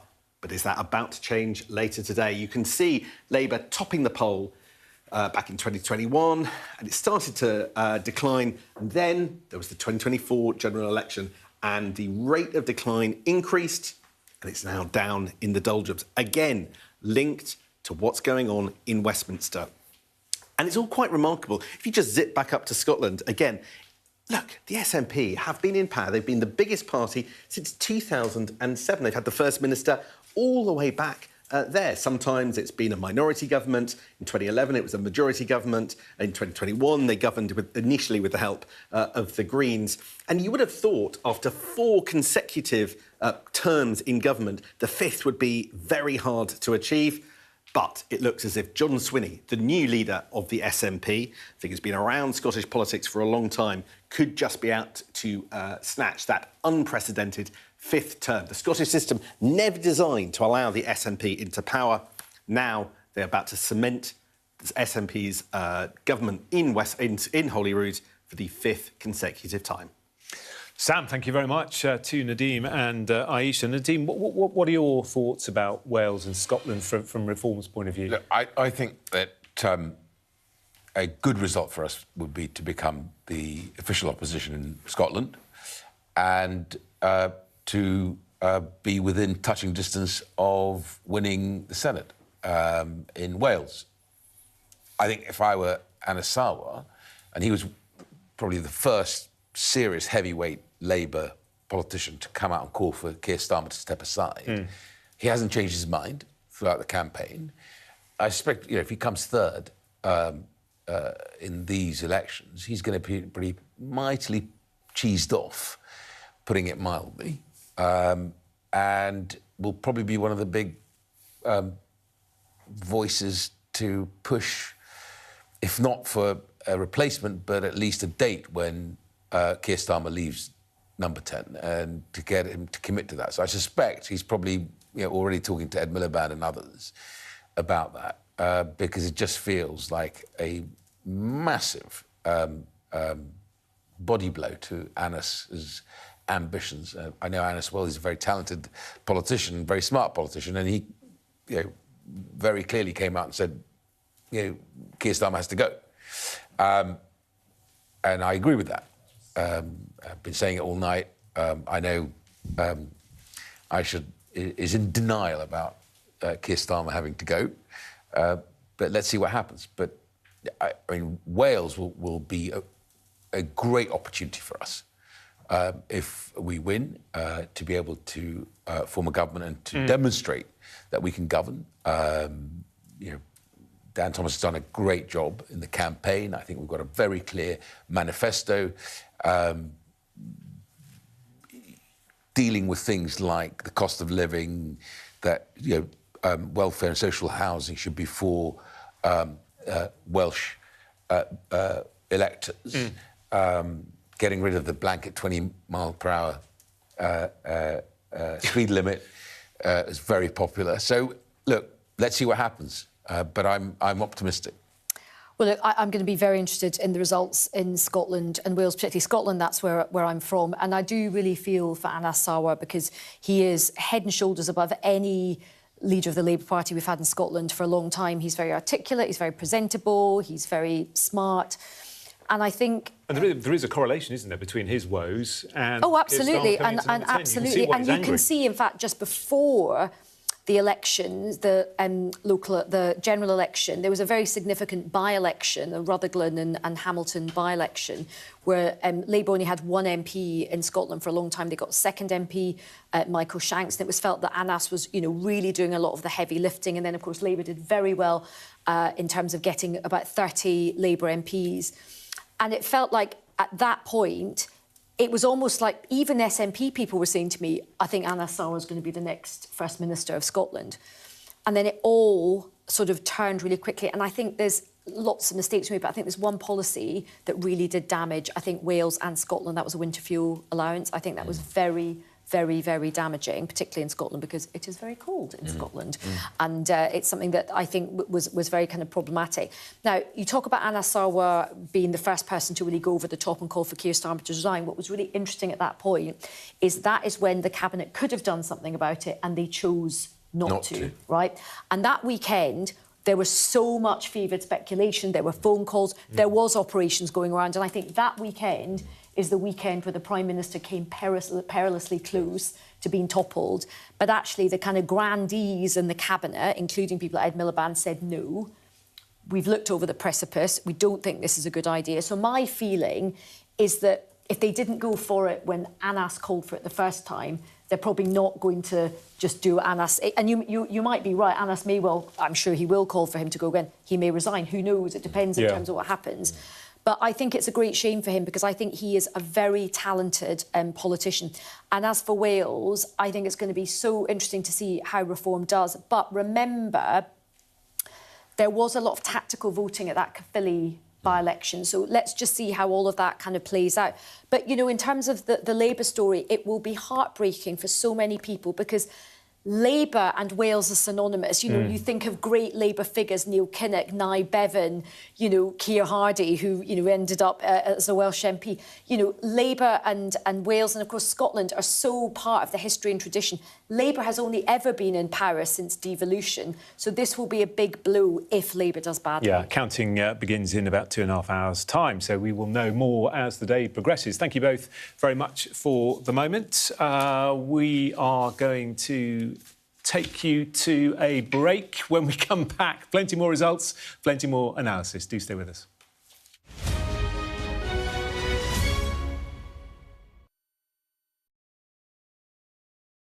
I'm Adam Parsons, Sky's Middle East correspondent. We've just entered Gaza. The vista out there is complete destruction. I'll always remember going into Gaza City during the war. All around us was destruction and the sounds of battle. What you see a lot of here are military machines, soldiers, devastation and destruction. What you see very little of are the locals, the Gazans, the people who used to live here, the ghosts of this town. I witnessed the scars of the October the 7th attacks, burnt out homes, bullet holes in walls and bloodstains on the floor. People were murdered. You have the black flag, you have the yellow flag. People were kidnapped. Inside this convoy, prisoners released by Israel in exchange for their hostages. The Israelis insist that many of these prisoners are terrorists, but here the Palestinians consider them a blend of freedom fighters and political prisoners. There were tears and there was defiance. This land has been farmed for hundreds of years, but now it's a scene of conflict. Israeli settlers have come to this area to seize land. They've taken the land that I inherited from my father, and my father inherited from his father. What would happen if you went over? Oh, we'll be shot. This is a place where the past is cherished, but the future is feared. These are the settlers in waiting, keen to start a new life, to annex Gaza for Israel. The least we can do is just kick them out of our land. Gaza, which is just 2 miles in that direction, is under attack again. Sky News. Get the full story first. A lot of local and national seats are up for grabs. Waiting for the people's vote on who will sit in them. It's your chance to have a say on who has a seat at the table. Follow Sky News as we give you the best seats in the House. From voting To the results the analysis and what comes next. Join us for Vote 26. Get the full story fast on Sky News. Hello there, very good morning. You're watching Sky News. It's our Vote 2026 special. If you are just waking up, if you're just joining us, if you are wondering what has been happening overnight when it comes to all those votes that are being counted, well, let's find out. Here's our Deputy Political Editor, Sam Coates. Give us an overview, Sam. Let's look. We are now at 1,115 seats have been counted out of the total in England of 5,000. Here's the picture, and there's a clear winner. 340 seats of those have been won by Reform. They are the clear winners of tonight's overnight local elections. And this all comes at the expense, pretty much, of the Labour Party. They are down 247 votes, and the Tories, who are down 158. But for reasons I'm going to explain in a bit, actually, the Tories, slightly more reasons for optimism than the Labour Party. Lib Dems up 51, down 14, so they're on 237. The Greens, we're still waiting to see whether that figure goes up. A lot of the green areas haven't yet been counted. Let's look at this. This is the loss rate, so the proportion of seats that Labour were defending that they still hold on to. And essentially, they're holding on to just about a third of the seats that they're contesting, which is the same figure, frankly, that they won last year. Dire set of local elections last year, dire this year. And let's see where our analyst, Michael Thrasher, thinks that comes out. He has taken the results we've seen so far and projected how many results, how many losses he expects Labour to have overall. It's not good, it's not OK, it's not bad, it's well and truly terrible. In fact, I can see this needle has actually got a bit worse since the last time we looked at it. It's properly in the terrible territory, just shy of 2,000. In fact, he's put a number on it, 1,864. Seats he expects Labour to lose. We'll find out whether he was right a little bit later, but it's Michael Thrasher, so he will be. And that's on the basis of 428 seats at 545. Let's do the same with the Tories and look at their loss rate. And this actually is why I think the Tories might have some reason for cheer. In 2025, they basically lost 68% of the seats that they were defending. That figure's gone down. It's now only 44% of the seats. So you can see this bar of seats that they've held on to has increased. That's good news for Kemi Badenoch. Let's look at their sort of swingometer. It's not good. It's not, well, it might be OK. It's on the cusp between OK and bad. Minus 599 on the basis of 291 seats declared. But it's not properly bad, and it's certainly not terrible, which is where Michael Thrasher has Labour. Right, let's look at some new results. This is interesting. This is the first council that Reform have gained outright. It's Newcastle under Lyme. And you can see there, Reform UK won 27 seats. That's 10 seats from the Tories and 17 seats from the Labour Party. So that's their first. We haven't seen many councils actually go to Reform. What we've seen largely is Labour, in particular, losing councils to no overall control. So this one's a bit of an anomaly in the overall picture. Hartlepool. Now, big political area, well known in our politics. Peter Mandelson's stomping ground, scene of the 2021 by-election loss, which nearly cost Keir Starmer his career as Labour leader. Reform there, taking seats, winning all 12 seats. Look, 0-0-0 for Labour, Tory and other at the 12 seats at the expense a bit of the Tories, but a lot of Labour. Right, let's look at what that looks like in map form. Here you've got the Tories and Labour. Last time these seats were contested, now it's all Reform. And that's the story across the Red Wall. This is Wigan, Greater Manchester, where Lisa Nandy, Angela Rayner, even the Prince over the water, potentially, and Andy Burnham should have an effect. But no, in the seats that are contested in Wigan, all Reform. So you can see there how things are shaping up. It's a bad night for Labour Just how bad will be determined through the day. Don't forget you've got Scotland and Wales to come, which look painful for the party. So we'll hear from Keir Starmer, I think, in the not-too-distant future. The question is, does he get the tone right? Is there a sense of empathy? There'll be a lot of Labour MPs hurting, watching councillor friends be defeated. Does he manage to find the language to soothe things, or has the scale of the losses jolted the party such that he might be in peril? Yeah, you make some really good points. Let's speak to Nadeem and Aisha for the last time. Thank you very much, by the way, for sticking with us for all these hours. And I guess a bit of reflection, really, from both of you of where things stand this morning. And Aisha, you know, we come to you first because this does look dire. There's no other word for it, is there, for the Labour Party? It's a pretty brutal set of results for Labour so far. I mean, let's see where we get to with the final count. And there's going to be a great sense of loss and sadness, and the emotions are going to be running very high because to have lost so many good councillors and the amount of work that they do, they are really the foot soldiers of the Labour Party. They're the connective tissue, them and their families. They do thankless work, the unglamorous side of politics, but the really important, delivering the leaflets, knocking on doors, being there when the leader or cabinet minister wants to visit. So there'll be a profound sense of sadness and loss. There'll also be a lot of anger, and there'll be kind of confusion and panic and a bit of fear in terms of, you know, what's coming next, because you can't extrapolate everything from these sets of elections, but you look year on year, and of course there's a direction of travel. And what the direction of travel is indicating is that Labour is not cutting through with the public. Labour is clearly unpopular. People are turning away in terms of many people going to Reform. Reform's had a very, very good night so far. Let's see what the results are from the Greens, and, you know, still got a long way to go in terms of all the results. I think that the big test will be, how does the party react to this? How does Downing Street react to this? Is it going to be, oh, this is just a flesh wound, more of the same, midterm blues, etc., etc.? Personally, I don't think that's good enough. I think there has to be some honesty with the public and with the party. I think that's the only way to try and move on productively. But it is also very difficult at this stage to think, right, there's an easy, quick fix to this. You just go to the right because Reform's done well, or you just go lurch to the left because Zap Polanski's done well. It is much more difficult and more complicated.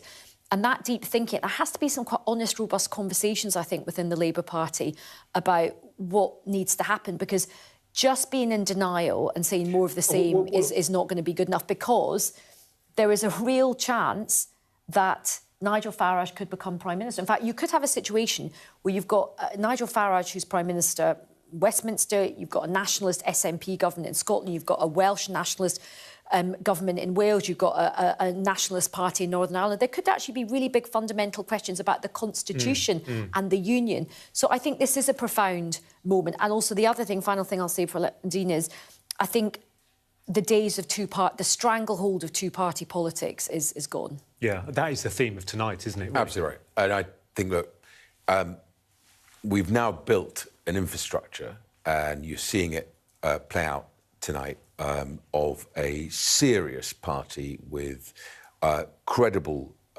candidates in local government, and we'll do the same for the general election, a serious set of policies on immigration, on cost of living, on the mad net zero stuff that Ed Miliband's putting through.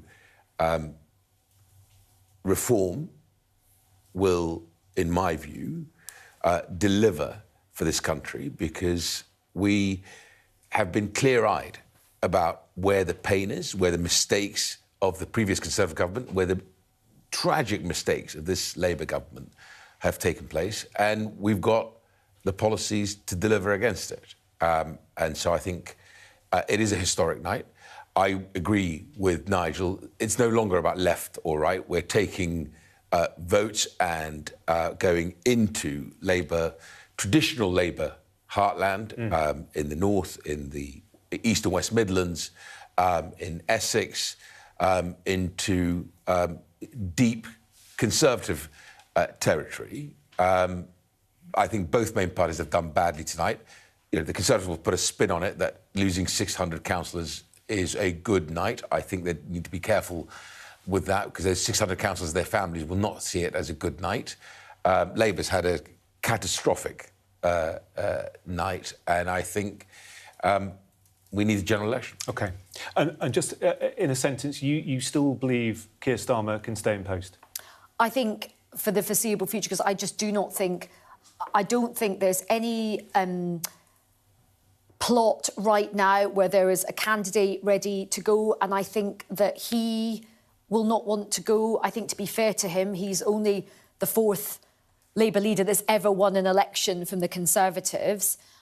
He won't want to go anywhere, but I do think if things carry on, things can't just carry on, and I think it would be the whole of the Labour Party, including him, his team, and everybody needs to look at the reality, which is a very good night for reform, the real chance of Nigel Farage becoming Prime Minister, and think really, really carefully about country above party and above any one person's job. And I think the whole party is going to have to reflect on that prospect. I think you have just beautifully described a lame duck Prime Minister from one of the most senior Labour members of the party. I'm also a broadcaster. I'm quite independent-minded. I don't disagree with you, but if you put that last description that Aisha just delivered into ChatGPT, it will tell you that is the description of a lame duck Prime Minister. Okay. All right, well, listen, on that thought, we will say thank you both very much indeed. It's been great having you with us. Thank you. We've enjoyed your analysis and debate as well. It's been great fun. Thank you both very much. Thank you. All right. We are going to take a quick break. When we come back, plenty more analysis as Labour suffer big losses as reform surges in England's local elections. Do stay with us.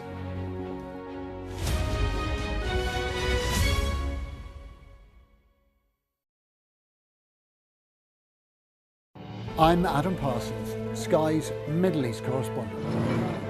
We've just entered Gaza. The vista out there is complete destruction. I'll always remember going into Gaza City during the war. All around us was destruction and the sounds of battle. What you see a lot of here are military machines, soldiers, devastation and destruction. What you see very little of are the locals, the Gazans, the people who used to live here, the ghosts of this town. I witnessed the scars of the October the 7th attacks, burnt out homes, bullet holes in walls and bloodstains on the floor. People were murdered. You have the black flag, you have the yellow flag, people were kidnapped.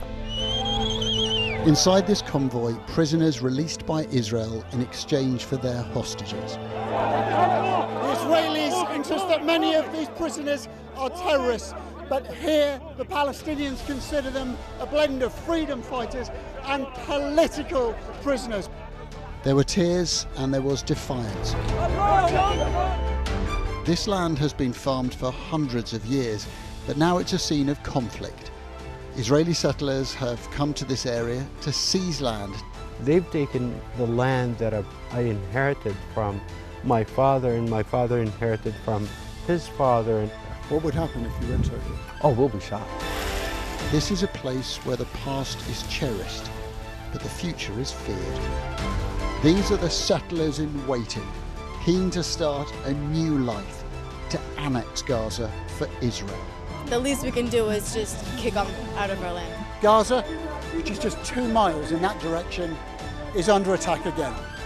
Sky News, get the full story first. A lot of local and national seats are up for grabs. Waiting for the people's vote on who will sit in them. It's your chance to have a say on who has a seat at the table. Follow Sky News as we give you the best seats in the House. From voting To the results the analysis and what comes next. Join us for Vote 26. Get the full story fast on Sky News. I urge you not to look away.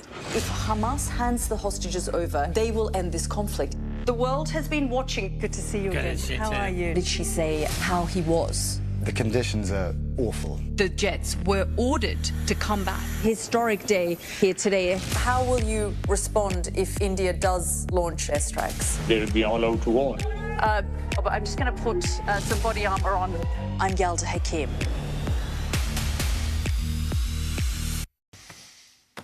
Welcome back to Vote 2026. The MP Carl Turner, who sits as an independent after having the Labour whip suspended, joins us now. Great to have you on the programme. Thank you very much. A disastrous night for Labour. What are your thoughts? Good morning. Well, it's certainly more than a flesh wound, isn't it? It's catastrophic in some areas. We were defending 8 seats in Hull. We lost 7 directly to Reform and 1 to the Lib Dems.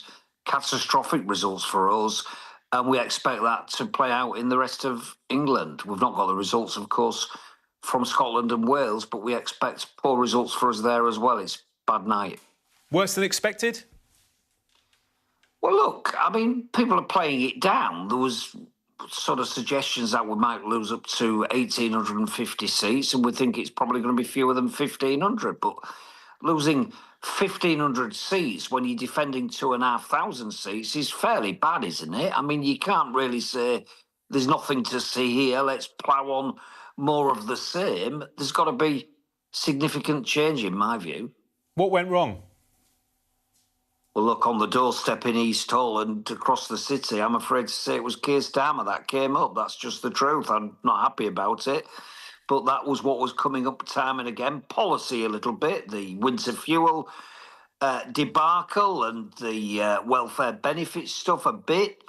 The fact that we can't speak about the policies that we are enacting, which will change lives for the better, because of the Mandelson stuff. That's the stuff that was coming up in terms of policy from the government. But the real thing was Keir Starmer's leadership, and the fact that, I'm afraid to say, and this really does pain me, I mean it sincerely, by the way, Keir Starmer is more toxic on the doorstep in East Hull than Jeremy Corbyn ever was.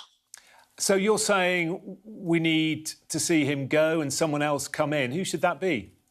I'm not saying that, actually. I don't think we should be dancing to the tune of Reform and Nigel Farage saying this was a referendum on Keir Starmer's premiership and he's got to go. I think that would be a mistake, frankly. You look round the Parliamentary Labour Party, who's going to pick up the mantle? That's the reality of where we are. We're a bit stuck.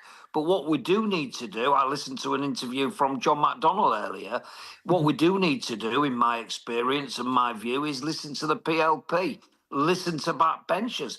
Don't treat us as cannon fodder, voting material.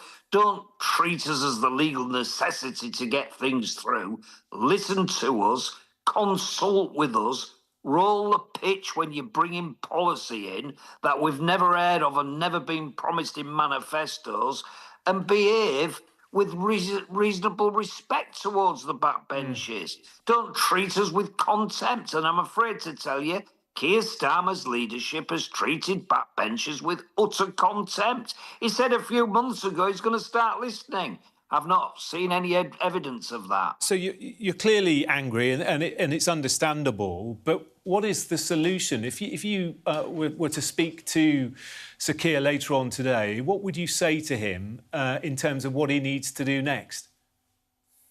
Well, look, I think he's got to start with an apology to the country, to the electorate. We promised to be different. We promised not to be chaotic. We promised not to be incompetent. We promised to be holier than thou. That was the promise in the 2024 general election. And I'm afraid to say that's not been delivered. So what I would start with is I'm sorry. I would apologise to all those Labour activists, those councillors in Hull who've lost their seats, the councillors and the campaigners and the community activists up and down the country who have lost seats as a result of the unpopularity of Keir Starmer. Start from there and then build upwards. I've got Sam Coates, our Deputy Political Editor, with me. He's got a question for you, if that's all right. He always has. Good morning, Sam. Hello, Carl. You dance around this subject the whole time, Carl. But it is quite clear to me that you have completely lost confidence in Keir Starmer. You spent months blaming his advisers. You spent months blaming his cabinet. Why do you excuse him other than he was once a personal friend? Because I know him a bit, Sam, is the truth. And I think he is capable of delivering. But I do think he's had bad advice over the months and, frankly, for a long time. I think he's capable of delivering, though, and I'm holding on to that hope. That's the truth. I don't want him gone. And you look round, as I've said, you look round the PLP, who's going to replace him at the minute? There isn't anybody. So let's not start carrying on like that. Let's try and build from this terrible position into something like, it might be beyond the point of no return, but I'm hopeful that it's not. OK, Carl Turner, MP, thank you very much for your time. We appreciate you coming on this early. Thank you. Thank you. And that is it for Vote 2026. My thanks to Sam Coates, Aisha Hazarika, also Nadeem Zahawi. Thanks to you as well if you've stayed with us all night. Well done. We congratulate your stamina. Plenty more coverage here on Sky News with Kamali Melbourne and Anna Joan. Next, Nigel Farage this morning suggesting Reform UK is on course for a general election victory after taking council seats from Labour in the early local election results. Keir Starmer's party, of course, hemorrhaging results overnight. Plenty more to come throughout the day, right here on Sky News. Good morning.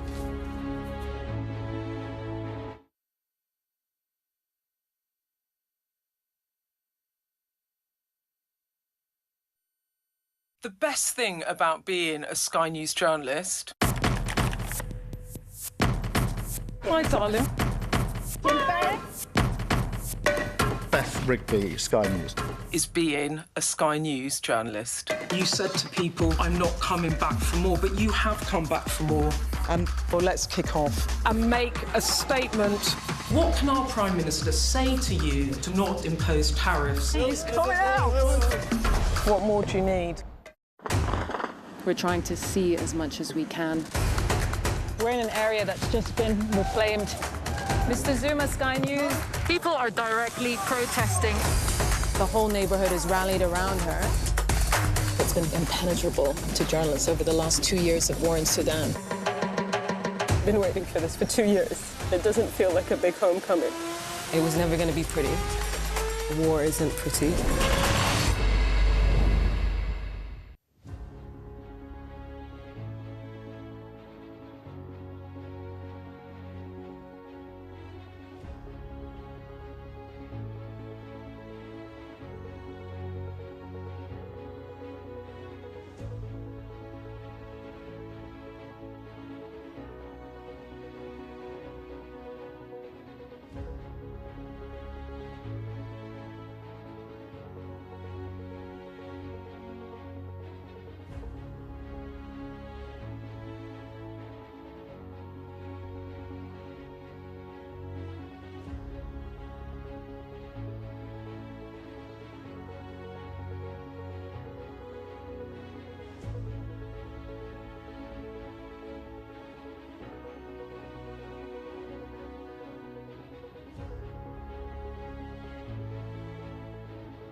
Hello and a very good morning. It's 7 o'clock and this is Mornings with Jones and Melbourne. I'm Anna. And I'm Kamali. Thanks for starting your day with us. It's a big day ahead. So results from local elections in England pour in and a clear picture is emerging. And it's Reform UK who are seeing the biggest of gains, with Nigel Farage claiming a historic change in British politics. A devastating picture for Labour and the Prime Minister, with significant losses across councils in England. We'll have all the local election coverage. We'll also go to the Middle East as President Trump says the ceasefire with Iran is still in place despite there being fire across the Strait of Hormuz. Plus, we'll have the latest on the hantavirus-infected ship that's now on its way to Tenerife.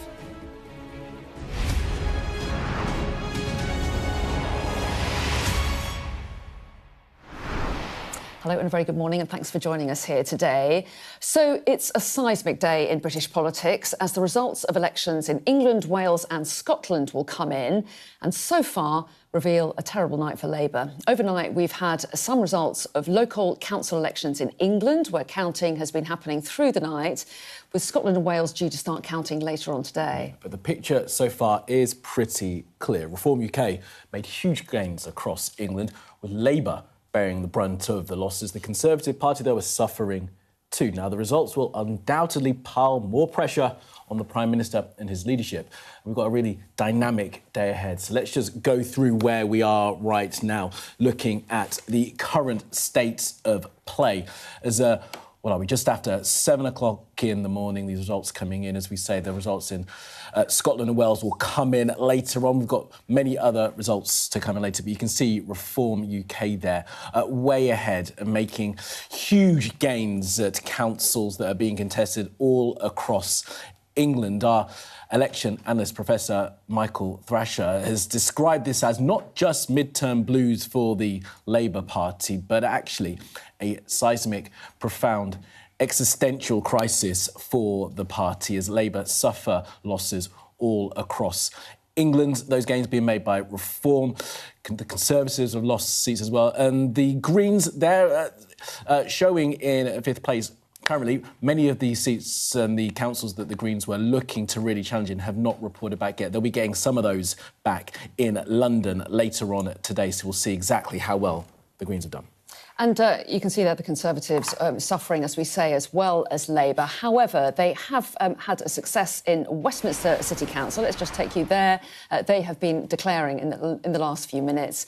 You can see the figures there. Retaking Westminster City Council will be a moment for the Tories in an otherwise perhaps disappointing night. The party spokesman has already said this shows they're coming back in London, but we'll wait to see. A lot of the London councils will be counted later on today. And you can see there from the results, that's a loss, again, from the Labour Party. So let's just take you through the story as it played out overnight. Now, in Greater Manchester, and this was big, Labour lost Tameside Council to no overall control. Now, Tameside in Greater Manchester is an area that the Labour Party had previously held for 47 years. Reform UK, changing politics for good, 1,280 votes. Well, in Essex, it was all cheers in Basildon as Reform snatched the win for the St Martin's ward. Sam Jornet was Reform's first councillor to be elected there, and he spoke to our chief political correspondent, John Craig, after the result was announced. I'm over the moon with what we've done. 11 seats for Reform UK in Basildon is an incredible achievement. The volunteers, the candidates and now councillors done a wonderful job, and we're going to build on this. As the local elections in Basildon are done on a thirds basis, this time next year we're coming back for the other 14 and we will take the administration. Sam Jornet in Battleground, but here the Reform leader Nigel Farage has said that these results that we've seen thus far mark an historic change in British politics. He says the traditional left and right dynamic is now out of the window. Now, earlier in the night, we heard from the deputy leader of Reform UK, Richard Tice, who said Labour is suffering seismic collapse. What we are witnessing is that the red wall of the Midlands and the North is being repainted, a much brighter, more optimistic turquoise wall. and that will be the big news of the next 18 to 24 hours. Well, Justice Minister Sarah Sackman conceded it was a tough night, but attempted to downplay the significance for the Prime Minister's leadership. The early results are very difficult. They're a bitter pill to swallow. But I think you've got to put this in context as well.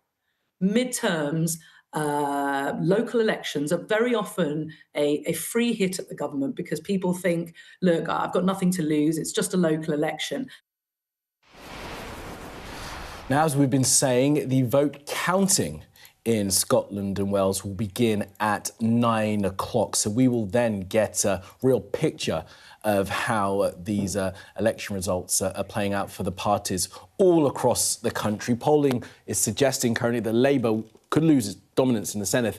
That's the Welsh Parliament, of course, for the first time in that body's history. More than 100 years of Labour control in Wales could well be gone when we get the results in from the Senedd elections. Yeah, Scotland and Wales are going to be really interesting as the day goes on. None of those votes counted as yet. So let's get a little bit of the story of the day. We can cross to Downing Street and talk to our political correspondent, Lucy McDade, who's there. So a really bad night, Lucy, for the Labour Party and for Keir Starmer behind you in number 10.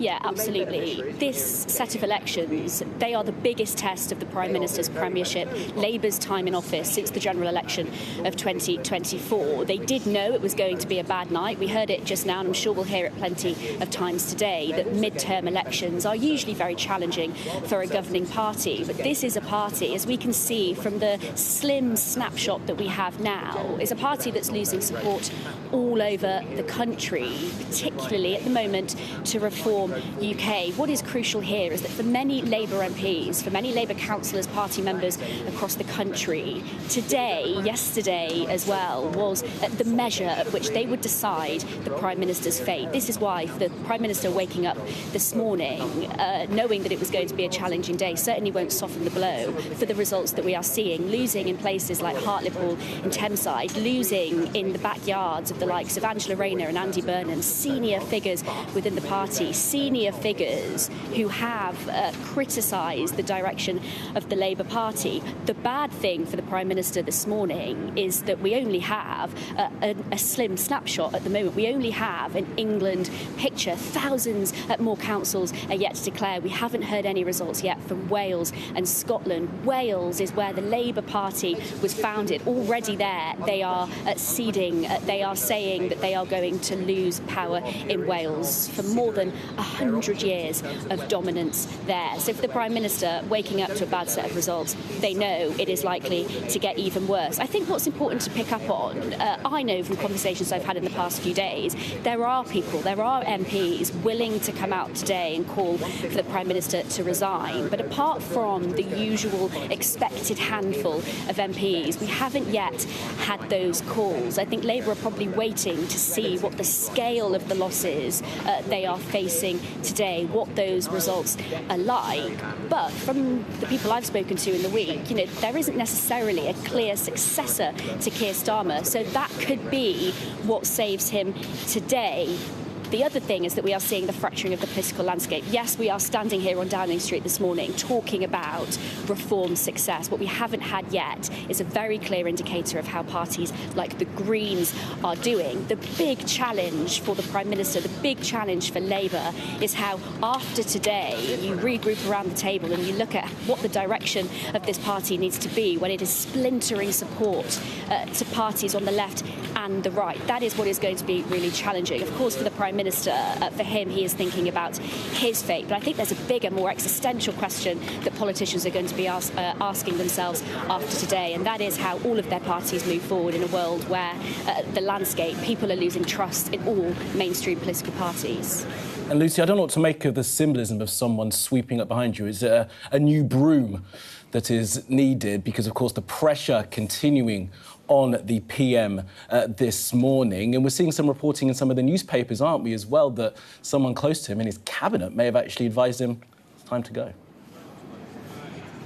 Yeah, absolutely. We know that conversations have been ongoing about what happens to the Prime Minister, and Downing Street certainly hasn't been denying that these have been taking place. Instead, what they've been arguing is that we are in a period of great global instability. We've got the conflict in the Middle East. I mean, you look at Wales, I mentioned that again. The First Minister there, Eluned Morgan, has been talking on the election campaign, saying that she wants Keir Starmer to focus on dealing with that conflict. She certainly hasn't been welcoming him to Wales to campaign on the election trail, and I think that says a lot about how people feel about Keir Starmer as leader of the Labour Party. As you say, I think the one thing maybe saving him is that there are multiple potential contenders to take over as Labour leader. You've got Andy Burnham, for example. A group of MPs really support him coming back into Westminster. Some senior MPs as well. You've got the deputy leader of the party, Lucy Powell, saying that she would like to see him come back. Wes Streeting, the Health Secretary, his name has been circling Westminster for months. And as you say there, Ed Miliband is reported to have had conversations with Keir Starmer about the future of his time in Number 10 if these results turn out to be as bad as the polls are predicting. What could save Keir Starmer is actually that there isn't a clear successor. And they've been arguing all along. When you look at the Conservatives, they replaced leader time and time again. They don't want to look like that's exactly what they are doing. So I think this morning we have a really unclear picture of what lies ahead for the Prime Minister. I think what is absolutely clear, and what MPs say to me in conversation, is that even if it isn't today that the Prime Minister goes, if it's not over the weekend, there are going to be questions remaining about whether or not he can lead the party into the next election. Yeah, so many questions for Keir Starmer as the day goes on. Lucy, thanks very much indeed. So many questions for Keir Starmer. Nigel Farage will really want his moment, won't he? He's had a really good night. We do expect to hear from him later on this morning. In the meantime, I think it's worth getting an overview of what's happened overnight. Our Deputy Political Editor, Sam Coates, has been up all night and he's got all the latest stats. So we've had over 1,000 seats, 1,133 at the moment, and there is an undisputed winner at the moment. That's Reform UK. They have picked up 353 seats. All of them new. They weren't really contesting the elections the last time this set of seats was held, and a clear loser. Look at this. The Labour Party down 248, only gaining 2, and the Tories also a difficult night for them, 163.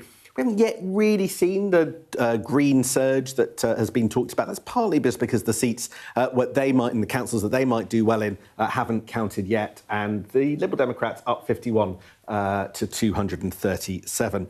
Let's look at where this might compare, and you can see that last year the Labour Party lost 66% of the seats it was defending. Now, the figure of how many it has lost this time has bounced around considerably through the night, but currently, actually, it is doing less badly than it did last year, and it is losing 51% of the seats it is contesting. It is held on to about half, 49%. So that might just be a little bit of less bad news, but that figure ebbs and flows depending on what seats and what councils are being counted. Michael Thrasher has a gauge where he projects the number of councils and seats or particularly seats that the Labour Party and Tory Party are going to win or lose. And at the moment, Michael Thrasher, again, this has moved around quite a lot, projects that the Labour Party is on course for a bad night, losing 1,294 seats. So let's look at the equivalent for the Tories,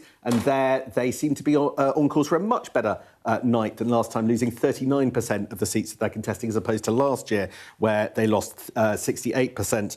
And you can see, again, we've got the gauge for the Tories, and they're doing OK, projected to lose 531 seats. Some of those seats last time round were seats where the Tories were doing particularly well because of the vaccine bounce. Now, let's look at some individual councils. This is Newcastle Underline.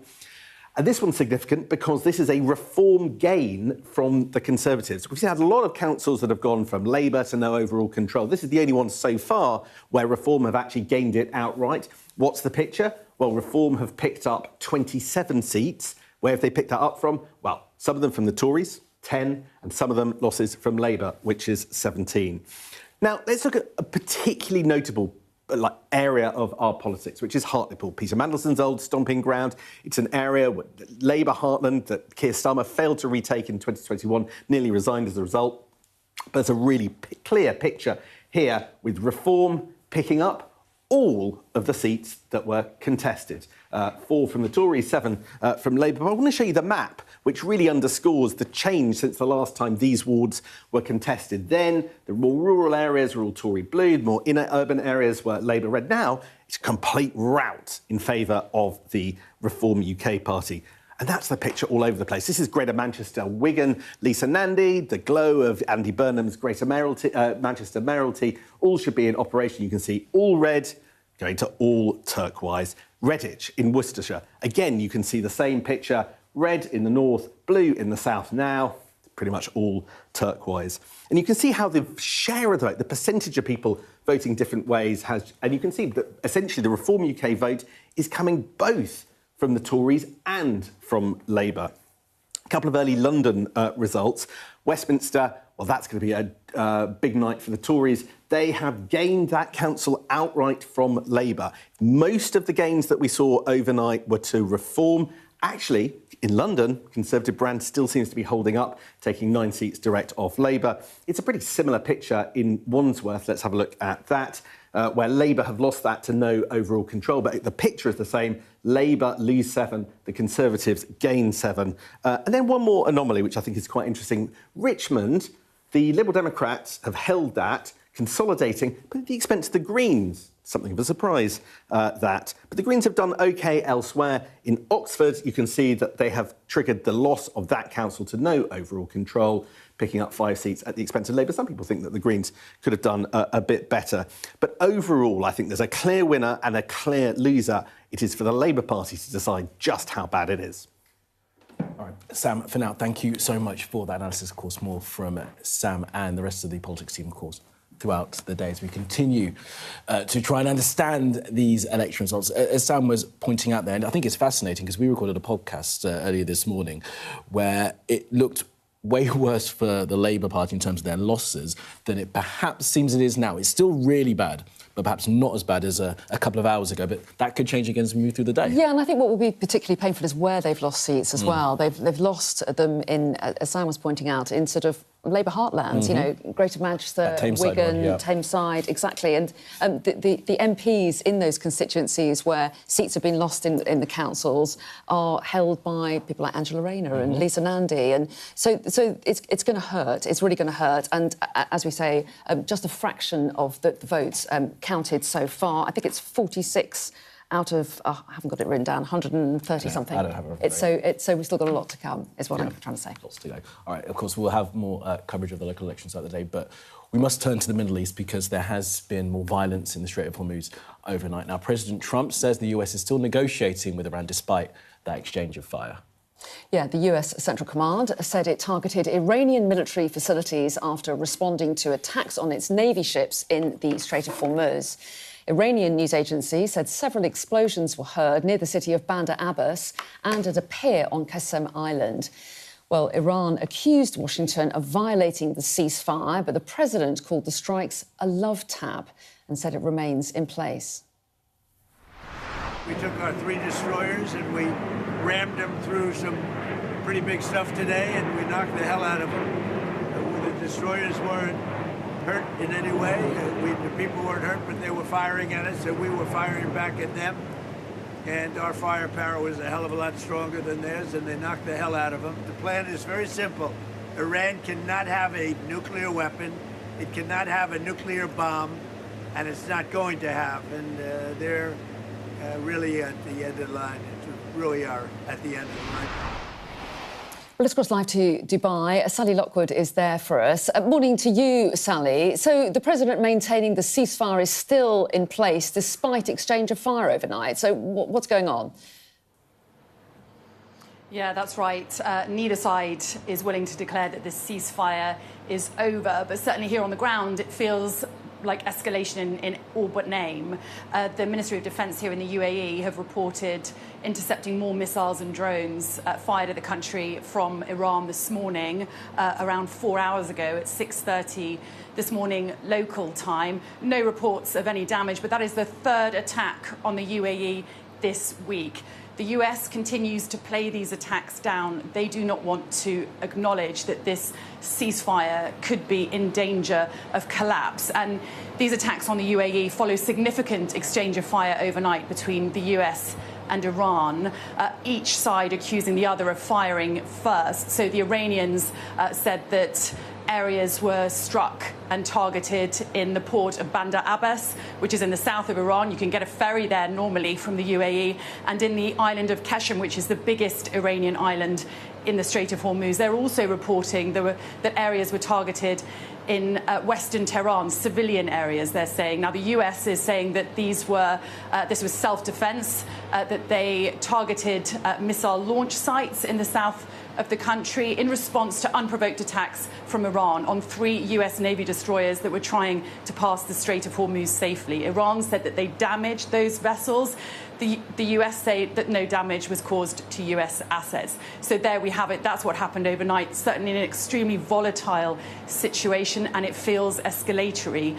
Nevertheless, at the moment, the ceasefire is still in place. Neither side wants to acknowledge that this ceasefire could be unravelling, because the alternative is a return to all-out fighting, which no one seems to want at this stage. But certainly the US has said that they do not want to see a return to escalation, that line from US Central Command overnight. And the Iranians, interestingly, said that civilian areas of western Tehran were targeted in cooperation with other countries. That could be why we're seeing once again another attempted attack on the UAE this morning from Iran. For now, the ceasefire remains in place, but it's extremely precarious. The Iranians apparently are still considering the latest proposal from the US. We're still awaiting their response, but all of this diplomacy is happening now at the same time as an exchange of fire.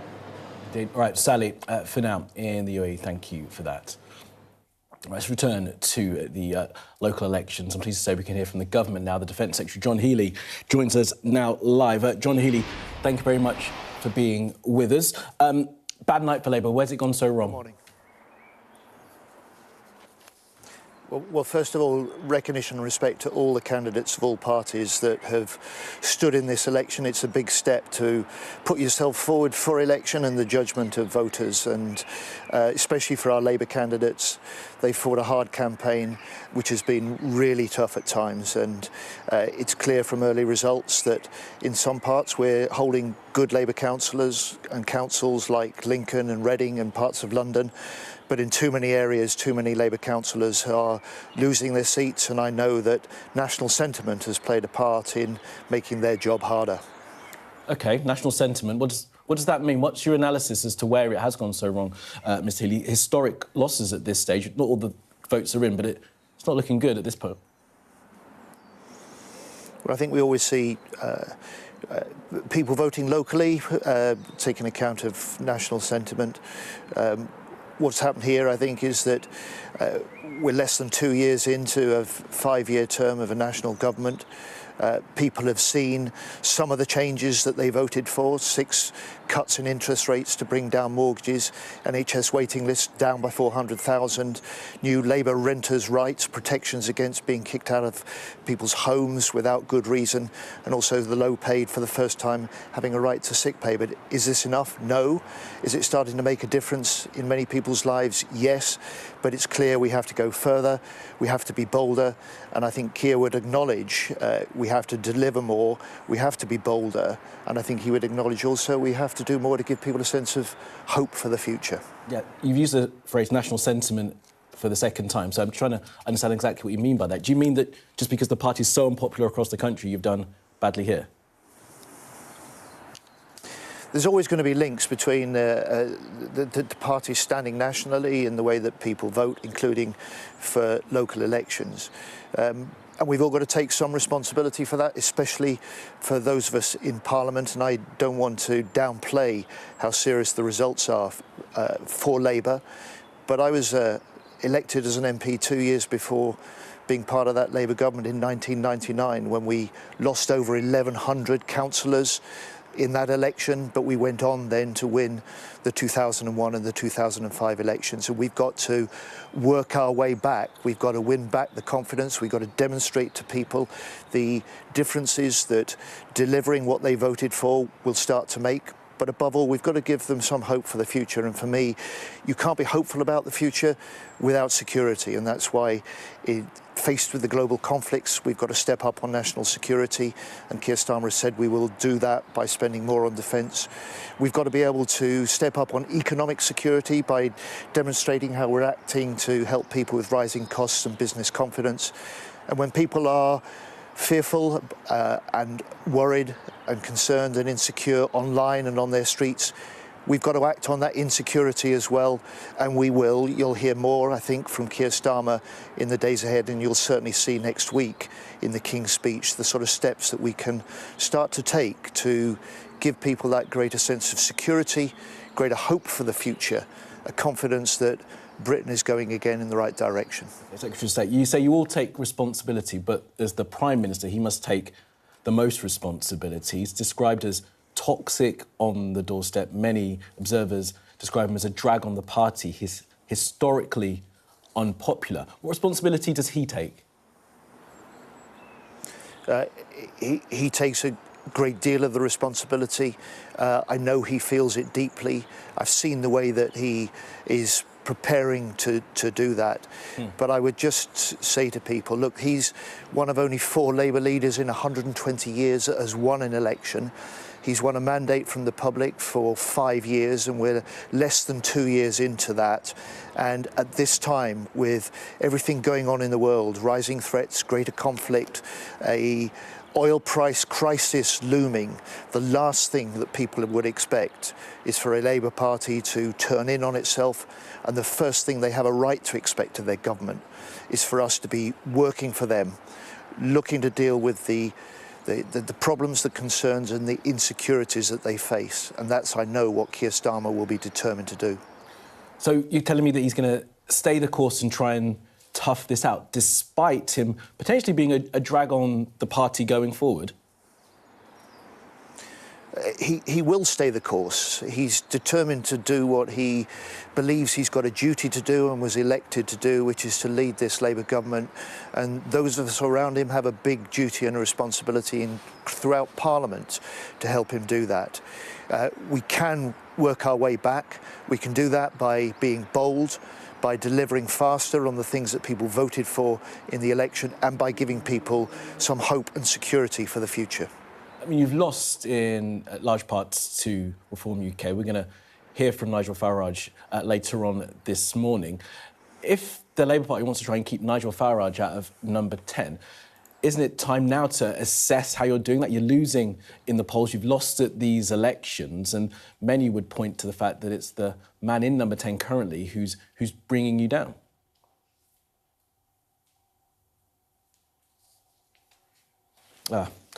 We seem to have lost Secretary of State for Defence John Healey.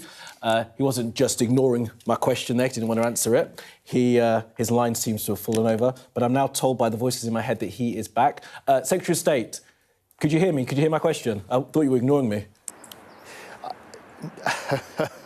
No, I'm at home in Rotherham, so perhaps the line's a bit dodgy. Yes, I can hear you.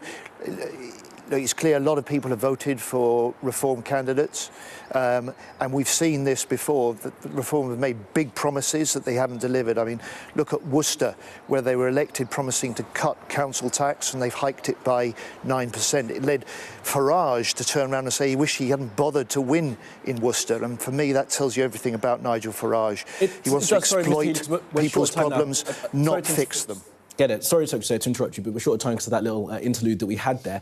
The point is, voters have seen how Reform have operated in the councils they control. 10 councils. They promised to cut council tax. They raised council tax everywhere. And yet, across the country, as we've seen this morning, more people are going out to vote for Reform UK. And that's an indictment on you guys as the government, isn't it? That your message hasn't been strong enough to draw those people back, despite them seeing in some places that Reform might not be the best option. Of course, we've got to do more, and we will. We've got to be bolder. We've got to deliver faster for the changes that people voted for. We've got to give people hope. But I just say the more that people elect and see reform councillors and reform councils, the more they see, as the spotlight has been turned on Nigel Farage, trying to hide a $5 billion secret donation from a crypto billionaire, soft on Russia, flaky on NATO. This is not a man that could be trusted in the long term with national security or leading this country. OK, you've talked about bold messaging, hope for people. Now, some within the Labour movement and more broadly in the country would like to see this government start thinking about getting closer again to the EU, perhaps even rejoining the EU. You've made noises in that direction. Is that an area that the public, the voting public, should start looking towards Labour for offering that kind of hope that you talk about? Well, first to say, look, rejoining the EU is out of the question. We were clear about that at the election, but the obvious conclusion that we draw here, and we've seen the way that in this tough world, a combination of hard power, strong alliances, sure diplomacy, and clearly with our economic interests being able to be closer and working more closely with European nations is part of our security, it's part of our prosperity for the future, and it's part of the steps that the government is now taking. OK, Secretary of State for Defence, John Healey, we'll leave it there for this morning. Thank you very much for being with us. Thank you. Mr Healey pointed out that we are going to hear from the Prime Minister throughout the next couple of days, but Anne, you got a result for us. Yeah, that's right. This is Hampshire County Council that has come in and has fallen to no overall control, previously controlled by a Conservative majority of 34. So Tories will be disappointed there. Perhaps a little bit of disappointment for the Liberal Democrats as well, because they had identified 5 councils, Hampshire being one of them, where the party hoped to win overall control. But Hampshire County Council has gone to no overall control. Yeah, you'll put that to the Lib Dems when you speak to them later. And interesting, again, from the Secretary of State for Defence there, that Keir Starmer has no plan to go anywhere, stay the course, and basically the message is that they think that they can tough this out. We'll see in the fullness of time whether that stands up. Now, new polling has shown that young people are disengaged from politics, 20% of them unsure if they should vote when they are eligible. We'll be investigating that with the Children's Commissioner, Image to Susan next.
So let's return to the local elections. Results continuing to be announced around the country and plenty more to be counted later on today. But let's get a state of play analysis, shall we, with the director of Delta Poll, Joe Twyman. Very good morning to you. Thanks so much for chatting to us this morning.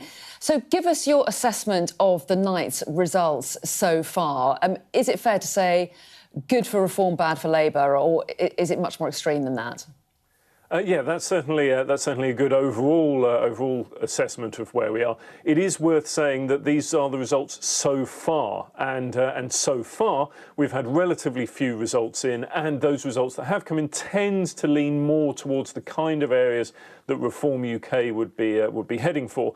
But there's no getting away from the fact that the success that Reform have experienced in polling over the last months and indeed years has, at least so far, been replicated in their performance at voting up and down the country.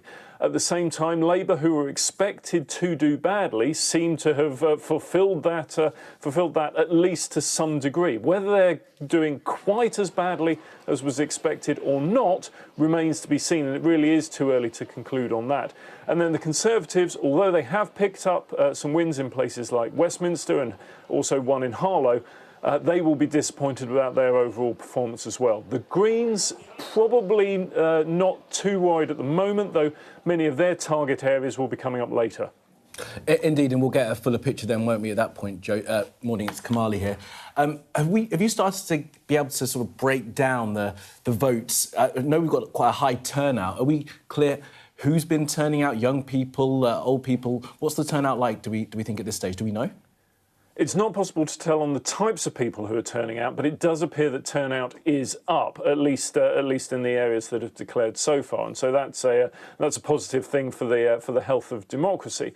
Where we do see differences tends to be in areas that were more Brexit leaning, so those areas that are estimated to have voted Leave in larger proportions in the 2016 referendum. Those areas seem to have higher turnout, and they seem to be leaning more towards Reform. But as I say, it is only the early stages now. And we've talked about a number of different parties, and that tells a story in itself, doesn't it? I mean, a lot of people were kind of talking about these elections as being the moment that we lose two-party politics in this country, and we see this fracturing of politics. Would you say this is a key moment in that transition? The key question going into these elections was the degree to which the complexity and fragmentation of British politics that we had seen in polling would be replicated in the results. And so far, it certainly seems to be the case. Reform, yes, they're doing well, but they're not doing the kind of numbers in terms of overall vote share that would immediately point to, for instance, a majority at the next general election. Instead, they're doing well, but other parties are still holding on in lots of areas, and so fragmentation up and down the country. Gains, yes, but also losses for Reform, and indeed for the other parties as well. And so a very complicated picture, replicating what we've seen over the last few months. Complicated indeed, and perhaps because we don't know all the results yet, Joe, it's still a bit complicated for you to answer my next question. But are you able to extrapolate out and see what this would look like if it were at a general? You say it's a fractured picture. I think that's probably pretty clear now. But, so what does that mean when we get to the general, if it looks like this? It's really very early to tell, and local elections are unusual in many different ways, not least because some people will vote entirely on national issues, but some people will vote entirely on local issues. The majority of people, of course, will vote somewhere on that scale with a combination of the two. But what this does point to is a difficult position for Labour and a situation where no one party is immediately indicated as on for any kind of working majority. And so a long way to go until the general election, but clearly a situation where we could have a situation where we could have 4, 5, perhaps even 6 parties contesting individual constituencies up and down the country. And that means potentially that every vote could count and the margin of victory could be very small. And we could see, for instance, parties winning on 30, perhaps even 25% of the vote or less. And that means that it's all to play for. And really, anything could happen. A week is a long time in politics, and we've got, I think, 170 weeks until the general election needs to be called. So a lot could still change. Indeed, and a lot could change just in the course of today as well, I guess. Joe Twyman, really interesting to get your analysis on the results in so far. Thanks very much indeed. Well, let's talk to one of the parties we've just been mentioning just there. We can talk to the Greens now because I'm joined by former Green Party co-leader Jonathan Bartley. Very good morning to you. Morning. Thanks for chatting to us this morning. You happy with the results for the Greens so far? Yes, looking really good, very hopeful. The best is yet to come. Of course, today is the seats, the results that we're targeting. So I expect to see significant gains. I'm hopeful that we'll be able to surpass our record, which was 250 gains in one election. I'm hopeful that we're going to get past that today, particularly focusing on London, seeing what's going to happen around my patch, Lambeth, but also in Hackney. I think that's going to be quite exciting. And of course, we're already making gains right around the country. You mentioned London. Let me pick you up on that. As you say, you've got lots of hopes there. You have lost seats on one London council, haven't you, at Richmond upon Thames. Not many of them have declared so far. You didn't pick up seats, you actually lost 5. That must be disappointing. So net gains around the country, as we've just heard from Joe Twyman of YouGov, you know, things go up, things go down. The net gain is very clear, and I know that's going to go up as we see the results by tea time today. Yeah, your percentage gains are pretty good, aren't they, so far? But under the first past the post system, you've made relatively few actual gains. Is that frustrating? I mean, London's going to be interesting, of course. We had 1% of the seats in London in this time 4 years ago. Now we're talking about moving councils to no overall control. So dozens of councillors in London. That's a massive, massive leap that we're expecting to make. It's true that in some places the vote is spread out. Other places where we're targeting, we're winning.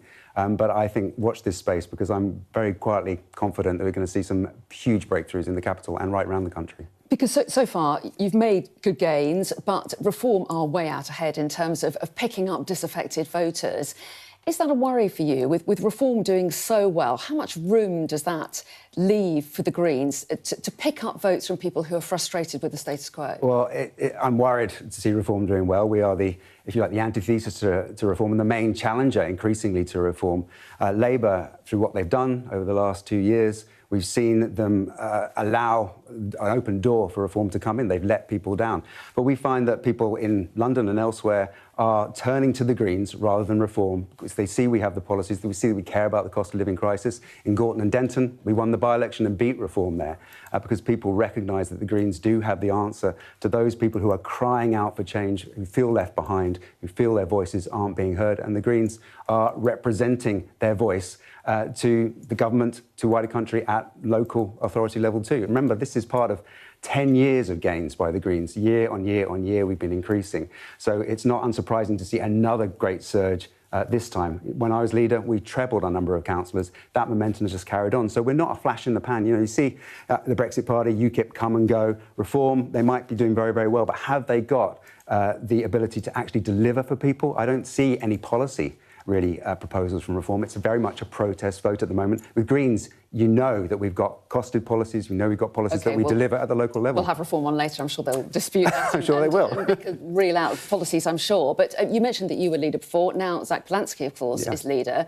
He's not had a great week in the last week. His personal polling has dropped, I think, around 14% in the aftermath of the Golders Green attack and the comments he made about the arrest of a suspect. Has that been an issue at all? Could you have done better? Well, I heard John Curtis refer to that poll, the polling guru, so John, and say very clearly that actually there was a 1% difference in the same poll in the overall opinion poll rating, and we should be very careful when we're looking at those kind of stats. I think Zach's been doing a great job. He's certainly had a media onslaught over the last week, but I think he's come through it incredibly well, and I think you'll see that reflected in the results today. He did have a media onslaught, partly because people were quite uncomfortable about him retweeting these comments about the arrest. Do you think he was right to do that? I mean, where do you start? There's been a lot that's been thrown at him. I think that, and speaking as a leader, it is incredibly hard, and we do make errors, and it's important that when you do make mistakes, you apologise. I was very pleased to see him, take responsibility, do that. But this is nothing compared to what Labour have done over the appointment of Mandelson, the misjudgment of the Prime Minister, or Nigel Farage's £5 million undeclared donation. I mean, the things that Zach's been doing just pale into insignificance compared to these major issues from those two-party leaders. Nigel Farage says he broke no rules, doesn't he? But Jonathan Buckley, we really appreciate you coming in. Thanks very much indeed. All right, well, of course, we're going to keep across the local election results as they come in. Interesting to hear from the Greens there. We'll get a real sense of how well they've done when we get those results coming in from London later on. Absolutely, and we're going to get a reaction from all the political parties throughout the morning, so don't go away.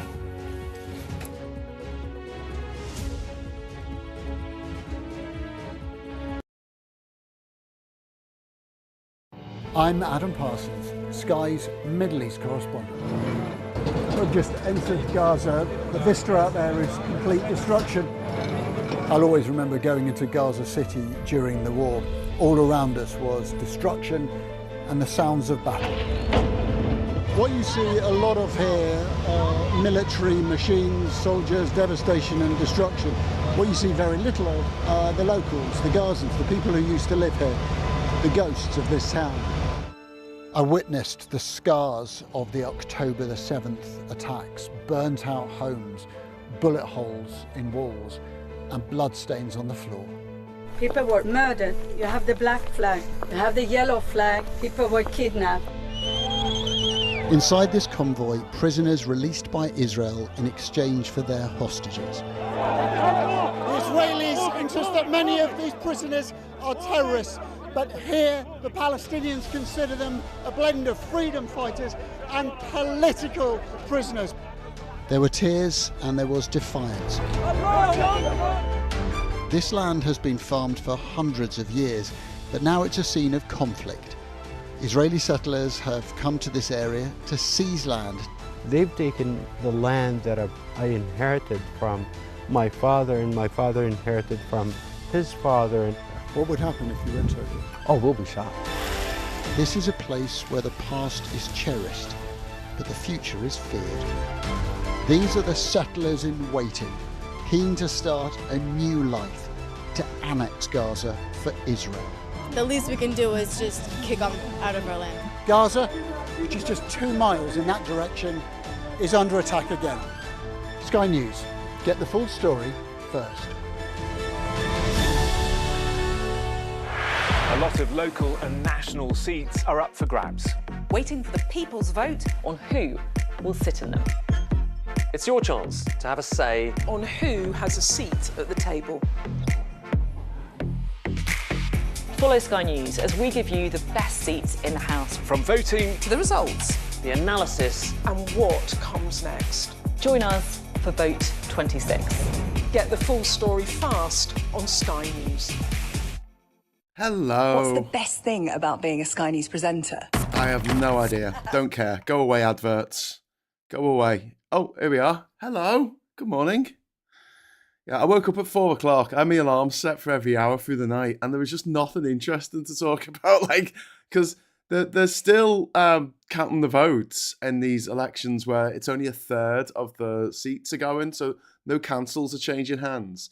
The big councils that Labour are scared of losing, they're not going to start counting till 9. And Scotland and Wales don't start counting till 9 either.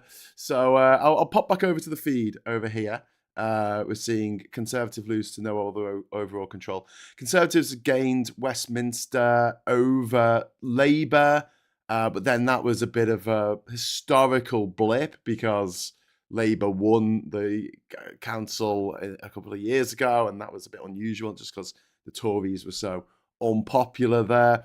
The refuckers have only taken control of one council. Most of the councils that Labour have lost control of have gone to no other overall control. You see there the councils, refuck are the biggest in one. Labour still the biggest in 10 of them so far. But like I say, a lot of these councils, only a third of the seats are up for grabs. So the refuckers, even if they won every seat that was up for grabs, couldn't win anyway. So we'll go back here so we're not looking at adverts. I'm going to actually shift over to the BBC, if you don't mind. The reason for that is because Laura Kunsberg is no longer a threat. She's no longer on there, which is good news for all right-thinking people, and which is nice. Actually, they're just showing the weather at the moment. So I'll take this opportunity to say good morning. Hello, good morning, welcome to the show. Barida says Comrie, and we've also got Jimmy Henderson, bowling genius, in there saying morning, Graham. And Comrie saying, you need to give one angry pagan a raise over 9 hours straight. He's been an absolute saint. He deserves a little confetti. This is for you, one angry pagan. I'm going to drop the confetti bomb. Hang on. It's not set up on this screen yet. Just give me a moment. Just give me one moment and I will unleash the confetti on the unsuspecting masses. Oh, no, actually, no, it is there. I just didn't see it. Here we go. Confetti. Which is all good. All good. So thank you for staying overnight. And you know, kudos to Sky for not messing up, and kudos to YouTube that I can come down here after, 9 hours and 49 minutes, and we still have the stream going, which is cool. Bodes well for when I try and stay up for 48 hours. I only says it as I sees it. You've been so swift with the banhammer. It's just been fluid, fun conversation the entire time. Yeah, we don't want trolls. So thanks very much to One Angry Pagan there for keeping the trolls away. Also, Viper Scott is also one of our mods. And Diz, obviously, Diz, who loves the confetti. Which is good. Jimmy Anderson, bowling genius, in there with some confetti coming out. And so with Viper Scott as well. Martin Howard saying morning, great morning. So what I'm going to do, I think, is I don't want to break me run of doing brews, because I've done a brew pretty much every day for the last 3 years. So I'm thinking maybe I will do a brew. You sleepy bastards! Some of us have been up all night. Well, that's why I'm not sleepy. But they're doing a thing about Sir David Attenborough on the BBC. So it's his 100th birthday today, obviously. So we'll go over to the BBC and see what they've got to say about David Attenborough. So here we go. I'll just turn this up now. Very desert. Dulcet tones. 200 miles south of Java. Favourites. In the South American rainforest. Person, I was going to say naturalist or presenter, TV presenter, but it's just our favourite person, really, isn't it? I've been lucky enough to live through the golden age of natural history filmmaking. I've enjoyed every minute of it. We can now show life on our planet in entirely new ways, bringing you closer to animals than ever before, and reveal new wildlife dramas for the very first time. Whoa. It's impossible not to be impressed by the sheer grandeur and splendor and power of the natural world. There's so much more here than we ever imagined. What an extraordinary creature. We now have a better understanding of the natural world than ever. We know how best to protect it for future generations. I can only hope that we will.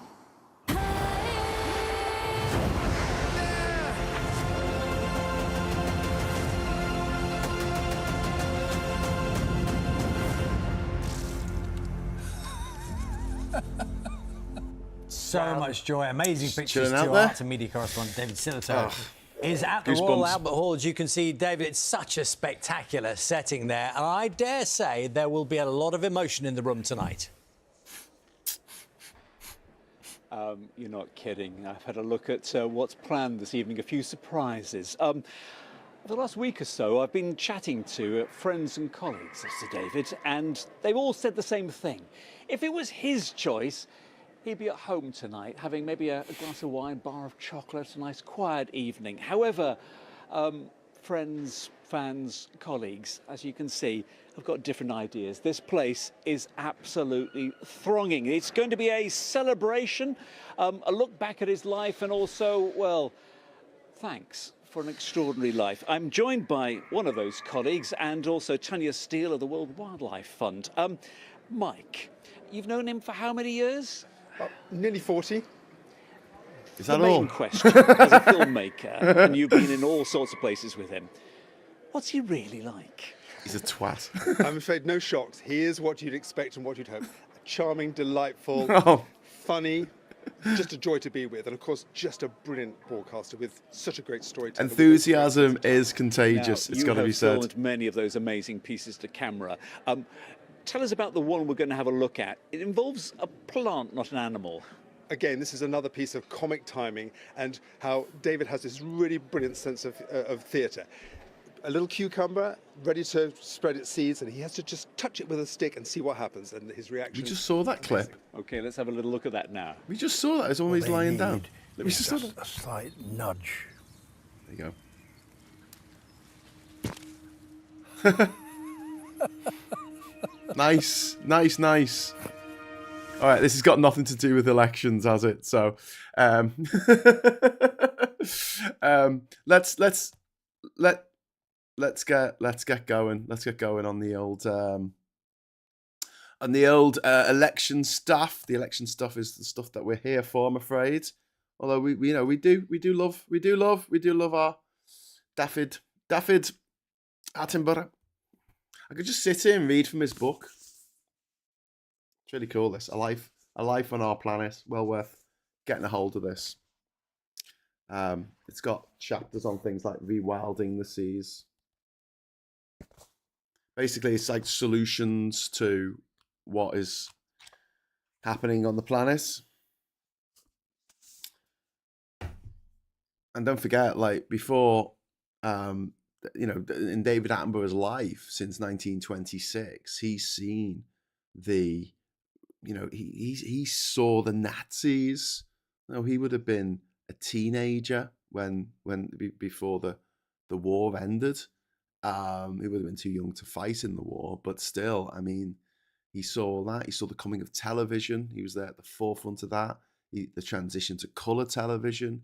He was control of the BBC Two when it launched, and obviously going on to the 70s and 80s, Wildlife on One, and then the amazing Planet Earth series and Blue Planet and all of those. And the tech has just got better and better throughout his entire life. So he's gone from a time when there was no television, it hadn't even been invented yet, to now when you've got this wonderful 8K drone technology where they can get these shots of just absolutely incredible things. And what he's done better than ever, and I'm always more carrot than stick, is he's got people to go, I want to protect these animals. I don't want them to all die out. And his heartfelt pleas, especially in the last sort of 20, 25 years, when he's been making these shows, have not entirely fallen on deaf ears. And I think that it's very much why we need people who are enthusiastic about animals, enthusiastic about wildlife and the environment, to really be there and to really show the world what a good ally looks like, and why we should be looking after the world, where we should be looking after the natural world and should be looking after biodiversity. There's a really good little terrible map or brilliant map or something that I saw on Facebook yesterday, and it was, what if you swam directly east or west from these countries, and it had the Americas, and it showed if you went sort of, if you went east from the bottom tip of Chile, you'll come round the other side and onto, you wouldn't touch any other land until you got right round the world and to the tip of Argentina, etc. So we went up and you could see Brazil and where that is in relative to Africa, and then we moved up and it was exact lines of east west, where you would go if you swam directly east or west from a particular place. In fact, we can go over to the world now because they're showing it on the Sky channel, because they're showing adverts on the normal TV, but we get this instead. But yeah, imagine there's like lines going off to the like blocks of colour to the left and right to show you where you went, so where you'll go if you swam left or right. The interesting one was up in Canada. It was Paris, it was London, it was France, it was Ireland, London, Britain. It was which country is to the west or to the east, and to the east there. And it was right above any kind of habitable zone for people living in Canada. You know, obviously people do live north of Canada, but if you look at where most people live in Canada, it's pretty much very close to the American border, the 49th parallel, because otherwise it just gets too cold in winter. And seeing that image and just being like, wow, so you're telling me that part of Canada is on a line with Scotland. Oh, if the AMOC turns off, that's the current that keeps it's essential heating for Europe, for Western Europe. If that turns off, we could have winters plunging as cold as minus 40 degrees in Edinburgh. Minus 40 degrees. And people are just gung-ho for it. They're like, yay, let's burn as much stuff as possible. There's people who fuck their cars on purpose to make them more polluting because they think it's funny. They think it's funny to just try and destroy the planet on which we all live. This incredible spacecraft, this incredibly delicate blue marbles hurtling through space at 40,000 miles an hour. That they think it's acceptable to do this, to destroy this planet for shit and giggles. Then you got the oil companies and the people who in hock to them. And I think there is a direct correlation between the countries that they don't watch stuff like David Attenborough in Saudi Arabia. You know, it's more likely to be Top Gear that they watch. And as a result of that there isn't the same kind of level of understanding and compassion about the planet coming from the governments of these countries. And that's why they go into the COP summits and they fuck them up, and they demand that it has to be an absolute consensus of countries or nothing gets decided. You know, everyone must agree or nothing gets decided. You get 200 countries to agree on anything, fuck off. You get 200 countries to agree on lunch, for Christ's sake. But yeah. Hazel, the poet, said they still won't put their big coat on. Paulie Dong said, that's why I left Canada. Even Toronto can have minus 40. Yeah, but it's set up for it. You've got the path underground, which is heated. So during the winter, you could just hide down there for the winter. Temperatures in Edinburgh could see regular temperatures as low as 48 degrees, minus 48 degrees. If the Gulf Stream doesn't keep sending that warm American tropical warm waters, as Cymru, yeah. David Attenborough started capturing wildlife for Elizabeth II zoos, but in those acts, it became the first on TV to speak and teach about animals, wildlife, and the greatest conservationalist. Yeah, absolutely. Leapshin says, good morning, everyone. How are we doing today? I'm feeling pretty meh as usual, but I bet I'm not as tired as Graham is. Lol. Well, I actually went to sleep. I'm fine. I'm chipper. I went to sleep. I set my alarm for 5 minutes to 4 because I was just going to get out of bed and come back down if anything seismic had happened. But with 1,149 seats out of the 5,000, we've had just over 1,000 or 1/5 of the seats out of 5,047 declared. Obviously, REFUC have won a lot of them, but a lot of those councils, they were only contesting a third of the seats. They weren't contesting all of the seats in that council. And so REFUC haven't taken overall control. In fact, REFUC so far have only taken overall control in one council in the whole country. A lot of councils have gone to no overall control. So you could see a team up between the Tories and REFUC, or you could see a team up between the Tories and the Greens, or Lib Dems, or even Labour, which has happened before, in order to keep REFUC out of power. So we will see. It was called The Nature of Things. In Canada, we had a CBC. We had David Suzuki with an amazing show. He ran very similar for years and years, for donkey's years, really. Yeah. Well, I mean, it's endlessly fascinating. And isn't that incredible that after 100 years, right, on this planet, after 70 years of making wildlife documentaries from ZooQuest to Planet Earth 3 and beyond, they haven't run out of stuff to film. They haven't even nearly run out. There's still so much stuff out there to see and do. That is remarkable. That is absolutely remarkable. Ms. Paula Thomas, thank you very much for the £5 super chat. What people don't get about this, it's not about saving the planet. The planet will recover and be fine. It's about saving ourselves. And you're absolutely right there, Ms. Paula Thomas. Thank you very much for the super chat. It's very kind of you. I'm going to see if I can find, there was a led by donkey style sign made on the beach. Beach. Oh no, it's oh, there we go. Beach.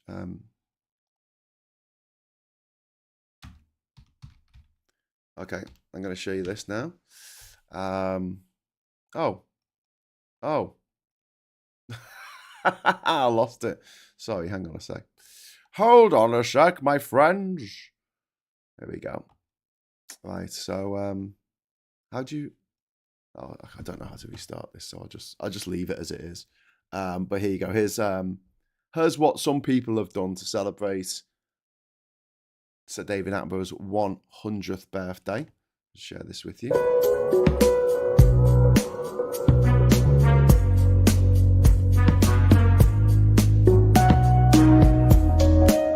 Big beach art.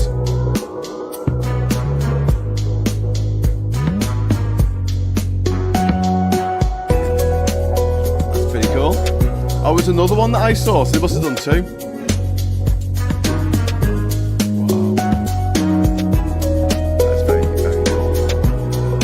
Talent, my friends, talent.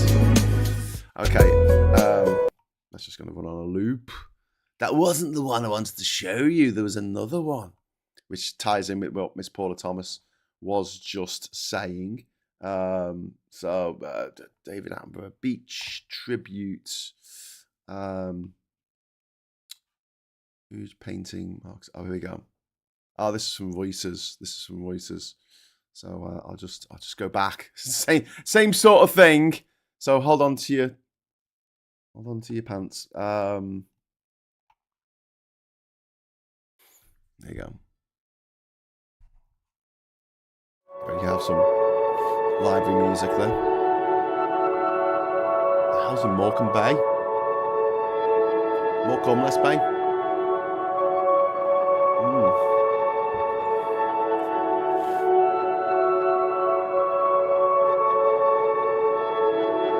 That's incredible.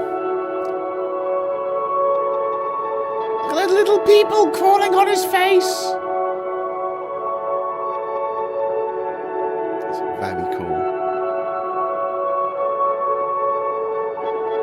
I'm pretty sure he's in half man, the other half is pure hero. That is so cool. That is really cool. I like the fact that you get to see them, how they do it, how they rake the sand. There you go. The words say, we often talk about the truth. We often talk about saving the planet, but the truth is we're really saving ourselves, which is, you know, the real takeaway from all this. I mean, you know, we need a planet on which we can live together.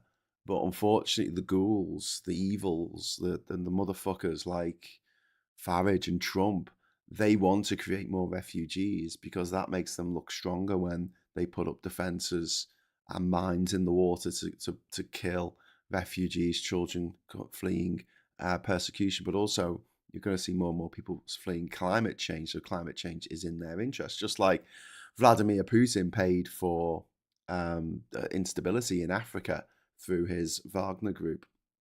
The climate change denialist parties like the Republican Party in America and like the refuck party here, they're doing it on purpose because they want to fuck the world. They want to create refugees. They want to make Scotland uninhabitable because they fucking hate Scotland. Don't ever forget that. And these refuck fuckers, they might do well in Wales, but you got to understand they fucking hate Wales.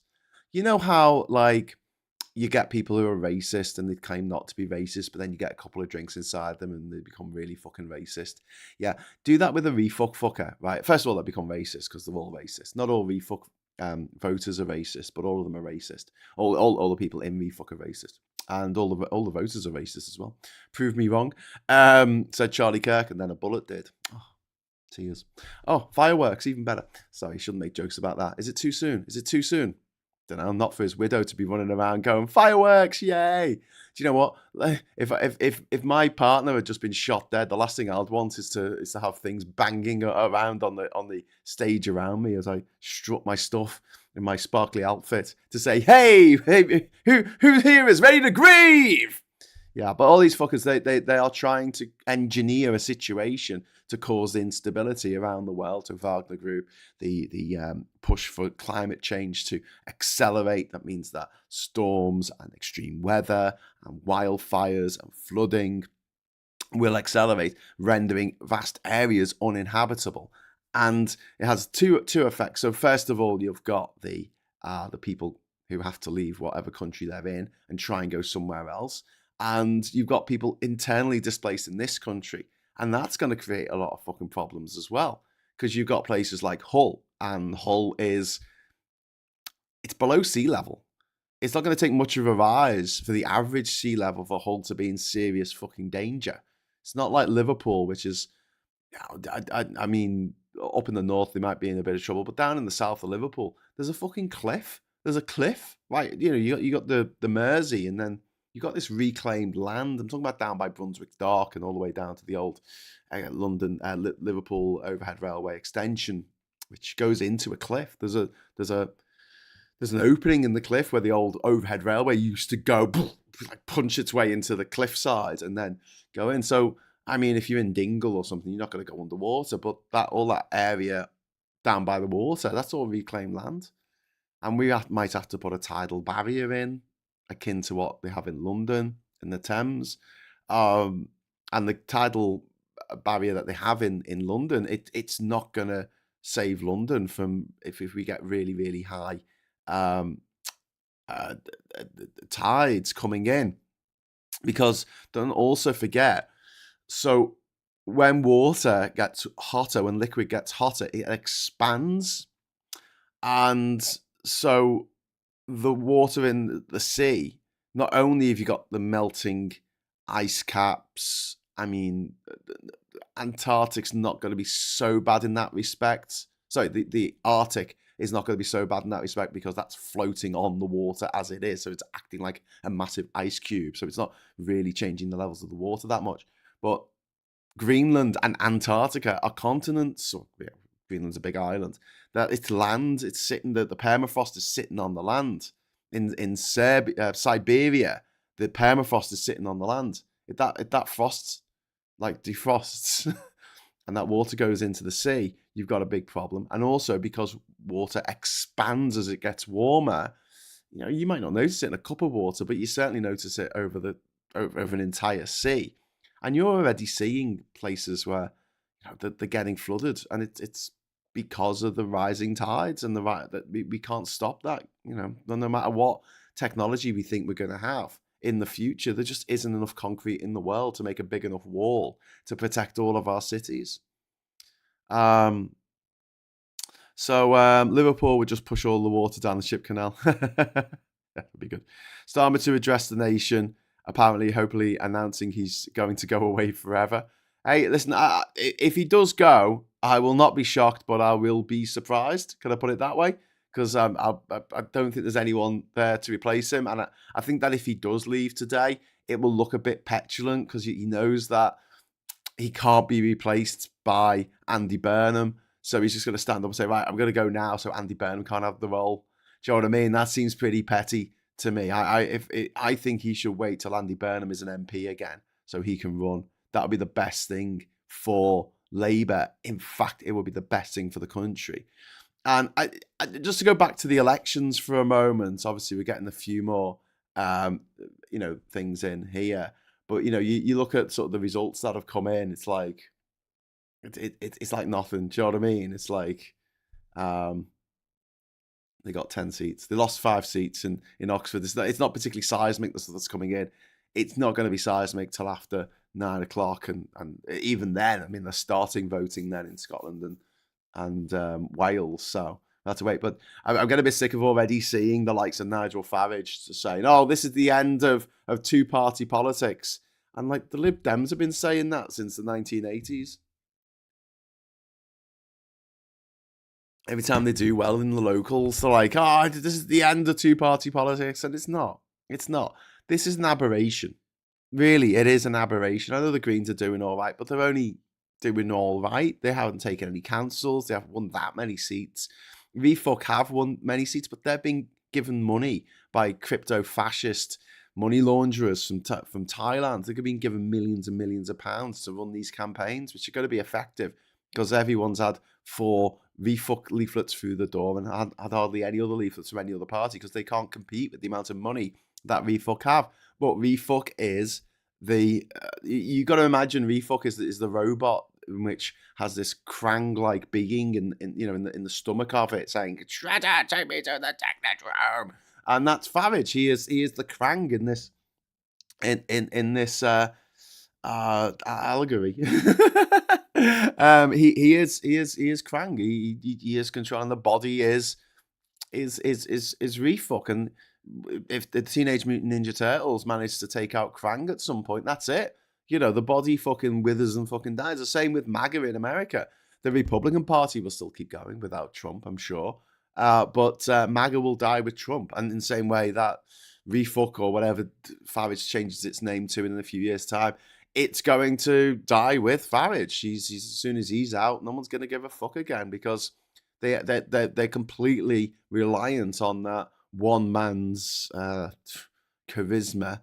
And this is a man who wants to deregulate cryptocurrency because he's been paid by cryptocurrency billionaires to do that. He wants to make the Bank of England. He wants us to put real money into cryptocurrency. Let me tell you a little story about cryptocurrency, which I've always hated and always will hate because it's a fucking Ponzi scheme. It's the biggest Ponzi scheme in human history. Bitcoin hit an all-time high last year in like October, was it? October. Have you checked how much it's gone down since then? 50%. And here's the secret that people don't talk about. Do you know how low Bitcoin could go? It could, theoretically, become worthless because there's nothing backing it. If you buy shares in Apple, there are Apple stores. There is technology. There's patents on their designs, on their technology. They have the production places, the factories that they own, warehouses, the shipping routes that they use, all this kind of stuff. They have actual tangible assets. They have all this stock, all this inventory. They have tangible assets. Sorry, there's Farage saying just what I said actually about. Oh, hang on, don't put that over Zach. Just what I was saying there actually about the right and left is over. Well, no, it's not. Anyway, back to Bitcoin. There's nothing holding it up. If McDonald's lost loads of money, Coca-Cola lost it, McDonald's would still have all these restaurants around the world, all these franchises all over the world. If it would still have something actually tangible that you can put your hands on and say, okay, this is something that's currently owned by McDonald's, and if push comes to shove, they can sell it. They can sell their restaurants. They can sell licenses to build more restaurants or whatever it is. You know, the supply chains, the hamburgers, the blah blah blah, rice, Coca-Cola, same. They own, they own these bottling plants all over the world. They own something tangible. There is nothing holding up any cryptocurrency. And so the value of any of them can go to zero, can go to absolute fucking zero. And in which case, everyone who's put money into it will lose their money. And because of again, just like we were talking the other day about the way everything Trump does, he's like a cursed monkey paw. Everything he's done has actually made the situation worse. For the people backing him. Not for us necessarily, but his intervention into Iran has accelerated the push towards green power. His slagging off of NATO has moved European countries to turn inwards with each other. It's one of the reasons driving. Oh, Daisy Cooper, I like her. It's one of the things driving the push for Britain to have closer ties with the EU is Donald Trump. And in the same respect, Donald Trump deregulating cryptocurrency in America allowed financial, what they call financial institutions that previously couldn't gamble on the crypto stock to put their money into crypto, which made a few people very, very rich around October last year. But since then, they've sort of fallen out of favor with it. That they've gone, fallen out of love with it, and this has been absolutely catastrophic to people who, bought this stuff at a high. If you spent 100 grand on buying bitcoins, or not even buy. I mean, one Bitcoin, the value of it went over 100 grand at one point. But if you spent 100 grand on shares of Bitcoins, now your investments would be worth £50,000 today. That's just in 6 months. Do you see what I'm saying? Do you see, that is pretty catastrophic. You've lost £50,000 of real, actual money that you may have worked for, or more likely you've stolen from your company or your dad left you. Farage is a wasp cake. He is a cake of wasps. Not shocking, Havering has gone reform. It was BNP area back in the day. The saying, whomever smelt it, dealt it. I guess you'll never guess which country has the highest amount of bestiality in accordance with the Freedom of Information request. Oh my God. I'm going to say America. Oh, it's the places with the highest propensity to look at certain porno stuff on the internet often correlates with areas of unbridled bigotry. For instance, in some parts of America, which are incredibly transphobic, trans porn is the most watched porn in that state or in that area. It's not, there's no hypocrisy like right-wing bigoted hypocrisy. Reform have gained Havering, which is a bit shit. So that's the second council that they have got, I think. It's lonely on those moors in Yorkshire, says Cymru. Well, if sheep didn't want that doing to them, they wouldn't be so sexy. Although it is quite funny, Cymru, that you're making jokes about sheep shaggers in the moors of Yorkshire when obviously Wales is famous. Isn't there a joke about a guy who talks about all his achievements in his life, and then he says, and then you shag one goat, and then known as the goat shagger forever. Daisy Cooper looks like she belongs on Wallace and Gromit. Yeah, she does. She does have a very Wallace and Gromit mouth. And she's got a nice smile. I like her. Hey, I'm from Yorkshire, says Daylight M. Or rather, hey, I'm from Yorkshire. Trouble at Mill. But facts don't care about feelings. I didn't think I'd be talking about this morning. But yes, please, we all love animals, but don't love them against their will, all right? Daisy Cooper there. Let's have a listen. Should be listening to what Daisy is saying. The best man to lead you forward. Do you feel that he's doing enough to really help the Liberal Democrats punch through? Ed is an economist. He's a former energy minister. He's a carer as well. I can't think of anybody else in British politics who is better placed to deliver for people, planet and profit. He's got a huge amount of experience both in Parliament and outside of Parliament. And I think he's a fantastic leader and he'll lead us into the next election. OK, well, Daisy Cooper, as we say, only a fraction of the council's votes counted so far. We'll have lots more to talk about as the day goes, but for the moment, thanks very much. Thank you. As the day goes on. Daisy, we'll talk about what we heard from the Lib Dems in a moment. I just want to bring you a bit of breaking news that we've had come into us. The Prime Minister has been speaking just this morning following what is a bad night for the Labour Party. So Keir Starmer has said that he takes responsibility for Labour's tough local election results. I shall sack all of my council, all my civil servants. Change that he has a similar message to that we heard from the Secretary of Defence Secretary John Healey a little while ago, who said that Keir Starmer will continue in his position despite the results that the Labour government have faced this morning in the England local elections. We still haven't got the results from Wales and Scotland. OK, I'm going to do a vote, right? All All right, well, let's speak now to Reform UK. Robert Jenrick has joined us. Robert, good morning to you. Good morning. Good night for you guys. It's been a really, really good night. Look, I think it's been an historic Fuck day, off, actually, Jenrick. The old two political parties have been completely buried. People have totally rejected them because in their own way they failed. The Tory party said for years they'd deliver secure borders and a strong economy. When you were in charge? It was open season at the border. Oh, really? When you were in charge? That was your government. You were in that government. Came in promising you were change literally in that and government. has just delivered more of the same. Yeah, People feel the country is in a down mess, to net zero. and they want real change. And we are incredibly honoured that they are investing in Nigel Farage as a strong leader, the team around him, and reform up and down the country, their trust to deliver change, whether that's in town halls or ultimately, when the time comes, at the next general election. We'll come on to Georgia plans weddings with the precision of a watchmaker. Adverts. With the Go venue away. Adverts and adverts and adverts. What does that mean? So if the left and right dynamic is gone, then what are we seeing here? We're seeing people coming together who want to fix the country, who sense that the country is slipping away. The country, that we've like had you fuck the 20 country. years of poor economic growth where people feel We're hard in the up government at the that moment, you were so that they fucking see the part of, wages you piece of stagnating, shit. that crime is out of control. that Yeah, high streets under are being your hollowed out, government but that they you want to were turn this country literally around. in the And are coming government together, of. knowing that reform is the only way to achieve that. And that means you've got people who have You got voted no policies? Labour their whole lives in somewhere like Wigan, coming and joining reform.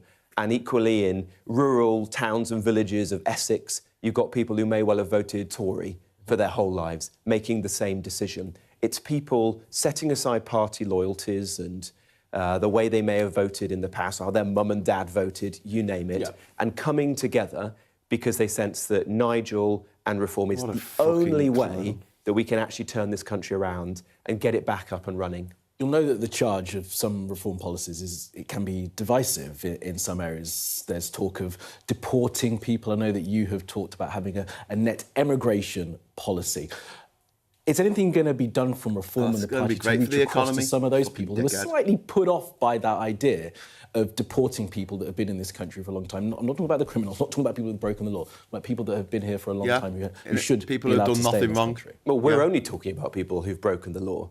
No, you're not. If you've broken into our country You're on a talking small about getting boat, rid or of if you've settled overstayed status. a You're visa, talking about getting rid of you are an indefinite leave to illegal remain. migrant in our country.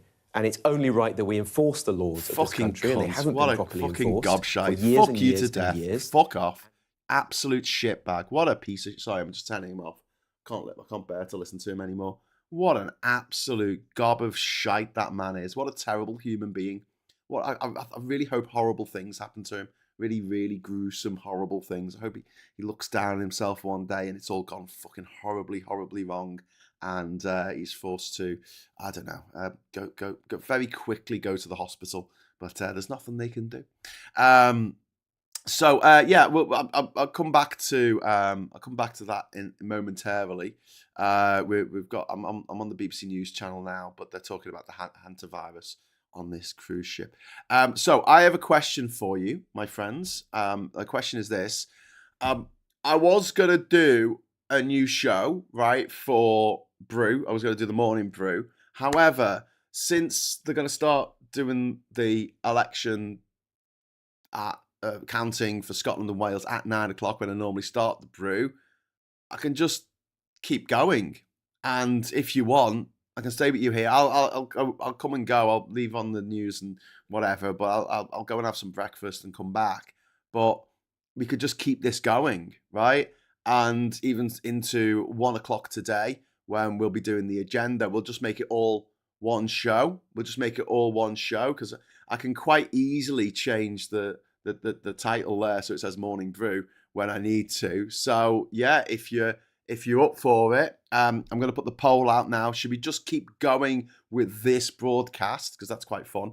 We've been going now for 10 and a half hours. So yeah, if you want us to keep going, I'll do the Brew. We'll keep going till 1 o'clock. We'll get Phil back on the show later on for the agenda, and we'll just make it the one show. We'll just keep going. We'll just keep going. There's no... Is there any point in stopping and starting again on another stream? We're on 100% for yes so far. That's good. 100% with 16 votes. So we're just going to keep going. So I was going to fuck off for half an hour and do a thumbnail and get some blurb together. But like I say, I set this up because I wanted to watch as the results came in, and the results were trickling in last night. So me and Mike decided to call it a night before 2 a.m. So yeah, and I suppose in a way that if anyone's watching this in the future, for weird, because they want to watch me for hours and hours on end, or rather Sky TV for hours and hours on end, they can just skip to the part where we start Morning Brew. If that's okay. So we've got 32 votes now, 100%. 100%, just keep going. So we'll do that. I mean, it seems like the sensible option, doesn't it? Rather than me stopping this and then starting it again. At least we didn't get a refuck win in Arlo. Just kept the deformed Tories instead. There you go. We just want to be together. We just want to be together. Is that from the Prudential ad? Was that Prudential? With and it was the guy from what's the actor's name? He played Ron Weasley's dad. He was also in Red Dwarf in the first in the first season. He played Peterson, and he was also in the Fast Show, and he was in that Prudential ad, wasn't he? We want to be together, and then his wife sort of looked at him and went, "Oh yeah," because his wife was thinking all different. He was like, "Oh, we want to do this," and his wife was thinking complete opposite things to what he was thinking. Mark Williams, thank you very much, Jimmy Anderson, bowling genius. I love Mark Williams. He seems like a top bloke. Put kettle on. Says old Paul. Well, I did have my teas made make me a cup of coffee this morning. I've got an old-fashioned teas made. I've got a goblin teas made, and it still works. It's great. It's great, and it just wakes me up in the morning with coffee. It's fucking wonderful, absolutely wonderful. But no, I did wake up at 4 and just saw that the polls had hardly, well, the results that come in and hadn't really changed that much. So, interestingly, English councillors so far, Labour on 248, and the Tories are on 248 as well. Graham, if you keep running over 12 hours, YouTube will erase the stream. What? Is that a thing? Is that a thing? Is that real? YouTube will erase the stream. I'm going to look this up, my friend. YouTube... erase stream over 12 hours. Okay. Oh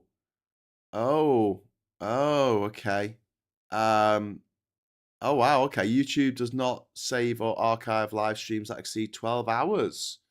While you can stream for longer, the automatic archival process, VOD, fails for streams over 12 hours, meaning the video may not be available for later viewing, often resulting in the entire stream being lost.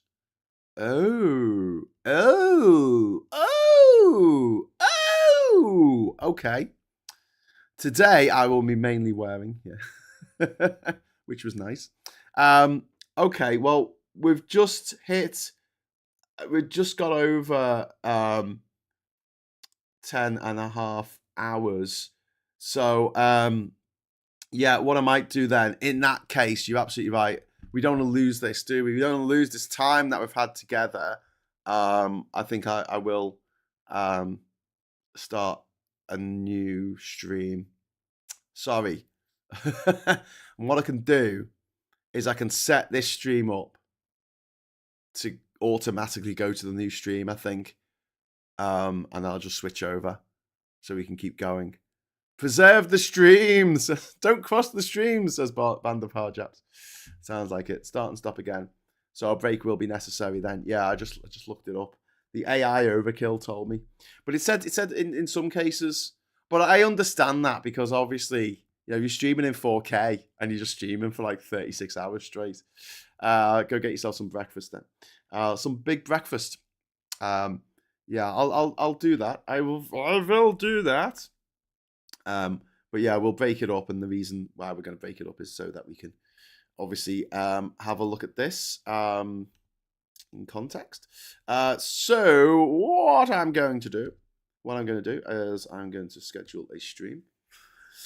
But this is where it gets difficult because sometimes you start doing a stream and it automatically moves this output onto the new stream for some reason. It's a bit annoying. But yeah, it's going to be. I'm not going to bother with the description and stuff and the thumbnail. I'm just going to use the default thumbnail. I don't know if you noticed, but my thumbnails have been shite recently. I really need to sort that out. I've just been often using just the default one that I've got. So I might go over the last month worth, more than a month now, of videos and just spend like an afternoon making thumbnails for them all. Even though the videos are over now, they were a long time ago. But yeah, we are going to stop this stream and we will switch over to Morning Brew. But I will take you in Morning Brew to the news as it comes through. Let's see if I can get this set up and do next, and then we'll go to 9 o'clock today, 9 o'clock this morning, and what we will do then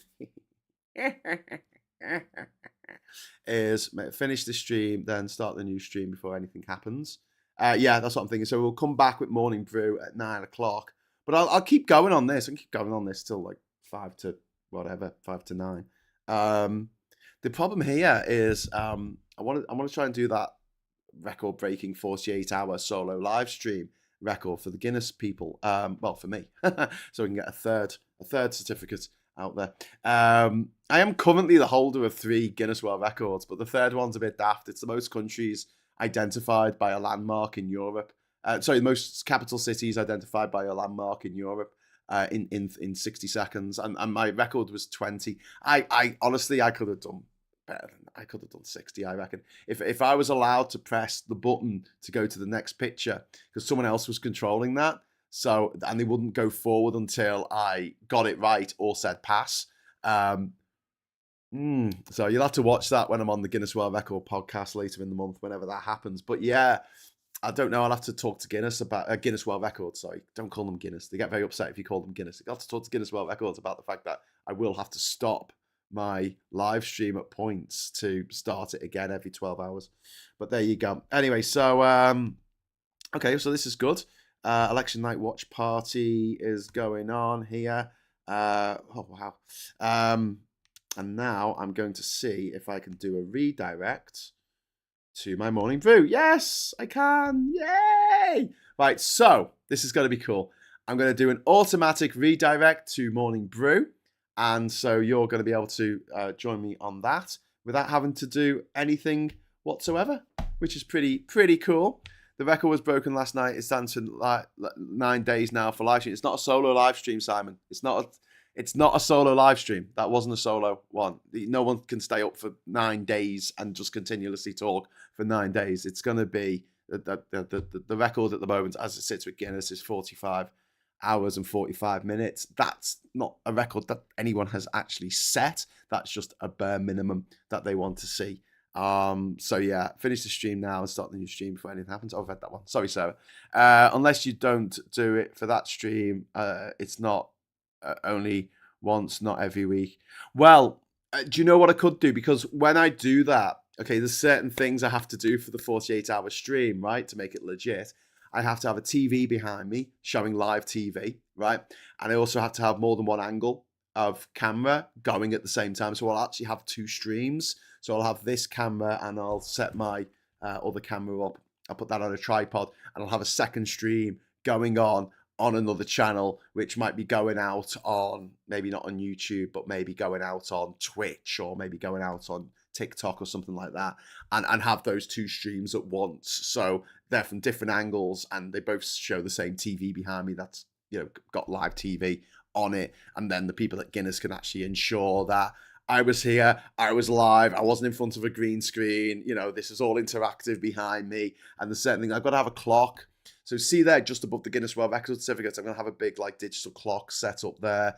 I'll have a flat screen TV behind me showing the TV, whatever's on the TV. I might change it as we're, you know, going through the day. If people say, hey, Graham, change the channel on the TV, I'll turn over the channel so you can actually see that it's live and I'm not faking it. And it would be incredibly difficult to fake because obviously I'll be doing the live chat as well. I'll be responding to the live chat. So how do you set that up with, 100 people writing to you all at once saying, "Oh, you fucking crazy dickhead, you've been up for 24 hours now."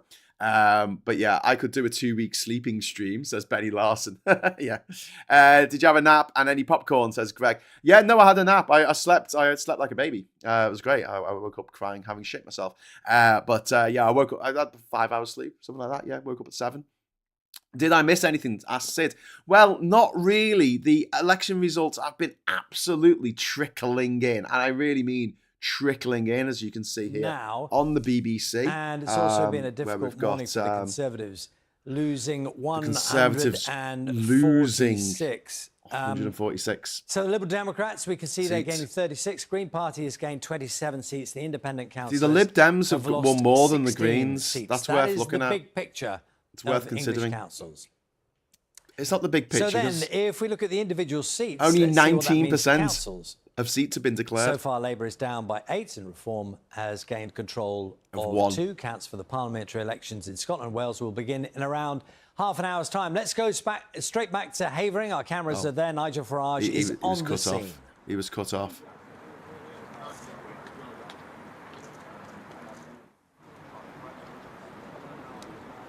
So we've just seen Nigel Farage, the Reform UK leader, arriving in the last few minutes. He's obviously on a little bit of a walkabout. You can see many of the cameras blocking our view currently, but I can assure you that Nigel Farage is behind that group of Why would you want a picture of Nigel Farage? It has overall been a spectacular night for Reform UK. They've won control of one council so far. You can see the ticker on the right. They've won one. Screen, if that trend continues, they've won 5. All the time. That's it. And the figure you can see there is the gains in the number of I got my finger on the fog button. It's going up all the time. 363 for Reform. No, of course he's not in Clacton. He's allergic to Clacton. What we've seen, the pattern that's emerging is Labour and Conservative losses.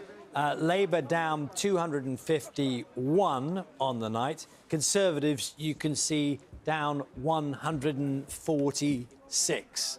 Do you know what? I'm not really interested in seeing Nigel Farage braying away like he does, because he's just a gobshite. So I'll continue talking to you lot about, about better things.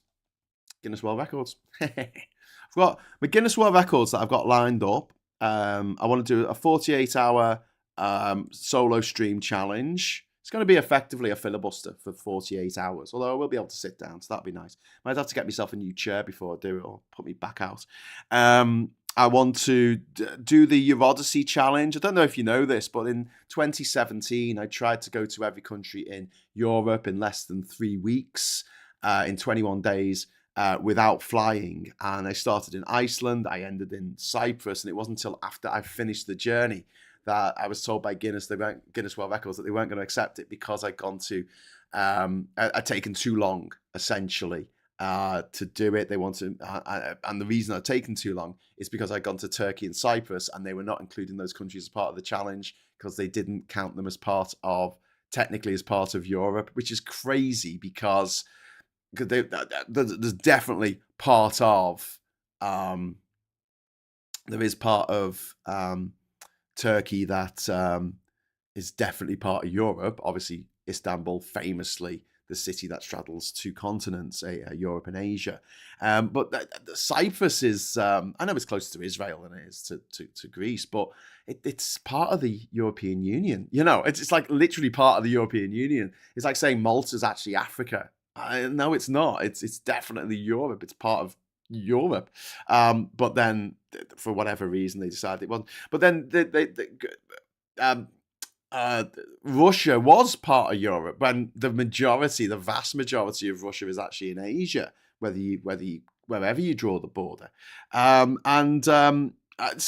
was a bit upset about that. But so I want to try and do that again. But I have to wait until this bloody war's over in Ukraine, because I can't go to Russia at the moment. It's going to be very, very, very difficult for me to get a Russian visa and to visit Russia. I don't want to go there just in case. They're at war at the moment against a European country, and I'm worried that they might find some shit I've said online and put me in a gulag. So I'm going to have to wait on doing the Eurodyssey again. But if you want to read my blog from my 3-week journey to every country in Europe, if you go to eurodyssey.com, that is spelled EURODYSSEY, there is a website there. There's a website and you can read my blog from my attempt. So I'd like to try that again. And next February 28th, we are putting plans in motion to make the world's biggest pan of scouse. There was an attempt, well, there was a massive scouse dish that was made about 10 years ago now, a big pan of scouse, but we've got to try and outdo that. So that's going to be another world record attempt. And then finally, I'm going to try and get down to Bougainville, and the newest country on earth. And it'll be, if they accept the idea of the record, I'm going to try and get that to them. And it could be the case that, in 18 months' time, if I don't die, I'll actually be the proud owner of 1, 2, 3, 4, 5, 6, maybe 7 Guinness World Records, which would be really fucking cool. There is a Guinness World Record for having the most Guinness World Records, It's just some guy's got like 500 of them or something. He must have a lot of money. Miss Paula Thomas, thank you very much for the £5 super chat. I've been at counts for elections where the ballot papers were 45 centimetres long. Not surprising that it takes time to count. Yeah. At this rate, they wouldn't need a reason other than you're from the UK, sends to FSB / frontline. I can accept never going to Russia, but I'll go to Ukraine when she's free. Yeah. If you come down here, visit New Zealand for a tour, says Greg. I'd love to go back to New Zealand. It's not on my plans. I would be going down to Bougainville off the coast of Papua New Guinea. It's actually part of the chain of the Solomon Islands, but it gets independence on the 1st of September next year, and I'm planning to travel down there overland on a shoestring, as always, without flying, on public transport all the way. That journey would be a lot easier if I could go through Russia, which I can't at the moment. Get on the Siberian Express from St. Petersburg to Moscow to Vladivostok, and then down the coast into China, through Shanghai, down through Hong Kong to Vietnam, and then through Vietnam to Cambodia, from Cambodia into Thailand, maybe have a couple of nights out in Bangkok, and then down to Singapore, and then you could simply just get on a boat from Singapore. There's a ferry that goes to Pulau Batam, which is a part of Indonesia. It's an island off the coast of Singapore, which is part of Indonesia, and from there you can get the Pelni ferry, which will take me to Jakarta, the capital, the sinking capital. They're moving the capital, aren't they, of Indonesia? And from there, I can get a ferry boat to West Papua via Sulawesi Islands. And from there, I can go to Jayapura on the border, get into Papua New Guinea, I hope. And then from Papua New Guinea, I should be able to hopefully get to Lae, using boats to go from Wewak to Madang, and then a minibus from Madang to Lae. And then hopefully, fingers crossed, my connections in Lae, who still have friends in Lae, they'll be able to put me on a boat going to Bougainville. It's a bit of a long shot. But because I can't go through Russia, obviously I can't go through Iran, and I can't even go via the way I went last time. I suppose I could get on an epic voyage, which would be a Europe, Pakistan, India, China cargo ship. That's what I did last time. I got on in Dubai, got off in Mumbai, and via Karachi in Pakistan. I won't be able to go that way now because I'd have to go through the Strait of Hormuz. So I can't go that way. I can't go from Dubai. I can't go through Iran. Can't go through Russia. So what does that leave me if I'm trying to go overland? Well, it's the Caspian. So what I'll have to do is travel down to Turkey. That's no problem. If I can get on the Eurostar to Brussels, then get the bus from Brussels down to Cologne, and then there's a bus literally from Cologne that goes to Istanbul. Like, there's a daily bus to Istanbul. To get off there, get the bus from Istanbul over to the border with Georgia, go to Tbilisi, the capital there, and then head down from there to Azerbaijan, go to Baku, the capital, and there from Baku should be able to get a ship if it's still going. I mean, it was a rusting hulk when I last got it. That, it was Soviet era cargo passenger ferry. It was really quite basic, let's call it basic, over the Caspian Sea and get into Kazakhstan. And then it's a case of traveling through Kazakhstan into Kyrgyzstan, going to the Bishkek, the capital there. Was it Tashkent? Oh, it's Bishkek. And then over there, I can cross the border into China. But that means going through the northwest provinces of China, which includes Jiangxing, which they might not actually want me to go that way. So, yeah, there's a few issues. There are a few issues, my friends, on the overland trip. Alternatively, I could try and get there via Africa if I travel down all the way to, travel down instead of going to Azerbaijan and crossing over the Caspian. I could go to Iskenderun in Turkey. There is a boat that goes from Iskenderun to Port Said in Egypt, and then from Egypt, maybe you could go down to Suez, get on a boat in Suez that's going to Saudi Arabia. It's easier to get into Saudi Arabia now, and then down the coast. The problem there is, again, the Somali pirates have started kicking off again. It's turned into a bit of a high-risk zone. You've also got the problem with people in the Houthis in Yemen who have launched rockets against cargo ships. And wherever you have a high-risk zone, where you have a problem where you might get kidnapped or your ship might get blown up, they don't take supernumeraries. They don't take passengers through those areas. So the alternative there would be to travel overland through Egypt, down through Sudan, into Ethiopia, which might be difficult to get a visa for, because I'm not going to be able to probably get one in, and getting through Sudan at the moment. They're in a war at the moment. How do I get around that? So I'd have to maybe get a cargo ship, a CMA CGM cargo ship that goes from Suez down to Djibouti. I get to Djibouti City, and from there I'll be able to go through Ethiopia, down through Kenya, through the northern Badlands of Kenya again. It will be for the third time for me, and then down to Tanzania, and then from there I guess I could get a ship that's going to Madagascar, maybe to Reunion Island, the French Island, or Mauritius, and maybe I can get a ship that's going from Mauritius to India. I know that would be no good either, because I still have to get across from India. I'd want one going to Singapore. If I could find a boat that was going via Sri Lanka to Singapore and skirting the high-risk area for Somali piracy, that might be the way to do it. A mate of mine was a merchant seaman for decades, now works in shipping line in Singapore. If you need some contacts, I can ask for some help. Oh, brilliant, SG. And thank you very much for the super chat. And thanks very much to Miss Paula Thomas for the super chat as well. Yes, that'll come into it. So a big thing of the Odyssey expedition was it was a real collaborative effort. It was people helping me out all over the world. And yeah, I will gladly take your contacts and have a chat with people to get me on cargo ships and things like that. I will be doing this expedition, and I'll be raising money for charity as I do it. I haven't decided which charity will get the money at this point. I raised over £10,000 for water aid when I went to every country in the world. Bit short of the £1 million that I wanted, but I didn't have the publicist that would be required to earn that kind of, raise that kind of sponsorship funding. There's a sliding doors moment where I've got this amazing publicist who really pushes the things that I do, and I get a massive audience, and I raise loads of money for charity. When I did the Eurodyssey expedition, I was raising money for the UN Refugee Agency, the UNHCR. Yeah, I'll pick a charity, because you do these things and people want to help out and people want to give, and I think it's a bit sort of churlish to say you should pay for me to go on a mad holiday.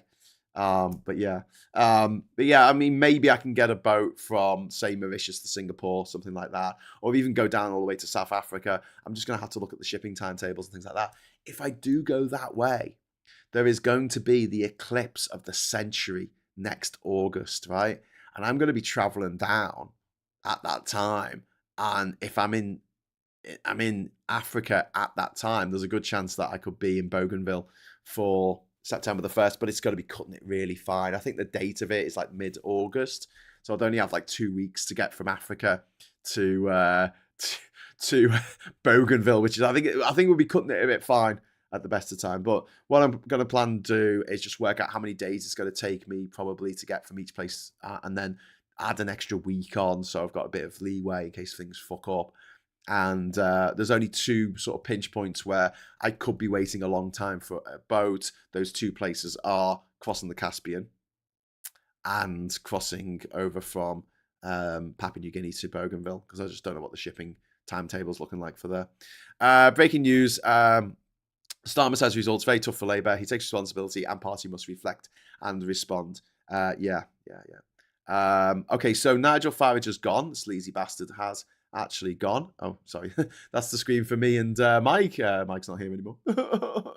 So we'll have a listen to this. Expectation management from Nigel Farage of Reform there in Havering in East London, talking about not being able to offer miracles when Reform are running councils. And then, as you say, repeatedly from the Prime Minister, a dogged determination. Firstly, a desire to get out and about in front of the cameras this morning, midway through, not even midway through this cycle of results, and to make it abundantly clear, principally, frankly, to people on his own side, that he is determined, that he is not going anywhere. And I think we'll probably hear from him again at the beginning of next week. And then there's the King's Speech, the state opening of Parliament, where our government sets out its plans for the year or so ahead. That's been very intentionally scheduled for the middle of next week to try and give Keir Starmer a sense of direction and momentum, and, if you like, inevitability in office. But he's having to say all of this stuff because he knows the pressure he's under. He knows how unpopular the government is. He knows how unpopular he is. That is a defensive Prime Minister on the back foot, trying to make the best of a pretty grim set of results so far, with every expectation that from Labour's perspective, it's going to be a grim day ahead. Morning, Chris. It's Naga. We've spoken to all the parties, or speaking to all Naga. the parties. She interviewed me for BBC News. The Green Party, happy. Liberal Democrats, happy. The Conservatives, not the alternative to those voters dissatisfied with Labour. And I'm not quite sure what message they're trying to tell us as is the reason why. Yeah, it's a difficult old time for the Conservatives. It's quite striking, isn't it, that the Conservatives, so often a dominating party in our national political conversation, are something of a sidebar, really, this morning. They can point to the odd sign of progress, but they acknowledge they're going backwards. They are going to go backwards. Here is a party that was pummeled at the last general election, picks Kemi Badenoch as their opinion polls. They lose MPs from an already low base to Reform, and yet actually they're pretty chipper. Kemi Badenoch is safe in her position. They had managed expectations about the reality of what was likely to happen to them at this point, which is to go backwards. But opposition parties sort of shouldn't be going backwards at this stage in the cycle, and yet what's happening is that people who are disillusioned with Labour are heading perhaps to the Greens or to Reform or in various different directions, and Conservatives in a tricky place. Now, as far as these elections are concerned, Naga, they can, if you like, take comfort in the fact that their difficulty is overshadowed by the scale of the difficulties that Labour face. But in the medium to longer term, that's no comfort at all. They have to fight for relevance. It is as significant as that for the Conservatives. With Nigel Farage making an argument, you heard it just there, he'll carry on making it during the day, as no doubt he hops around Great Britain, hops around like a smiling, that they are the principal voice of opposition to the Labour government, rather than His Majesty's official opposition, the Conservatives. So massive strategic questions for the Conservatives about their future and their relevance. And also about the messaging that all the parties now put across regarding Reform UK and how they target each other, the negativity from other parties. Completely that. And then just the fracturing. And this is just the English the way he's holding his pen, he's obviously a vapour. The prism of Scotland and Wales and Plaid Cymru and the Scottish National Party. He wants his pen to be a vapour. So you have Reform dominant. So far, at least, they are clearly head and shoulders above the other parties in terms of popularity. And yet, broadly speaking, commanding around about a third of the... Right, so I'm just going to shut that down. I'll just show you... There's There's me. Oh, hang on. What? Why did that not work? Why did that not work? What is going on? Oh man, what is even happening right now? Oh, I see the problem. 1 second. I'm just going to show you this. Look.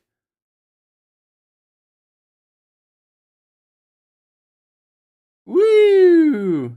There you go. Look. See, there's me and Naga. There's me and Naga back in the day. Yeah, me talking about stuff and moving my hands around, gesticulating. There's the pictures they're showing in the background. That's actually my passport. That's actually my passport there, which is cool. They need to get the lights a bit lower, so I'm not shadow here under my hat. Lighting. What can you do? Anyway, so yeah, that's it. Right. Okay. So I'm going to leave it at that.